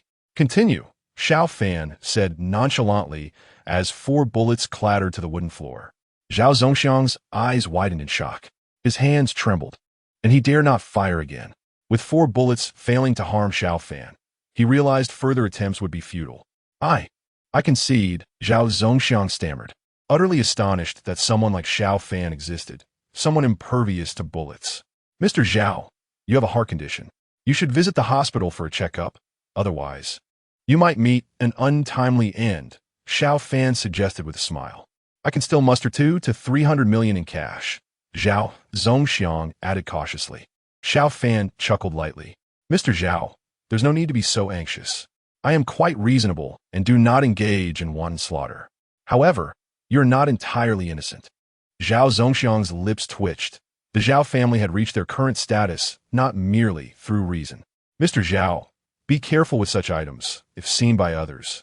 It could be problematic, Xiao Fan advised, gesturing to the bullets on the floor. To Zhao Zongxiang's astonishment, the bullets began to levitate. They zipped around him at lightning speed, and he feared that a collision would surely result in a new wound. Stop. I completely surrender. I can sell some assets and gather 500 million within days. Anything more would be troublesome and require more time. Zhao Zongxiang trembled, given Xiao Fan's demonstrated strength. He reckoned that even hundreds or thousands of people would likely not pose a challenge. Xiao Fan replied coolly, do you think I lack money? The future may not be so stable. I need you to construct a large warehouse. I intend to stockpile some supplies. Zhao Zongxiang paused in confusion. Just that? The warehouse should be built promptly. A more remote location is acceptable, but it must have convenient transportation and occupy approximately 20 acres. The floor and walls must be reinforced concrete, 1 meter thick, using high-strength concrete and sturdy rebar. Zhao Zongxiang inhaled sharply. Goodness, a meter-thick, high-strength concrete wall? Is this a warehouse or a fortress? He envisioned the warehouse divided into 10 smaller units, with a central road capable of accommodating heavy trucks, flanked by 5 independent warehouses on each side. The walls of these independent units must also be half a meter thick.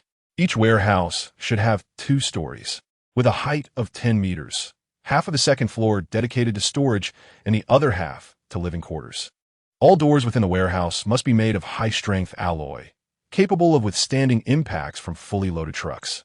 Additionally, the warehouse must contain 5 freight elevators and 2 passenger elevators, with the freight elevators capable of carrying over 10 tons.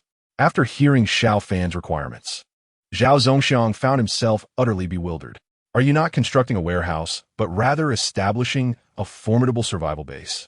Zhao Zongxiang remarked. Xiao Fan frowned. Mr. Zhao, you will build according to my specifications. If a disaster occurs, your family can take refuge inside. How much will the warehouse cost? You can cover the expenses up front, and I will settle the account upon completion. Zhao Zongxiang proposed, taking a deep breath. Since it's for our Zhao family, how could I possibly take your money?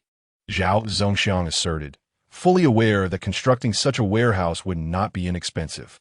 Xiao Fan inquired, how quickly do you estimate it could be completed? If we can gather more construction teams, perhaps 3 months, Zhao Zongxiang estimated. Xiao Fan furrowed his brow. 3 months? That seems excessive. Zhao Zongxiang quickly corrected himself. If we work day and night, it should be feasible within 2 months. Xiao Fan nodded slightly.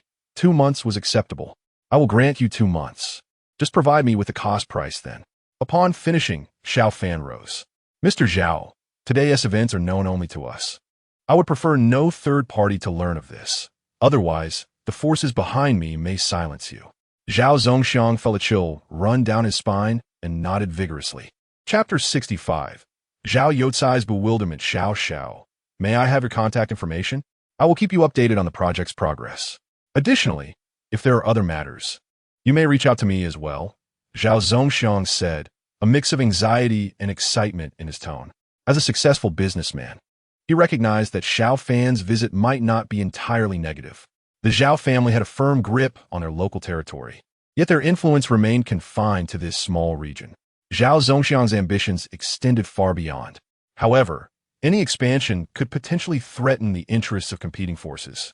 Moreover, as the Zhao family had grown, Zhao Zongxiang sensed the looming risks. Should a powerful entity seek to consume the Zhao family, they might not withstand such an onslaught. Very well, Xiao Fan replied calmly, leaving his phone number and WeChat information with Zhao Zongxiang. Ensure the warehouse's progress is prioritized, and quality must be guaranteed. Zhao Zongxiang nodded repeatedly. Rest assured, Xiao, I will prioritize your warehouse over all other projects, even if it means halting others. Xiao Fan nodded in approval. Shortly thereafter, he departed. Zhao Youcai lingered, entering the study. Dad, Xiao Fan is rather arrogant. This is our Zhao family's territory in Leishan County. Should I find someone to teach him a lesson? Zhao Youcai hastily suggested, envisioning Su Yuwei in his mind. If he could deal with Xiao Fan, he believed he could win her favor. Slap! Zhao Zongxiang raised his hand and struck Zhao Youcai's face sharply. You should show more respect to your classmate. If I find out you have disrespected him in any way, I will break your legs, Zhao Zongxiang warned sternly. Zhao Youcai clutched his face in disbelief. Was Xiao Fan truly the favored son? Dad, why? His parents are deceased, and he is merely an orphan. Why must I treat him with such reverence? Zhao Youcai protested indignantly. A being impervious to bullets was not someone the Zhao family could afford to offend. Slap! Realizing this, Zhao Zongxiang struck again. Even I must address him as Xiao. If he were as simple as you believe, do you think I would be so cautious? Zhao Zongxiang declared ominously. Zhao Youcai shivered at his father's demeanor, recognizing the genuine anger beneath it. Dad, does he have a significant background? Zhao Youcai asked incredulously. Zhao Zongxiang furrowed his brow, saying, if he intends to annihilate our Zhao family, we shall not endure beyond 3 days. He is your high school classmate? Indeed, Zhao Youcai nodded. Zhao Zongxiang solemnly replied. Then you should adeptly leverage this connection to ingratiate yourself with him. If he has any requests, do your utmost to accommodate them. I will fully support you in this matter. Zhao Yotsai's heart trembled. Who exactly is Xiao Fan? Father, I just encountered his girlfriend, and she is quite beautiful. I may have said something inappropriate. What should I do now? I shall go at once. Zhao Yukai hastily departed. Zhao Zongxiang gazed out the window, engulfed in silence for a long time. At his level of understanding, he vaguely acknowledged the existence of martial arts families and sects. Yet he never imagined that such formidable individuals could be so difficult to handle. A young person of such caliber must be an exceptional martial arts prodigy, likely holding a significant position within their sect, Zhao Zongxiang mused. Xiao Fan arrived at the hospital first, where Shen Anmei had returned to her hospital bed, with the nurse having applied the medication. Is the senior all right? Xiao Fan smiled. What could possibly happen to me? Su Yue remarked, Director Granny, tomorrow is Saturday. Xu Yin and I will stay here tonight. We'll find a hotel and accompany Yaya and the others tomorrow. Director Granny, Yue and I have discussed it. Lu Shuyan added with a smile. At that moment, Zhao Yukai rushed in, and upon seeing Xiao Fan, he knelt down, saying, Brother Xiao, I was wrong just now. You can hit or scold me as you wish. Su Yue and the others looked at Zhao Yukai in astonishment. Previously so arrogant, why had he suddenly become so submissive? Did your father hit you? Xiao Fan noticed the marks on Zhao Yotsai's face. Zhao Yukai nodded and looked towards Su Yue. Sister-in-law, I was wrong to tease you earlier. You can let off some steam by hitting me. Su Yue's face flushed. Who is your sister-in-law? Do not speak recklessly. Zhao Yukai replied in surprise, Sister-in-law? You were the one who mentioned having a boyfriend. Is it not Brother Xiao? You and Brother Xiao are quite well suited. I think you would make a great couple. Instantly, Su Yue's face turned even redder. I only said that to prevent you from pestering me. Zhao Yukai nodded. So that is how it is. Then calling you sister-in-law is not incorrect. In any case, I see you and Brother Xiao together as an inevitable outcome. Xiao Fan waved his hand, all right? You should leave quickly. Director Granny needs to rest. Zhao Yukai sighed in relief and quickly stood up. Brother Xiao, do you have any other instructions? If you have any commands, please let me know. From now on, I, Zhao Yukai, will be your subordinate, and I will do whatever you ask. Zhao Yukai said with a bashful expression. Xiao Fan pondered and said, the orphanage is short-staffed. Arrange for 2 people to go there, preferably with relevant work experience. They should not be coerced. Moreover, your Zhao family earns so much money. How can you tolerate the dilapidated state of the orphanage right under your nose? I hope to see some improvements next time. Zhao Yukai nodded repeatedly. Brother Xiao, I assure you it will be handled properly. Xiao Fan gestured for him to leave, and Zhao Yukai hurriedly exited. Shen Anmei, somewhat astonished, asked, the Zhao family you mentioned, is it that Zhao family? Su Yue and Lu Haiyan were unfamiliar with the Zhao family, but Shen Anmei, having lived in Leishan County her entire life, certainly knew of the Zhao clan, the local overlords. Yes, Xiao Fan confirmed with a nod. Shen Anmei was unaware that Zhao Yukai was Zhao Zongxiang's son. Otherwise, her astonishment would have deepened. Thank you. Xiao Fan, Shen Anmei said. The orphanage currently had only 3 adults managing dozens of children, often feeling overwhelmed. Since the Zhao family agreed to send 2 people, it should not pose a problem. Director Granny, please focus on your recovery, Xiao Fan smiled. Chapter 66. Meeting General Jean Ding Ding. Xiao Fan's phone rang. It was a call from Tang Zietian. Stepping out of the ward, Xiao Fan answered the call. Young Master Xiao, there is a situation in Myanmar. It seems that Sang Wei's people have returned to inspect the warehouse. They discovered that the warehouse is empty and found no records of vehicles or ships transporting anything away. Tang Zietian's voice came through. Xiao Fan narrowed his eyes. He had destroyed the surveillance at the warehouse entrance when leaving, and even if Sang Wei's men discovered this, they would have no substantial evidence. Is there a problem, Boss Tang? Xiao Fan asked with a light chuckle. Tang Zietian replied, Young Master Xiao, the absence of transportation records combined with the disappearance of a large quantity of items has led them to suspect that the goods were secretly transported away. Some have reported this to the police, who suspect the items may be contraband and are currently investigating. It is not out of the question that they might collaborate with our Chinese police. Xiao Fan furrowed his brow. The lack of transportation records indeed suggested clandestine movement. Given that there had been reports made, it was reasonable for the Myanmar police to harbor such suspicions. This was certainly not good news for him. Young Master Xiao, if you travel to Myanmar again, It is likely that the Myanmar police will want to investigate you, and the Chinese police might also approach you. So you should be cautious, Tang Ziqian advised. The goods had been prepared by Tang Ziqian, and in Myanmar, 1,000 Tang knives were not contraband. While the items themselves posed no issue, being approached by the police would be troublesome. Xiao Fan contemplated, Boss Tang, could you have General Jean intervene to resolve this? Tang Ziqian replied, Young Master Xiao, that might not be very convenient. The officer in charge and General Jean do not see eye to eye, as they belong to different systems. General Jean may not be willing to wade into this murky water. I understand, Tang Ziqian said apologetically. Xiao Fan thought for a moment and suggested, Boss Tang, could you invite General Jean to visit Rueli? You could go there and meet him in person to discuss this matter, given that he would likely return to Myanmar in the future. Xiao Fan preferred to settle this issue discreetly before it escalated. Tang Ziqian was taken aback. Young Master Xiao, you wish to meet General Jean? Boss Tang, I believe it would be more effective if I spoke to General Jean directly, Xiao Fan replied. After considering for a while, Tang Ziqian said, with my relationship with General Jean, it shouldn't be too difficult to arrange a secret meeting in Rueli. When will you come? General Jean will need time to get there. I will take the earliest flight tomorrow morning, Xiao Fan responded. All right, young Master Xiao. I will have Yang Jun come pick you up then. After hanging up, Xiao Fan checked the flight schedule. The earliest flight the next day was at 6:30 in the morning, and he realized he wouldn't make it to the airport on time if he left from here. Yue, I need to take a trip, Xiao Fan said as he entered the ward to speak with Su Yue. Shun Anmei added, Xiao Fan, please take Yue and the others to the hotel first.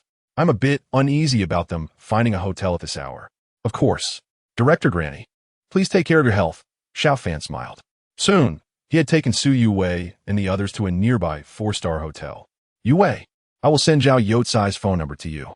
If you encounter any issues in Leishan County, you can reach out to him. He will surely assist you. Xiao Fan smiled. Although Zhao Yukai might not possess great capabilities, he had Zhao Zongxiang backing him, who was like a local emperor in this area. Senior, please be cautious while you're away, Su Yue said. Rest assured, Xiao Fan replied before departing. Su Yue shot a glare at Lu Shuyan. Hurry and wash up. Accompanying Yaya and the others tomorrow won't be an easy task. After a night passed, early the next morning, Xiao Fan drove to the airport. Having his own vehicle was indeed much more convenient. Young Master, at Mang City Airport, Yang Jun arrived to pick up Xiao Fan, driving Tang Ziqian's Rolls-Royce. Young Gu, when is General Jean arriving? Xiao Fan inquired once inside the car. Yang Jun respectfully replied, Young Master, General Jean is expected to arrive around the same time as you. All right, I'll take a quick nap, Xiao Fan said. Last night, I went to bed late and woke up before dawn to catch a flight. With a yawn, Xiao Fan remarked that if it weren't for his intensive mental training at night, he could easily go several days without sleep given his current condition. Yet he never neglected his daily mental exercises. Time ticked away. General Jean arrived in Rueli first and met with Tang Ziqian, who was accompanied by several formidable bodyguards. Boss Tang, it has been a while, General Jean said as he embraced Tang Ziqian. His imposing stature made Tang Ziqian appear considerably smaller in comparison. It is indeed a pleasure to see you, Tang Ziqian replied with a smile. General Jean revealed a few gold teeth as he continued. Boss Tang, our friendship runs deep. But I cannot concur with your assertion about Xiao Fan's martial prowess. I have encountered many martial artists from your esteemed nation. Their flamboyant movements may entertain on stage, but in actual combat, they are hardly noteworthy. Despite their friendship, he strongly disagreed with General Jin's sentiments. General Jin, you are mistaken. Xiao possesses genuine skills.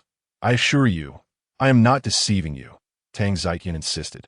General Jin shook his head and pointed to one of his bodyguards. This is Tata, a 3-time champion in Southeast Asian free fighting. It is individuals like him who are true experts. As my friend, I do not wish for you to be misled. Tang Ziqian chuckled. General Jin, you'll understand once you meet Xiao. Just then, the car horn honked. Xiao, General Jin has just arrived. He doubts your abilities and believes our martial arts are mere theatrics. Tang Ziqian lowered his voice. Xiao Fan raised an eyebrow. Although he possessed extraordinary abilities that did not solely represent Chinese martial arts, which undoubtedly have their merits, Such disdain from foreigners was intolerable. General Jean, allow me to introduce you. This is Xiao Fan, Xiao Xiao. Xiao Xiao. General Jean is a general from Myanmar, commanding an army of 20,000, Tang Zitian introduced. Greetings, General. Xiao Fan smiled and extended his hand. However, General Jean showed no intention of shaking hands with Xiao Fan, instead directing his gaze toward a nearby individual. Let us shake hands. The man beside General Jean reached out to Xiao Fan. A cold glint flashed in Xiao Fan's eyes, and Tang Zitian felt a twinge of displeasure. After all, he was the one facilitating this meeting. Very well, let us shake hands, Xiao Fan replied nonchalantly. Their hands clasped together, and it was evident that Xiao Fan's hand was noticeably smaller. The other party immediately exerted pressure, attempting to make Xiao Fan suffer. A look of disdain crossed Xiao Fan's face. His physique had been enhanced, rendering his muscles and bones far superior to those of an average human. With the assistance of his mental prowess, he could crush iron with his bare hands. Chapter 67. Do we need to continue sparring? Iron Hand, ease up a bit. Do not injure our distinguished martial artist. General Jean remarked indifferently, having great confidence in the strength of his subordinate. The grip strength of an average adult male hovers around 40 to 50 kilograms, while this individual could exert a terrifying 150 kilograms, 3 times that of an ordinary person. Rest assured, boss, Iron Hand grinned, little brat. You would be better off staying in school. Observing Iron Hand's delicate hands, devoid of calluses, Xiao Fan doubted his strength. Iron Hand's expression soon changed. He had already applied 60 to 70% of his strength, surpassing 100 kilograms. Yet Xiao Fan remained unfazed, while a formidable force emanated from Xiao Fan's hand. You have provoked me, Iron Hand declared angrily, swiftly increasing his grip to 90%, enough to crush an ordinary person's hand. Yet, the strength radiating from Xiao Fan's hand was even greater, forcing Iron Hand to unleash his full power. Is that all? Xiao Fan remarked with a slight smile, further amplifying his grip. His physical condition had transcended the limits of ordinary humans, with a single hand's grip strength nearing 300 kilograms. Iron Hand struggled to contain his strength, even though he believed he could endure. As Xiao Fan's force exceeded 200 kilograms, he could no longer withstand it. His face flushed crimson. He concede. Iron Hand cried out in panic, aware that if this continued, his hand would surely be ruined. This is how you surrender? You give up just as we begin. How dull. Xiao Fan shook his head, applying a bit more pressure. Iron Hand's eyes nearly bulged from his head, and the excruciating pain in his hand nearly brought him to tears. How can someone of such size possess so little strength? Xiao Fan mused, emotionless as he released his grip. Boss, let me compete with him. Even if Zhao's strength is impressive, he may not excel in combat. Xiao Fan shook his head. There is no need for such complications. Did you not bring a dagger? If you can draw a drop of my blood, I shall consider it a loss. The free-fighting champion Tata narrowed his eyes. Are you serious? Xiao Fan turned to Yang Jun. Brother Yang, it is your turn. Alrig, Yang Jun nodded, drawing a dagger from his waist and swiftly lunging toward Xiao Fan, knowing that Xiao Fan could catch bullets. Yang Jun was aware that wounding him with a dagger was utterly impossible. General Jean and the others' expressions shifted. Are we taking this too far? As Yang Jun's dagger approached within 10 centimeters of Xiao Fan, he felt as though he were piercing through solid rubber. Moving it forward even a centimeter proved exceedingly difficult. Xiao, your protective energy is extraordinary. I cannot do this, Yang Jun declared, shaking his head. General Jean and the others were skeptical. Yang Jun did not appear to be acting. Yet could a martial artist from China truly possess such remarkable abilities? Tata, it is your turn, General Jean commanded. Yes, General. Tata unsheathed his dagger, took a step back, and then surged forward with all his might, plunging the dagger towards Xiao Fan's shoulder. Xiao Fan's mental power manifested as countless threads wrapping around the dagger. When the dagger was just 10 centimeters away, he unleashed his mental force outward, causing Tata to experience the same difficulty as Yang Jun. The dagger could barely advance 1 centimeter. The outcome was, predictably, the same. If your handguns had silencers, would you care to try with those? Xiao Fan remarked calmly. A glimmer of excitement flashed in General Jin's eyes. He had brought handguns equipped with silencers. Without hesitation, he drew his pistol and aimed 2 shots at Xiao Fan's thigh. From such a close range, General Jin had complete confidence in his marksmanship. Xiao Fan stood still, unmoving. The bullets rapidly approached his thighs. Clang! Clang! Both bullets fell to the ground, leaving General Jin and the others utterly dumbfounded. Even Tang Ziyan was taken aback. He had heard Yang Jun mention that Xiao Fan could catch bullets, but witnessing it firsthand was an entirely different experience. Shall we continue sparring? Xiao Fan asked Tata in a calm voice. Tata shook his head repeatedly. How could he confront a creature impervious to bullets?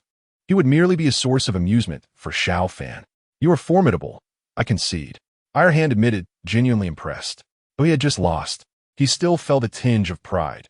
However, seeing Xiao Fan withstand bullets, he understood his own abilities were inconsequential in comparison. Xiao, please forgive my ignorance. Your nation truly deserves its reputation as a civilization with millennia of heritage. Such martial skills are nothing short of miraculous. General Jin lowered his head. Even with an army of 20,000 at his command, he could not maintain his pride in the presence of someone like Xiao Fan.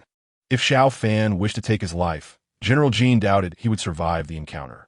Moreover, it seemed unlikely that Xiao Fan was simply born with such prowess. What kind of terrifying power lay behind him? The thought sent shivers down General Jin's spine. General Jin, may we sit down to converse? Also, I would prefer that the events from earlier remain confidential. Whoever leaks this information may find themselves in grave danger, Xiao Fan said in a measured tone. General Jin nodded.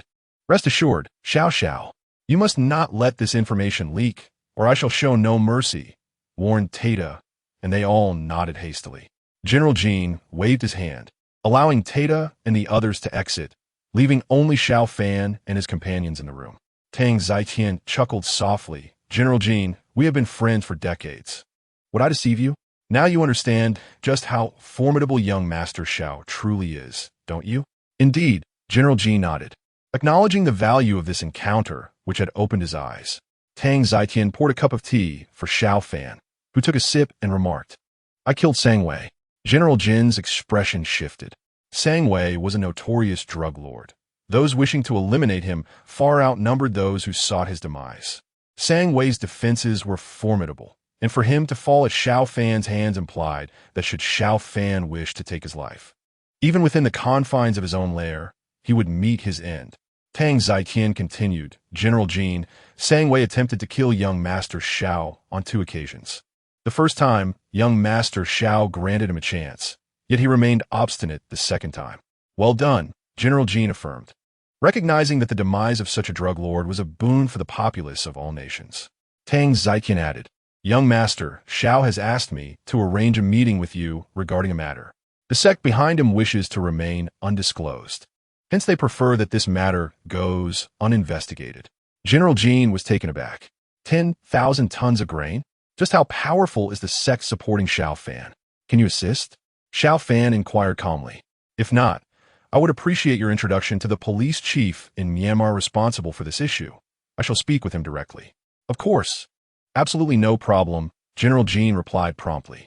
He had little rapport with the police chief in charge of this matter and did not wish for them to come into contact with Xiao Fan. Are you certain?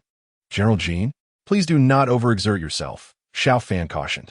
Of course, I am certain, General Jin affirmed. The police chief is not easy to deal with, and I usually avoid him. However, since this concerns young Master Xiao, I will do my utmost to assist. Xiao Fan nodded. Then I shall leave this matter in your capable hands.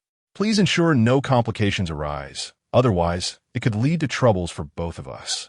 Rest assured, young master. There will be no issues, General Jin guaranteed. Xiao Fan smiled. Then I'm grateful to you, General Jin. Your long-standing friendship with Boss Tang is admirable. I hope we can also forge a lasting friendship. Tang Ziyan felt a surge of joy in his heart. General Jin replied, Young Master Xiao, we shall be friends from now on. Should you ever require the assistance of old Jin, do not hesitate to ask. I possess some influence in Myanmar. Very well. Xiao Fan nodded. When you arrive in Myanmar, we shall gather again. I will treat you to a few drinks. Xiao Fan rose. General Jin, I appreciate your effort in this matter. Merely a trivial task, General Jin replied. Boss Tang, I bid you farewell. You have my apologies, young master, for requiring you to come personally for this matter, Tang Zitian expressed with a hint of regret. Xiao Fan shook his head. I should be thanking you. Acquainting myself with someone of General Jin's stature is beneficial for me, facilitating my actions over there. Tang Zitian smiled. I must also thank you, young master. Your display of strength solidifies the bond between General Jin and myself. Favors may fade, and personal connections can be supplanted by greater interests, but only strength endures. Tang Zitian reflected, sensing the encroaching crisis as his wealth grew, noting General Jin's increasing greed in their interactions. With Xiao Fan's emergence and their positive rapport, Tang Zitian understood that General Jin would likely temper his avarice to his great advantage. Boss Tang, have you recently acquired some quality raw stones? Since I'm here, it would be a shame not to take a look, Xiao Fan remarked with a light chuckle. Tang Zitian's eyes brightened. Young master, I have recently procured a dozen fine raw stones. Knowing Xiao Fan's capabilities, he had indeed made the acquisition. The finest raw stones command exorbitant prices and carry high risks. Yet with Xiao Fan, there was no risk involved. Let's take a look, Xiao Fan replied with a smile. Before long, they arrived at Tang Zitian's raw stone warehouse, which housed a total of 12 stones, each slightly smaller than the previous 11. With his enhanced mental acuity, Xiao Fan could now utilize his perspective ability 3 to 4 times in a short period, allowing him to examine all 12 stones in one go. 1 stone surged in value, 2 plummeted, while the rest experienced minor fluctuations. After several minutes, Xiao Fan completed his assessment. A look of astonishment crossed Tang Zitian's face when Xiao Fan used the term surge. Without at least a 10-fold increase, Xiao Fan would not have employed such a word. The least expensive of these raw stones was valued at 30 to 40 million. Thus, a 10-fold increase would yield at least 3 to 400 million in jade, indicating substantial profit. Which stone surged? Tang Zitian invisibility. Xiao Fan pointed to the largest stone. This one. The jade within is of considerable worth. I estimate its value to be around 5 to 600 million. Just the jade from this one stone could cover the cost of purchasing all the raw stones. The rest could be sold for profit, estimated at 500 million. If he were to pay Xiao Fan a consulting fee of 10 million per stone, he would earn 380 million, more than 3 times Xiao Fan's share. Tang Zitian felt he was gaining excessively. Young master, I shall offer you 200 million as a consulting fee, Tang Zitian declared. As long as Xiao Fan was willing to accept, he would even pay 300 million. Xiao Fan shook his head. We established a rule, 10 million per stone. Just 120 million will suffice. Will you always have such fortune? If there are no stones with significant increases, you might incur losses. Tang Zitian attempted to persuade Xiao Fan several times, but he remained steadfast. Then I shall concede to your wishes, Tang Zitian relented. Soon, Tang Zitian arranged for 120 million to be transferred to Xiao Fan's account. Such a substantial transfer prompted the bank president, upon receiving news of the 120 million influx, to rush to the bank as swiftly as possible. Look here, President, Mr. Zhao's previous account balance was 220 million, and with the new deposit of 120 million, his balance now stands at 340 million. The bank manager reported, astonished. As a bank manager, she had encountered significant funds before, but never had she seen an account with over 300 million in demand deposits. Such wealth, if fixed, could yield over 10 million annually. Is there any issue with the source of these funds? None, President. The funds still originate from the Tang Group. The manager replied. The president nodded, contemplating whether he should personally meet with Xiao Fan. Such a client, if dissatisfied, could withdraw their funds, resulting in considerable loss for the bank. In just a couple of months, earning over 300 million, exceeding a small target in a month, the president marveled internally. As the bank president, he naturally received a generous salary, yet compared to Xiao Fan's monthly earnings surpassing a small target, his own remuneration seemed trivial. Taisho, Teda, what are your thoughts on young Master Xiao? General Jin inquired, sitting in a car with only Taisho and Teda. Teda replied solemnly, General, we must never offend young Master Xiao. A person like him can kill with the ease of slaughtering a chicken, and he undoubtedly possesses formidable backing. Taisho added, young Master Xiao is only in his 20s. I have studied the ancient martial arts of Huagua.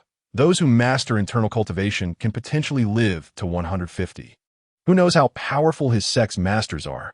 General Jean revealed a faint smile on his face, stating, "Our acquaintance with young Master Xiao is indeed a rare opportunity for us. You must keep your words in check." Understood. Both Tai Shou and Tai Ta replied in unison, eager to learn a thing or two from Xiao Fan. The fact that Xiao Fan could withstand bullets was exceedingly tantalizing to them. If they could achieve such a feat, life will be far more comfortable than it currently was. Chapter 69. A subsidy for the impoverished with General Jin's influence in Myanmar. It was inconceivable that he would falter in such matters. With Sang Wei already deceased, who would dare to offend General Jin over this issue? Even the investigating officer, despite any personal grievances with General Jin, would not entirely disregard his standing, for provoking General Jin would bring no advantage. Beep. As Xiao Fan disembarked from the plane, his phone rang. It was his counselor, Feng Haichuan. "Old Feng, surely the school isn't considering expelling me again?" Xiao Fan inquired. "Of course not," Feng Haichuan replied promptly. "The school has a quota for impoverished students, and I have secured 2 spots for our class, one of which is for you." "Excuse me?" Xiao Fan was taken aback. "A spot for impoverished students?" "You see, Xiao Fan, although you own a house in the city, your parents have passed away, so it's entirely reasonable to grant you this spot. The conditions of some of our classmates are even worse, and they have received such allowances in the past. I consulted them, and they all agreed to support your inclusion." Xiao Fan, with 3 modest goals in mind, found the idea of receiving a subsidy for impoverished students quite absurd. "Ahem, old Feng, please don't give me the impoverished student subsidy. I don't meet the criteria." Feng Haichuan reassured him, "Xiao Fan, this subsidy amounts to 3,000 yuan. Don't feel embarrassed. The fact that we have 2 spots has a lot to do with you. Vice Principal Shui intended to expel you, so the school considered these 2 spots as compensation. I believe it is best if you receive one." Xiao Fan cleared his throat. "Old Feng, I must come clean. I am actually a billionaire. Please do not give me this subsidy. I absolutely cannot accept it." Feng Haichuan retorted, "If you were truly a billionaire, I would already be on the Forbes list. If you insist on rejecting it, I will give the spot to someone else. It must go to someone. I cannot hold on to it." Xiao Fan quickly responded, "Please do give it to someone else." After hanging up, a warm feeling surged within him. Although Feng Haichuan was not much older and was still pursuing his graduate studies, he was indeed a commendable counselor. "Old Feng, you must work hard. I have yet to see your name on the Forbes list," Xiao Fan mused. "Third brother, an hour from now, please visit the new house," Xiao Fan texted Xinshun. "Just me?" After a moment's thought, he added, "If the eldest brother and second brother are free, please invite them along." Xinshun quickly called upon Kong Su and Yi Fei, who initially thought it was an invitation for a meal, and their enthusiasm was palpable, especially given Su Youwei's exceptional culinary skills. Xinshun dialed Xiao Fan. By the time Xiao Fan reached the underground parking lot, he instructed, "Take the elevator to the basement level." Shortly thereafter, Xinshun and the others arrived, spotting Xiao Fan beside 2 supercars. "Fatty, someone gifted me 2 cars. This Porsche 918 is for you. Do not refuse it. Your father provided me with a house, and I did not refuse." Xiao Fan tossed the car keys to Xinshun. Stunned, Xinshun caught the keys, eyes wide, while Kong Su and Yi Fei were equally dumbfounded. "What is going on?" Xinshun asked incredulously. As an aficionado of cars, especially supercars, he recognized that both vehicles were high-end, with the Porsche 918 valued at over 15 million yuan. Xiao Fan chuckled, "Did I not say? A business associate gifted me these 2 cars. You could take the 918. In the future, Yue will also be giving me a car, and I have nowhere to park it." Xinshun gulped. "Third brother, do you realize how expensive this car is? About 15 million, right?" Xiao Fan replied. Xinshun rolled his eyes. "You know its value? That house of yours is only half that price. Moreover, this is a gesture of gratitude from my father for saving my life. I might drive it for fun, but I cannot accept it. If I did, what kind of person would I be? My father would break my legs." Xiao Fan turned to Kong Su and Yi Fei. "Eldest brother, second brother, please help me persuade the 4th one." Kong Su shook his head. "Fatty's family is wealthy. I will not advise him to accept such a car. If you wish to convert it to cash, it would be better for Fatty to purchase it." Xinshun's eyes brightened. "If I buy it from you, my father might actually agree. but he would never let me buy it from someone else. I will call him right away. Xiao Fan quickly interrupted, Fatty, do you believe I would lack money to accept such a gift? The bank robbery reward alone is 500,000. Shunshin replied, third brother, I absolutely will not accept this car. How about you give it to Su Shuimei instead? A beautiful car for a beautiful woman. Haha. Xiao Fan shook his head. She hasn't even obtained her driver's license. Even if she did, as a novice driver, she could hardly handle such a supercar. Yi Fei interjected, third brother. What business are you involved in that allows others to gift you such cars? Gambling on stones, Xiao Fan replied with a smile. I possess a fair level of expertise and have helped the boss earn quite a bit. Kong Su's expression turned serious. Many have lost everything in stone gambling. Are you sure you are safe? Xiao Fan assured him, I no longer gamble myself. I only charge consulting fees. I assess the value of a rough stone. And if the boss makes a fortune, there might be bonuses involved. Shun Chin grinned. Studying hard has its perks. I had no idea you were doing so well as a stone gambling consultant. Third brother. Impressive. How much do you charge to assess a rough stone? Xiao Fan held up one finger. Shun Chin gasped, 10,000? And if you go and check 10 or 8 stones, you can earn quite a bit. Let us go. I'm starving. We need to find a place to eat. Tonight, it's on you, third brother. We're going to treat you lavishly. Xiao Fan nodded with a smile, refraining from further explanation. The consulting fee for assessing a rough stone was not 10,000, but rather 10 million. Boom! Boom! The four of them climbed into the 2 luxurious sports cars, which swiftly exited the underground parking garage. Before long, they arrived in an upscale restaurant, a place they had visited before when Shun Shun had treated guests. The four spent over 10,000 on their meal, and after that, they had not returned due to the exorbitant prices. Given the family backgrounds of Kong, Su, and Yi Fei, they could indulge occasionally, but as students using their family's money, it was unnecessary. Third brother, today we're going to indulge. You must splurge a bit.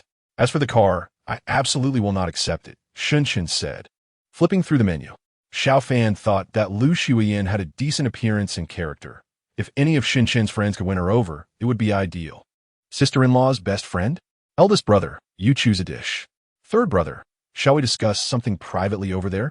Shinshin excitedly tossed the menu to Kong Su. They all acknowledged Su Youwei's beauty and character, confident her friend would be equally commendable. Chapter 70. Liang Wu becomes a vegetative state, get lost. Other matters can be discussed. But we will not compromise here. Yi Fei clenched his fists, stating firmly. Shun Shun chuckled awkwardly. Second brother, as a practitioner of the way, how can you also be swayed by emotions? A romantic relationship could hinder your martial arts practice. You need to think clearly. Xiao Fan laughed. Fatty, stop beating around the bush. Hurry up and order. You have dined here many times. Choose some delicious dishes. Spending 10,000 per person is not an issue. Then I want tea hold back. Shun Shin quickly ordered, and the total came to just over 10,000, much like their last visit. Even though it is known that Xiao Fan is currently capable of earning money, Shun Shin would not recklessly harm him. Third brother, I believe you ought to video call your sister-in-law, Shun Chan said with a piercing gaze. Indeed, both Kong Su and Yi Fei nodded in agreement. Given their family backgrounds, finding a suitable girlfriend would be quite effortless, yet their families would not permit it, and who could tell what intentions might lie behind such connections? Very well. Xiao Fan initiated a video call to Su Youwei. Learn from your senior, he remarked. Su Youwei promptly accepted the call, her cheeks flushed with a hint of shyness. For this was the first time Xiao Fan had reached out to her via video. Greetings, sister-in-law. Hello, Su Jr. Shun Shun and Kong Su greeted her warmly. On Su Youwei's side, Lu Shuiyan joined her, eager to say hello to Xiao Fan. Having just finished her shower, Lu Shuiyan's hair was still damp, and upon seeing her, Shun Shun and the others' eyes lit up. She was indeed a beauty, scoring a solid 9 out of 10 even without makeup. Although she and Su Youwei were distinctly different, they still found her quite appealing. Senior Su, I promise to take good care of Youwei, so rest assured, Lu Shuiyan said with a playful smile. Are these your roommates? She inquired. Hello, I'm Lu Shuiyan. She introduced herself as Shun Shun, and the others quickly introduced themselves in turn. After they finished their introductions, Xiao Fan and Su Youwei exchanged a few more words before ending the call. Big brother, second brother, how about you showcase your charm? Shun Shun suggested. Eyeing Kong Su and Yi Fei, Kong Su shook his head. Other matters are negotiable, but this one is beyond our reach. Yi Fei added. Lu Shuyan is also my type. Let us compete fairly. Xiao Fan observed the lively banter, considering that any pairing among Lu Shuyan and the three of them would suffice. If fate did not favor them, then so be it. Third brother, say something, Shun Shun urged, placing his hopes on Xiao Fan. Xiao Fan chuckled softly. You all should give your best shot.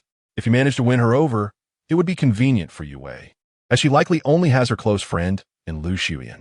He warned, should all three of you falter, I shall hold you in disdain. Shun Shun patted his chest confidently.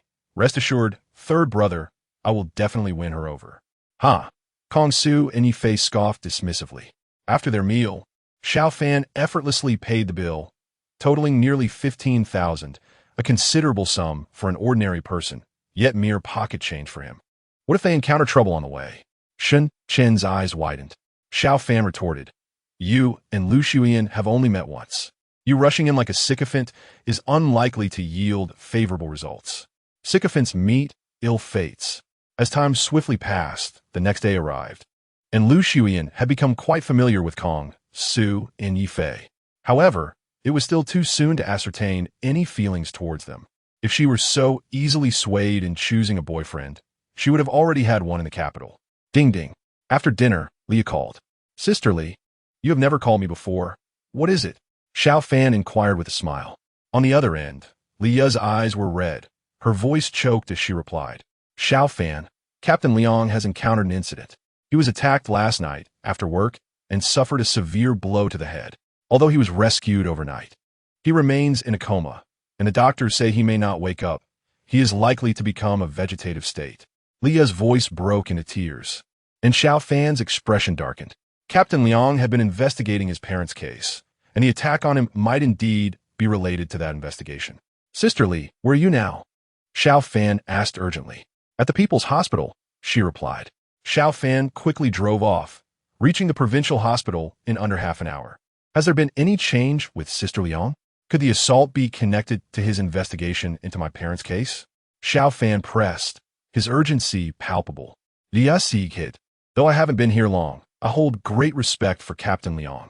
The reasons behind his attack remain unclear. She shook her head. While Leah was aware of the hidden aspects surrounding Xiao Fan's parents' case, due to regulations, she could not disclose that information to him, fearing it might put him in danger.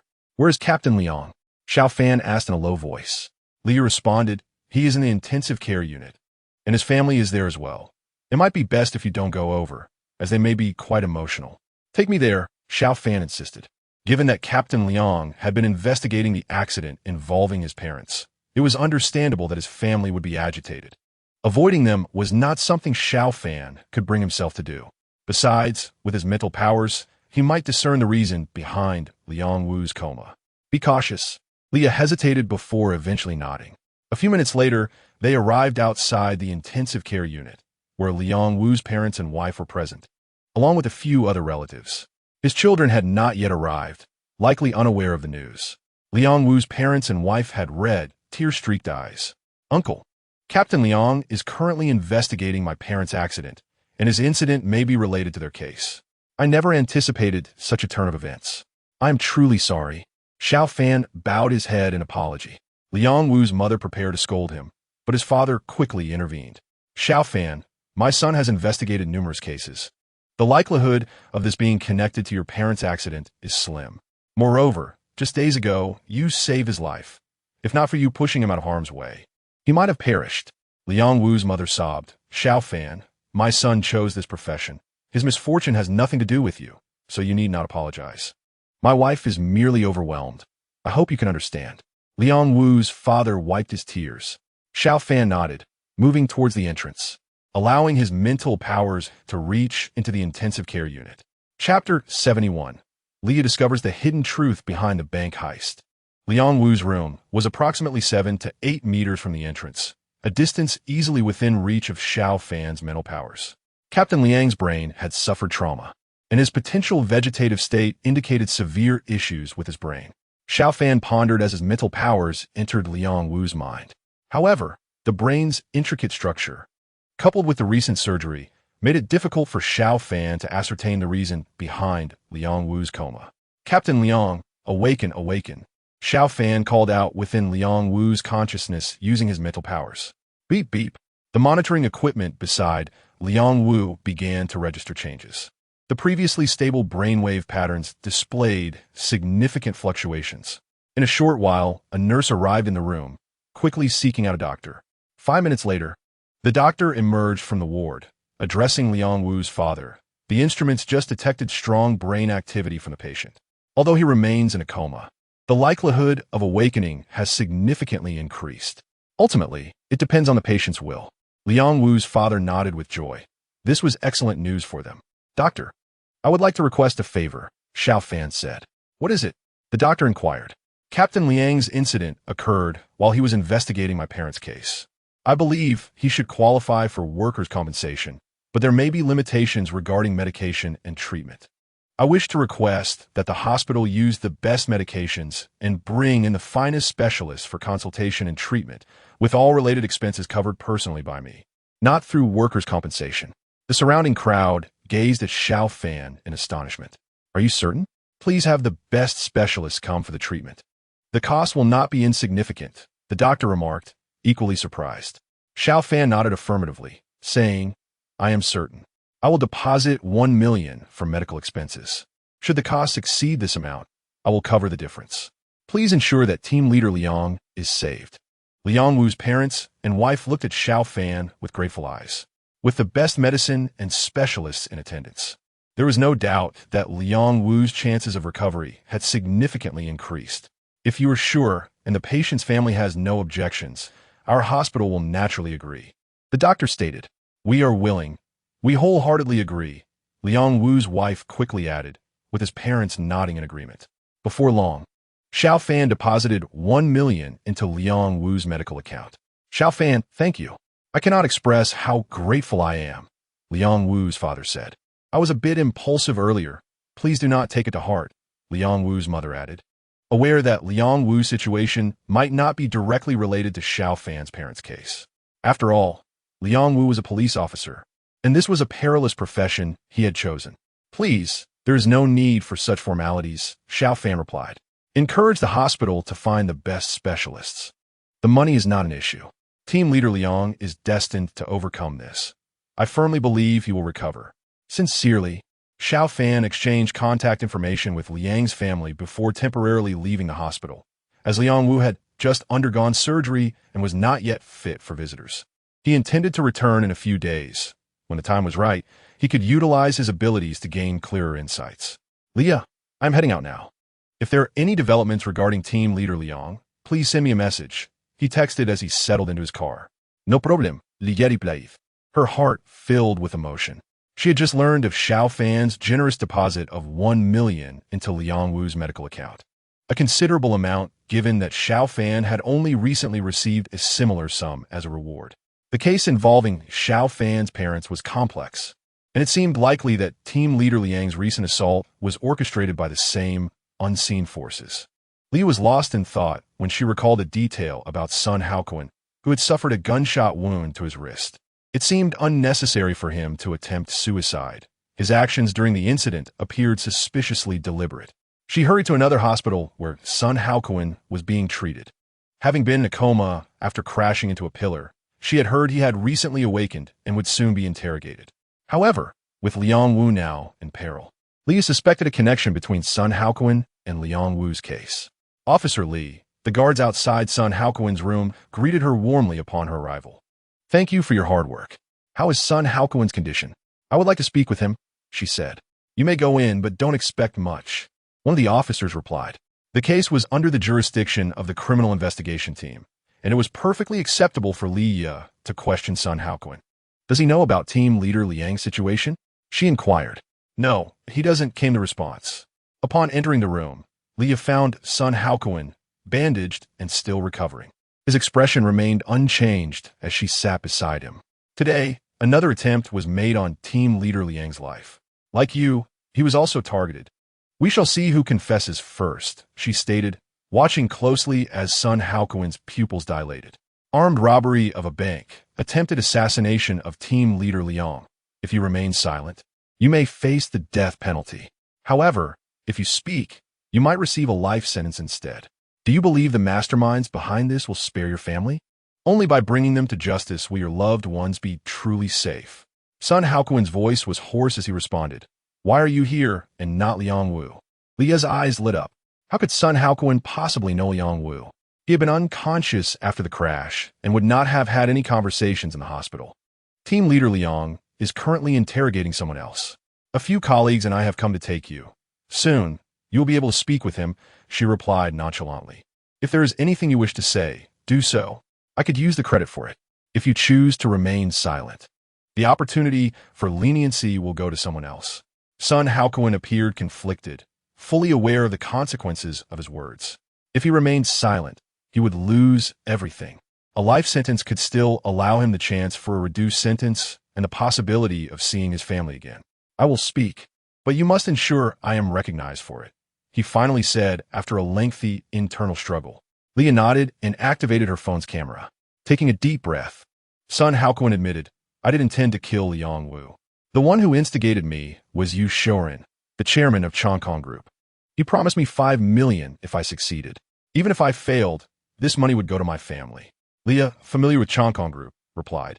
But with assets of merely several billion, why would a desperate man like you fear its chairman? Be careful with your words, Sun Haokuin scoffed. You know so little. Yu Shorin is far more formidable than you realize, and he possesses even more terrifying backing. Chapter 72. The complexity of your parents' case, Leah inquired further. What kind of terrifying backing does Yu Shorin have? Sun Haokuin shook his head. My understanding is insufficient to grasp such matters. Leah frowned, questing. How then do you know that Yu Shorin has such formidable support? As the chairman of Chongkong Group, his status is already high. After a moment of silence, Sun Haokuin replied, I once saw him emerge from a nightclub, beaten to a pulp, yet he dared not voice a complaint. Leah's expression turned serious. Anyone who dared to assault Yu Shorin, regardless of their wealth, would not inspire such fear in him. The forces supporting Yu Shorin were likely far more powerful than previously estimated. I advise you not to disclose any of this information publicly. Just ensure my sentence is reduced. He urged. Leah retorted coldly, we do not require your guidance in our operations. Do you have anything else to add? The more you say, the better it will be for you. Sun Haokuin shut his eyes and fell silent. After waiting for half a minute with no further response, Leah exited the room. Officer Lee, you are back so soon. Did you not achieve any insights? One of the officers asked, having overheard nothing from the room. If she encountered trouble, at least these records would be preserved. Chongkong Group was powerful, and Yu Shorin was not an ordinary individual. Solely based on Sun Haokuin's testimony, it would be challenging to summon Yu Shorin for questioning. Leah contemplated her next steps. With Liang Wu's plight leaving their team in disarray, she intended to keep this information confidential for the time being. Should Liang Wu remain unresponsive in the coming days, a new task force leader would undoubtedly be appointed. 3 days swiftly passed, and Xiao Fan resumed his normal classes. Xiao Fan, there has been some improvement in Team Leader Liang's condition, although he has yet to awaken. Various indicators have shown significant improvement, and the specialists have stated that the likelihood of him remaining in a vegetative state has decreased considerably. Leah called to inform him. Xiao Fan's eyes brightened as he hurried to the hospital where Liang Wu was being treated. Xiao Fan, thank you. I'm truly grateful, Liang Wu's wife said as she awaited him. 3 top specialists had arrived from different locations 2 days prior, and after their consultations, they had proposed a promising treatment plan. Please, there is no need for such gratitude. My parents' case has caused Team Leader Liang considerable trouble. I feel a sense of responsibility for his situation. May I go in to see him? Xiao Fan inquired. Liang Wu's wife nodded eagerly, of course. However, you must consult with the doctor first. Additionally, visiting hours are limited, so please do not stay too long. Understood. Soon, Xiao Fan obtained the doctor's permission to enter the ward. Liang Wan lay there quietly, his head shaved. Without hesitation, Xiao Fan immediately employed his ability to see through, revealing the condition within Liang's mind. The situation had improved significantly compared to 3 days prior. During this time, Xiao Fan had diligently absorbed information regarding the brain, enabling him to clearly discern Liang Wuan's condition and make some judgments. Ah, there's a small amount of hematoma here. Xiao Fan's eyes lit up. The presence of blood clots in the brain could very well be the reason Liang Wuan remained in a coma. Clear the path. Knowing where the issue lay, Xiao Fan swiftly dispersed the clots with his mental energy, causing them to exit Liang Wuan's brain rapidly. With the clots gone, Liang Wuan's mind felt considerably clearer. Team Leader Liang, wake up. This is Xiao Fan. I need your help with my parents' case. Xiao Fan called out, simultaneously directing his mental energy to communicate deep within Liang Wuan's consciousness. Beep, beep, beep. The nearby machines began to sound alarms, prompting the nurse in the intensive care unit to rush over. Liang Wuan's brainwaves intensified. Noticing a slight movement in Liang's fingers, Xiao Fan exclaimed, "Nurse!" Team Leader Liang's fingers just moved. The nurse immediately focused on Liang's hand, which twitched again. Team Leader Liang, it's me, Xiao Fan. Please wake up quickly. There are many matters awaiting you and the team, and Liya and the others are waiting for your return. Xiao Fan urged once more. Moments later, Liang Wuan's eyes slowly opened, revealing a pained expression on his face. Having undergone surgery just days prior, he was undoubtedly in discomfort. Team Leader Liang, please don't move. You've been attacked and operated on, Xiao Fan quickly advised. The nurse promptly called for the doctor to examine Liang, while Xiao Fan stepped out of the ward. Sister-in-law, Team Leader Liang has awakened. The doctor would soon come to check on him, and shortly after, Xiao Fan could return. He smiled warmly. Liang Wuan's awakening lifted a heavy burden from his heart. Really? Liang Wuan's wife exclaimed with excitement. Xiao Fan nodded. Indeed, Team Leader Liang just opened his eyes, and his gaze is not vacant. He should be fine. All right. Liang Wuan's wife immediately called to share the good news with her family. Half an hour later, Liang Wuan's family arrived, along with Liya and others. Upon learning from a nurse that Xiao Fan was responsible for awakening Liang Wuan, they expressed their gratitude profusely. Xiao Fan, my son wishes to see you. Liang Wuan's father emerged from the ward.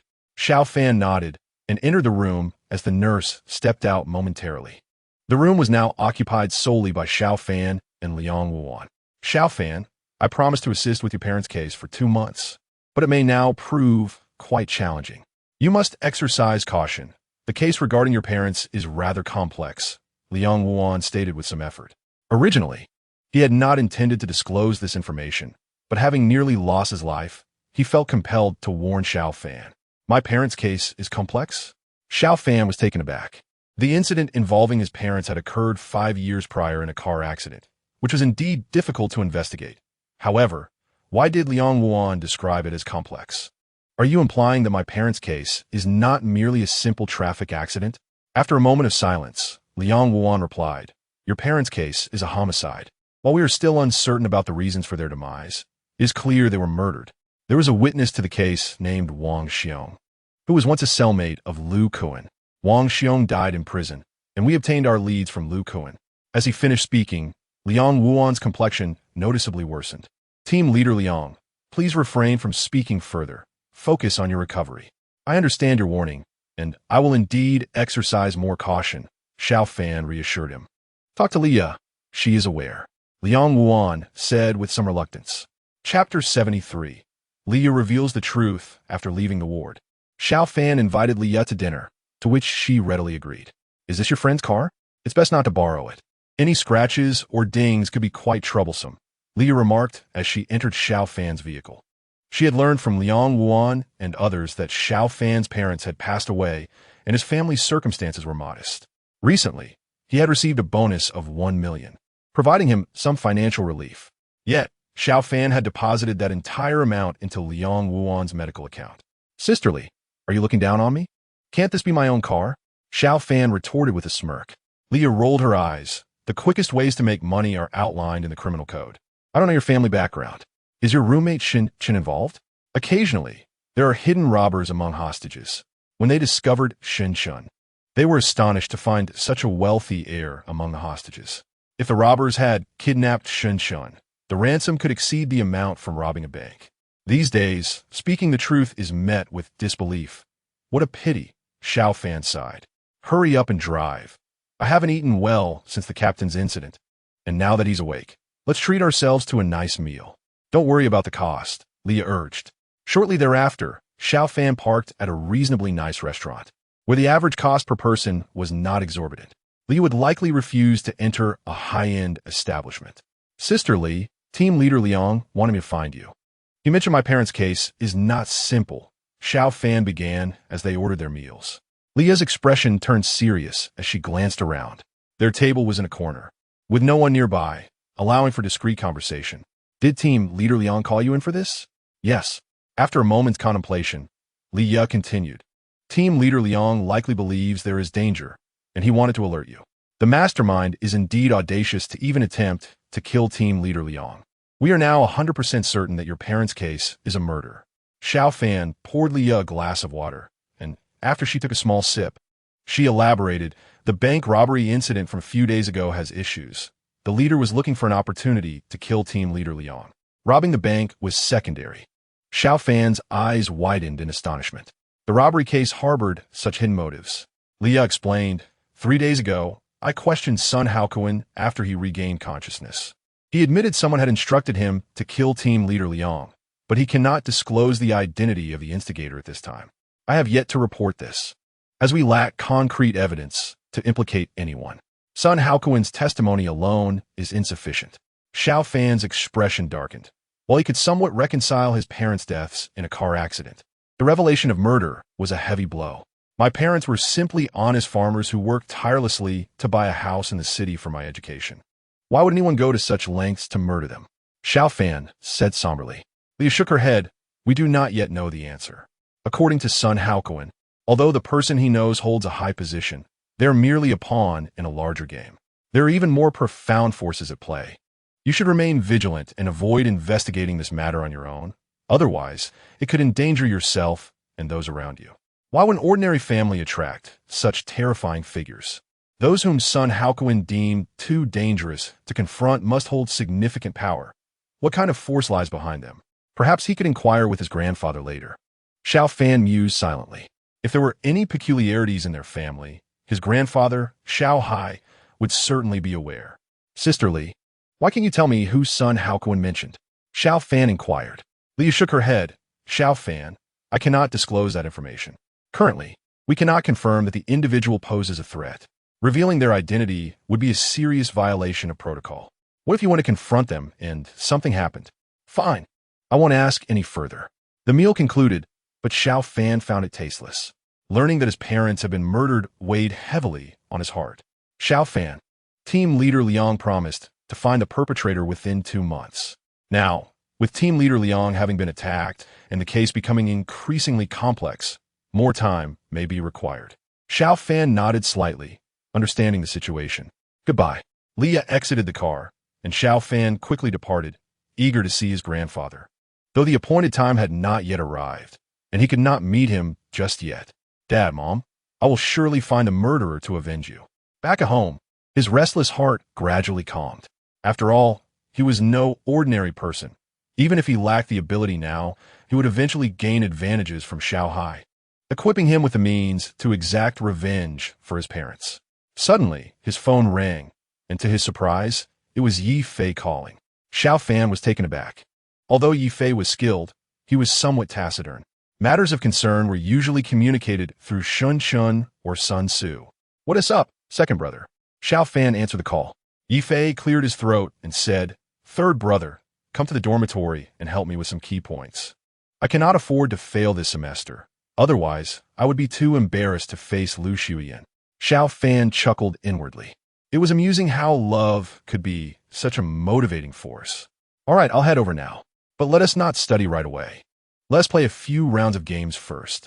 Shortly thereafter, Xiao Fan arrived at the dormitory, where he and Yi Fei engaged in several exhilarating gaming sessions.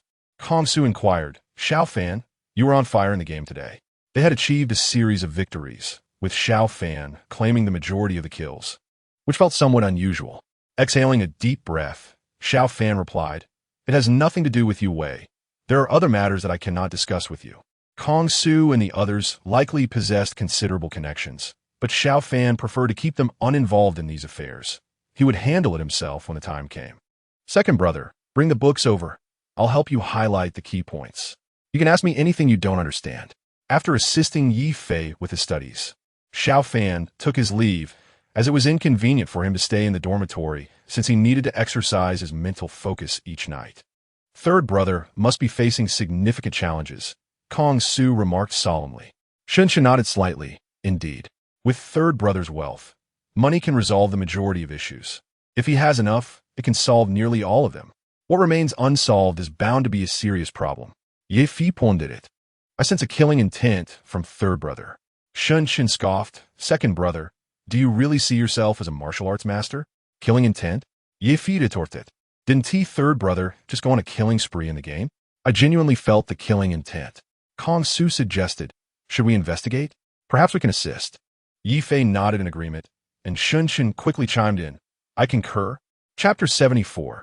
Kong Su and Yi Fei's background soon. Kong Su and Yi Fei discovered that Liang Wu had been attacked. They learned that team leader Liang had regained consciousness and met with third brother. Subsequently, third brother had arranged to meet Leah. Given that Su Shui was so beautiful and Leah had a boyfriend, it was improbable that third brother had developed feelings for someone else, Shen deduced. Kong Su rolled his eyes and remarked, that's obvious. Third brother must be discussing the case with Leah. They are likely addressing two matters.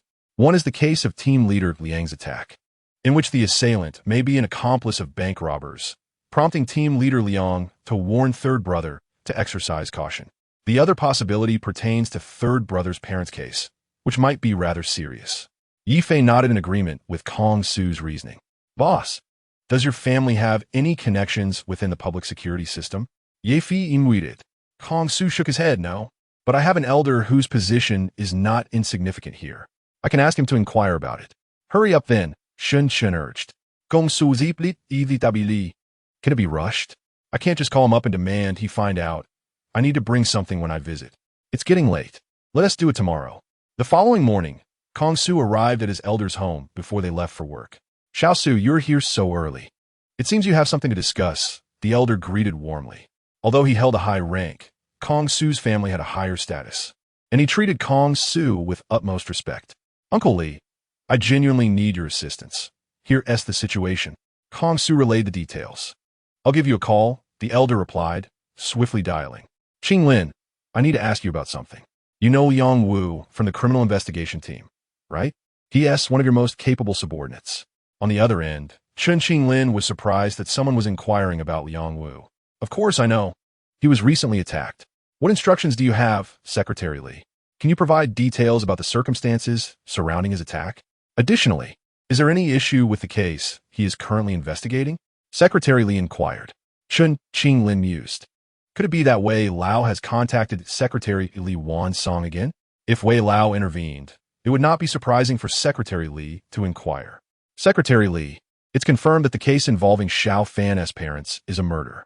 The assailant is quite formidable, and it's highly likely that Liang Wu was attacked by individuals sent by the murderer, Qing Lin explained solemnly.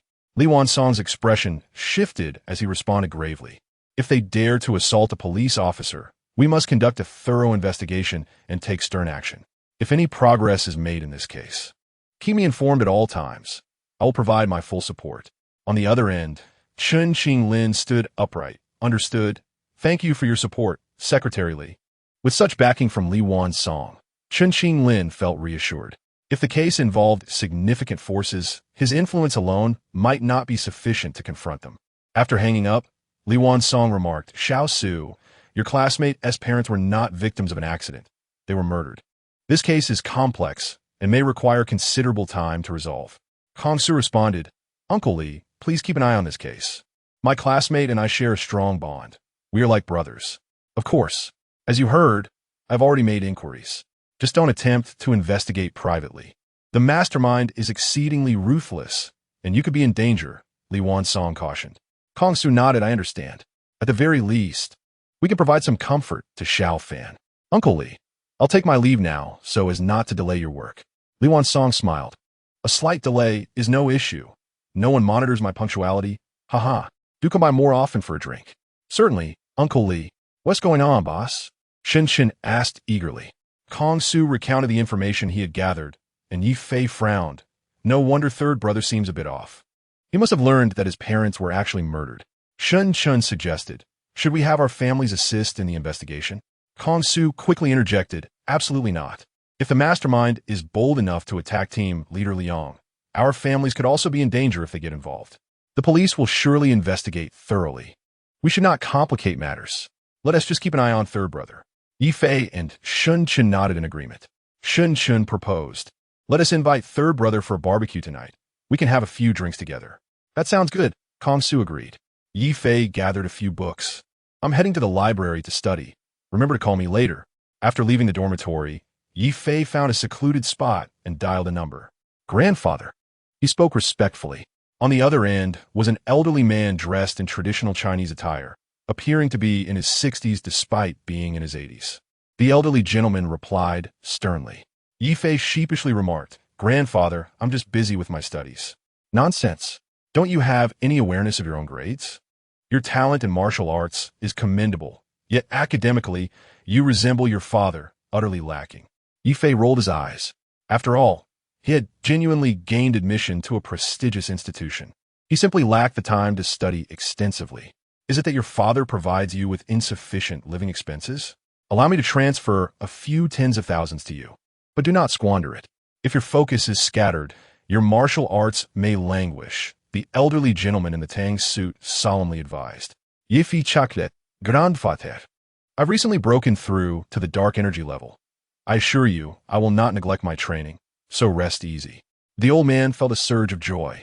At merely 21, reaching the dark energy level was impressive. Yi Fei's father, who also possessed great talent, only attained that level at 23.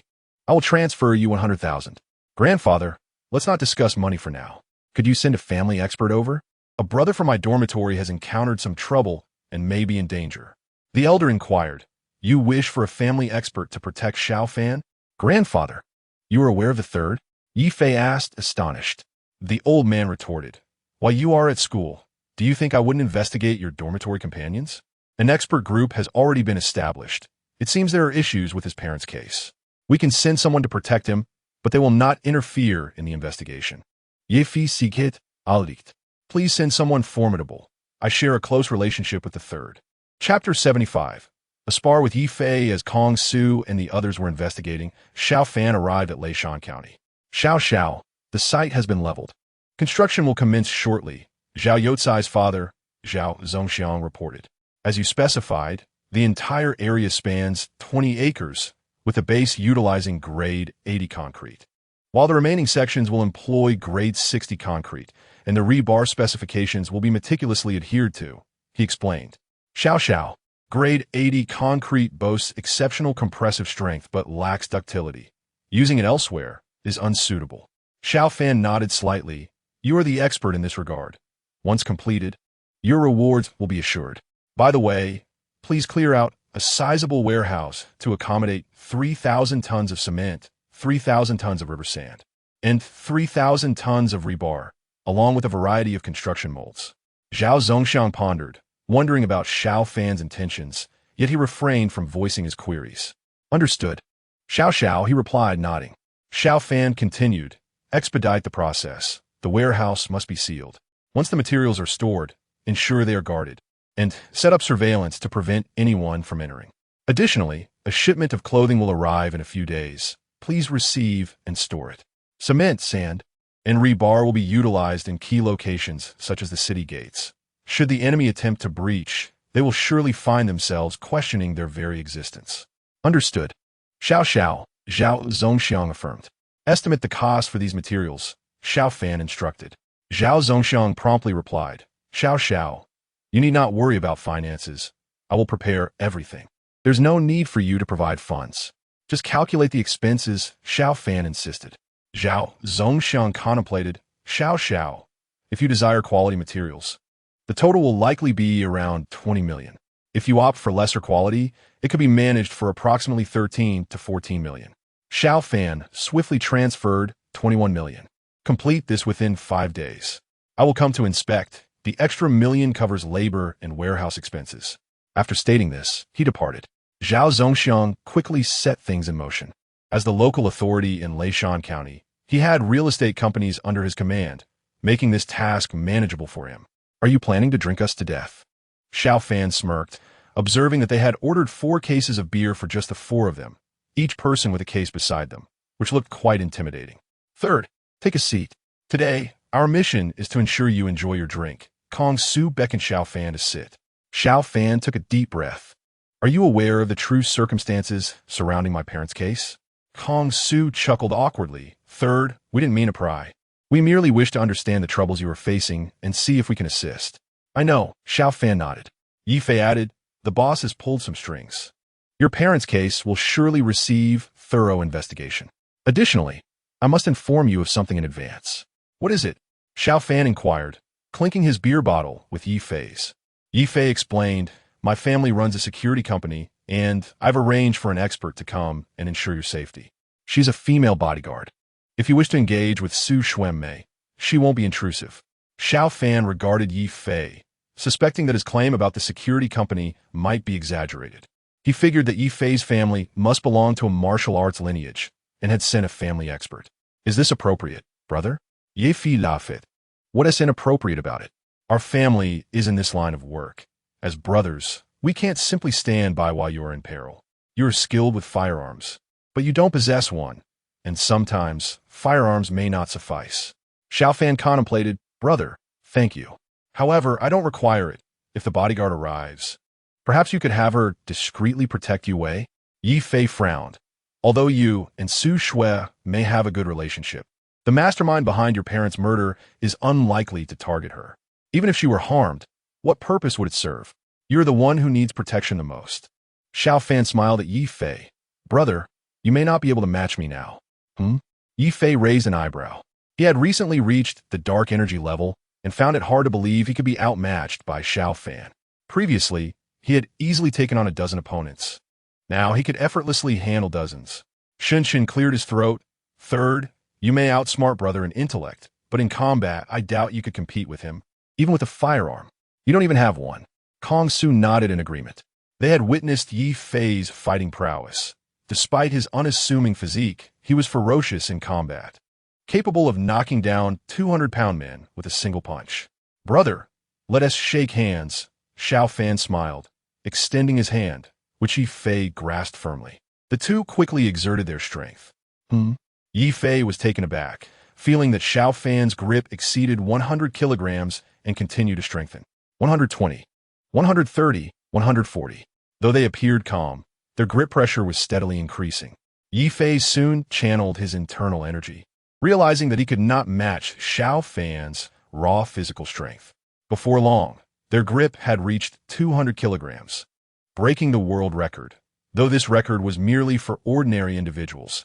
If martial artists participated in such competitions, they would be ridiculed by their peers. Third, if you can't handle it, just say so. Yi Fei worried about injuring Xiao Fan's hand. You too. Xiao Fan chuckled lightly, appearing quite relaxed. Shinshin rolled his eyes. Can you two speed it up? You aren't even blushing. Those unfamiliar with the situation might think you're up to something. Neither Xiao Fan nor Yi Fei paid any attention to Shinshin. Though their expressions remained calm, their grip pressure had soared to 240 to 50 kilograms. Goodness, Yi Fei was astonished. Soon, their grip reached 300 kilograms. He had utilized 80% of his internal energy, yet Xiao Fan seemed unfazed. When had Xiao Fan become so formidable? Brother, shall we stop here? Xiao Fan smiled. With his simple physique, he could now exert a grip strength of 300 kilograms with one hand. If he were to increase that further, he would need to employ his mental force, which was unnecessary compared to Yi Fei. All right, Yi Fei nodded, sensing that he had not fully gauged Xiao Fan's capabilities in terms of pure grip strength.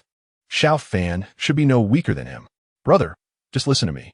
Have that bodyguard come over and secretly protect you away, Xiao Fan suggested with a smile.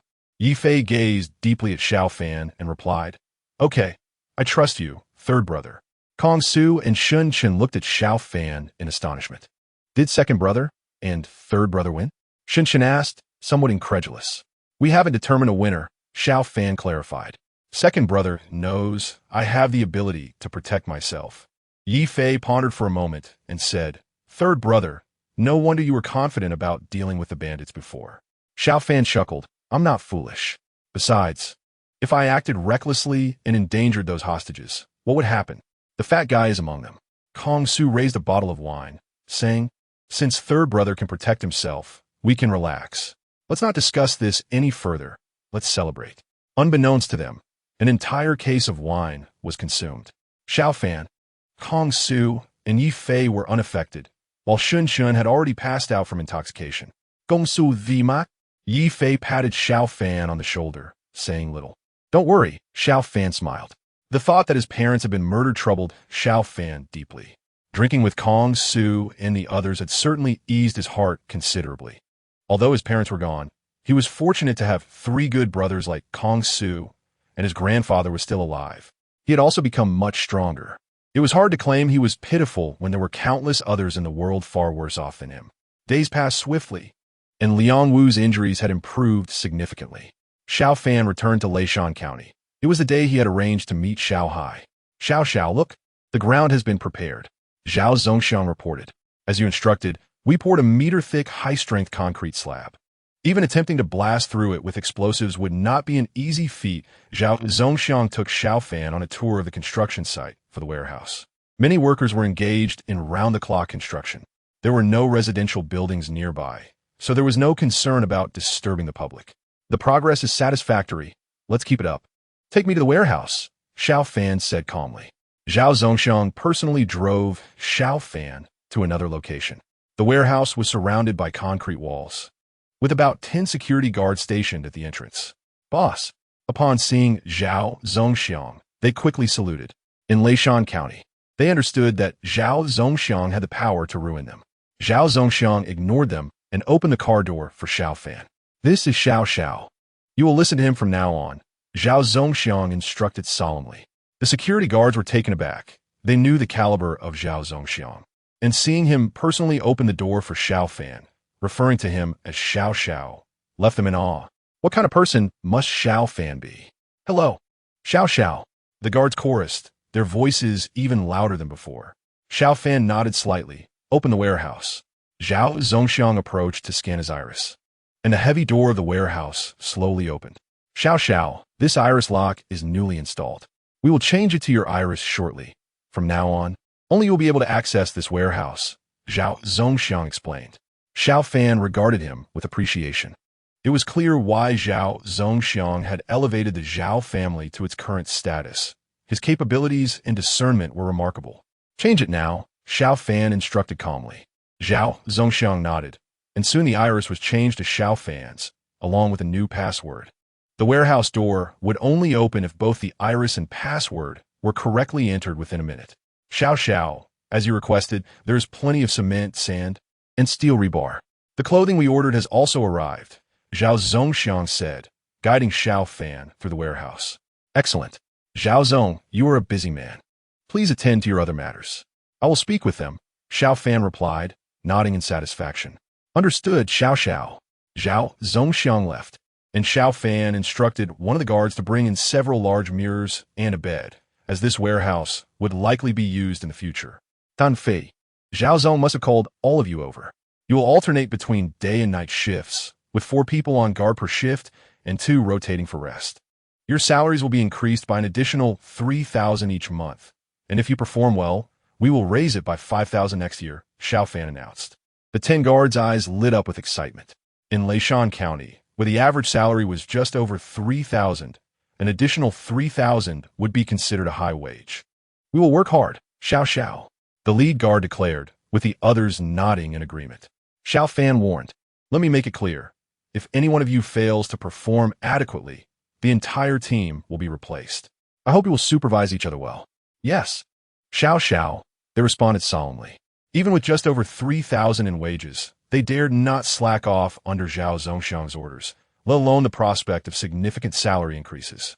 "You may leave now. I will spend the night here," Xiao Fan gestured. The 10 guards exited, discussing among themselves, and 6 eventually left. 4 sufficient to guard the warehouse. As midnight approached, Xiao Hai's figure unexpectedly appeared in the mirror. "My dear grandson, your grandfather has recently conquered another large territory." Ha. Xiao Hai et gleam et sitten li. Conquering a large territory meant a significantly increased domain and enhanced survival capabilities. Grandfather, mom, and dad did not die from a mere accident. They were murdered. Team leader Liang, who was responsible for the investigation, almost lost his life, and a witness from that year died in prison, Xiao Fan stated. The smile on Xiao Hai's face instantly froze. The news of his son and daughter-in-law's murder ignited a tempest of rage within him. Have the culprits not yet been identified? He asked, his expression darkening. Xiao Fan shook his head. Not yet. Grandfather, our family is quite ordinary. My parents were just common people. Why would anyone go to such lengths to murder them?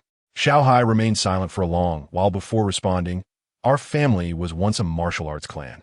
Several innate-level masters emerged from our ancestors. They may have sought our family's martial arts techniques.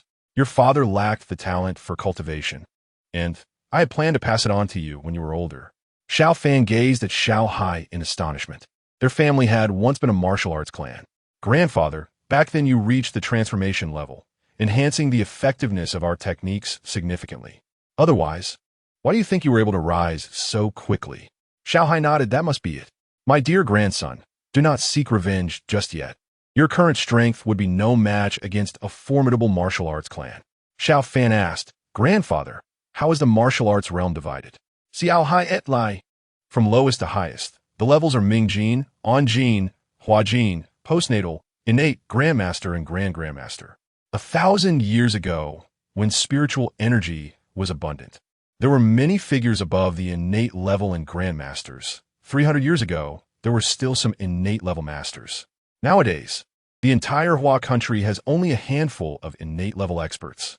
Xiao Fan remained silent as he absorbed the information he had received.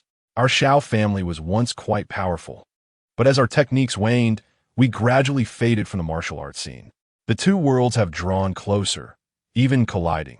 Certain areas may have enhanced spiritual energy, which might have led martial arts families to seek our family's techniques. Xiao Fan nodded slightly, recognizing the validity of Xiao Hai's analysis. My dear grandson, do not be afraid. Just focus on protecting yourself. Although the martial arts family's strength is formidable, as long as Grandpa can send powerful warriors over, they're nothing but insignificant. Xiao Hai declared with great confidence. Xiao Fan nodded. Grandpa, rest assured, I will protect myself. How did you manage to seize a large city so quickly this time? You never mentioned it before. Xiao Hai grinned.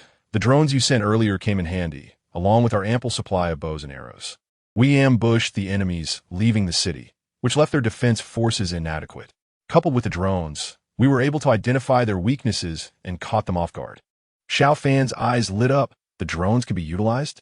We should prepare more for you, Grandpa. Additionally, we can prepare some transport devices. Those things are fast, and if we attach poisoned arrows, we could accurately eliminate key enemy targets. Xiao Hai replied solemnly, wait. Our family's inherited technique is the 9 transformations true dragon secret. After years of cultivation, I believe it may be a method for immortality. In areas with low spiritual energy, its effectiveness diminishes. Here, with abundant spiritual energy, I can cultivate rapidly. I will pass the first 3 layers of the technique to you. Completing these layers will allow you to reach the Grandmaster realm. Xiao Fan hurriedly asked, Grandpa, can you transmit the technique? Do you still have the strength to receive it? Has the technique been preserved? I can look for it later. Xiao Hai replied gravely, your parents encountered misfortune, so the technique is certainly lost. It is hidden within the ancestral tablets in our ancestral home. You can use your mental energy to check. Do not touch with your hands, as it will leave traces. Xiao Fan was the only descendant of a Xiao family, and Xiao Hai could not allow any harm to befall him. Xiao Fan said, even if I begin cultivating, I won't be able to advance significantly in a short time. Wouldn't that be like using one's weaknesses to attack the enemy's strengths? Grandpa, you should receive the information first and then grant me the abilities later. Xiao Hai replied, abilities have their strengths and weaknesses. In close quarters, can your reaction speed match that of a powerful warrior? Before you can unleash your mental energy, they could have already killed you. Xiao Fan thought for a moment and said, then just give me the first layer of the technique for now. Even if you give me all 3 layers, I won't be able to advance immediately. Very well, Xiao Hai considered. The first layer of the technique is relatively simple. Transmitting it will not be too strenuous. Before long, Xiao Hai condensed the first layer into a glowing orb the size of a ping-pong ball. which swiftly passed through the mirror and entered Xiao Fan's body. Numerous insights flooded Xiao Fan's mind. Xiao Hai, smile, my dear grandson. Our family's technique is complex and difficult to grasp, making it challenging for enemies to cultivate. What I've transmitted includes many insights and a bit of power. The technique has a total of 9 layers, and I am currently at the 7th layer. You can rest assured and cultivate. Xiao Fan asked, Grandpa, how far are you from being the strongest in the world? If you reach the 8th layer, you could very well be the strongest. As he spoke, Xiao Hai emanated a powerful aura. Currently, his strength ranked among the top 15 in the world, which was exceedingly formidable. Grandpa, if you cannot defeat them, do not force yourself. If you cannot win, flee, Xiao Fan admonished. Xiao Hai chuckled. Rest assured, my dear grandson, our family's 9 transformations true dragon secret has 2 significant advantages. First, it strengthens the body. Second, it enhances speed. It is said that if one reaches the 9th layer, they can transform into a true dragon, invincible in the world. Xiao Fan inquired, but if a physically strong practitioner approaches the city, will they still be suppressed? Indeed, Xiao Hai nodded. Whether it is the body or the power cultivated, they are fundamentally energy. If the body is not suppressed, I alone could storm into the city. Grandpa, are you ready to receive the information? Xiao Fan lifted the mirror and transmitted the clothing he had sent earlier. This batch consisted of 60,000 sets. After seizing 2 cities, Xiao Hai could acquire some cotton clothing, but those were bulky. Soldiers would perform better in the special operations training uniforms Xiao Fan had sent. Grandpa, I have prepared 3,000 tons of cement, sand, and steel. I will send a portion of it to you first. Excellent. After an hour, Xiao Fan transmitted half of the cement, sand, and steel along with various templates. With those templates, it would be much easier for Xiao Hai to construct something if he wanted to. My dear grandson, your parents have been gone for 5 years. You have grieved as you should. Whatever you do, prioritize your own safety, understood? I will find you in 3 days, Xiao Hai stated. 3 days would be sufficient for him to recover, and Xiao Fan still had many things left to transmit. In another 3 days, he could impart more power to Xiao Fan. Xiao Hai was at the 7th layer of the 9 transformations true dragon secret, and the dragon power cultivated within him was substantial. Giving Xiao Fan a bit would not greatly affect him, but for Xiao Fan, who was just beginning, even a small amount of power was significant. I didn't expect our Xiao family to have once been a martial arts clan, Xiao Fan murmured. Mom and Dad, I will surely avenge you. Even if they are a powerful martial arts family, I will make them pay in blood. A cold light flickered in Xiao Fan's eyes. He sat cross-legged and began to cultivate the 9 transformations true dragon secret. The original first layer of the technique contained just over 900 characters and was devoid of punctuation. If Xiao Fan had received only this, even as a top scholar, he would find it overwhelming. Mastering such a technique would be exceedingly difficult, and a single mistake could lead to disastrous results. However, now he had no such concerns. The information Xiao Hai provided contained various insights, totaling over 100,000 characters. With such extensive explanations, if he still could not comprehend it, he would truly be unworthy of being a scholar. Let us begin. After 2 hours of thorough study, Xiao Fan officially commenced his cultivation. According to the technique, the first step required internal awareness. While internal awareness is not as profound as internal sight, it still necessitates a clear understanding of the location of each meridian, a step that has thwarted countless individuals. The second step is energy perception. Through cultivation, one generates internal energy within the dantian while simultaneously sensing its existence. The third step is to draw energy into the body, absorbing the spiritual energy of heaven and earth to form the first strand of dragon energy. Upon reaching this step, one would have entered the realm of the 9 transformations true dragon secret. Xiao Hai began his cultivation at 12, taking 18 years to barely reach the entry level by the age of 30. In an era lacking spiritual energy, cultivating this technique was exceedingly challenging. Fortunately, once one enters the 9 transformations true dragon secret, it is equivalent to achieving the hidden strength level. Is this the dragon energy? After circulating the technique once, Xiao Fan murmured to himself. He was astonished to find that he already possessed the first strand of dragon energy in his dantian. For Xiao Fan, The 3 hurdles of cultivating the 9 transformations' true dragon secret were quite manageable. Internal awareness was straightforward. He could directly utilize his mental energy for internal sight. Energy perception was also simple, as Xiao Hai had transmitted a strand of dragon energy into his body, allowing him to sense it. The only slightly troublesome part was drawing energy into the body, but his physique was good, and he already possessed dragon energy within him. His thorough understanding of the technique further simplified the challenge. Let us continue. Xiao Fan resumed his cultivation, as the dragon energy Xiao Hai had given him had yet to be fully refined. The next day, Xiao Fan awoke at dawn. He had begun cultivating at 2:30 in the morning, and after half an hour of circulating the 9 transformations' true dragon secret, it was now around 7 o'clock. He had completed 9 cycles, and his dantian held 9 strands of dragon energy. These strands of dragon energy were naturally derived from refining the dragon energy Xiao Hai had provided. I may have had a decent physique before, but it was merely brute strength. Now, having cultivated the 9 transformations' true dragon secret, my understanding of power has deepened considerably, Xiao Fan thought to himself. He stood up and began to move through the warehouse, shifting positions with agility. The 9 transformations' true dragon secret is not only a cultivation technique, but also encompasses body techniques.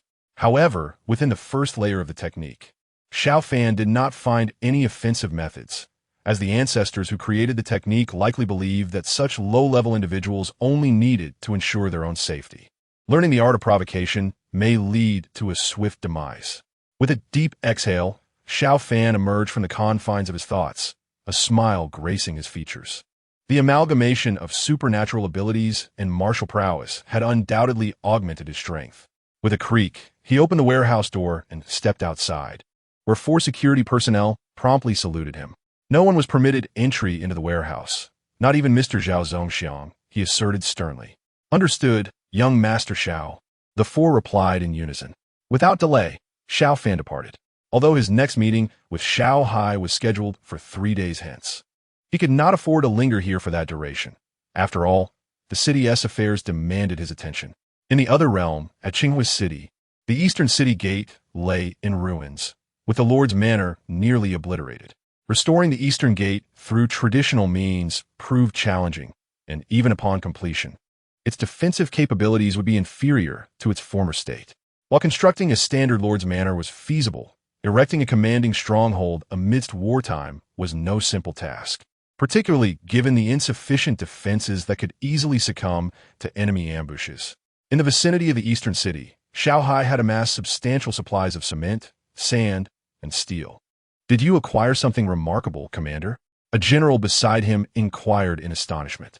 Pointing to the bags of cement, Xiao Hai instructed, those are cement. Mix 1 part water with 2 parts cement, 3 parts sand, and 6 parts gravel. We must expedite the repairs to the eastern gate. The enemy had damaged it during their siege, and we must restore it promptly to prevent any potential infiltration. Understood, Commander. With abundant cobblestones at their disposal, they swiftly concocted the concrete under Xiao Hai's direction. The molds were set, and the rebar was placed, allowing the concrete to flow seamlessly into the forms. Is this truly effective? The surrounding personnel expressed their skepticism, perceiving little difference from mere mud. Xiao Hai retorted, do you think I would deceive you? You shall see tomorrow. Now, let us prioritize fortifying the Lord's Manor. It need not be aesthetically pleasing, but its defenses must be formidable. The other 3 city gates require reinforcement as well. Our defenses in Qinghua City fall short of Silver Moon City's. One of Xiao Hai's subordinates chimed in, Commander, have you procured any clothing this time? Your previous acquisitions were of superior quality. If you have more, please consider sharing with our Xuanwu Legion. Xiao Hai, now commanding an impressive force of 180,000 soldiers divided into 4 legions. Qinglong, Baihu, Zhuke, and Xuanwu took personal command of the Qinglong Legion, which boasted 60,000 troops, the strongest among them. Look at your lack of ambition, Xiao Hai remarked, revealing a substantial stockpile of special operations uniforms. There are a total of 60,000 suits. Divide 40,000 among the 3 legions, and reserve the remaining 20,000 for the Qinglong Legion. You will be well equipped and warm. Do not falter in battle. Rest assured, Commander. The other Legion leaders responded with palpable excitement, as the chilly weather had already set in, making the Special Operations uniforms highly coveted. Now be gone, Xiao Hai waved dismissively. Upon arriving at the hospital, Xiao Fan expressed his confusion. He has been discharged? I thought Team Leader Liang underwent a craniotomy? The doctor explained. The minimum hospital stay post-craniotomy is 7 days. Given Team Leader Liang's condition, we recommended a 2-week stay. Yet today marks only the 9th day. And he insisted on leaving. Frowning, Xiao Fan asked, "You allowed him to leave simply because he insisted?" The doctor sighed. Team Leader Liang is quite stubborn. There is little we could do.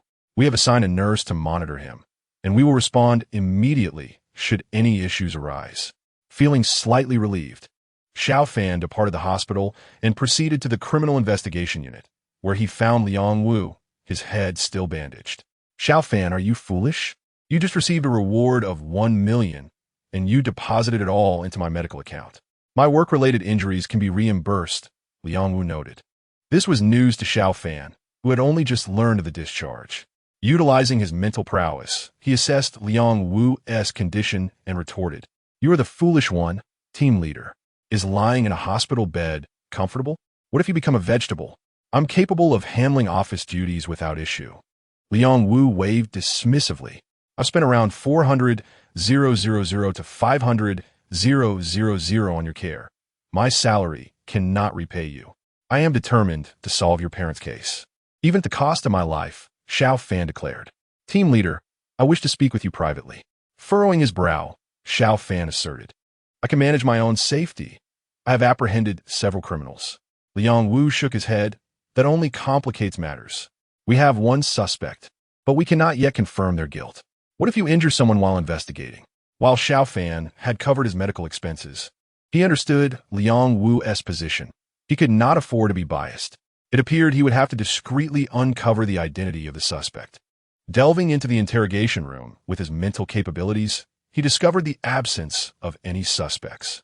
However, his gaze fell upon some documents on Liang Wu's desk, revealing information about Mayor Yu Shoren of the Chong Kong Group. Upon exiting the Criminal Investigation Unit, Xiao Fan refrained from rushing to the Chong Kong Group. If Yu Shoren were indeed the culprit, there was no need for haste. After all, one could run from a monk, but not from the temple. Suddenly, his phone rang. It was Cheng Xinghua. It's rare for you to call, Uncle Cheng. Are you contemplating a match for your daughter? Xiao Fan jested. Not a chance. Cheng Xinghua replied curtly. I'm calling to remind you that the college entrance examination is in 2 days. Yang Chun is sitting for the exam this year, and you, as the first university student from our village, should give him a call to encourage him. Xiao Fan was momentarily taken aback. The exam was upon them so soon. Yang Chun was the grandson of Old Man Yang, who had raised him alone after his parents had passed. Come over for dinner tonight. Prepare extra rice, Cheng Xinghua urged. Given the difficulty of reaching the countryside by car, Xiao Fan opted for a taxi to the town. Fanzi, over here. Cheng Xinhua's voice called out as Xiao Fan approached. I came to buy a few items, and I'm glad to see you arrived so quickly, Cheng Xinghua continued. Xiao Fan refrained from mentioning his taxi ride, knowing that Cheng Xinghua and his wife would likely admonish him for wastefulness, even if he had the means. Hurry and get in the car. We killed a chicken for dinner. Yang Chun will also be dining with us tonight, Cheng Xinghua beckoned. Brother Fan, Fanzi. The villagers greeted Xiao Fan warmly as he entered. Upon entering the house, Xiao Fan noted its cleanliness, with the ancestral tablets prominently displayed. Their family had never been affluent enough to warrant a dedicated ancestral hall. However, upon closer inspection, he sensed something amiss. The ancestral tablet appeared hollow, and he noticed signs of tampering in a hidden compartment. It was unlikely that Cheng Hu's mother would have cleaned near the ancestral tablet, let alone pry it open. It is indeed due to the family cultivation method, the 9 transformations true dragon technique. A glint of cold light flickered in Xiao Fan's eyes. Father, mother, I will avenge you. However, the opposing force is a martial arts family, and their strength may be formidable. Please grant me a little more time. Xiao Fan burned some paper money and respectfully bowed thrice. Brother Fan, he murmured to his parents, before arriving at Cheng Hu's residence. Both Cheng Hu and Yang Chun were present, and upon seeing Xiao Fan, they quickly called for assistance. Yang Chun, How confident are you about getting into college? Xiao Fan inquired with a smile.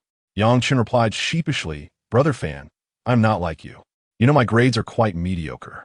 I might barely make it into a third-tier school, and for a second tier, I would need a stroke of luck. Brother Fan, I wish to discuss something with you. If I do not get into college, I do not want to attend a third-tier institution. I want to work.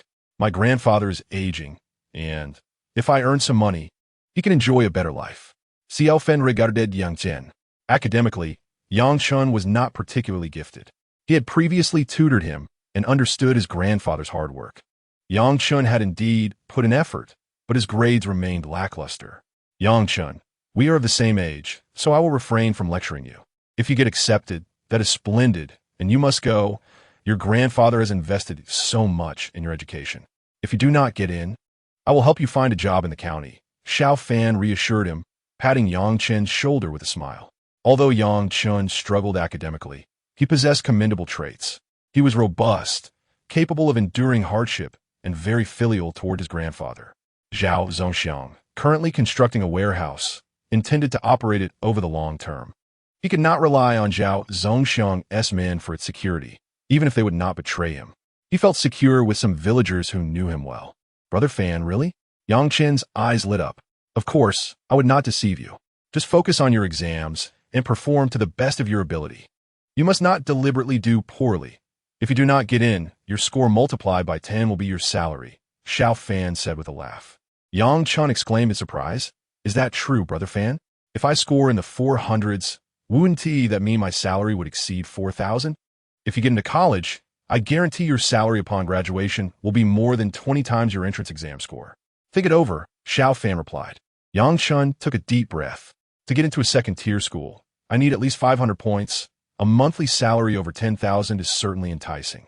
Brother Fan, I will surely work hard, Yang Chen said earnestly. His psychological burden lightened considerably as Xiao Fan had laid everything out clearly for him. Soon, the meal was served, and Cheng Xinghua invited Xiao Fan and the others to dine. After a couple of cups of rice wine, Xiao Fan remarked, Uncle Cheng, would you consider working in the county? I have some enterprises there that require assistance, with a monthly salary of 8,000. Cheng Xinghua shook his head repeatedly. If you need help, I can assist, but look at me. What part of me is worth 8,000 a month? Brother Fan, old Cheng is right. Farming for a year barely yields 10,000, and working in the county might bring in 20,000. Your offer of 8,000 a month is too generous. Cheng Hu's mother added. Xiao Fan chuckled. Auntie, I need someone I can trust. Uncle Cheng, I am not joking. Later, you can find 10 or so responsible individuals from the village, ones who can keep secrets, no heavy drinkers or gossipers. Each will earn 6,000 a month. Cheng Xinghua asked solemnly, Brother Fan, are you serious? Absolutely, Xiao Fan nodded. I need this many at the outset, and possibly more later on. The warehouse is still under construction, but it's essential to recruit early. They will need proper training, as warehouse management is an art in itself. Chapter 80. Yushoren's secret investigation in the Longkong Group as president's office. Yushoren listened as a woman reported. Adjusting his gold-rimmed glasses, he said in a calm voice, Send Shadow to Xiao Fan's home to discreetly investigate whether he is aware of the cultivation method. Understood, boss, the woman nodded, preparing to leave. Wait, have you found any results regarding Xiao Fan's bank account? Yushoren inquired. The woman frowned. Boss, this matter is a bit strange. The person I hired lacked the necessary permissions and could not uncover anything. I am exploring other methods. Yushoren spoke in a low tone. Xiao Fan is already aware that his parents were murdered. We must gather as much information as possible about him. The woman stated, Boss, Xiao Fan is merely an ordinary student. Are we perhaps overestimating him? Yushoren replied coldly, Never underestimate any enemy. If Shadow discovers that Xiao Fan knows about the cultivation method, we must arrange an unfortunate incident for him. Yes, boss. The woman exited. Yushoren pondered. He felt a sense of mystery surrounding Xiao Fan. Despite being an ordinary student, he had managed to eliminate robbers with 3 shots. Where did he acquire that supercar? Of course, these were minor concerns. As long as Xiao Fan remained unaware of the family cultivation method, there was no immediate need to deal with him. After all, the more people they killed, the more traces they would leave, increasing the likelihood of exposure. Xiao Fan spent the night in the village. The next morning, Chung Xinghua and 9 others arrived at his place. Brother Fan, Xinghua said you would find us a job with a salary of 6,000 a month? One of them exclaimed excitedly. They all possessed limited education, and finding a job in the county that paid 2,000 a month was already commendable. 6,000 was undoubtedly a lucrative salary. Uncle Xia, it is indeed true, Xiao Fan replied with a smile. Each month, 6,000 without the usual benefits. But if you perform well, there will be a year-end bonus of 1 to 2 months' salary. Hearing this, the group became even more thrilled. They were indifferent to the benefits. A bonus they could pocket was far more appealing. Brother Fan, do you think they are suitable? I have warned them beforehand. If you find them inadequate, feel free to replace them, Chung Xinghua stated. Xiao Fan scanned the group and smiled. Uncle Chung, I trust you completely. After all, you have all watched me grow. The group departed with immense joy. 6,000 a month, a year-end bonus, 2 days off each week, and close to home. Where could they find such a good job? 2 hours later, they arrived at the county seat of Leishan. Mr. Xiao, one of Zhao Zongxiang's subordinates, greeted Xiao Fan at the station, showing great respect. Manager Guo, right? Pleased to meet you. Xiao Fan shook hands with Zhao Zongxiang's subordinate, who appeared taken aback. Mr. Xiao, I am Guo Wendong. Yes, Xiao Fan nodded. Zhao Zongxiang should have briefed you. Let us proceed. Certainly, Mr. Xiao. Guo Wendong arranged for 3 Mercedes-Benz cars. Chung Xinghua and the others, feeling somewhat awkward, got into the vehicles. Within minutes, they arrived at a warehouse district. Uncle Chung, your work will entail familiarizing yourselves with all aspects of warehouse management. You will undergo practical training here, Guo Wendong explained. Although Uncle Chung brought you, we cannot lower our standards for your work. You have only 1 month. Chung Xinghua furrowed his brow. Mr. Xiao, is it really appropriate to offer such a high salary for merely managing a warehouse? The others nodded in agreement. While they were pleased with the high salary, they felt uneasy if the work did not merit such compensation. Xiao Fan smiled. Uncle Chung, you will understand in due time. I would never hand out money out of pity. You must learn diligently. Modern warehouse management is not merely about keeping the gate. I entrust them to you, Manager Guo. If they perform well, I will speak favorably to Mr. Zhao. If not, I will also convey that, Xiao Fan added. Guo Wendong quickly assured Mr. Xiao. Rest assured, I will arrange for the best individuals to train them. Very well, Xiao Fan nodded and soon took his leave. In the village, a shadow cautiously infiltrated the residence of Xiao Fan. He meticulously examined the ancestral tablets within the household, noting that the dust upon them bore no signs of disturbance, indicating that Xiao Fan was utterly unaware. The shadow mused to himself. With great care, he retreated. Within 5 minutes, Yu Shoren received the news and exhaled in relief. The Xiao family had withdrawn from the martial arts circle for quite some time. Had Xiao Fan been oblivious, there would have been no uproar to awaken memories in others. It would be detrimental for the forces behind him to be exposed as the ones who had slain Xiao Fan as parents and seized the martial arts techniques. Yu Shoren was acutely aware of the formidable martial arts family backing him, yet he understood that such powerful clans were not singular, and the state itself had regulations regarding these matters. Murder and the theft of martial techniques were grave taboos. Beep. Yu Shoren dialed a number, rising with a demeanor of respect. After several rings, the call was answered. What is it? Came a languid voice from the other end. Yu Shoren replied respectfully. It's about Xiao Fan. The voice on the other end replied coolly. If he were aware of the family techniques, he would have known long ago. Why make this call at this moment? Yu Shoren hastily explained. Sixth Master, it's like this. Recently, Xiao Fan has been acting strangely. A few days ago, during a bank robbery, he displayed exceptional marksmanship. He also drove a luxury sports car. I had someone investigate his bank account, but nothing could be traced. The Sixth Master expressed surprise. Could this salty fish actually be turning over a new leaf? Find out how he acquired his funds. Understood, Sixth Master. After hanging up, the Sixth Master arrived at an ancestral estate. His father had just received news from Yu Shoren. What are your thoughts? Inquired a gray-clad elder, his eyes remaining shut as he spoke. The Sixth Master replied, Father, I wonder if other martial arts families have made contact with him. Could his money be from another family? The elder responded lightly. If he is unaware of the family techniques, it would not pose a problem. Instruct Yu Shoren's people to keep their distance. We must be cautious of other forces discovering them. The Sixth Master nodded, silently retreating. Chapter 81. Interrogation of Yushorin at the Criminal Investigation Unit. Zhang Shi's phone rang. Hello. He answered urgently. Zhang Gu, it's bad. Sun Haokuin is dead. Zhang Shi's expression shifted.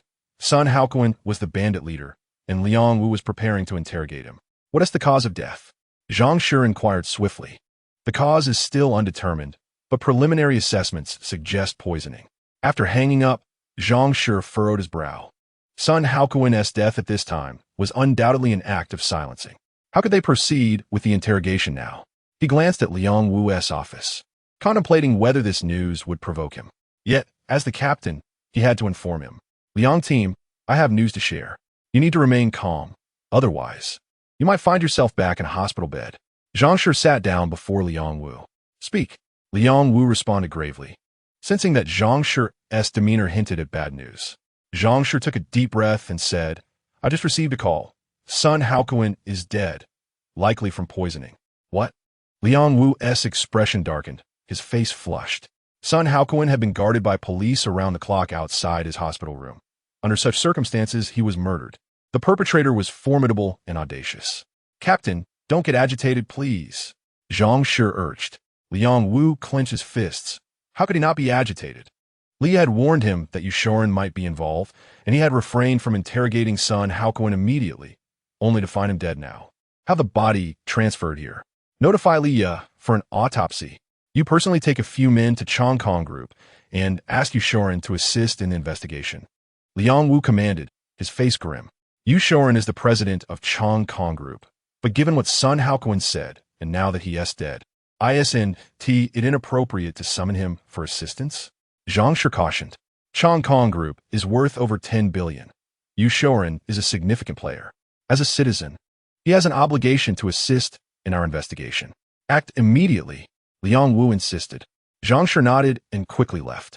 Liang Wu rubbed his temples. The nurse beside him promptly began a series of checks. I'm fine, don't worry, he reassured her. After a thorough examination confirmed he was all right, the nurse advised. You must maintain a calm demeanor. Any undue agitation may affect your wounds. Understood, Liang Wu replied hastily, unwilling to spend more time in the hospital. Sun Haokuin is dead? Leah was momentarily taken aback. It was clear he had been silenced. Indeed. Leah, your leave is cancelled. Captain Liang wants you back to prepare for the autopsy. Zhang Shi concluded the call and hung up.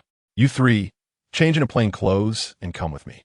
Zhang Shi quickly gathered 3 others, and they all changed before heading to Chong Kong Group. President, several police officers are here to see you, reported Yushorin's secretary. Police are looking for me? Yushorin's pupils constricted. How could the police be seeking him? He was confident that Liang Wu and his team had yet to trace the case of Xiao Fan's parents back to him, and it was unlikely they would connect him to his son Haokuin's death either. Let them in. After a moment's contemplation, Yushorin stated, avoiding them was not an option. Before long, Zhang Shi and his team entered Yushorin's office. President, your office is quite luxurious, Zhang Shi remarked, surveying the surroundings. Ensuring no one else was present, Yushorin adjusted his gold-rimmed glasses and smiled. What can I call you, officers? Has someone from Chong Kong Group been implicated? Zhang Shi. Here is my identification. He presented his credentials to Yushorin. President, you seem unoccupied today. We have a case we'd like you to assist us with at the station. Yushorin's heart sank. It was indeed directed at him. I am relatively free today. Assisting the police in their investigations is a citizen's duty. I will accompany you, he replied with a smile. However, let us keep it discreet. We are a publicly listed company, and we wouldn't want to harm the interests of our shareholders over a minor issue. No problem. Zhang Shi nodded. Before long, Yushorin followed Zhang Shi and his team to the Criminal Investigation Unit. President, please, Zhang Shi gestured, leading him to the interrogation room. Zhang Shi rapped on the table. Yushorin, you must cooperate with our investigation. Yushorin quickly watched the video. This scoundrel, he inwardly cursed, astonished that Sun Haokuin had implicated him before even being interrogated. Officer Zhang, who is he? Yushorin inquired. I hold 60% of the shares in Chong Kong Group. As a billionaire, wouldn't it be peculiar for me to instruct someone to commit murder? Yushorin frowned. Zhang Shi responded. His name is Sun Haokuin. Now, do you recognize him? I do not. Did you instruct him to kill? Preposterous, of course not. Yushorin shook his head. Zhang Shi continued. Are you aware of the car accident involving Xiao Zhen and his wife 5 years ago? Does their death have any connection to you? Did you give the order for the murder? Yu Shoren appeared helpless. Officer Zhang, your questions are increasingly absurd. I have no knowledge of that incident, nor am I connected to it. Are you using a lie detector now? It can certainly confirm that I am not lying. Officer Zhang, the lie detector is merely an aid and cannot serve as evidence. If you possess proof that I instructed others to kill, present it, and I will review it. Zhang Shi heard Liang Wu's voice in his ear. The lie detector indicates he is not lying. Conclude the interrogation. President, you may leave.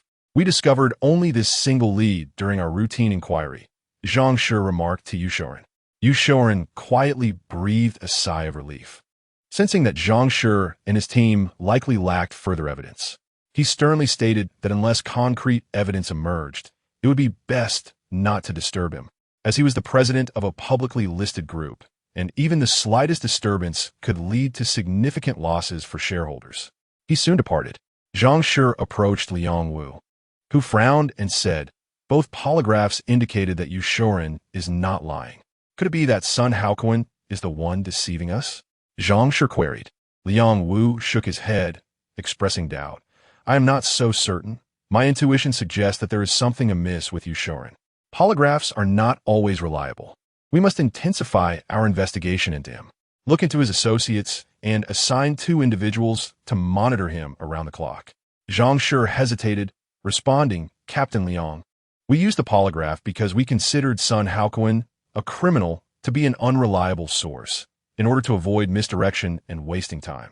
Now that the polygraph shows no issues with Yu Shoren, should we still keep an eye on him? Liang Wu's eyes sparkled with keen insight. Do you not find Yu Shoren's composure rather unsettling? Zhang Shi replied, Captain, he is a wealthy man. Wealth often emboldens individuals, so his boldness seems rather normal. Liang Wu countered, you have dealt with affluent criminals less frequently than I have. My experience leads me to believe we should proceed with the investigation as I suggested. By the way, retrieve his call records. Zhang Shi responded, given his wealth, it would be easy for him to maintain a secondary phone. Even if we do acquire his call records, I doubt we will find a breakthrough. Liang Wu insisted, we cannot overlook any lead at this juncture. Understood, Captain Liang, I will arrange it immediately, Zhang Shi affirmed. Sixth Master, the police just summoned me. Sun Haokuan mentioned me before his death, but the police have no evidence, and they will certainly not trace it back to me, Yu Shoren reported over the phone. The number he called was not registered under his name. On the other end, Sixth Master coldly replied, did you not assert that Sun Haokuan was reliable? Yu Shoren explained, he may have attempted suicide before. Perhaps his mindset has shifted since. Rest assured, I will manage it. Yu Shoren's forehead glistened with fine beads of sweat. After a prolonged silence, Sixth Master instructed, create an accident to take Xiao Fan out. As long as he is alive, Liang Wu and the others will not cease their investigation. If they ultimately trace it back to you with solid evidence, you know what must be done. Yu Shoren quickly assured, do not worry, Sixth Master. If they truly find evidence linking to me, I will take full responsibility and will not implicate you. Execute this flawlessly. Once this matter passes, I can provide you with techniques at the transformation level. After concluding the call, Yu Shoren's eyes gleamed with excitement. He had reached the dark strength level years ago, and acquiring techniques at the transformation level would undoubtedly bolster his confidence. While money held its allure, Yu Shoren deemed personal strength to be of paramount importance. Had it not been for his dark strength, he would not have so easily passed the polygraph test. Jiangwen, come here. He dialed another number. Shortly, Jiangwen arrived at his office, inquiring, Boss, what is it? Withdraw the shadow. Find an assassin skilled in orchestrating accidents on the dark web to send Xiao Fan to meet his parents. Yu Shoren instructed solemnly. The dark web is home to various individuals, including those who consider themselves masters of creating accidents, often charging considerably for their services, as they view murder as an art form. Boss, why not use our own people?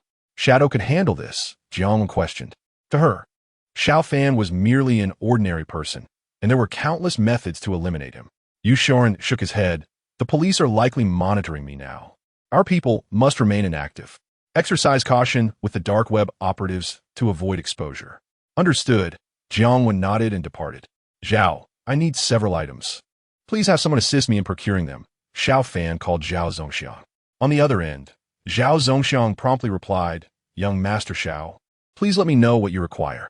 I need a total of 10,000 drones of various models, small drones, large agricultural drones, racing drones, etc. And they must be of reliable quality. Additionally, 100 generators, along with ample electrical wiring and power strips. 100 tons of gasoline, neatly packed in barrels. Xiao Fan specified. Zhao Zongxiang, perplexed, wondered why Xiao Fan needed such a vast number of drones. Young Master, are you preparing for an apocalypse? This seems overly cautious. He remarked, do not ask too many questions. The drones should ideally be equipped with cameras. Please arrange for the procurement to be completed by tomorrow evening. Can you manage that? Xiao Fan stated firmly. After considering, Zhao Zongxiang concluded that if only one type of drone was required, it could be challenging. But since no specific model was stipulated, it should not pose a problem. Besides drones, procuring generators and gasoline was not difficult for him. Acquiring 100 tons of gasoline would be challenging for an average person, but for Zhao Zongxiang, it was a simple matter, as his gas station could easily accommodate the request. 1,000 large searchlights, with a range exceeding 1,000 meters. Additionally, 10,000 assorted light bulbs and sockets, along with 100,000 lighters and 100,000 rolls of gauze. This should suffice for now. We can prepare more later, Xiao Fan concluded. Zhao Zongxiang silently marveled at Xiao Fan's apparent obsession with survival. Young Master, I will continue to stockpile survival supplies for you in the future, Zhao Zongxiang stated. Xiao Fan smiled. Indeed, gather as many survival supplies as possible. Do not worry about the cost. I will transfer the funds to you tomorrow. The next day arrived swiftly. By evening, Xiao Fan reached Leishan County, where a substantial amount of supplies had already been delivered to a warehouse adjacent to the original one. Young Master, everything you requested is here, Zhao Zongxiang announced. The items occupied a relatively small space, despite the large quantities Xiao Fan had ordered. What was the total cost? Xiao Fan inquired. Zhao Zongxiang replied, the average cost of the various drones was 2,500 each, totaling 25 million. The remaining miscellaneous items amounted to about 2 to 3 million. Xiao Fan transferred 28 million to Zhao Zongxiang. Zhao, you may go about your business. I can handle things here. Xiao Fan gestured dismissively. Young Master, how about we all share a meal at this hour? Since you and Yukai are classmates, I will invite him along so he can learn from you, Zhao Zongxiang suggested. Xiao Fan nodded slightly. Very well, let us dine together. His idleness stems from his wealth. Your family's fortune could last him 10 lifetimes. Zhao Zongxiang chuckled. Indeed, we have some wealth, but personal capability is paramount. Our Zhao family owns several hotels. How about dining at our establishment? Zhao Zongxiang proposed. Whatever you prefer. This is your territory. You decide the arrangements, Xiao Fan replied. Before long, they arrived at Zhao's hotel, where Zhao Yukai was already waiting to greet them. Have you been to Africa? Xiao Fan remarked in surprise, noticing how much darker Zhao Yukai had become in just a few days. Zhao Yukai awkwardly smiled. Brother Xiao, I've been busy with the orphanage. The sun has been particularly harsh lately, but progress there is quite promising. Xiao Fan gazed at Zhao Zongxiang and said, Mr. Zhao, I believe that Zhao Yukai is quite adept at managing such matters. It is unfair to say he is idle. Indeed, you are right, young Master Xiao. Zhao Zongxiang quickly replied. Zhao Yukai was taken aback, wondering why his father seemed to have transformed into a different person. He understood that Xiao Fan had a significant background. But could it be to this extent? Let us proceed inside, Xiao Fan suggested with a smile. Soon, they entered the hotel, taking the exclusive elevator directly to the top floor. Mr. Zhao, what is this? Xiao Fan furrowed his brow upon noticing several young and beautiful women in the room, each embodying various archetypes, from elegant to youthful innocence, and from pure to alluring. Zhao Zongxiang explained, Young Master Xiao, I felt it would be wasteful for just the three of us to dine at such an extravagant table. Having them accompany us would also serve you well. Xiao Fan shook his head. Mr. Zhao, please ask them to leave. Zhao Yukai interjected, Father, really? Xiao Ji's girlfriend is celestial in her beauty. Women of this caliber would hardly catch his eye. Zhao Zongxiang waved his hand, and the young women reluctantly departed. They understood Zhao Zongxiang's status. If he referred to Xiao Fan as young master, What did that imply about Xiao Fan? Xiao Fan was quite handsome, and if he took an interest in them, it could potentially elevate their lives. Mr. Xiao, I have no taste for such frivolities. I expect you to handle the matters I entrusted to you. Should the Xiao family face any significant calamity in the future, I will extend my assistance. Zhao Zongxiang quickly replied, Understood, young Master Xiao. Please take a seat. I shall instruct them to serve the dishes. An array of delectable dishes soon adorned the table, and Xiao Fan was astonished. Although he had a considerable amount of money on his card, his spending habits had not escalated to this level. The feast Zhao Zongxiang had prepared could not be valued at less than 100,000, excluding the wine, which Xiao Fan could not identify, but was surely worth at least 10,000 a bottle. Mr. Zhao, you have gone to great lengths, Xiao Fan remarked. As long as you are satisfied, young master, Zhao Zongxiang replied, and they began to enjoy their meal. Half an hour passed when Zhao Zongxiang's phone rang, causing his expression to shift. After ending the call, he apologized, Young Master Xiao, please allow Yu Kai to accompany you for dinner. I must attend to a family matter. Very well, Xiao Fan nodded. Zhao Zongxiang hurriedly left, and Xiao Fan turned to Zhao Yu Kai. What ailment afflicts your grandfather? Xiao Yu Kai, surprised, responded, Xiaye. You know my grandfather is ill? Yes, he had just overheard the caller mention the worsening condition of Zhao Youcai's grandfather. Zhao Youcai's demeanor dimmed as he explained. My grandfather was well until 2 years ago when he inexplicably developed a mental illness. He sometimes wreaks havoc at home. In the past 6 months, his condition has worsened. At times, he seems like a wild beast. My father has consulted numerous doctors, yet they are all at a loss. Finish your meal quickly. We must see him. Xiao Fan urged. Xiao Ge, perhaps it is best not to. My grandfather can be quite fearsome during his episodes. Zhao Yukai admitted, fear evident in his voice. Quickly now, Xiao Fan insisted. Having spent half an hour drinking, he hastily consumed a few bites before they departed in a Bentley to a villa on the outskirts. Dad, it's me, Zongxiang. Please, stay awake, Zhao Zongxiang called out upon entering the villa. Inside, Xiao Fan observed Zhao Zongxiang's 4 subordinates struggling to restrain an elderly man.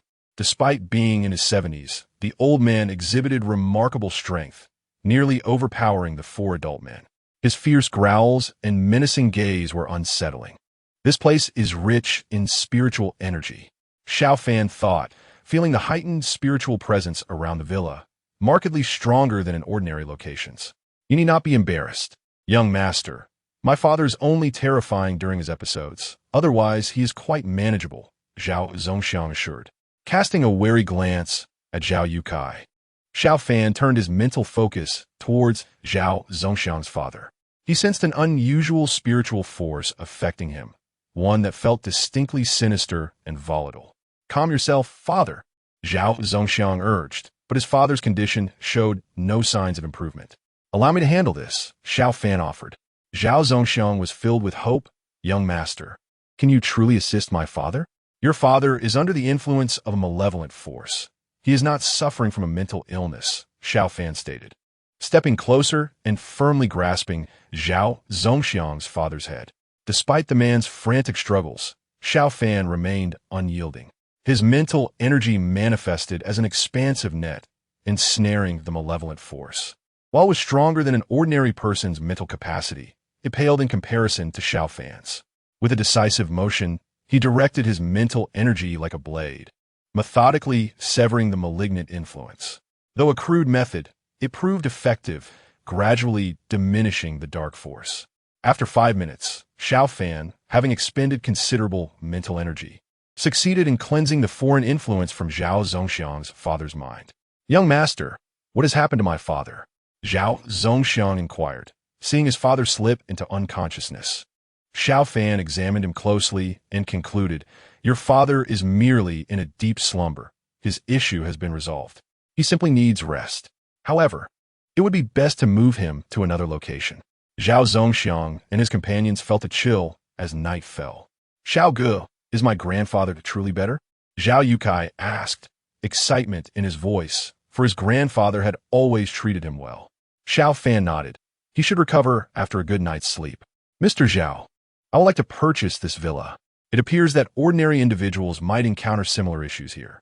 The spiritual energy is 4 to 5 times stronger than elsewhere, and my training in a 9 turns true dragon technique would progress at an accelerated rate.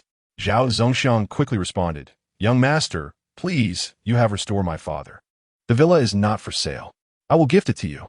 However, since it is my father's residence, I must inform him once he awakens." Chapter 84.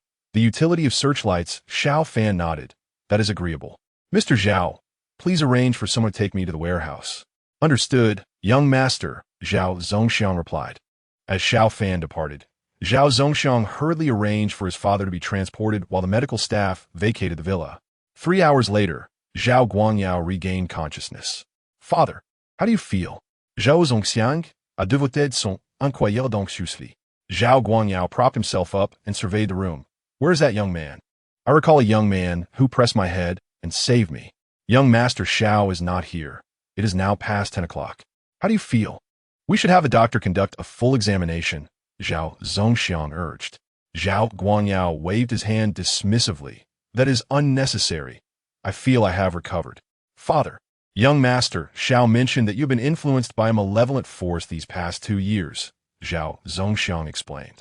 Fear flickered in Zhao Guangyao's eyes as he responded, "Indeed. It felt as though I had become a monster, an experience unlike anything depicted in films, yet it felt strikingly real." "Who is young Master Xiao?" Zhao Guangyao pondered, curious about why Zhao Zongxiang, the head of the Xiao family with assets in the billions, would refer to anyone as young master. As Zhao Zongxiang approached the door, he instructed the guards, "Step back." "Understood," they replied.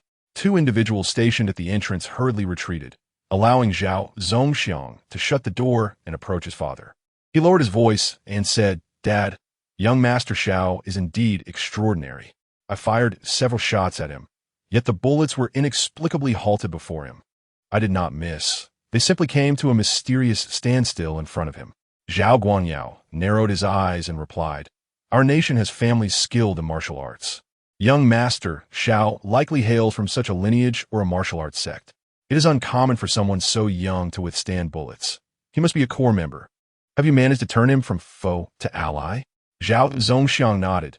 "Young Master Xiao has no intention of seizing our Zhao family's assets. He is a survivalist at heart, merely requesting my assistance in constructing a warehouse and procuring some items." Zhao Zongxiang then recounted his dealings with Xiao Fan. "You have made a wise decision. Such a person is not an enemy we can afford to confront.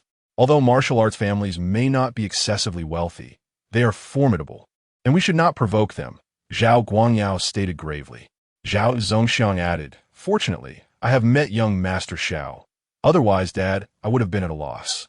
Various tests indicate that your health is fine." Zhao Guangyao pointed to his head. "The issue lies within my mind. Those instruments can only detect the erratic brainwaves when I am unwell. Zongxiang, gift that villa to young Master Xiao and replace some items with new ones. Also, check if he is available for dinner tomorrow." Zhao Zongxiang responded, "Perhaps in a few days. I just treated young Master Xiao to a meal today. Let us see if your condition manifests again." After a moment of contemplation, Zhao Guangyao nodded, "Very well. Now, you should rest. I will continue to sleep." He waved his hand dismissively. Knock, knock. At midnight, Xiao Fan was awakened by the sound of knocking. He looked into the mirror and saw his grandfather, Xiao Hai. "My dear grandson, you appear rather fatigued," Xiao Hai inquired. Xiao Fan yawned. "I assisted someone who possessed an alien mental force in cleansing it. After arriving at the warehouse, I also trained my mental prowess." Xiao Hai's eyes brightened. Such a phenomenon indicates that there is abundant spiritual energy in that area. If you cultivate there, your progress will be significantly accelerated. Xiao Fan replied, "The spiritual energy is indeed 4 to 5 times more potent. I have proposed purchasing the villa there. It should not pose a problem." Xiao Hai nodded. "I will teach you a simple spirit gathering formation. You need not remain in that villa daily. The formation will concentrate the spiritual energy." With that, Xiao Hai raised his hand, and a brilliant light instantly penetrated the mirror, entering Xiao Fan's body. "When you awaken tomorrow, you will have digested what I have imparted to you," Xiao Hai said with a smile. "Grandfather, I will transmit some items to you," Xiao Fan said as he spent considerable time transferring the cement, sand, and other materials from the original warehouse before teleporting to the adjacent one. With his current capabilities, he could teleport up to 50 meters. Although the two warehouses were not adjacent, the nearest distance was merely 10 meters. Grandfather, I have prepared numerous valuable items for you. 10,000 drones, generators, gasoline, high-powered searchlights, lighters, gauze, and more, Xiao Fan said cheerfully, continuously transmitting items. Xiao Hai, astonished, asked, "My dear grandson, what do you intend to do with so many drones?" While drones are effective for reconnaissance, 1,000 is an excessive quantity for such purposes. Xiao Fan explained, "Some of these drones can carry significant weight. You could use them to fly gasoline into the city and disperse it over enemy camps, yielding excellent results. Others are incredibly swift and can be outfitted with poison darts. As for the searchlights, they will be useful during sieges. Their illumination can reach 1 to 2 kilometers, allowing you to see clearly while the enemy remains in the dark." He added, "The power of these searchlights far exceeds that of car headlights. Their brightness would dazzle anyone, making it nearly impossible to aim accurately with arrows when we deploy our ladders." Xiao Hai regarded Xiao Fan with a peculiar expression. "How do you come up with so many clever ideas?" "Well, grandfather, I can always search online. The creativity of netizens is boundless," Xiao Fan replied. Xiao Hai stroked his chin. "Though unconventional, your ideas are indeed quite astute. They will save many lives during future sieges. By the way, is the ancestral tablet still intact?" Xiao Fan shook his head. "I used my mental energy to inspect it. The techniques are no longer present, and there are signs that the tablet has been tampered with." Xiao Hai spoke solemnly. "My dear grandson, you must be cautious. If the police continue their investigation and draw closer to the mastermind, the risk of them eliminating you increases. If you are gone, the perpetrator will have no one to silence." Xiao Fan nodded. He understood the validity of Xiao Hai's concerns. "I initially planned to transmit some dragon energy to you, but given the substantial amount of items you have sent me, I cannot provide you with dragon energy at this moment. I will contact you in 5 days." With that, Xiao Hai's figure vanished, his countenance appearing quite pale. Chapter 85. Discovery of a tale. The following morning at 9, Xiao Fan finally awoke, his mental energy fully restored. Is this a simple formation? He pondered. The information regarding formations that Xiao Hai had transmitted last night had seamlessly integrated into his memory, requiring at least 1,000 pages if documented. Xiao Fan closed his eyes, mentally reviewing the information he had absorbed the previous night, recalling every detail, punctuation included. He merely lacked practical experience. "Good morning, young Master Xiao," greeted the security personnel as Xiao Fan stepped outside the warehouse. "Good morning," Xiao Fan nodded. "Ensure that the other warehouse is secured. No one should be allowed to enter." "Yes, young Master Xiao." Afterward, Xiao Fan left to find a breakfast shop. He called Zhao Zongxiang. "Mr. Zhao, your father should have awakened by now, correct? If there are any issues, I will come by again." Zhao Zongxiang quickly replied, "Young Master Xiao, my father woke up once last night. He did not wish to disturb your rest, so he refrained from mentioning it. He has risen early today and expressed a desire to host a banquet in your honor. Young Master Xiao, what do you think?" Xiao Fan chuckled lightly. "There is no need for a banquet. Does your father still wish to reside in that villa?" An elderly voice came through the phone. "Young Master Xiao, this is Zhao Guangyao. I wish to live a few more years. There are issues with that villa, and I certainly cannot reside there. I am eternally grateful for your life-saving grace, so I bestow that villa upon you. A person of my ordinary status cannot occupy it, but some of your caliber surely can." Zhao Zongxiang added, "Young Master Xiao, we will arrange to transfer the villa's ownership to your name directly. If convenient, please provide your identification information." While Zhao Zongxiang possessed the means to obtain it, doing so directly would seem impolite. "Very well, I shall not be courteous then," Xiao Fan replied with a smile. Zhao Guangyao laughed heartily. "The villa in the county is not worth much. I am glad you have taken a liking to it." After some pleasantries, Xiao Fan hung up. He did not rush to the villa immediately, for Zhao Guangyao had resided there for quite some time, and there would undoubtedly be much to relocate. It was not appropriate to hurry. Ding! A notification sound chimed from his phone. Xiao Fan pulled it out to find a message from Su Yuwei. "Senior, today is Saturday, a holiday. Do you have time to come over for lunch? If so, I will go out to buy groceries." Su Yuwei seemed a bit forlorn, having not seen Xiao Fan for several days. "Of course, I will definitely be there by noon." Senior, I will go buy groceries now. I recently learned a few new dishes to prepare for you at lunch. Su Yue responded cheerfully before quickly heading out. The fox, prepared for action as Su Yue stepped out, cautioning her not to leave any traces. Within the same building, someone had received word of her departure. Shortly thereafter, a woman clad in a mask and a cap arrived at Su Yue's doorstep, effortlessly unlocking the door and entering the premises. Once inside, her sharp gaze scanned the surroundings. Not detecting anything amiss, she quickly proceeded to Su Yue's master bedroom. Greedy wolf, she noted, there are no books related to computers or hacking in this room. Could there be an error in the intelligence? Do not doubt the organization's information capabilities, Greedy Wolf replied. The intel indicates Su Yue earns her living through computer technology and has shown a keen interest in computers since childhood. The absence of any computer-related literature in her room only raises suspicions. But Greedy Wolf, she is still so young. Is it really possible she could be the queen? The woman questioned. The intelligence suggests a 1/63 probability that she is the queen. Considering the lack of computer books in her room, the likelihood increases, Greedy Wolf asserted.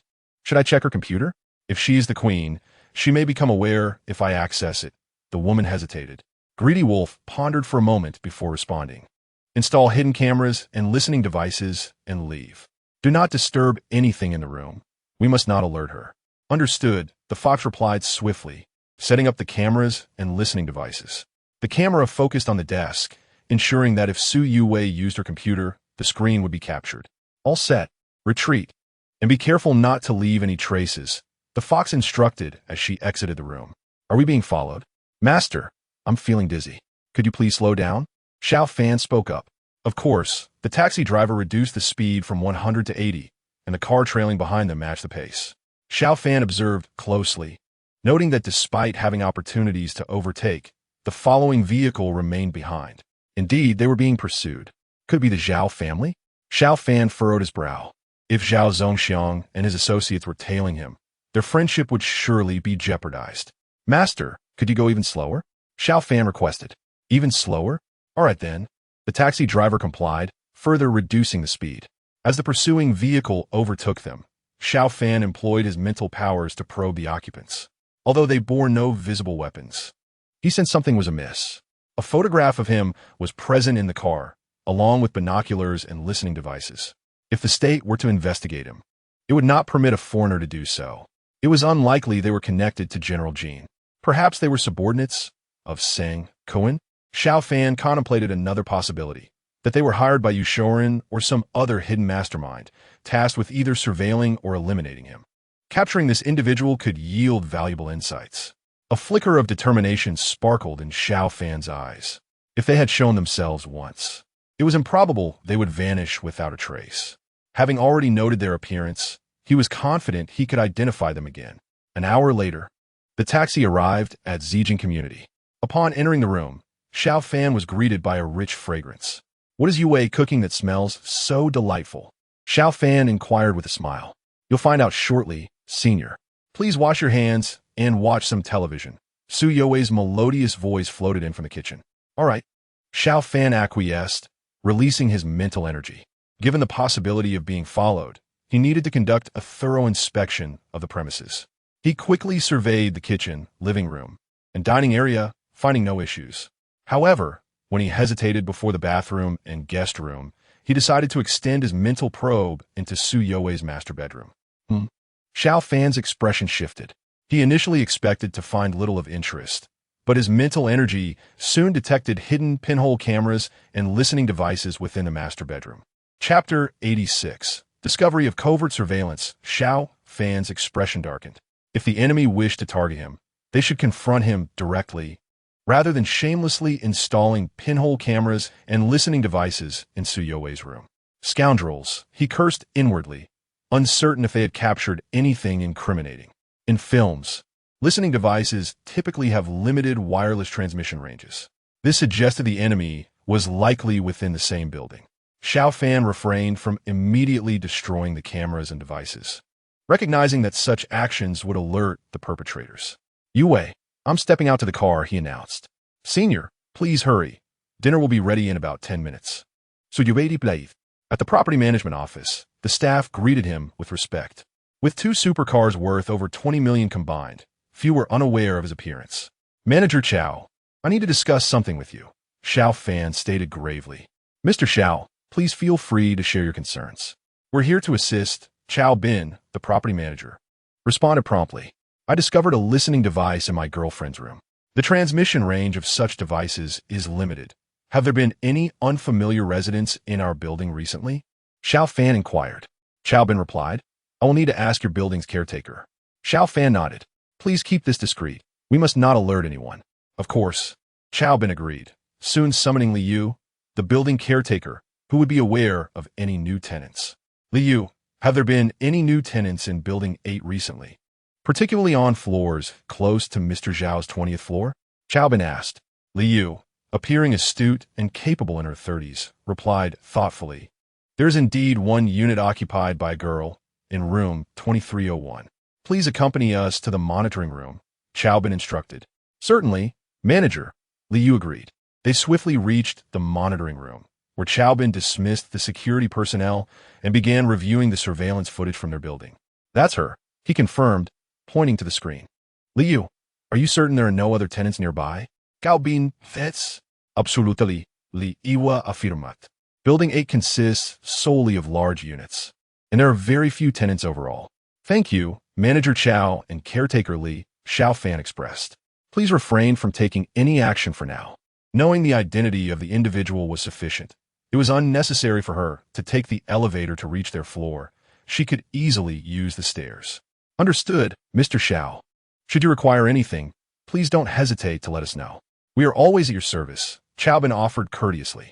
As the Zijing community was operated by the developer, and given that Shun Chen's father was Xiao Bin's superior, Xiao Fan understood the stakes involved. He ascended to the 20th floor and then proceeded to the 23rd via the stairwell. Focusing his left eye, Xiao Fan activated his X-ray vision, rendering the door to room 2301 transparent in his perception. Within moments, he identified his target. The woman Liu had pointed out was in the master bedroom, donning a monitoring headset, with a laptop displaying the surveillance footage from Su Youwei's room. However, this footage revealed nothing of the bed. What purpose did this serve? Xiao Fan felt puzzled. He had initially suspected the woman aimed to capture compromising footage of him and Su Youwei. However, it appeared otherwise. Quietly, he retreated, suspecting that this woman likely had accomplices. Senior, I was just about to call you. Su Youwei's sweet voice greeted him as he entered the room, where a feast awaited them at the table. What a lavish spread, Xiao Fan exclaimed, astonished at the 6 dishes Su Youwei had prepared for the 2 of them. Senior, haven't you been absent for quite a few days? I prepared a bit extra. If we can't finish it, I'll take care of the leftovers. I certainly won't waste anything, said Su Youwei, her tone tinged with a hint of mild resentment. Xiao Fan chuckled lightly. Whatever we can't finish, I'll pack it up to take home. It will save me from ordering takeout for a couple of meals. Senior, you must try these dishes. They're all new recipes I learned. Su Youwei pointed out the 3 exquisitely presented dishes. All right, let us play some music to set the mood, Xiao Fan said with a broad smile as he opened his phone and played a piano piece. Su Youwei's cheeks flushed slightly. In room 2301, the woman monitoring them frowned. Her equipment was adequate, but she could only hear the sound of the piano, not the subtle conversation between Xiao Fan and Su Youwei. Youwei, I heard from the property staff that someone has been lurking around her door. They may have sneaked into the room. Have you lost anything? Xiao Fan inquired in a lowered voice. Su Youwei immediately heightened her vigilance. Her concern wasn't about losing possessions, but about her identity being exposed. If her identity as a hacker were discovered, it could lead to significant trouble. No, Senor, Su Youwei replied softly. Xiao Fan frowned. If that's the case, we need to be cautious about someone entering the room to install hidden cameras. Even the master bedroom, you should be a bit more vigilant. I've always been careful, Su Youwei said, her face slightly flushed. She would never run around without properly dressing. Should we report this to the police? I inquired with the property management, and it seems the tenant of room 2301 may have issues. She possibly has accomplices. I've asked the property staff to investigate discreetly first. Let us hold off on contacting the police for now. It would be quite embarrassing if it turns out to be a misunderstanding. Su Youwei nodded. She went to the master bedroom's bathroom to conduct a meticulous inspection, but found nothing. If someone were to install a hidden camera, the bathroom would be an ideal location. Since it was clear there, it was likely hidden in the master bedroom. After a hearty meal, it's time to get to work. I need to earn enough money to buy Senior a car.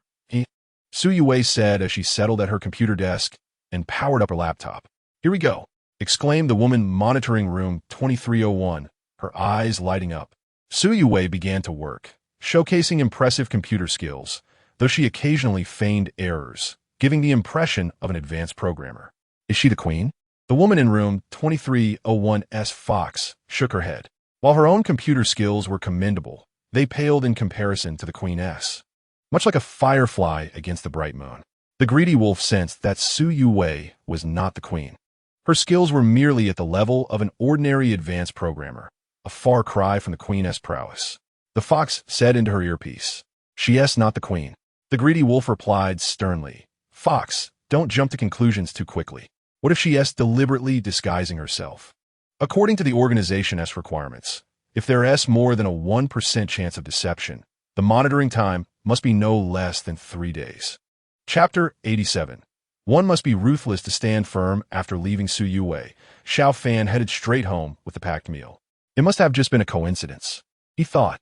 In a black car by the roadside, a foreigner contemplated, recognizing him as the individual who had been following Xiao Fan on the highway.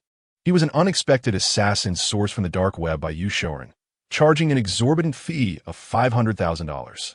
Such a fee for eliminating an ordinary student seemed like easy money to him, but killing was an art form. He needed a flawless plan before acting. Collecting various information about Xiao Fan was the first step. "Damn it," Xiao Fan muttered, his eyes glinting with determination as he used his mental acuity to scan the parked cars by the roadside, effortlessly identifying the foreigner trailing him. To him, this man seemed to be an accomplice of the woman in room 2301. Dealing with him directly didn't incite much anger in Xiao Fan, but the fact that Su Yue was involved stirred a deep-seated rage within him. Gurgle. The man in the car's stomach growled. Despite having eaten, Harris was still hungry. "In 2 or 3 days, you will meet your end. A perfect accident will conclude your life. $500,000 will afford me a lavish lifestyle for quite some time," the man mumbled to himself. Under normal circumstances, his voice would be inaudible from outside the vehicle, but Xiao Fan's mental acuity was keenly attuned to the sound around him. Xiao Fan squinted. Being a diligent student with excellent English, he understood the man's intentions. "This guy is planning to kill me. Monitoring Yue. Does he intend to pin my death on her?" The cold light in Xiao Fan's eyes intensified. He pulled out his phone, intending to report the matter to the authorities. But since the man had yet to make a move, even if the police arrived and apprehended him, what could be done? Once released, he would likely continue his actions.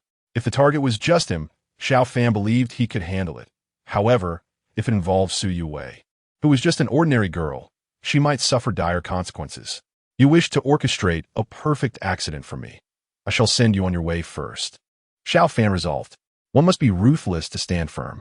The hidden hand was vicious. If he showed mercy, it could endanger both himself and others. Although he had never killed anyone domestically, he had taken lives in Myanmar. With a swift motion, Xiao Fan's mental acuity ruptured a blood vessel in the assassin's brain, one that was deeply concealed. Even with immediate medical intervention, such severe intracranial bleeding would be challenging to treat. The man in the car let out a muffled groan, feeling a sharp pain in his head. Xiao Fan observed as blood began to seep from the torn vessel.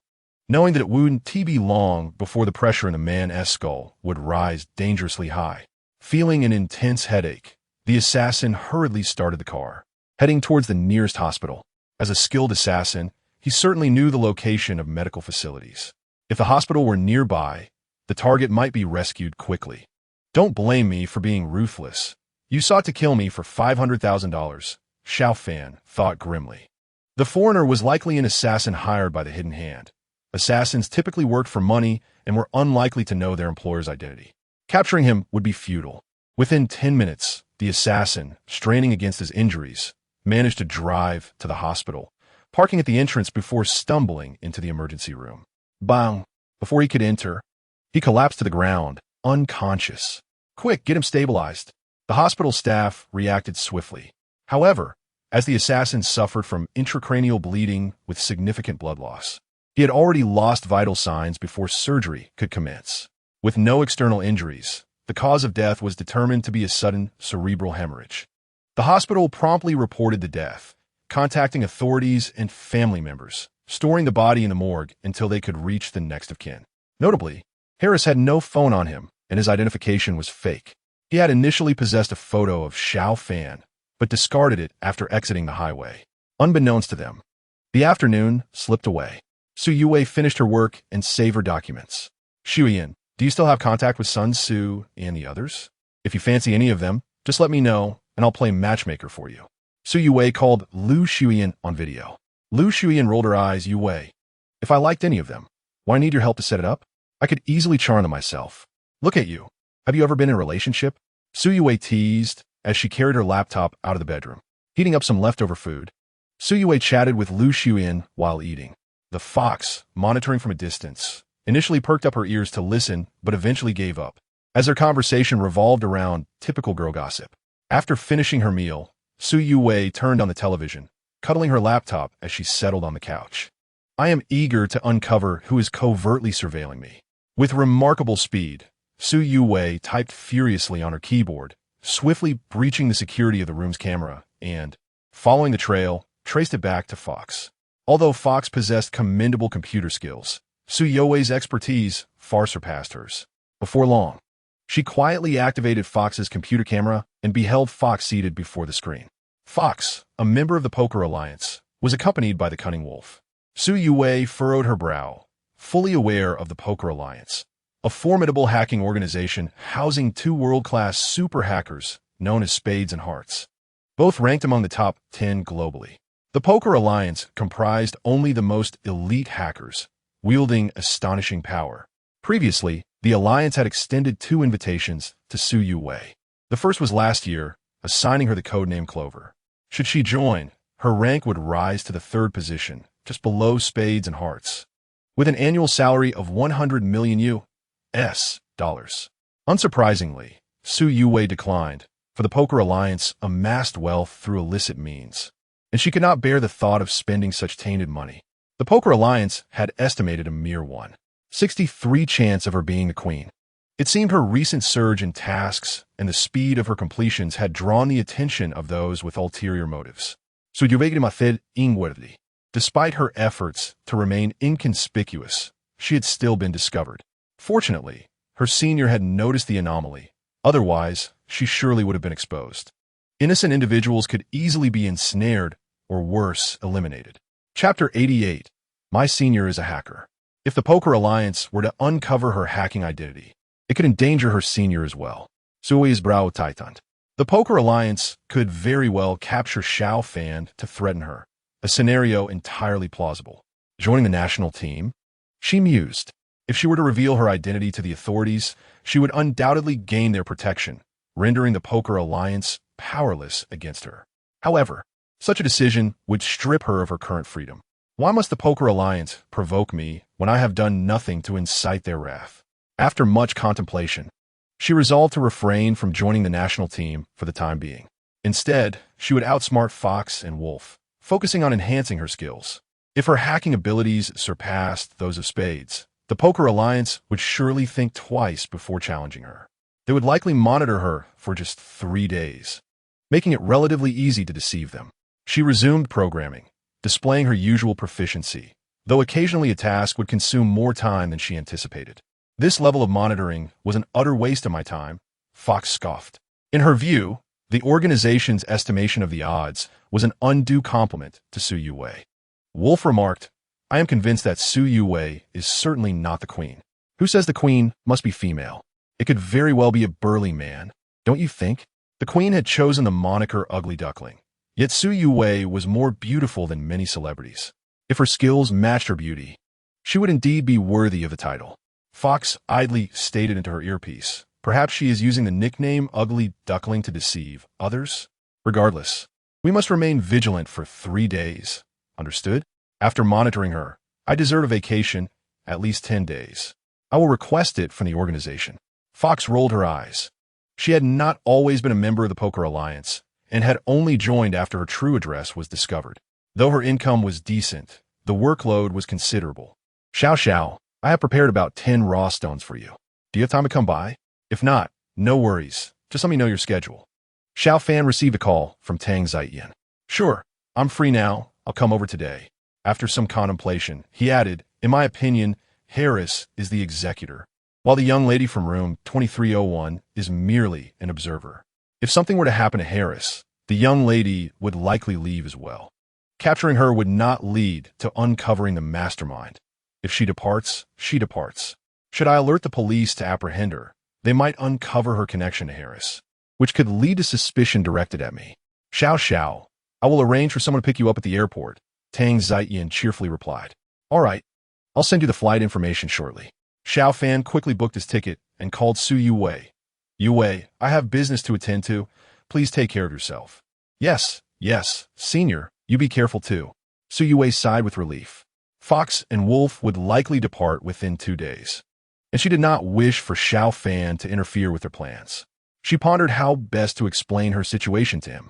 If she revealed her identity as a top hacker, she feared he might be put off. He had 4 small goals set before him. Notably, his consulting fees were post-tax income, which Tang Ziyan directly handled. For each raw stone he examined, Tang Ziyan provided him far more than 10 million. However, for Tang Ziyan, this was not a loss. He merely earned slightly less from the raw stones, but in his eyes, the opportunity to strengthen his relationship with Xiao Fan was worth it. Let us share a meal, Xiao Fan texted Su Yue. Upon exiting the airport, he headed straight for the Zijing community. He needed to ascertain whether the woman from room 2301 was still there and confirm that the pinhole cameras and listening devices in Su Yue's bedroom remained undetected. Upon arriving, Xiao Fan first stood outside room 2301, employing his X-ray vision. The woman from 2301 had already left, and her belongings were nowhere to be found. Once home, Xiao Fan released his mental energy to conduct a thorough inspection. The previous pinhole cameras and listening devices were absent, and no new ones had been discovered. With a sigh of relief, he thought, phew. Su Yue remarked, Senior, you were suspicious of the tenant in 2301. I heard she has moved out. Nothing seems to be missing, so it should be fine. Xiao Fan chuckled. That's likely a mix-up from the property management. As long as everything is all right, that's what matters. I brought you a gift from Royale. Let us see if it suits you. He pulled out a small box from his pocket. Inside was a jade piece pendant, strung on a red cord. Though modest in size, its quality was high, valued at several tens of thousands. Senior, this must be quite expensive, Su Yue remarked. Xiao Fan chuckled. Why, do you not want it? You were considering gifting me a car, were you not? Su Yue quickly shook her head. Who said I didn't want it? This piece pendant is beautiful. Thank you, Senior. Try wearing it, Xiao Fan urged, handing it to her. Su Yue soon donned it, and the jade pendant accentuated the fairness and delicacy of her skin. Looks lovely, Xiao Fan remarked with a grin. Senior, you still have 2 dishes to cook. Why not watch some television while I finish up? It will be ready shortly. Xiao Fan shook his head. I'm not in the mood for TV. I'll just observe you cooking and learn. Why is it that when I attempt the same dish, it tastes so inferior? Senior, it's fine if you don't learn, Su Yue softly replied, her voice barely above a whisper. What did you say? Xiao Fan asked, smiling as he looked at her back. His hearing, far superior to that of the average person, had captured her words. In nothing, Su Yue stammered, her neck flushing. She had hoped Xiao Fan would not hear her previous comment. Yue, go ahead and start. I'll be sure to learn well, Xiao Fan said with a smile. After Su Yue completed the 2 dishes, Xiao Fan did not gain much in terms of cooking skills, but he certainly feasted his eyes. As the meal was served, Su Yue casually remarked, Senior, I've discovered a secret. One of my friends, who is quite skilled in computer technology, is actually a hacker. A hacker? Xiao Fan furrowed his brow. Yue, are you close with this friend? Is she male or female? She's female, and we share a decent rapport. Is there a problem with that, Senior? Xiao Fan pondered for a moment. Since she is willing to reveal her identity as a hacker, she probably isn't very formidable. It should be fine. Skilled hackers often attract trouble. Su Yue interjected. She is beyond what the word formidable can describe. After this probing exchange, Su Yue felt it prudent to keep this secret to herself. Chapter 89. The investigation of the hacker deity, Xiao Fan asked. Could you provide me with your friend's contact details? Su Yue regarded him with curiosity. I need a talented hacker's assistance for something. Since your friend is part of that circle, she might know some proficient hackers. He needed to ascertain whether Yushorin posed a threat and what forces were behind him.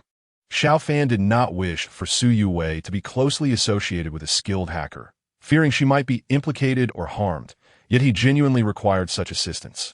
My friend should know some impressive hackers. I've heard her boast about it, Su Yue replied. I'll send your WeChat shortly. Naturally, she intended to send her own account, as creating a secondary account was effortless for her. Will your friend be upset with you? Xiao Fan queried. Su Yue shook her head. She hasn't asked me to keep it secret. She probably thinks she's a novice, eager for the whole world to know her prowess. Xiao Fan chuckled, recognizing the truth in her words. Top hackers tend to remain discreet, while novices are often eager to showcase their skills. All right, please share her WeChat with me. Sure. Xiao Fan added the contact. Hey there, are you looking for a skilled hacker? I know a deity. I'll mention you to him. If he agrees, a stranger will appear on your phone, and you can converse with him. The WeChat contact quickly sent a message. Su Yue smiled faintly, finding the situation quite amusing. Thank you, Xiao Fan replied, anticipating a response. However, half an hour elapsed without any sign of a stranger. Su Yue took her time to act, as even a deity should maintain an air of mystery. After finishing her shower and working for another 2 hours, Su Yue finally sent a crafted message to Xiao Fan. The icon was an upright eye. Is it the eye of God? Xiao Fan murmured. The icon appeared quite enigmatic, and he hoped the individual truly possessed skills. Deity, are you there? Speak your business. Xiao Fan's eyes lit up. The directness suggested a high level of expertise. A hacker of such caliber likely had little time for idle chatter with strangers. I want to investigate Yushorin, the chairman of Chongkong Group. 5 years ago, my parents died in a car accident, which the police determined was a murder possibly linked to Yushorin. What is your fee? Su Yue was taken aback by the message. She was aware of Xiao Fan's parents' accident, but had no idea it had been a murder. Kong Su and the others knew, but had never mentioned it to Su Yue. Your parents were murdered? Su Yue felt a pang of sorrow. The loss of parents in an accident was already heartbreaking, and the notion of murder made it even more painful. She knew that Xiao Fan must be suffering deeply upon learning this. Please hold on. I will investigate Chongkong Group. The company recently saw a surge in stock prices, with assets reaching 2 billion. Yushorin owned 60% of the company, making this investigation no small feat. 200,000. Only 200,000? Xiao Fan was somewhat astonished. He considered it quite reasonable. For a hacker of such caliber, that amount seemed modest. Surely, this deity wasn't a fraud. Given the tragic circumstances of your parents' demise, I can offer you a discounted rate. She aimed to prevent Xiao Fan from spending too much. Yet 200,000 did not align with the status of a true hacker deity. Should I transfer the funds first or wait for the investigation? Xiao Fan inquired. Let me conduct the investigation first. I'm not concerned about you defaulting. Be cautious. Yushorin may have powerful allies. If you cannot uncover anything, do not force it. His connections are formidable. The payment can be negotiated. It's not a problem if you can obtain the information. With that, the other party showed as offline, prompting Xiao Fan to exit the conversation. He silently hoped for a successful outcome. Yushorin might have individuals with advanced computer skills around him, or his backing might include formidable figures in this domain. Generally, even the best hackers might struggle to uncover the truth. Among the ranks of the Divine Alliance in Huagua, Su Yue currently held the second position, with only Black Emperor above her, and her capabilities were not far behind his. Yushorin, I sincerely hope you have not committed such heinous acts. Otherwise, you will undoubtedly face the consequences of the law. Su Yue's expression turned serious as she commenced her investigation, far more earnest than during her previous endeavors to ascend the rankings of the Divine Tower. Yushorin was a public figure, with much of his information readily available, and soon Su Yue uncovered a wealth of details. His phone possesses remarkably robust defensive software, Su Yue noted with surprise. She located Yushorin's mobile device, but refrained from immediately breaching it. For an ordinary individual, breaching a phone was a simple task, but for the wealthy, defenses were typically stronger, though still manageable for her. However, Yushorin's phone exhibited significantly more protection. with Chong Kong Group's assets only recently soaring to 2 billion, previously around 13 or 14 billion. Such a level of defense did not align with Yushoren's financial standing. Su Yue mused aloud. In a nation with so many listed companies, Chong Kong Group ranks near the bottom. The disparity between Yushoren and those with assets in the hundreds of billions is vast. Few tycoons with such substantial assets possess such advanced phone defenses. There are even more traps laid here. Triggering them would likely alert Yushoren's tech experts and could lead to counter-tracking. Suyuji Sivifli Initiate had intrusion. Yushoren's phone resembled a fortress, fortified with numerous mines. Yet, these posed little challenge for Su Yue. Done. 5 minutes passed, and a smile spread across her face as she successfully infiltrated Yushoren's phone. However, she found nothing particularly revealing on it. This individual certainly has something to hide. He must possess a backup phone, Su Yue concluded, swiftly proceeding with her search. This endeavor was no trivial matter for an ordinary hacker. Yushoren's backup device would undoubtedly also be equipped with protective software designed to conceal its data. But Su Yue's skills were formidable, and the connection to Xiao Fan's parents' case compelled her to be especially diligent. Found it. After 2 hours, Su Yue exhaled in relief. Even with her expertise, such a lengthy investigation was necessary.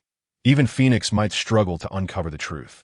Jiang 1, Sixth Lord, Su Yue murmured to herself. This Sixth Lord must be affiliated with the forces backing Yushoren. I'll investigate this Jiang 1. She quickly gathered information on Jiang 1 and, through her, traced a shadowy figure. Interesting, this shadow has recently been in Leishan County, where Xiao Fan also visited. Leishan County, Shanshui Village. I wonder if Senior is aware of this village? Su Yue pondered briefly before rapidly infiltrating Xiao Fan's phone.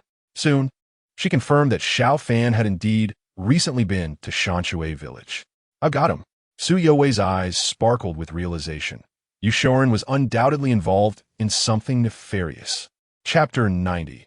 Arranging the gathering spirit array in the villa, continuing her investigation. Su Yue sought further evidence.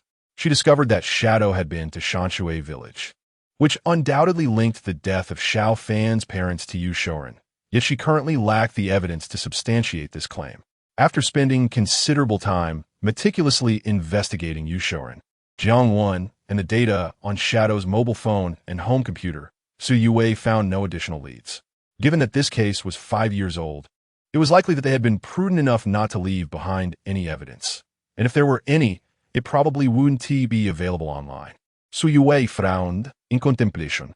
It was already late into the night, and sleep eluded her. Her focus shifted to another contact of Yushoren's, known as Sixth Master. Su Yue's expression grew grave. Sixth Master's phone number was concealed. Under normal circumstances, her capabilities would allow her to uncover it. Yet after half an hour, she had achieved nothing. Such a level of skill would require the intervention of a hacker ranked among the top 10 in the country, if not the top 5, or perhaps someone of comparable prowess from the Red Hat hacking community. Su Yue was confident in her hacking skills, but accomplishing this task would be quite challenging. A direct attack might yield results, but it would undoubtedly reveal her identity. Moreover, the protection surrounding such a skilled hacker indicated that the individual was not to be trifled with. After some deliberation, she decided to pause her efforts. Jiang 1, under Yushoren's command, had questionable ties. She had traced a contact known as Shadow who had followed her to Shanshui Village, necessitating caution. Yushoren wielded considerable influence, and their level of vigilance was high.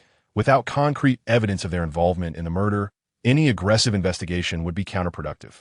Do not disperse the 200,000 for now. This case holds intrigue, and I will continue to pursue it.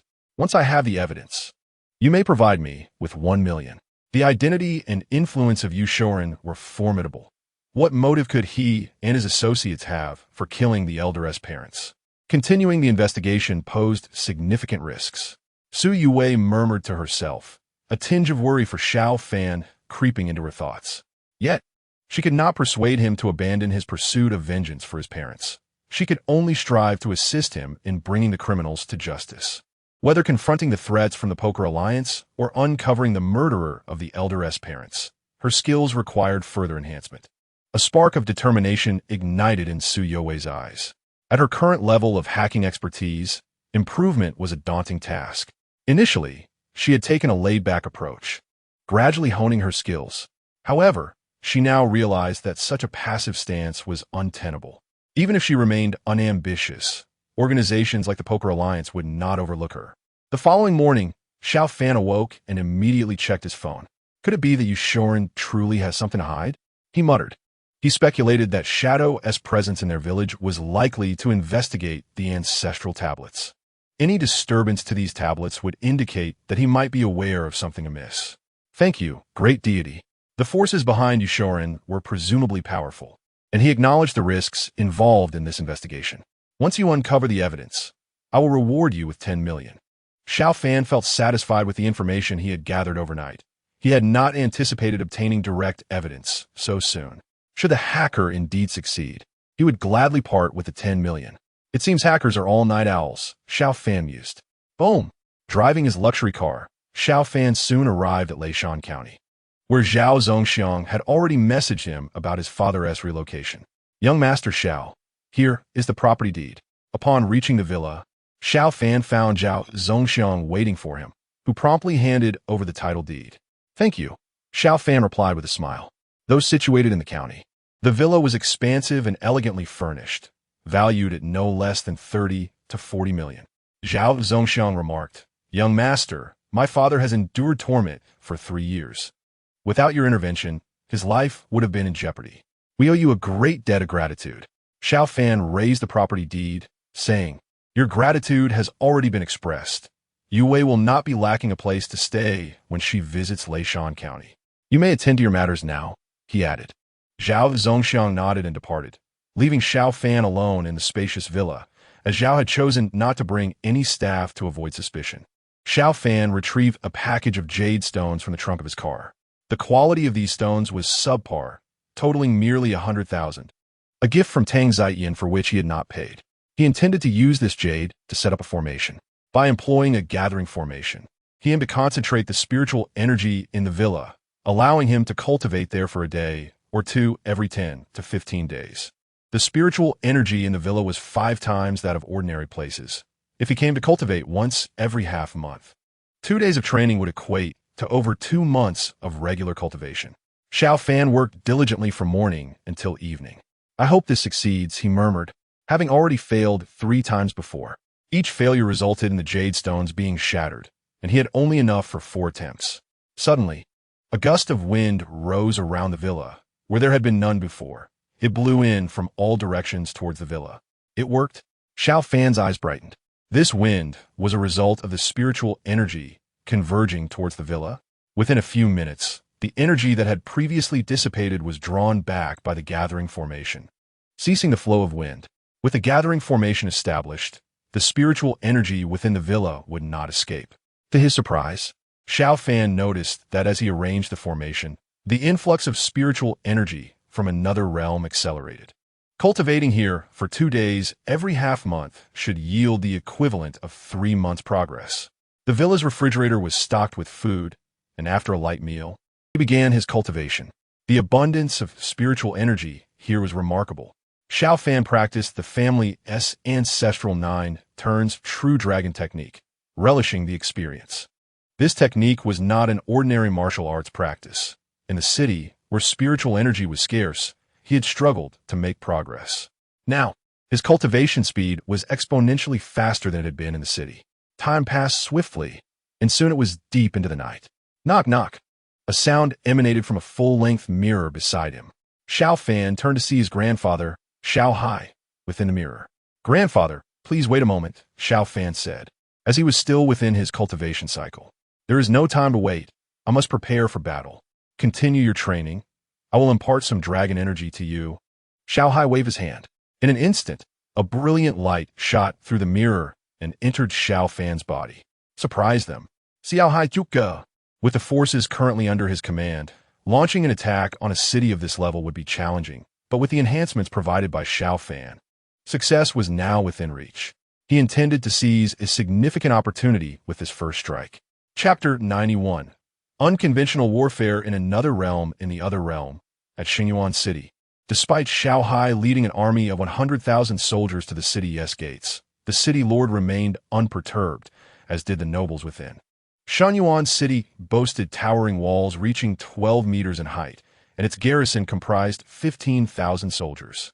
Even with some laxity and instances of soldiers receiving pay without service, the defense of the city was not anticipated to falter. Lord Yu, at this juncture, how many soldiers are receiving pay without service? You might as well be honest. A silver-armored general barked within the city lord's office. Sent by the court to assist, he was there to oversee the defense efforts. The seventh prince had also come to oversee the situation. Shenyuan City was ranked fourth in the overall strength of the Shenyang Empire and was the strongest city in the northwest region. Its fall to Xiao Hai was unacceptable. If Xiao Hai captures Shenyuan City, the northwest will essentially fall under his control, and many smaller cities may choose to align themselves with him. The city lord, Xiao Hai, replied solemnly, "General Wei, are you cursing Shenyuan City? Xiao Hai could never breach our defenses." General Wei Yongjun's expression darkened. However, Shenyuan City is under the control of Xiao Hai, a stronghold of the Yu family for generations. Even if his official rank is somewhat higher, it is difficult for him to exert forceful commands over Xiao Hai. At this critical juncture of life and death, the issue of empty salaries is trivial. As long as the city can be defended and the rebels suppressed, not only will His Majesty not hold it against him, but he will also commend him. The seventh prince slowly remarked that General Wei is quite adept in battle. It would be prudent for City Master Yu to collaborate closely with him to secure a resounding victory. Indeed, Your Highness, the statistics have been compiled, and I was surprised to find that so many were taking empty salaries. Shenyuan City has a military roster of 150,000, yet only 116,000 are actual soldiers. Xiao Hai bowed in acknowledgement. General Wei felt a strong urge to slap Xiao Hai across the face. How could Xiao Hai be unaware of such matters? It is undoubtedly the Yu family that benefits the most from empty salaries. Having over 110,000 soldiers is commendable, far better than this prince had anticipated. The rebel forces under Xiao Hai number only around 100,000.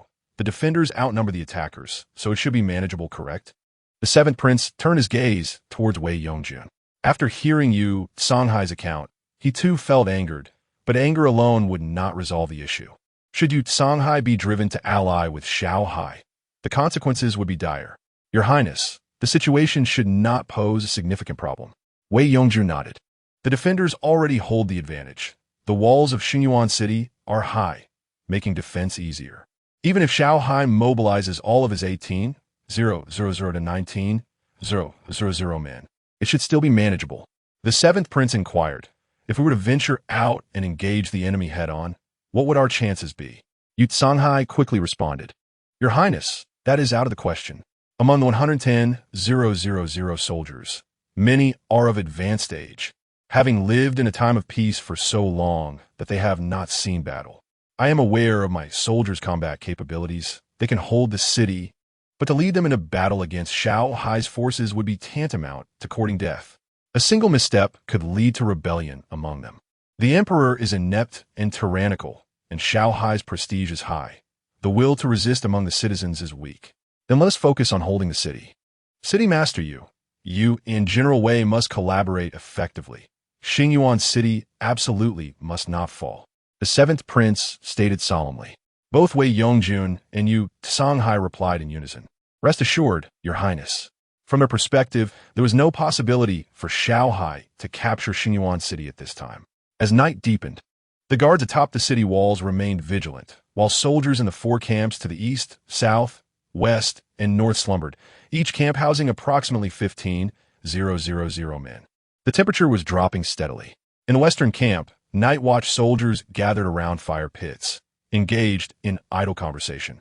With a force of 20,000, they were not overly concerned about a rebel incursion. Suddenly, a peculiar scent filled the air, carried by the cold wind. What does that smell? Many of the night watch soldiers wondered aloud, detecting the scent of gasoline, a substance they had never encountered before. Is it raining? One soldier scratched his head, gazing up at the sky. Gasoline rained down upon them, as Xiao Hai deployed numerous large agricultural drones capable of carrying 10 kilograms of gasoline each, with larger models accommodating over 100 kilograms. The drones flew from the upwind direction, transforming gasoline into fine droplets that fell upon the ground and the buildings. "Enemy attack! Enemy attack!" shouted a night watch soldier. Though they had not yet seen the drones in the sky, the sound of the machines was unmistakable. The flames of the campfires quickly ignited as gasoline splashed onto them. "It's fire oil. The enemy is using fire attacks. The enemy is using fire attacks." Chaos erupted within the camp as flames rapidly engulfed many wooden structures, catching soldiers off guard as they rushed from their quarters, some without even donning their clothing. "Extinguish the fire! Quickly, extinguish the fire!" shouted several commanders. Yet, with gasoline raining down and the buildings constructed of wood, extinguishing the flames was no simple task. Water would not douse the fire. Instead, it would only spread it further. "Help! Save me!" The camp was a frenzy of bodies, with gasoline splattered on them, igniting many in panic as they ran, causing even greater casualties. Searchlights flared to life. The war drums sounded, and the Central Army closed in within 300 paces of the city wall, shouting fiercely. The left and right guards advanced silently. Xiao Hai commanded, "Move." Yes. The guards atop the walls had been staring into the distance, but in an instant, they were blinded by a blinding white light. They could no longer see what lay beyond the city. The war drums thundered, and the Central Army of 40,000 surged forward, shouting fiercely. "Shoot arrows! Shoot arrows! Give it your all and fire at the enemy." A commander on the wall roared, his vision blurred even if he averted his gaze. Drones flew overhead, raining down gasoline. Soldiers on the wall, armed with torches, watched as flames spread rapidly. Signal to the left and right guards to begin the assault on the city. After a brief pause, Xiao Hai issued the command, and the left and right guards sprang into action. They had to breach the city before more enemies could arrive. "Yes, Commander." The left and right guards swiftly began their assault on the city. The walls lit up, and they accurately picked off any enemies that dared to show themselves. Meanwhile, the defenders shot arrows sporadically, mostly in blind desperation. "Hurry, hurry!" A multitude of ladders were soon propped against the city walls. The defending soldiers were entirely unaware of how the enemy had managed to ascend, unable to detect the ladders or accurately aim at their foes. The left and right guards quickly made their way onto the walls. "Yield, and you shall not be harmed. Yield, and you shall fare better. The western camp has already been set ablaze. You will receive no reinforcements. Do not resist in vain." The soldiers of the left and right guards charged with fervor. They had weathered numerous battles, their capabilities far superior to those of the hapless defenders. Creak! In no time, the thick gates of the western city were opened from within. "Relay the message to the entire army. Enter the city. Do not infringe upon the citizens. Those who do will face severe punishment. Any soldier who refuses to surrender will be executed on the spot." Xiao Hai's booming voice echoed. Boom! 2,000 cavalrymen, assembled by Xiao Hai, surged into Xingyuan City at lightning speed. "Collect everything." Xiao Hai swiftly stowed away the searchlights and generators into his spatial treasure. Bang! Bang! The door to the seventh prince's chamber was pounded upon. Soon, individuals rushed into the room. "Your Highness, it is dire. The rebels have breached the city from the west. You must flee through the east gate." The messenger relayed urgently. The seventh prince retorted sharply. "You inform me only now, after the defenses have fallen? Your Highness, the time from the rebel assault to their entry was merely a quarter of an hour. I received the news and immediately rushed from the western city to inform you." A quarter of an hour? The seventh prince was incredulous. The walls of Xingyuan City were formidable, and the garrison was substantial. How could they have succumbed in such a short time? "Indeed, Your Highness, the situation is peculiar. They fell swiftly. You must leave via the east city at once. If you delay, the rebels will arrive, and escaping Xingyuan City will become exceedingly difficult." The messenger implored fervently. The seventh prince quickly dressed, and, as he stepped outside, Wei Yongjun arrived hastily. "Your Highness, we must retreat. Xiao Hai has already led his forces into Xingyuan City. With those incompetent defenders, it is certain they will not hold."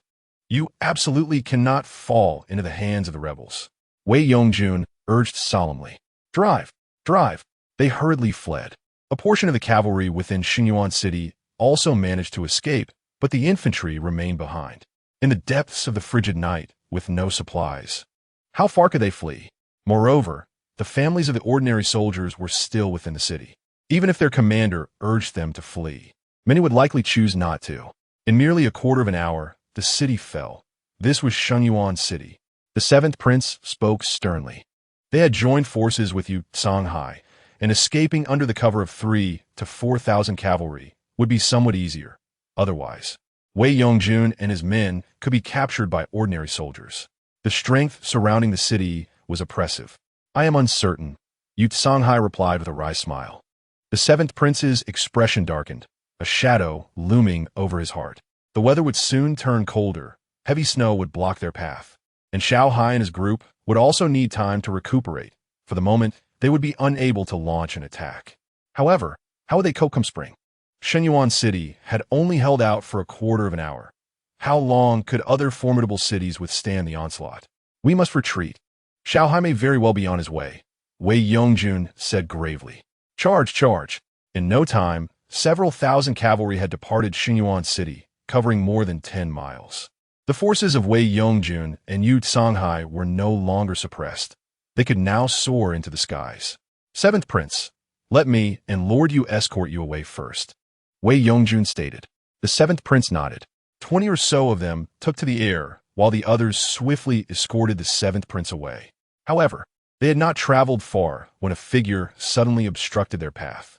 Xiao Hai, Wei Yongjun and the others felt a heavy weight settle in their hearts. Though they numbered around 20, together they might not stand a chance against Xiao Hai. Boom! A domineering aura radiated from Xiao Hai, a golden dragon phantom coiling around him, stretching 3 to 4 zhang in length. I am now at the pinnacle of martial emperor. Do you wish to live or die? Xiao Hai declared with authority. The seventh prince and his companions grew pale. Xiao Hai's strength surpassed what they had anticipated. Within the entire Shenyang Empire, there is only one martial emperor at the perfected level, the royal ancestor. Previously, there had been only one at the peak level, the national master. Now, there was also Xiao Hai. Wei Yongjun inhaled deeply and said, General Xiao, if you dare to target the seventh prince, the court will undoubtedly be enraged and will mobilize greater forces against you. Nonsense. I've already revolted. What do I have to fear? Your second option is for me to eliminate you all, Xiao Hai replied imperiously as the golden dragon phantom surged to 10 zhang in length and became more solid. Wei Yongjun and the others instantly felt an intensified pressure. While divine dragons did not exist in their realm, Wei Yongjun had witnessed Xiao Hai in action. The golden dragon's attacks were far from illusory. It could effortlessly shred an ordinary martial emperor. General Xiao, I understand your grievances with this prince. However, must we resort to rebellion? We could sit down and discuss matters amicably. The seventh prince attempted to entice. The allure of becoming the king of the Northwest was indeed quite tempting for Xiao Hai. I am disinclined to engage in lengthy discourse with you. If you do not surrender within 3 breaths, you shall perish, Xiao Hai threatened, unwilling to be ensnared by the title of king of the Northwest. The 3 breaths quickly elapsed, and the seventh prince's group dared not resist. Among them, Wei Yongjun and Xiao Hai were both martial emperors. Yet the disparity between their strengths was significant. Wei Yongjun was only at the mid-stage of martial emperor, while Xiao Hai was merely at the early stage. Before long, Xiao Hai led Wei Yongjun and the others before several thousand cavalry. Xiao Hai sighed in resignation. Retreat. The cavalry commander hesitated briefly. No matter how strong Xiao Hai was, he could not slaughter ordinary soldiers. Otherwise, the heavens would not spare him. However, continuing to flee would surely lead to the deaths of the seventh prince and the others, and the emperor would not forgive them. Great leader, great leader, great leader. A smile spread across Xiao Hai's face. With Shenyuan City captured, they could finally rest and prepare for winter without worry. The strategy of the clever grandson had truly proven effective. It was astonishing to seize Shenyuan City with minimal casualties. Xiao Hai muset internally. Shenyuan City was a tough nut to crack. He had estimated it would take at least a month to conquer. Even if he succeeded, it would greatly deplete his resources. Now, having captured it with minimal losses, his army could surely expand considerably. Meanwhile, Xiao Fan had spent the entire night in cultivation, diligently practicing the 9 transformations true dragon technique. He had refined a portion of the dragon energy transmitted by Xiao Hai, significantly enhancing his own. Goodness, I've improved considerably in just one night. Xiao Fan opened his eyes, excitement gleaming within them. Based on what he had learned from Xiao Hai, the realms of Mingjin and Anjin were subdivided into 3 minor stages: small success, great success, and perfection. He believed he had reached the great success of Anjin. With a few days dedicated to refining all the dragon energy gifted by his grandfather, he could achieve the perfected level of Anjin. Chapter 93. Zhao Guangyao invites Xiao Fan to dinner in Yunnan. Rueli, a middle-aged man, sat before Tang Zietian, with Yang Rong standing beside him. Boss Yang, what brings you here? Tang Zietian in Guit. The middle-aged man was Yang Rong's father, Yang Yong'an. The Yang family possessed assets in the billions and was a prominent figure on a national scale, garnering respect wherever he went. Yang Yong'an replied, Boss Tang, I've discovered that you gifted Xiao Fan 2 supercars. You are quite generous. Yang Rong was taken aback, especially since his wife had also been implicated in a bribery scandal. Yang Yong'an had spent time investigating Xiao Fan and uncovered some details. Shen Chen's father had gifted Xiao Fan a house, while Tang Zietian had presented him with supercars. This much Yang Yong'an had ascertained. He was unaware of the exact amount in Xiao Fan's account. In Yang Yong'an's view, it was reasonable for Shen Chen's father to gift the house. Given that Xiao Fan had rescued Shen Chen from the bank, and the Shen family was wealthy, conveniently located near school with property. The main concern lay with Tang Zietian. He needed to investigate the depth of the relationship between Xiao Fan and Tang Zietian to sever their connection. Xiao Fan and I do share a decent rapport, Tang Zietian replied, his eyes gleaming with insight, sensing Yang Yong'an's intentions were not benign. Yang Yong'an continued, Boss Tang, he is merely an ordinary student. Cultivating a friendship with him may not yield significant benefits. The Yang family seeks to make strides in the jewelry and jewelry business. Boss Tang, would you be interested in collaborating with the Yang family? We are quite sincere and can offer a greater share of profits in future collaborations. In the long run, the profits will be substantial. Tang Zietian replied coolly, I'm getting old and have no desire to expand my business at the moment. The money I've earned is more than sufficient for a comfortable life for 10 lifetimes. If there is nothing further, please take your leave. Yang Yong'an's expression darkened. It seemed the benefits Xiao Fan brought to Tang Zietian were not insignificant. He took a deep breath and said, Boss Tang, Xiao Fan must have a keen eye for raw stones. The nature of raw stones is highly speculative. Cutting them oneself may lead to long-term losses. Collaborating with the Yang family would ensure a steady, stable profit. Tang Zietian remained silent, gesturing towards the door. Yang Yong'an felt an anger rising within him. Given his status, Tang Zietian's behavior was quite discourteous. Boss Tang, please reconsider. Here's my business card. Yang Yong'an left his card on the table and stood to depart, with Yang Rong following in disappointment. His father's intervention had garnered no respect from Tang Zietian. It was utterly foolish. Tang Zietian smiled internally. He tore up Yang Yong'an's business card and tossed it into the trash. Beep beep. Tang Zietian called Xiao Fan. Boss Tang, what's the matter? Xiao Fan answered the call, preparing to attend Zhao Guangyao's dinner invitation. A chuckle from Tang Zietian came through the line. Young Master Xiao, I hope I'm not interrupting anything. It seems that Yang Yong'an and Yang Rong from the Yang family just visited. They appear to be seeking trouble with you. The Yang family even attempted to bribe me to sever my ties with you. Xiao Fan's eyes narrowed. The Yang family had not yet given up on targeting him. Young Master Xiao, would you like me to assist you in dealing with the Yang family? I still have considerable funds and could help you strike back at them in the stock market, Tang Zietian offered. Xiao Fan remarked, Boss Tang, thank you, but it is unnecessary. It's merely a trivial dispute. I'll have a chat with Yang Yong'an when the time comes. Very well, Xiao, do what you must. Tang Zietian replied before hanging up. A glimmer of cold light flickered in Xiao Fan's eyes. The involvement of Yang Yong'an likely meant that Yang Rong's mother was exerting pressure. If Yang Rong approached him alone, it was probable that Yang Yongin would dismiss him. Wait, Xiao Fan murmured to himself, sensing a significant possibility. It was likely that Su Yue had received some news and had enlisted a hacker friend to uncover evidence. Vice Principal Shui had fallen, thinking that they would back down. But if they dared to target him, they could not blame him for being ungracious. A cold light flashed in Xiao Fan's eyes. Yang Rong had caused him trouble, and his mother attempted to bribe the school to have him expelled, while Yang Yongin sought to cut off his source of income. Now, the entire family seemed to be against him. Xiao, welcome, welcome. As Xiao Fan arrived at the hotel he had visited previously, Zhao Zongxiang greeted him at the entrance. Quickly park the car for Xiao. Zhao instructed his subordinate as Xiao Fan handed over the keys. Xiao, my father originally intended to greet you personally, but he is currently entertaining another guest whom he wishes to introduce to you. The guest arrived early, so my father accompanied him upstairs, Zhao Zongxiang explained. Entering the hotel with Zhao Zongxiang, Xiao Fan inquired, "Who is the other guest?" Zhao Zongxiang replied cheerfully, "He is the prominent boss from Leishan County. Although our Zhao family has some influence there, we still operate under the leadership of this major figure." Xiao Fan's eyes brightened. The influential boss from Leishan County? It was indeed a person worth getting to know, especially since his hometown's warehouse was also situated in Leishan County. Xiao, I hope you don't mind our initiative. My father felt that given your busy schedule, a mere meal would be a waste of your valuable time, Zhao Zongxiang said politely. Xiao Fan smiled and responded, "I am no distinguished figure, merely an ordinary person. It is an honor for me, as a member of Leishan County, to meet such a prominent boss."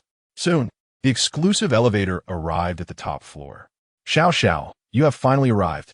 My apologies for not greeting you sooner, Zhao Guangyao exclaimed as they entered the private room. The esteemed boss from Leishan, Gao Jingxian, was in his 50s. Upon seeing Zhao Guangyao rise to greet him, a look of surprise crossed Gao Jingxian's face.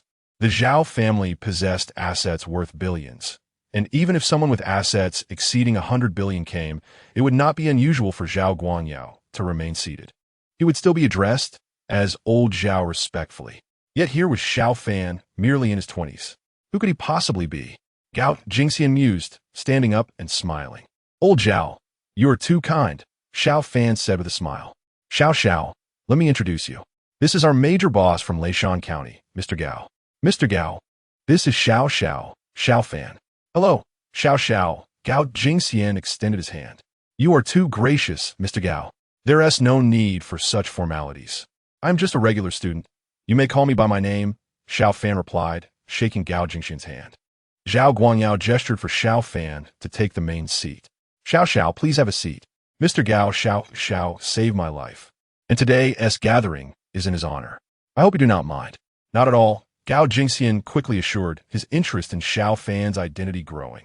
Given the Zhao family's influence in Leishan County, they had never treated him with such courtesy before. As the evening progressed, Gao Jingxian inquired, Xiao, where do you study? Xiao Fan chuckled softly. Mr. Gao, I'm still a student, currently in my 3rd year, and soon I will enter my 4th year and undertake an internship. Facing the trials of society, who could possibly challenge you? Zhao Guangyao laughed heartily. He had heard from Zhao Zongxiang that bullets could not harm Xiao Fan. He possessed strength and wealth, and undoubtedly, a formidable backing. Zhao Zongxiang added, Mr. Gao, the warehouse we are currently constructing is entirely Xiao's initiative. It serves as his survival base. Oh, Gao Jingxian responded, astonished. He had inquired about the warehouse with the Zhao family.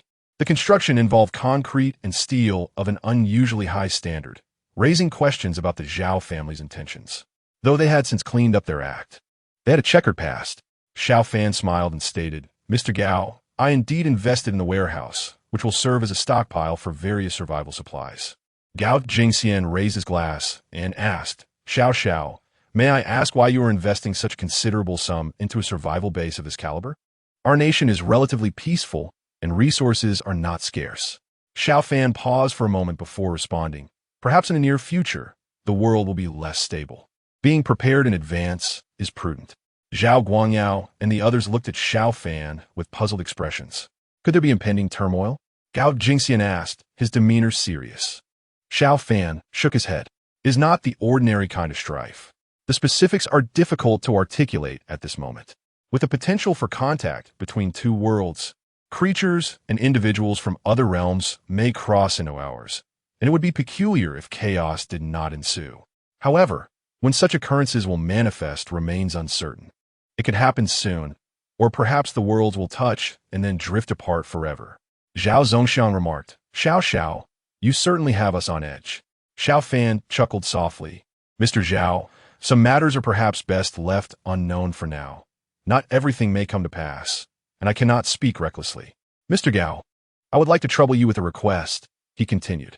When a substantial amount of supplies enters the warehouse, would it be possible for them to undergo a casual inspection prior to entry, and for there to be no further checks once inside?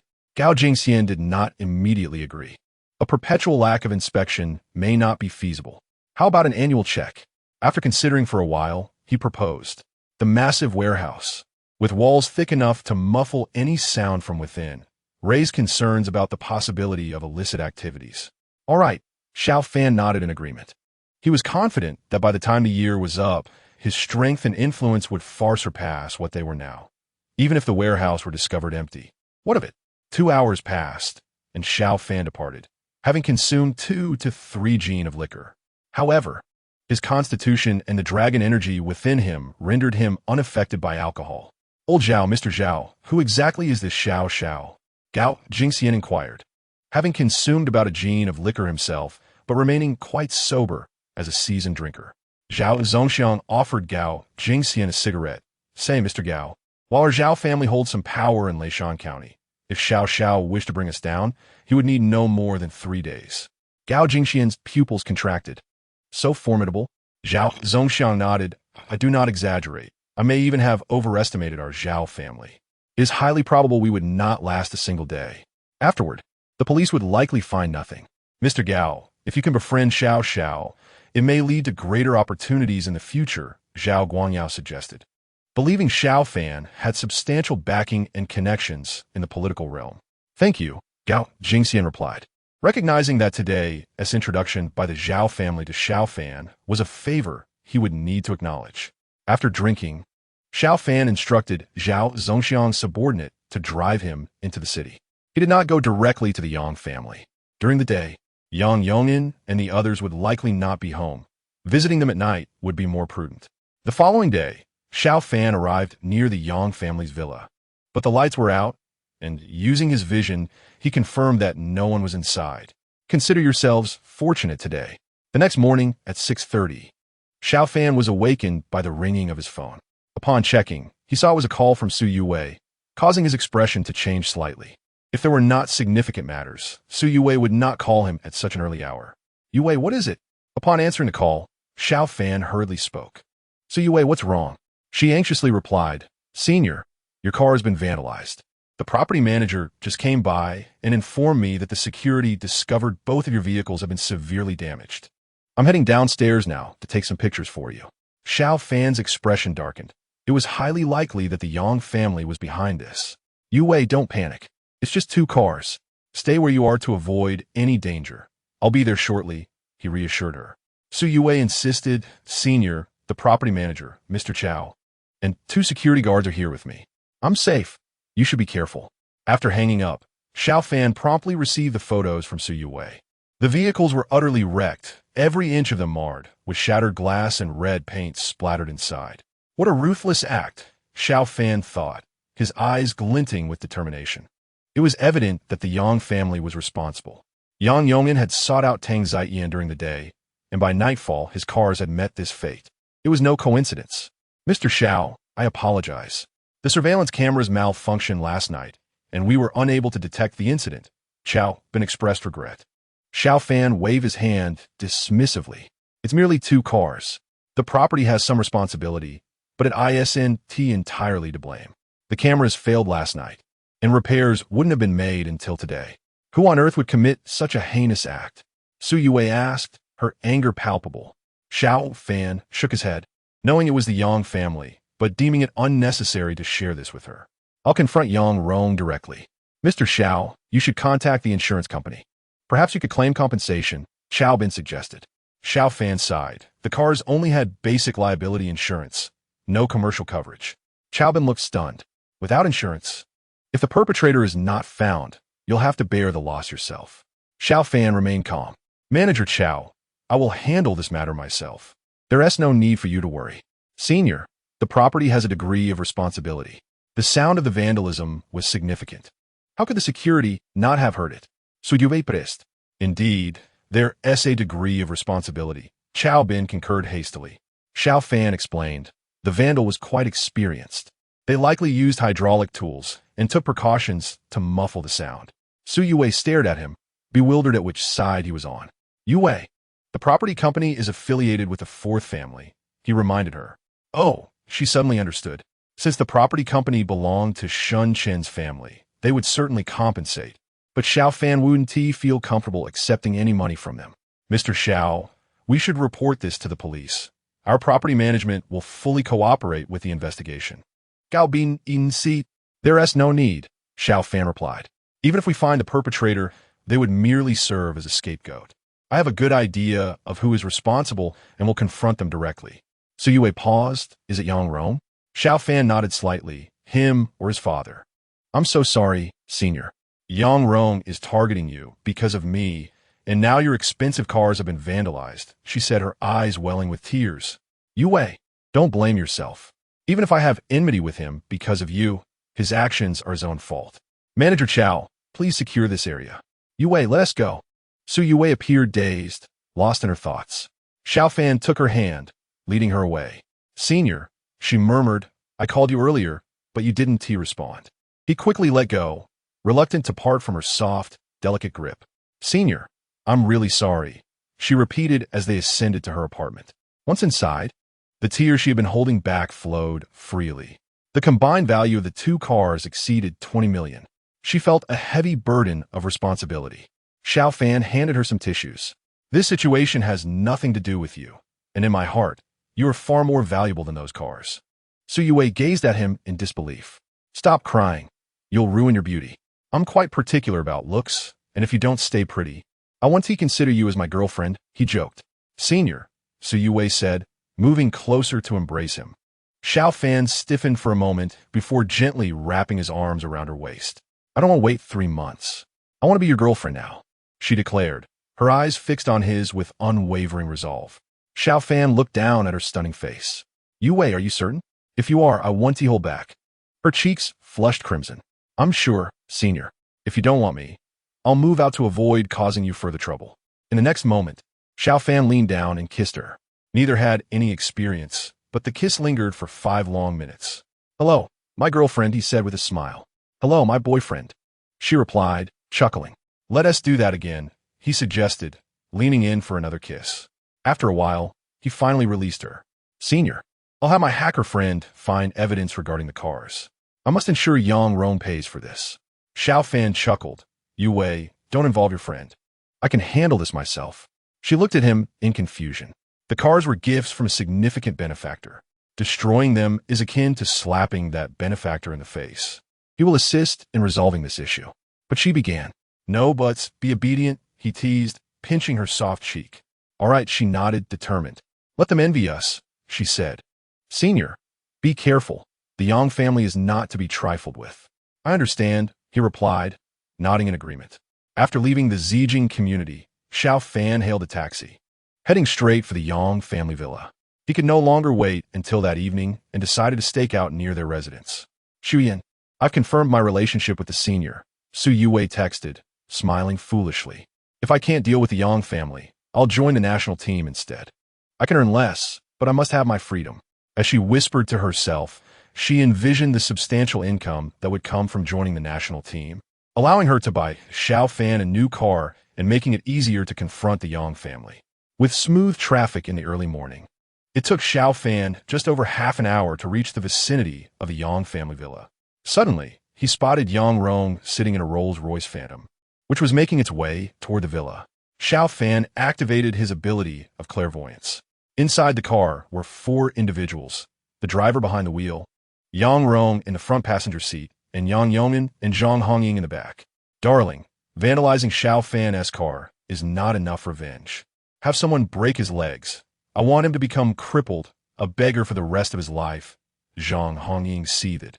Their vehicle was equipped with a private partition. Zhang Hongying was unperturbed by the presence of the driver, yet Xiao Fan, employing his mental power, could hear Zhang Hongying's words distinctly. Rest assured, I have never shown mercy towards my enemies, Yang Yongin proclaimed in a solemn tone. As the vehicle carrying Yang Yongin and his companions exited the range of Xiao Fan's mental influence, he could no longer eavesdrop on their conversation. But the few words he had overheard sufficed. Stealth mode. Xiao Fan activated his invisibility and entered the community right under the nose of the security personnel. Soon, he arrived outside Yang Yong'in's villa. Xiao Wang, you won't be needing the car during the day. Make sure to rest well, Yang Yong'in instructed. Understood, Yang. The driver replied before departing. Dad, I'm going out for a bit, Yang Rong announced as he brought forth his sports car, a Porsche 911. Yang Yong'an fronet. You mustn't go looking for Xiao Fan at this hour, do you understand? I understand, dead, Yang Rong replied. Why are you even thinking of going out? You're not allowed. Zhang Hongying intercepted his path. Mom, I'm just going out for a quick spin. I know my limits, Yang Rong said, his tone laced with impatience. At that moment, Yang Rong felt a sudden dizziness. He and T pressed down hard, yet the accelerator was slammed down forcefully. Vroom! The roar of the sports car echoed as it accelerated rapidly and collided violently with Zhang Hongying. Zhang Hongying screamed in agony, her legs broken from the impact. Bang! The car crashed into a tree, its front end severely crumpled. Yang Rong, who had neglected to wear his seatbelt, was met with the harsh force of the airbag, which deployed at an estimated speed of 300 kilometers per hour. Instantly, Yang Rong felt his mind blank, his chest constricted, his vision blurred, and blood trickled from his nose. Yang Yong'in's expression shifted dramatically as he witnessed this calamity unfold right before his eyes. Wife, are you all right? Yang Yong'an stammered, rushing to Zhang Hongying, whose face contorted in pain. The front of the sports car had struck her shins, and she could distinctly feel the fractures in her legs. Don't move, my legs are broken, she cried out.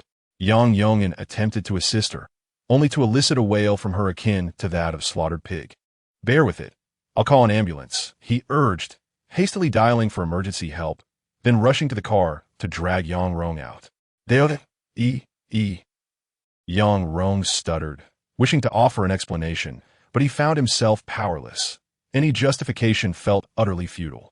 Your mother forbade you from going out, and you drive right into her? You ungrateful wretch! Yang Yong'in bellowed, his anger erupting as he slapped Yang Rong harshly across the left side of his face. Not satisfied, he followed with a stinging blow to the right cheek. From his hidden vantage point, Xiao Fan's eyes sparkled with delight. Well done. Using his mental power, he subtly ruptured Yang Rong's eardrum. Yang Rong shrieked, clutching his ears in agony. Yang Yong'in continued his tirade. You've injured your mother so grievously, and you wail like a pig after a couple of slaps. You can forget about your allowance this year. Yang Rong looked at his father in terror, realizing he could see Yang Yong'in speaking, yet he heard not a single sound. Dad, I can't hear anything. I can't hear a thing, he exclaimed in desperation, his voice loud yet devoid of auditory feedback. Stop pretending. You clearly heard moments ago. After a couple of slaps, you suddenly can't hear? Yang Yong'in was unconvinced. While slapping could cause eardrum damage, the odds of both ears becoming deafened simultaneously from 2 slaps were akin to winning the lottery. I truly can't hear, Yang Rong cried out, panic-stricken. The commotion drew the attention of curious neighbors, and the villa's security personnel hurried to the scene.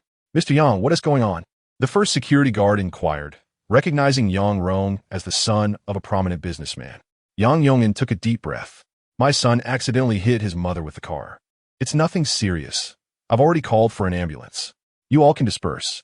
The spectacle of the incident left Yang Yong'in feeling utterly humiliated. Dad, I honestly can't hear anything. I can't hear a thing, Yang Rong shouted in distress, fearing he might become deaf. Outside, chaos ensued as Xiao Fan teleported into the villa. He utilized his mental power to survey the premises. Soon, a delightful discovery awaited him. There were 2 pieces of good news. First, Yang Yong'in had hidden a ledger detailing his bribery activities, including names, amounts, account numbers, and dates. Second, in Zhang Hongying's bedroom, he uncovered a disk, well concealed, likely containing incriminating content. With the ledger and disk in hand, Xiao Fan swiftly departed. Shortly thereafter, an ambulance arrived. Zhang Hongying was loaded onto a stretcher, while Yang Yongin drove his son to the hospital. Dad, I truly can't hear anything. I want to become deaf, will I? Yang Rong fretted in the car. Be quiet. Yang Yong'an snapped, exasperated. As they exited the community, Yang Yong'an slammed on the brakes. A figure stood in their path, none other than Xiao Fan. Dad, it's that scoundrel Xiao Fan. Yang Rong he said. Xiao Fan spoke coolly, Mr. Yang. I was just looking for you. Someone vandalized my 2 cars. Shouldn't he? I expect an explanation. Get lost. Yang Yong'an barked, rolling down the window. He was in no mood for conversation. Deliberate destruction of property, especially on such a scale, could land you behind bars if evidence surfaces, Xiao Fan remarked coldly. Yang Yong'an scoffed. Xiao Fan, one can eat disorderly, but words must be measured. If you have no evidence, prepare for a lawsuit. You seem confident I lack evidence. But remember, wrongdoing will eventually catch up with you, Xiao Fan retorted, noting the change in Yang Yong'an's expression. Yang Yong'an, who had never believed in retribution, felt a twinge of doubt regarding the recent events. Get lost, he repeated, his voice sharp. Xiao Fan stepped aside with a mocking smile as Yang Yong'an's vehicle sped away. You wish to play games? Very well, let us indulge, Xiao Fan mused inwardly. Upon returning home, he quickly powered on his computer. When he inserted the disc, he was astonished to find it contained hundreds of videos. Such wild antics, Xiao Fan remarked, opening one of the clips. The 2 main characters were Zhang Hongying and younger male. Quite the eye-opener. He clicked through several others, each featuring Zhang Hongying with different male partners. How pitiful. With Yang Yong'an's vast fortune overshadowed by such infidelity, he mused. Removing the disc, Xiao Fan called Tang Ziqian, requesting his presence in the city. Young Master Xiao, what has transpired? Tang Ziqian inquired upon arriving with Yang Jun around 2 p.m. Xiao Fan handed the ledger and disc to Tang Ziqian. Mr. Tang, the vehicles you gifted me were vandalized by Yang Yong'an's people. I retrieved this from his villa. Tang Ziqian's expression shifted. The cars I gifted you were destroyed? Xiao Fan clarified. Do you intend for me to expose this? Tang Ziqian perused the ledger, his concern evident. The ledger's broad implications could lead to significant complications if made public. Xiao Fan replied, the ledger can remain confidential. But the disc contains evidence of his wife Zhang Hongying's infidelity, with over 100 videos featuring her with various partners. Yang Yong'an will inevitably realize the ledger is in my possession. This ledger could become his Achilles heel, allowing us to manipulate him. Since he vandalized the car you received as a gift, it's only just that we retaliate. Leave this matter to me, Tang Ziqian assured. Xiao Fan smiled. Do not rush into action. You've just arrived, and gathering the necessary forces will require time. Their just desserts should still be unfolding in the hospital. Tang Ziqian gazed deeply at Xiao Fan. It was not merely retribution. Rather, it seemed to be revenge. The esteemed boss Tang had intended to treat you to dinner tonight. But today I have solidified my relationship with Yue Wei and have already invited a few friends. I shall invite you again tomorrow, Xiao Fan replied with a smile. Tang Ziqian chuckled. Congratulations, Xiao, on your successful union. I will attend to matters today, and tomorrow we shall share a few drinks. Third brother, what brings you here for dinner? Is there something good to celebrate? Shin inquired as the trio emerged from the taxi. The restaurant Xiao Fan had chosen was the lavish one they had frequented before, and today marked the day he and Su Yue had solidified their relationship. Thus an indulgent feast was in order. My friend has finally found love. I must treat you 3 single souls to a meal, Xiao Fan beamed. Shin and the others widened their eyes and simultaneously turned away. I have no appetite, one declared. I just remembered I have assignments to complete, another added. I'm on a diet, Shin announced as they prepared to flee, unwilling to provide Xiao Fan with the opportunity to tease them. El Shuyan arrived as well. Xiao Fan smiled broadly. Instantly, Shin and the others turned back. Old third, such an important milestone in your life. No, appetite? I must drink with you nonetheless. Indeed, I will finish my assignments later. Tomorrow I'll resume my diet, haha. Their attitudes shifted immediately. El Shuyan was a favorite among them all. With the presence of the opposite sex, one loses all sense, Xiao Fan rolled his eyes. Come on, third brother, let us not keep your sister-in-law waiting, Shin urged, pushing Xiao Fan along. Soon, they entered the private room, where Xiao's presence drew the attention of the others, all eager to sit beside her. It was without question that Yi Fei had secured the spot. He was adept in such matters, a skill that Sun Tzu and Shun Shun could not rival no matter how many times they tried. Xiao Fan, the prices on the menu here are exorbitant. Shouldn't we consider a different venue? Su Yue added, Senior, let us switch to a more ordinary restaurant. 2 cars have been destroyed, and to Su Yue, it seemed Xiao Fan had already incurred a significant loss. Don't worry, Yue. I made quite a bit recently. The cost of dinner is trivial, Xiao Fan assured with a smile. Shun Shun chuckled, Sister-in-law, you mustn't let third brother off easy today. He has ditched us to find love. Su Yue nodded and turned to Shuyan, saying, Shuyan, take my advice. Avoid boyfriends like Shin Shun. Sorry, sister-in-law, I was wrong. Shun Shun quickly interjected. We can change venues. Even a roadside stall would suffice. Xiao Fan replied, Today is a special occasion, so we shall not change locations. I am aware of everyone's tastes. Do you have any dietary restrictions? Shuyan shook her head. Very well, I shall order directly. Xiao Fan picked up the menu and stepped outside to place the order, mindful that some dishes were quite pricey, fearing they might overwhelm Su Yue and the others. Hey, why haven't I seen third brother's car? Shun Shun asked within the room, curious about the vehicle, even if they wouldn't be driving after drinking. Su Yue's expression shifted, and Xian looked at her with uncertainty, having arrived by taxi. This is something for the senior to discuss with you, Su Yue stated. If it were only Xian, she would have confided in her, but with Shun Shun present. It was complicated given that his family owned the property management company of Zijin Community. Xiao Fan soon returned with the ordered dishes, puzzled by the atmosphere. What's going on? Shun Shun asked. Third brother, did you not drive here? Is there an issue? We need a drink. Drinking without a car presents a dilemma. Even a ride service may not be willing to drive such a vehicle, Xiao Fan noted. Shun Shun stared intently at him. Third brother, speak honestly. I can easily find out the property manager's contact number over there. Xiao Fan paused for a moment. The car was vandalized.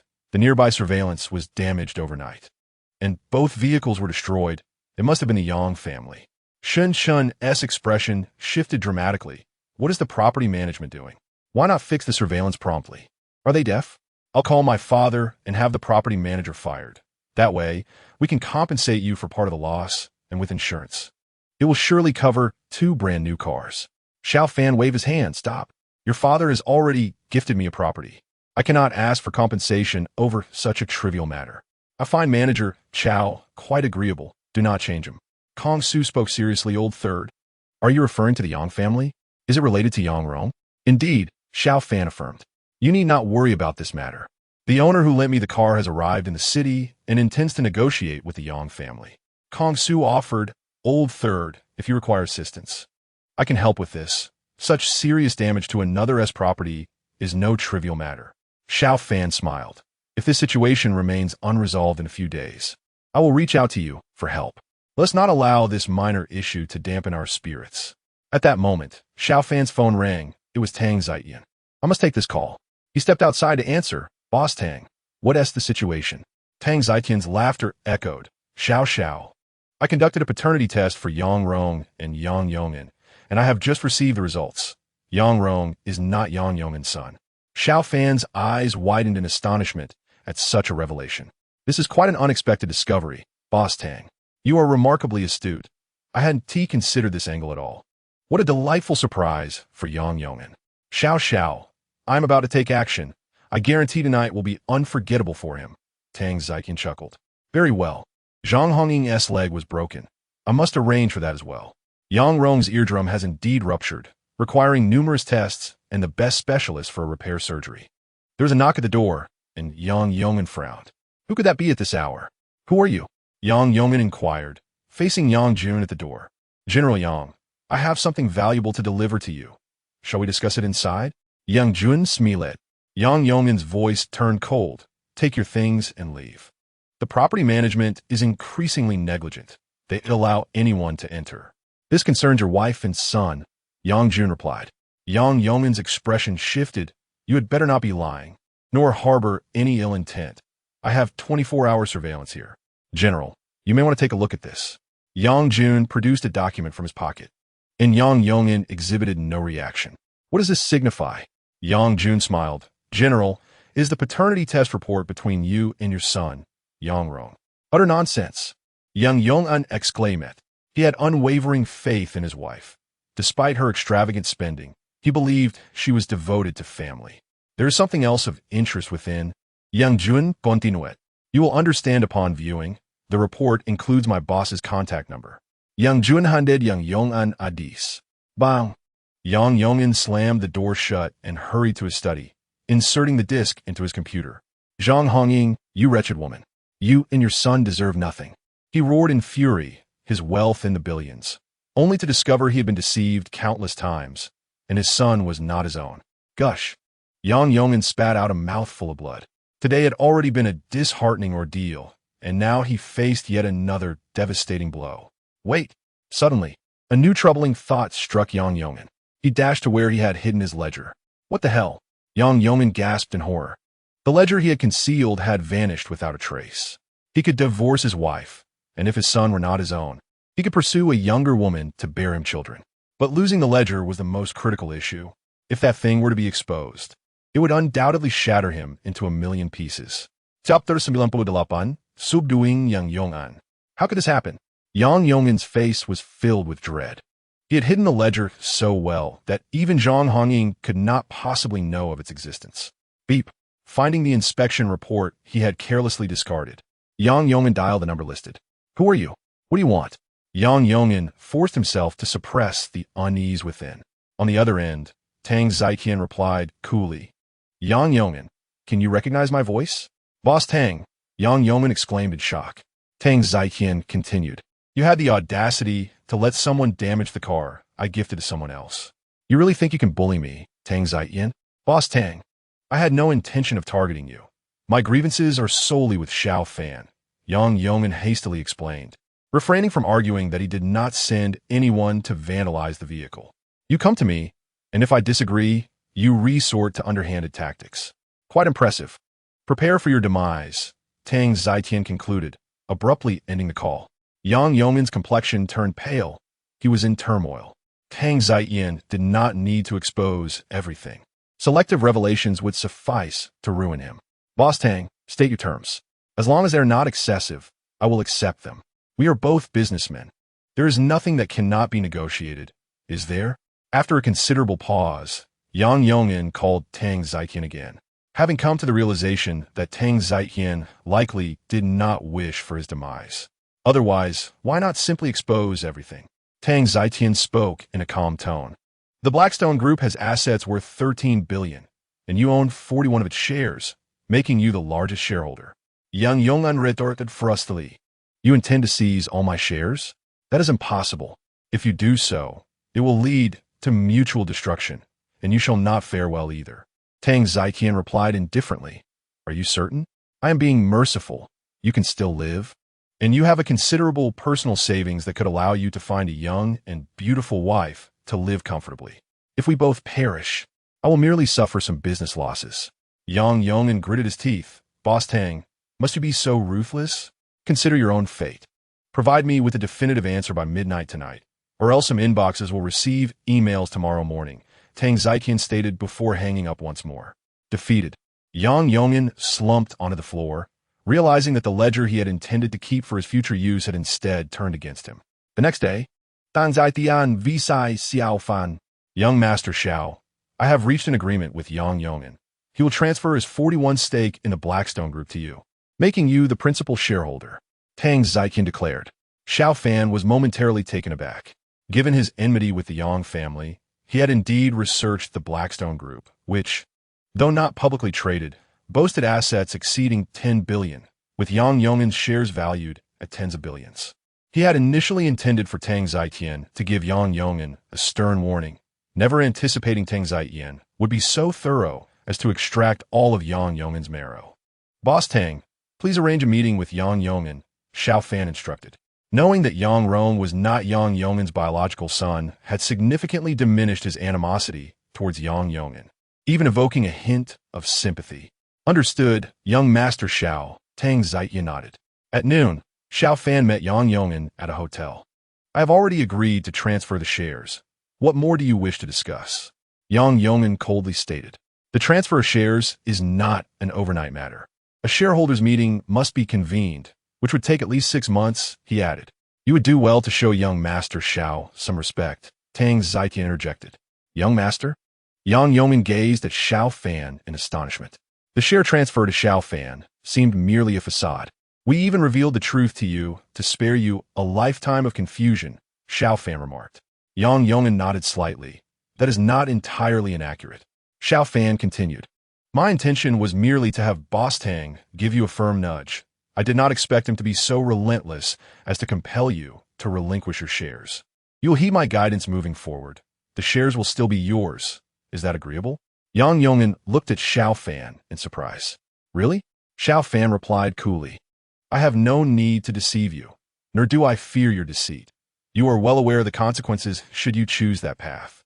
Yang Yong'an inhaled deeply. Young Master, I shall follow your lead. Tang Zitian chuckled. Brother Yang, it seems we have formed an unexpected camaraderie. Let us follow young Master Xiao together towards a promising future. Indeed, Yang Yong'an nodded. Although he would now be obliged to listen to Xiao Fan, this outcome was quite favorable for him. Tang Zitian, also aligned with Xiao Fan, indicated that Xiao Fan's status was undoubtedly significant. Xiao Fan smiled. You can ensure that Yang Rong and his mother leave with nothing, correct? Absolutely, Yang Yong'an affirmed. Zhang Hongying was the wrongdoer in the marriage, and Yang Rong was not his son.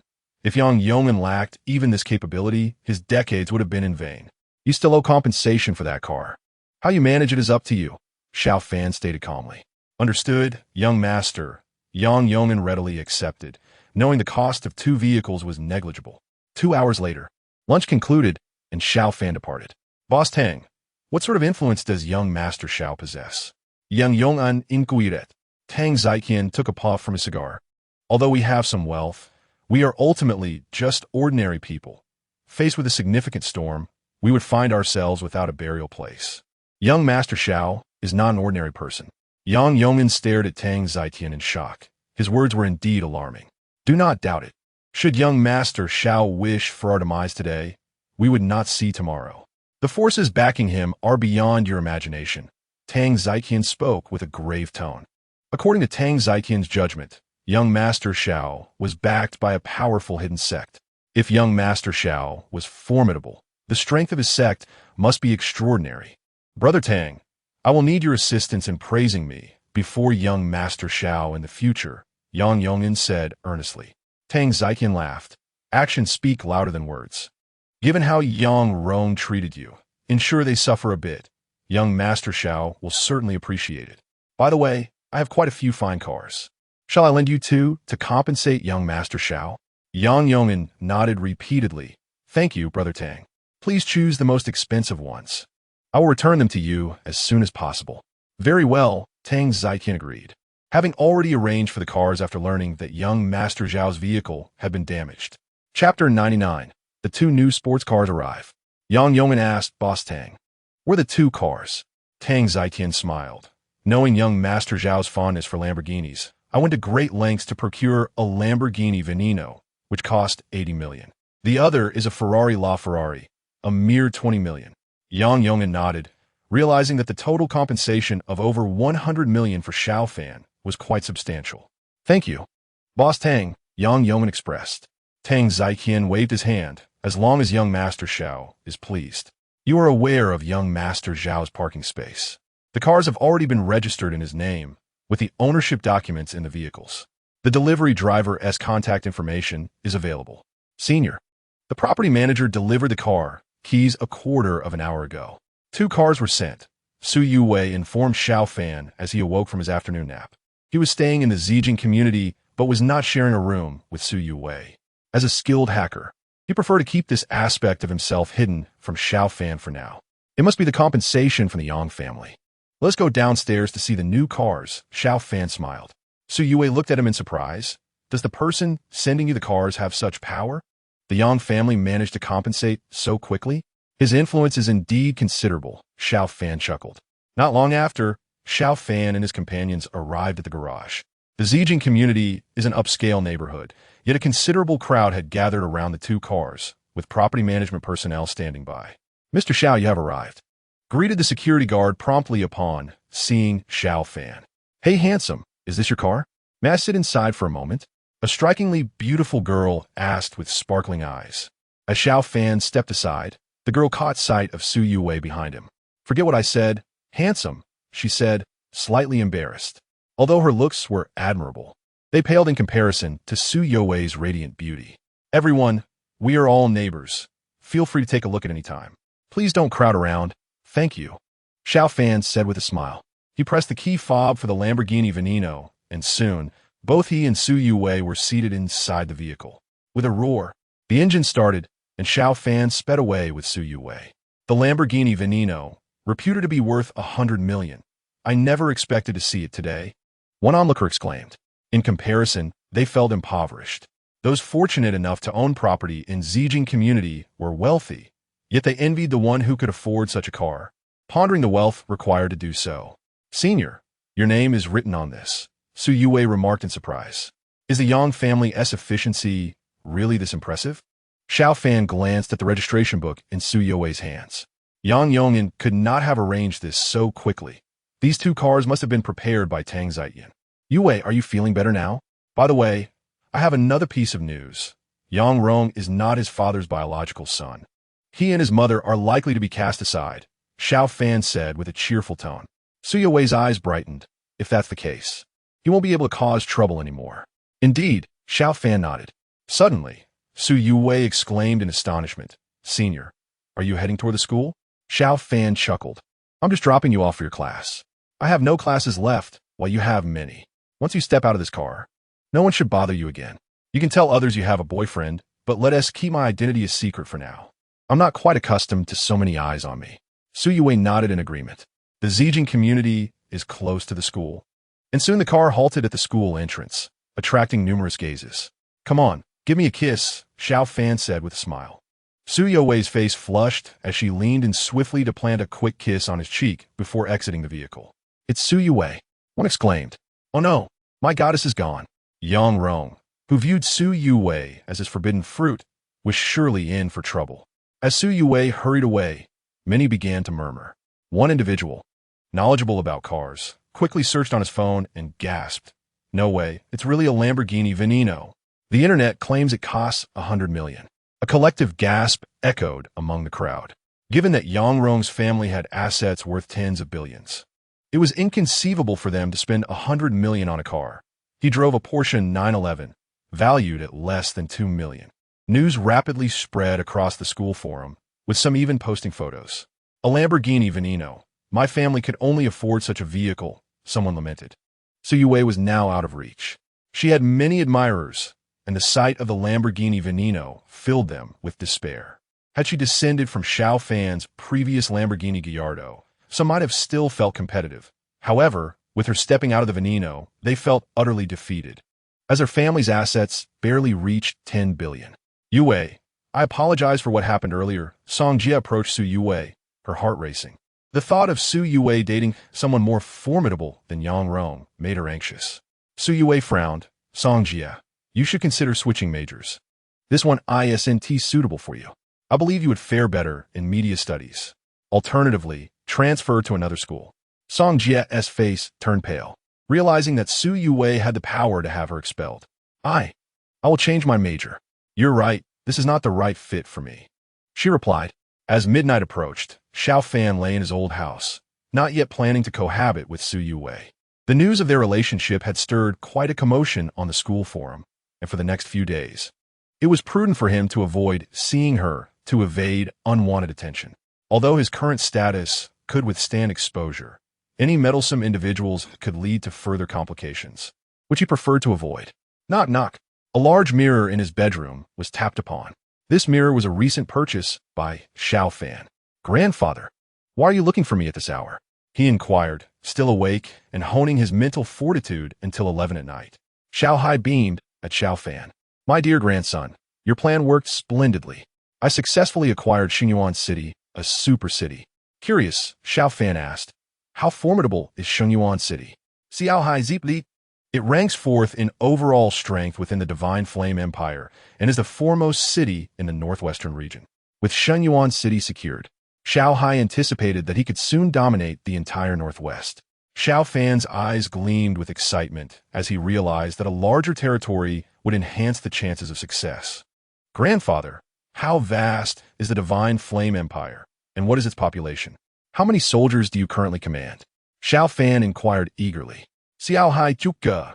The Divine Flame Empire spans roughly twice the territory of Huagua, with a population of 250 million. I currently command 300,000 soldiers. If we secure the entire northwest, that number may reach 500,000. Xiao Fan marveled at the thought of commanding such a formidable force. Grandfather, it appears that with heavy snow obstructing our path, now is not the time for an offensive. Your primary focus should be on enhancing your strength. Chapter 100. The Revelation of Substantial Savings. Xiao Fan replied, Grandfather, I am not in a rush over here. Surely, there are clear skies on your end? Will we refrain from offensive actions throughout the entire winter? Xiao Hai chuckled.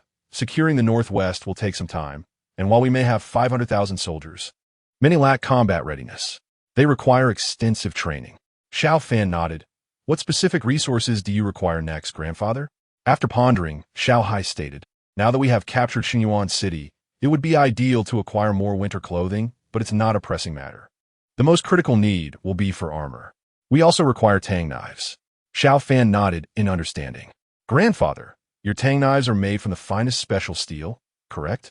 After several battles, they show no signs of wear. Such blades must be expensive. Ordinary steel will suffice for armor, Xiao Hai replied. Xiao Fan smiled. Grandfather, if the soldiers wield superior knives, their casualties will be reduced. Armor made from specialized steel is too heavy and beyond our budget. Do you want to procure spears as well? I've seen many soldiers wielding them in films, Xiao Hai mused. After consideration, he added, if you have the funds, purchase a batch. Just the spearheads will suffice. Once they are delivered, I will have them fitted with appropriate shafts. What about horseshoes? Xiao Fan inquired. Xiao Hai cleared his throat and said, I invented horseshoes several years ago, and it earned me a promotion. Xiao Fan chuckled at his grandfather's pride in the invention. What's so funny? Xiao Hai Vito. If it didn't exist in this world, and I created it, isn't that an invention? I've discovered other things too. Calm down, Grandfather. When you refer to yourself as I in my presence, doesn't that diminish your status? Xiao Fan teased. Xiao Hai rolled his eyes. You rascal. You should read more historical texts, especially autobiographies of emperors. Learn a bit of imperial strategy. My level of education is limited. I could have ruled a kingdom after conquering it, but over time, the state would surely drive me to madness.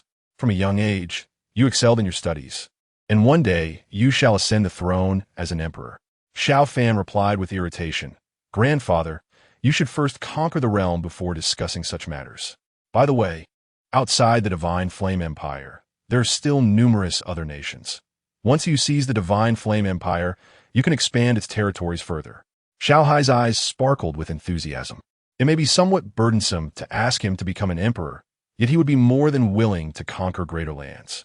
Rest assured, my dear grandson, I shall undoubtedly secure a vast empire for you. Xiao Hai chuckled. After conversing with Xiao Fan for quite some time, Xiao Hai's figure vanished. This time, he did not bestow upon Xiao Fan the dragon energy nor any extraordinary powers.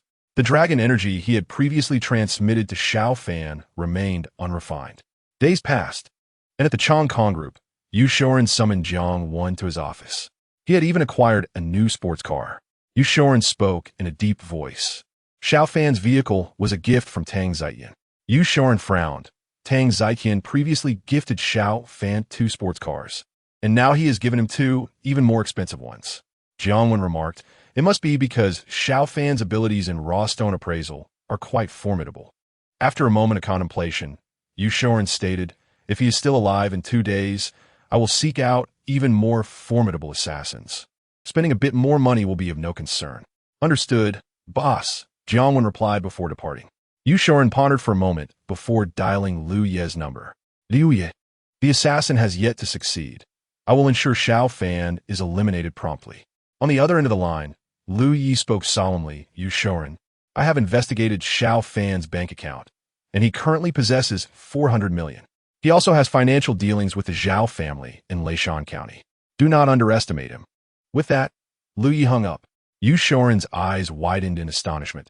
Xiao Fan had amassed 400 million in his bank account. It seemed peculiar that Tang Ziyan would provide him with such a substantial amount of money and top-tier sports cars. Yu Shoren mused. Even if Xiao Fan excelled in raw stone appraisal, Tang Ziyan had no need to offer such lavish benefits. It felt as though Tang Ziyan was attempting to curry favor with Xiao Fan. If this fellow is not eliminated, he will undoubtedly become a significant threat in the future. Yu Shoren muttered to himself. In the dead of night, Su Yue infiltrated Yu Shoren's mobile phone. After her initial intrusion, she had left a backdoor, allowing her to access the device effortlessly thereafter. Soon, Su Yue extracted numerous audio files from Yu Shoren's phone. Unbeknownst to him, his supposedly secure phone had recorded all his conversations. Each night, before sleeping, Su Yue would perform a check. After a few minutes, her eyes brightened. She had overheard the conversation between Yu Shoren and Jiangwen, an assassin from the dark web. Su Yue's expression turned grave. Jiangwen was not using her own phone to access the dark web, making it impossible for Su Yue to ascertain whom Jiangwen was contacting or locate the assassin's whereabouts. Ding! A notification chimed on Xiao Fan's phone. A message arrived from the hacker deity on the Divine Eye platform. I have just learned that Yu Shoren has hired a dark web assassin to eliminate you. The deadline is in 2 days. Be cautious. Upon reading the message, Xiao Fan pondered. The dark web assassin Harris should still be in the hospital's morgue. Thank you, deity. Do you have any information regarding Yu Shoren's behind-the-scenes forces? Xiao Fan inquired. Not yet, came the reply. Su Yue's eyes reflected concern. If the dark web assassin failed to complete the task within the deadline, they would lose assassin points, increasing the likelihood of action in the final 2 days. As the audio files continued to play, Su Yue remained attentive. Senior, you possess 400 million in your bank account? Su Yue's expression turned somewhat dazed. She, of course, had the recording of Yu Shoren's call and had heard Lu Ye's words.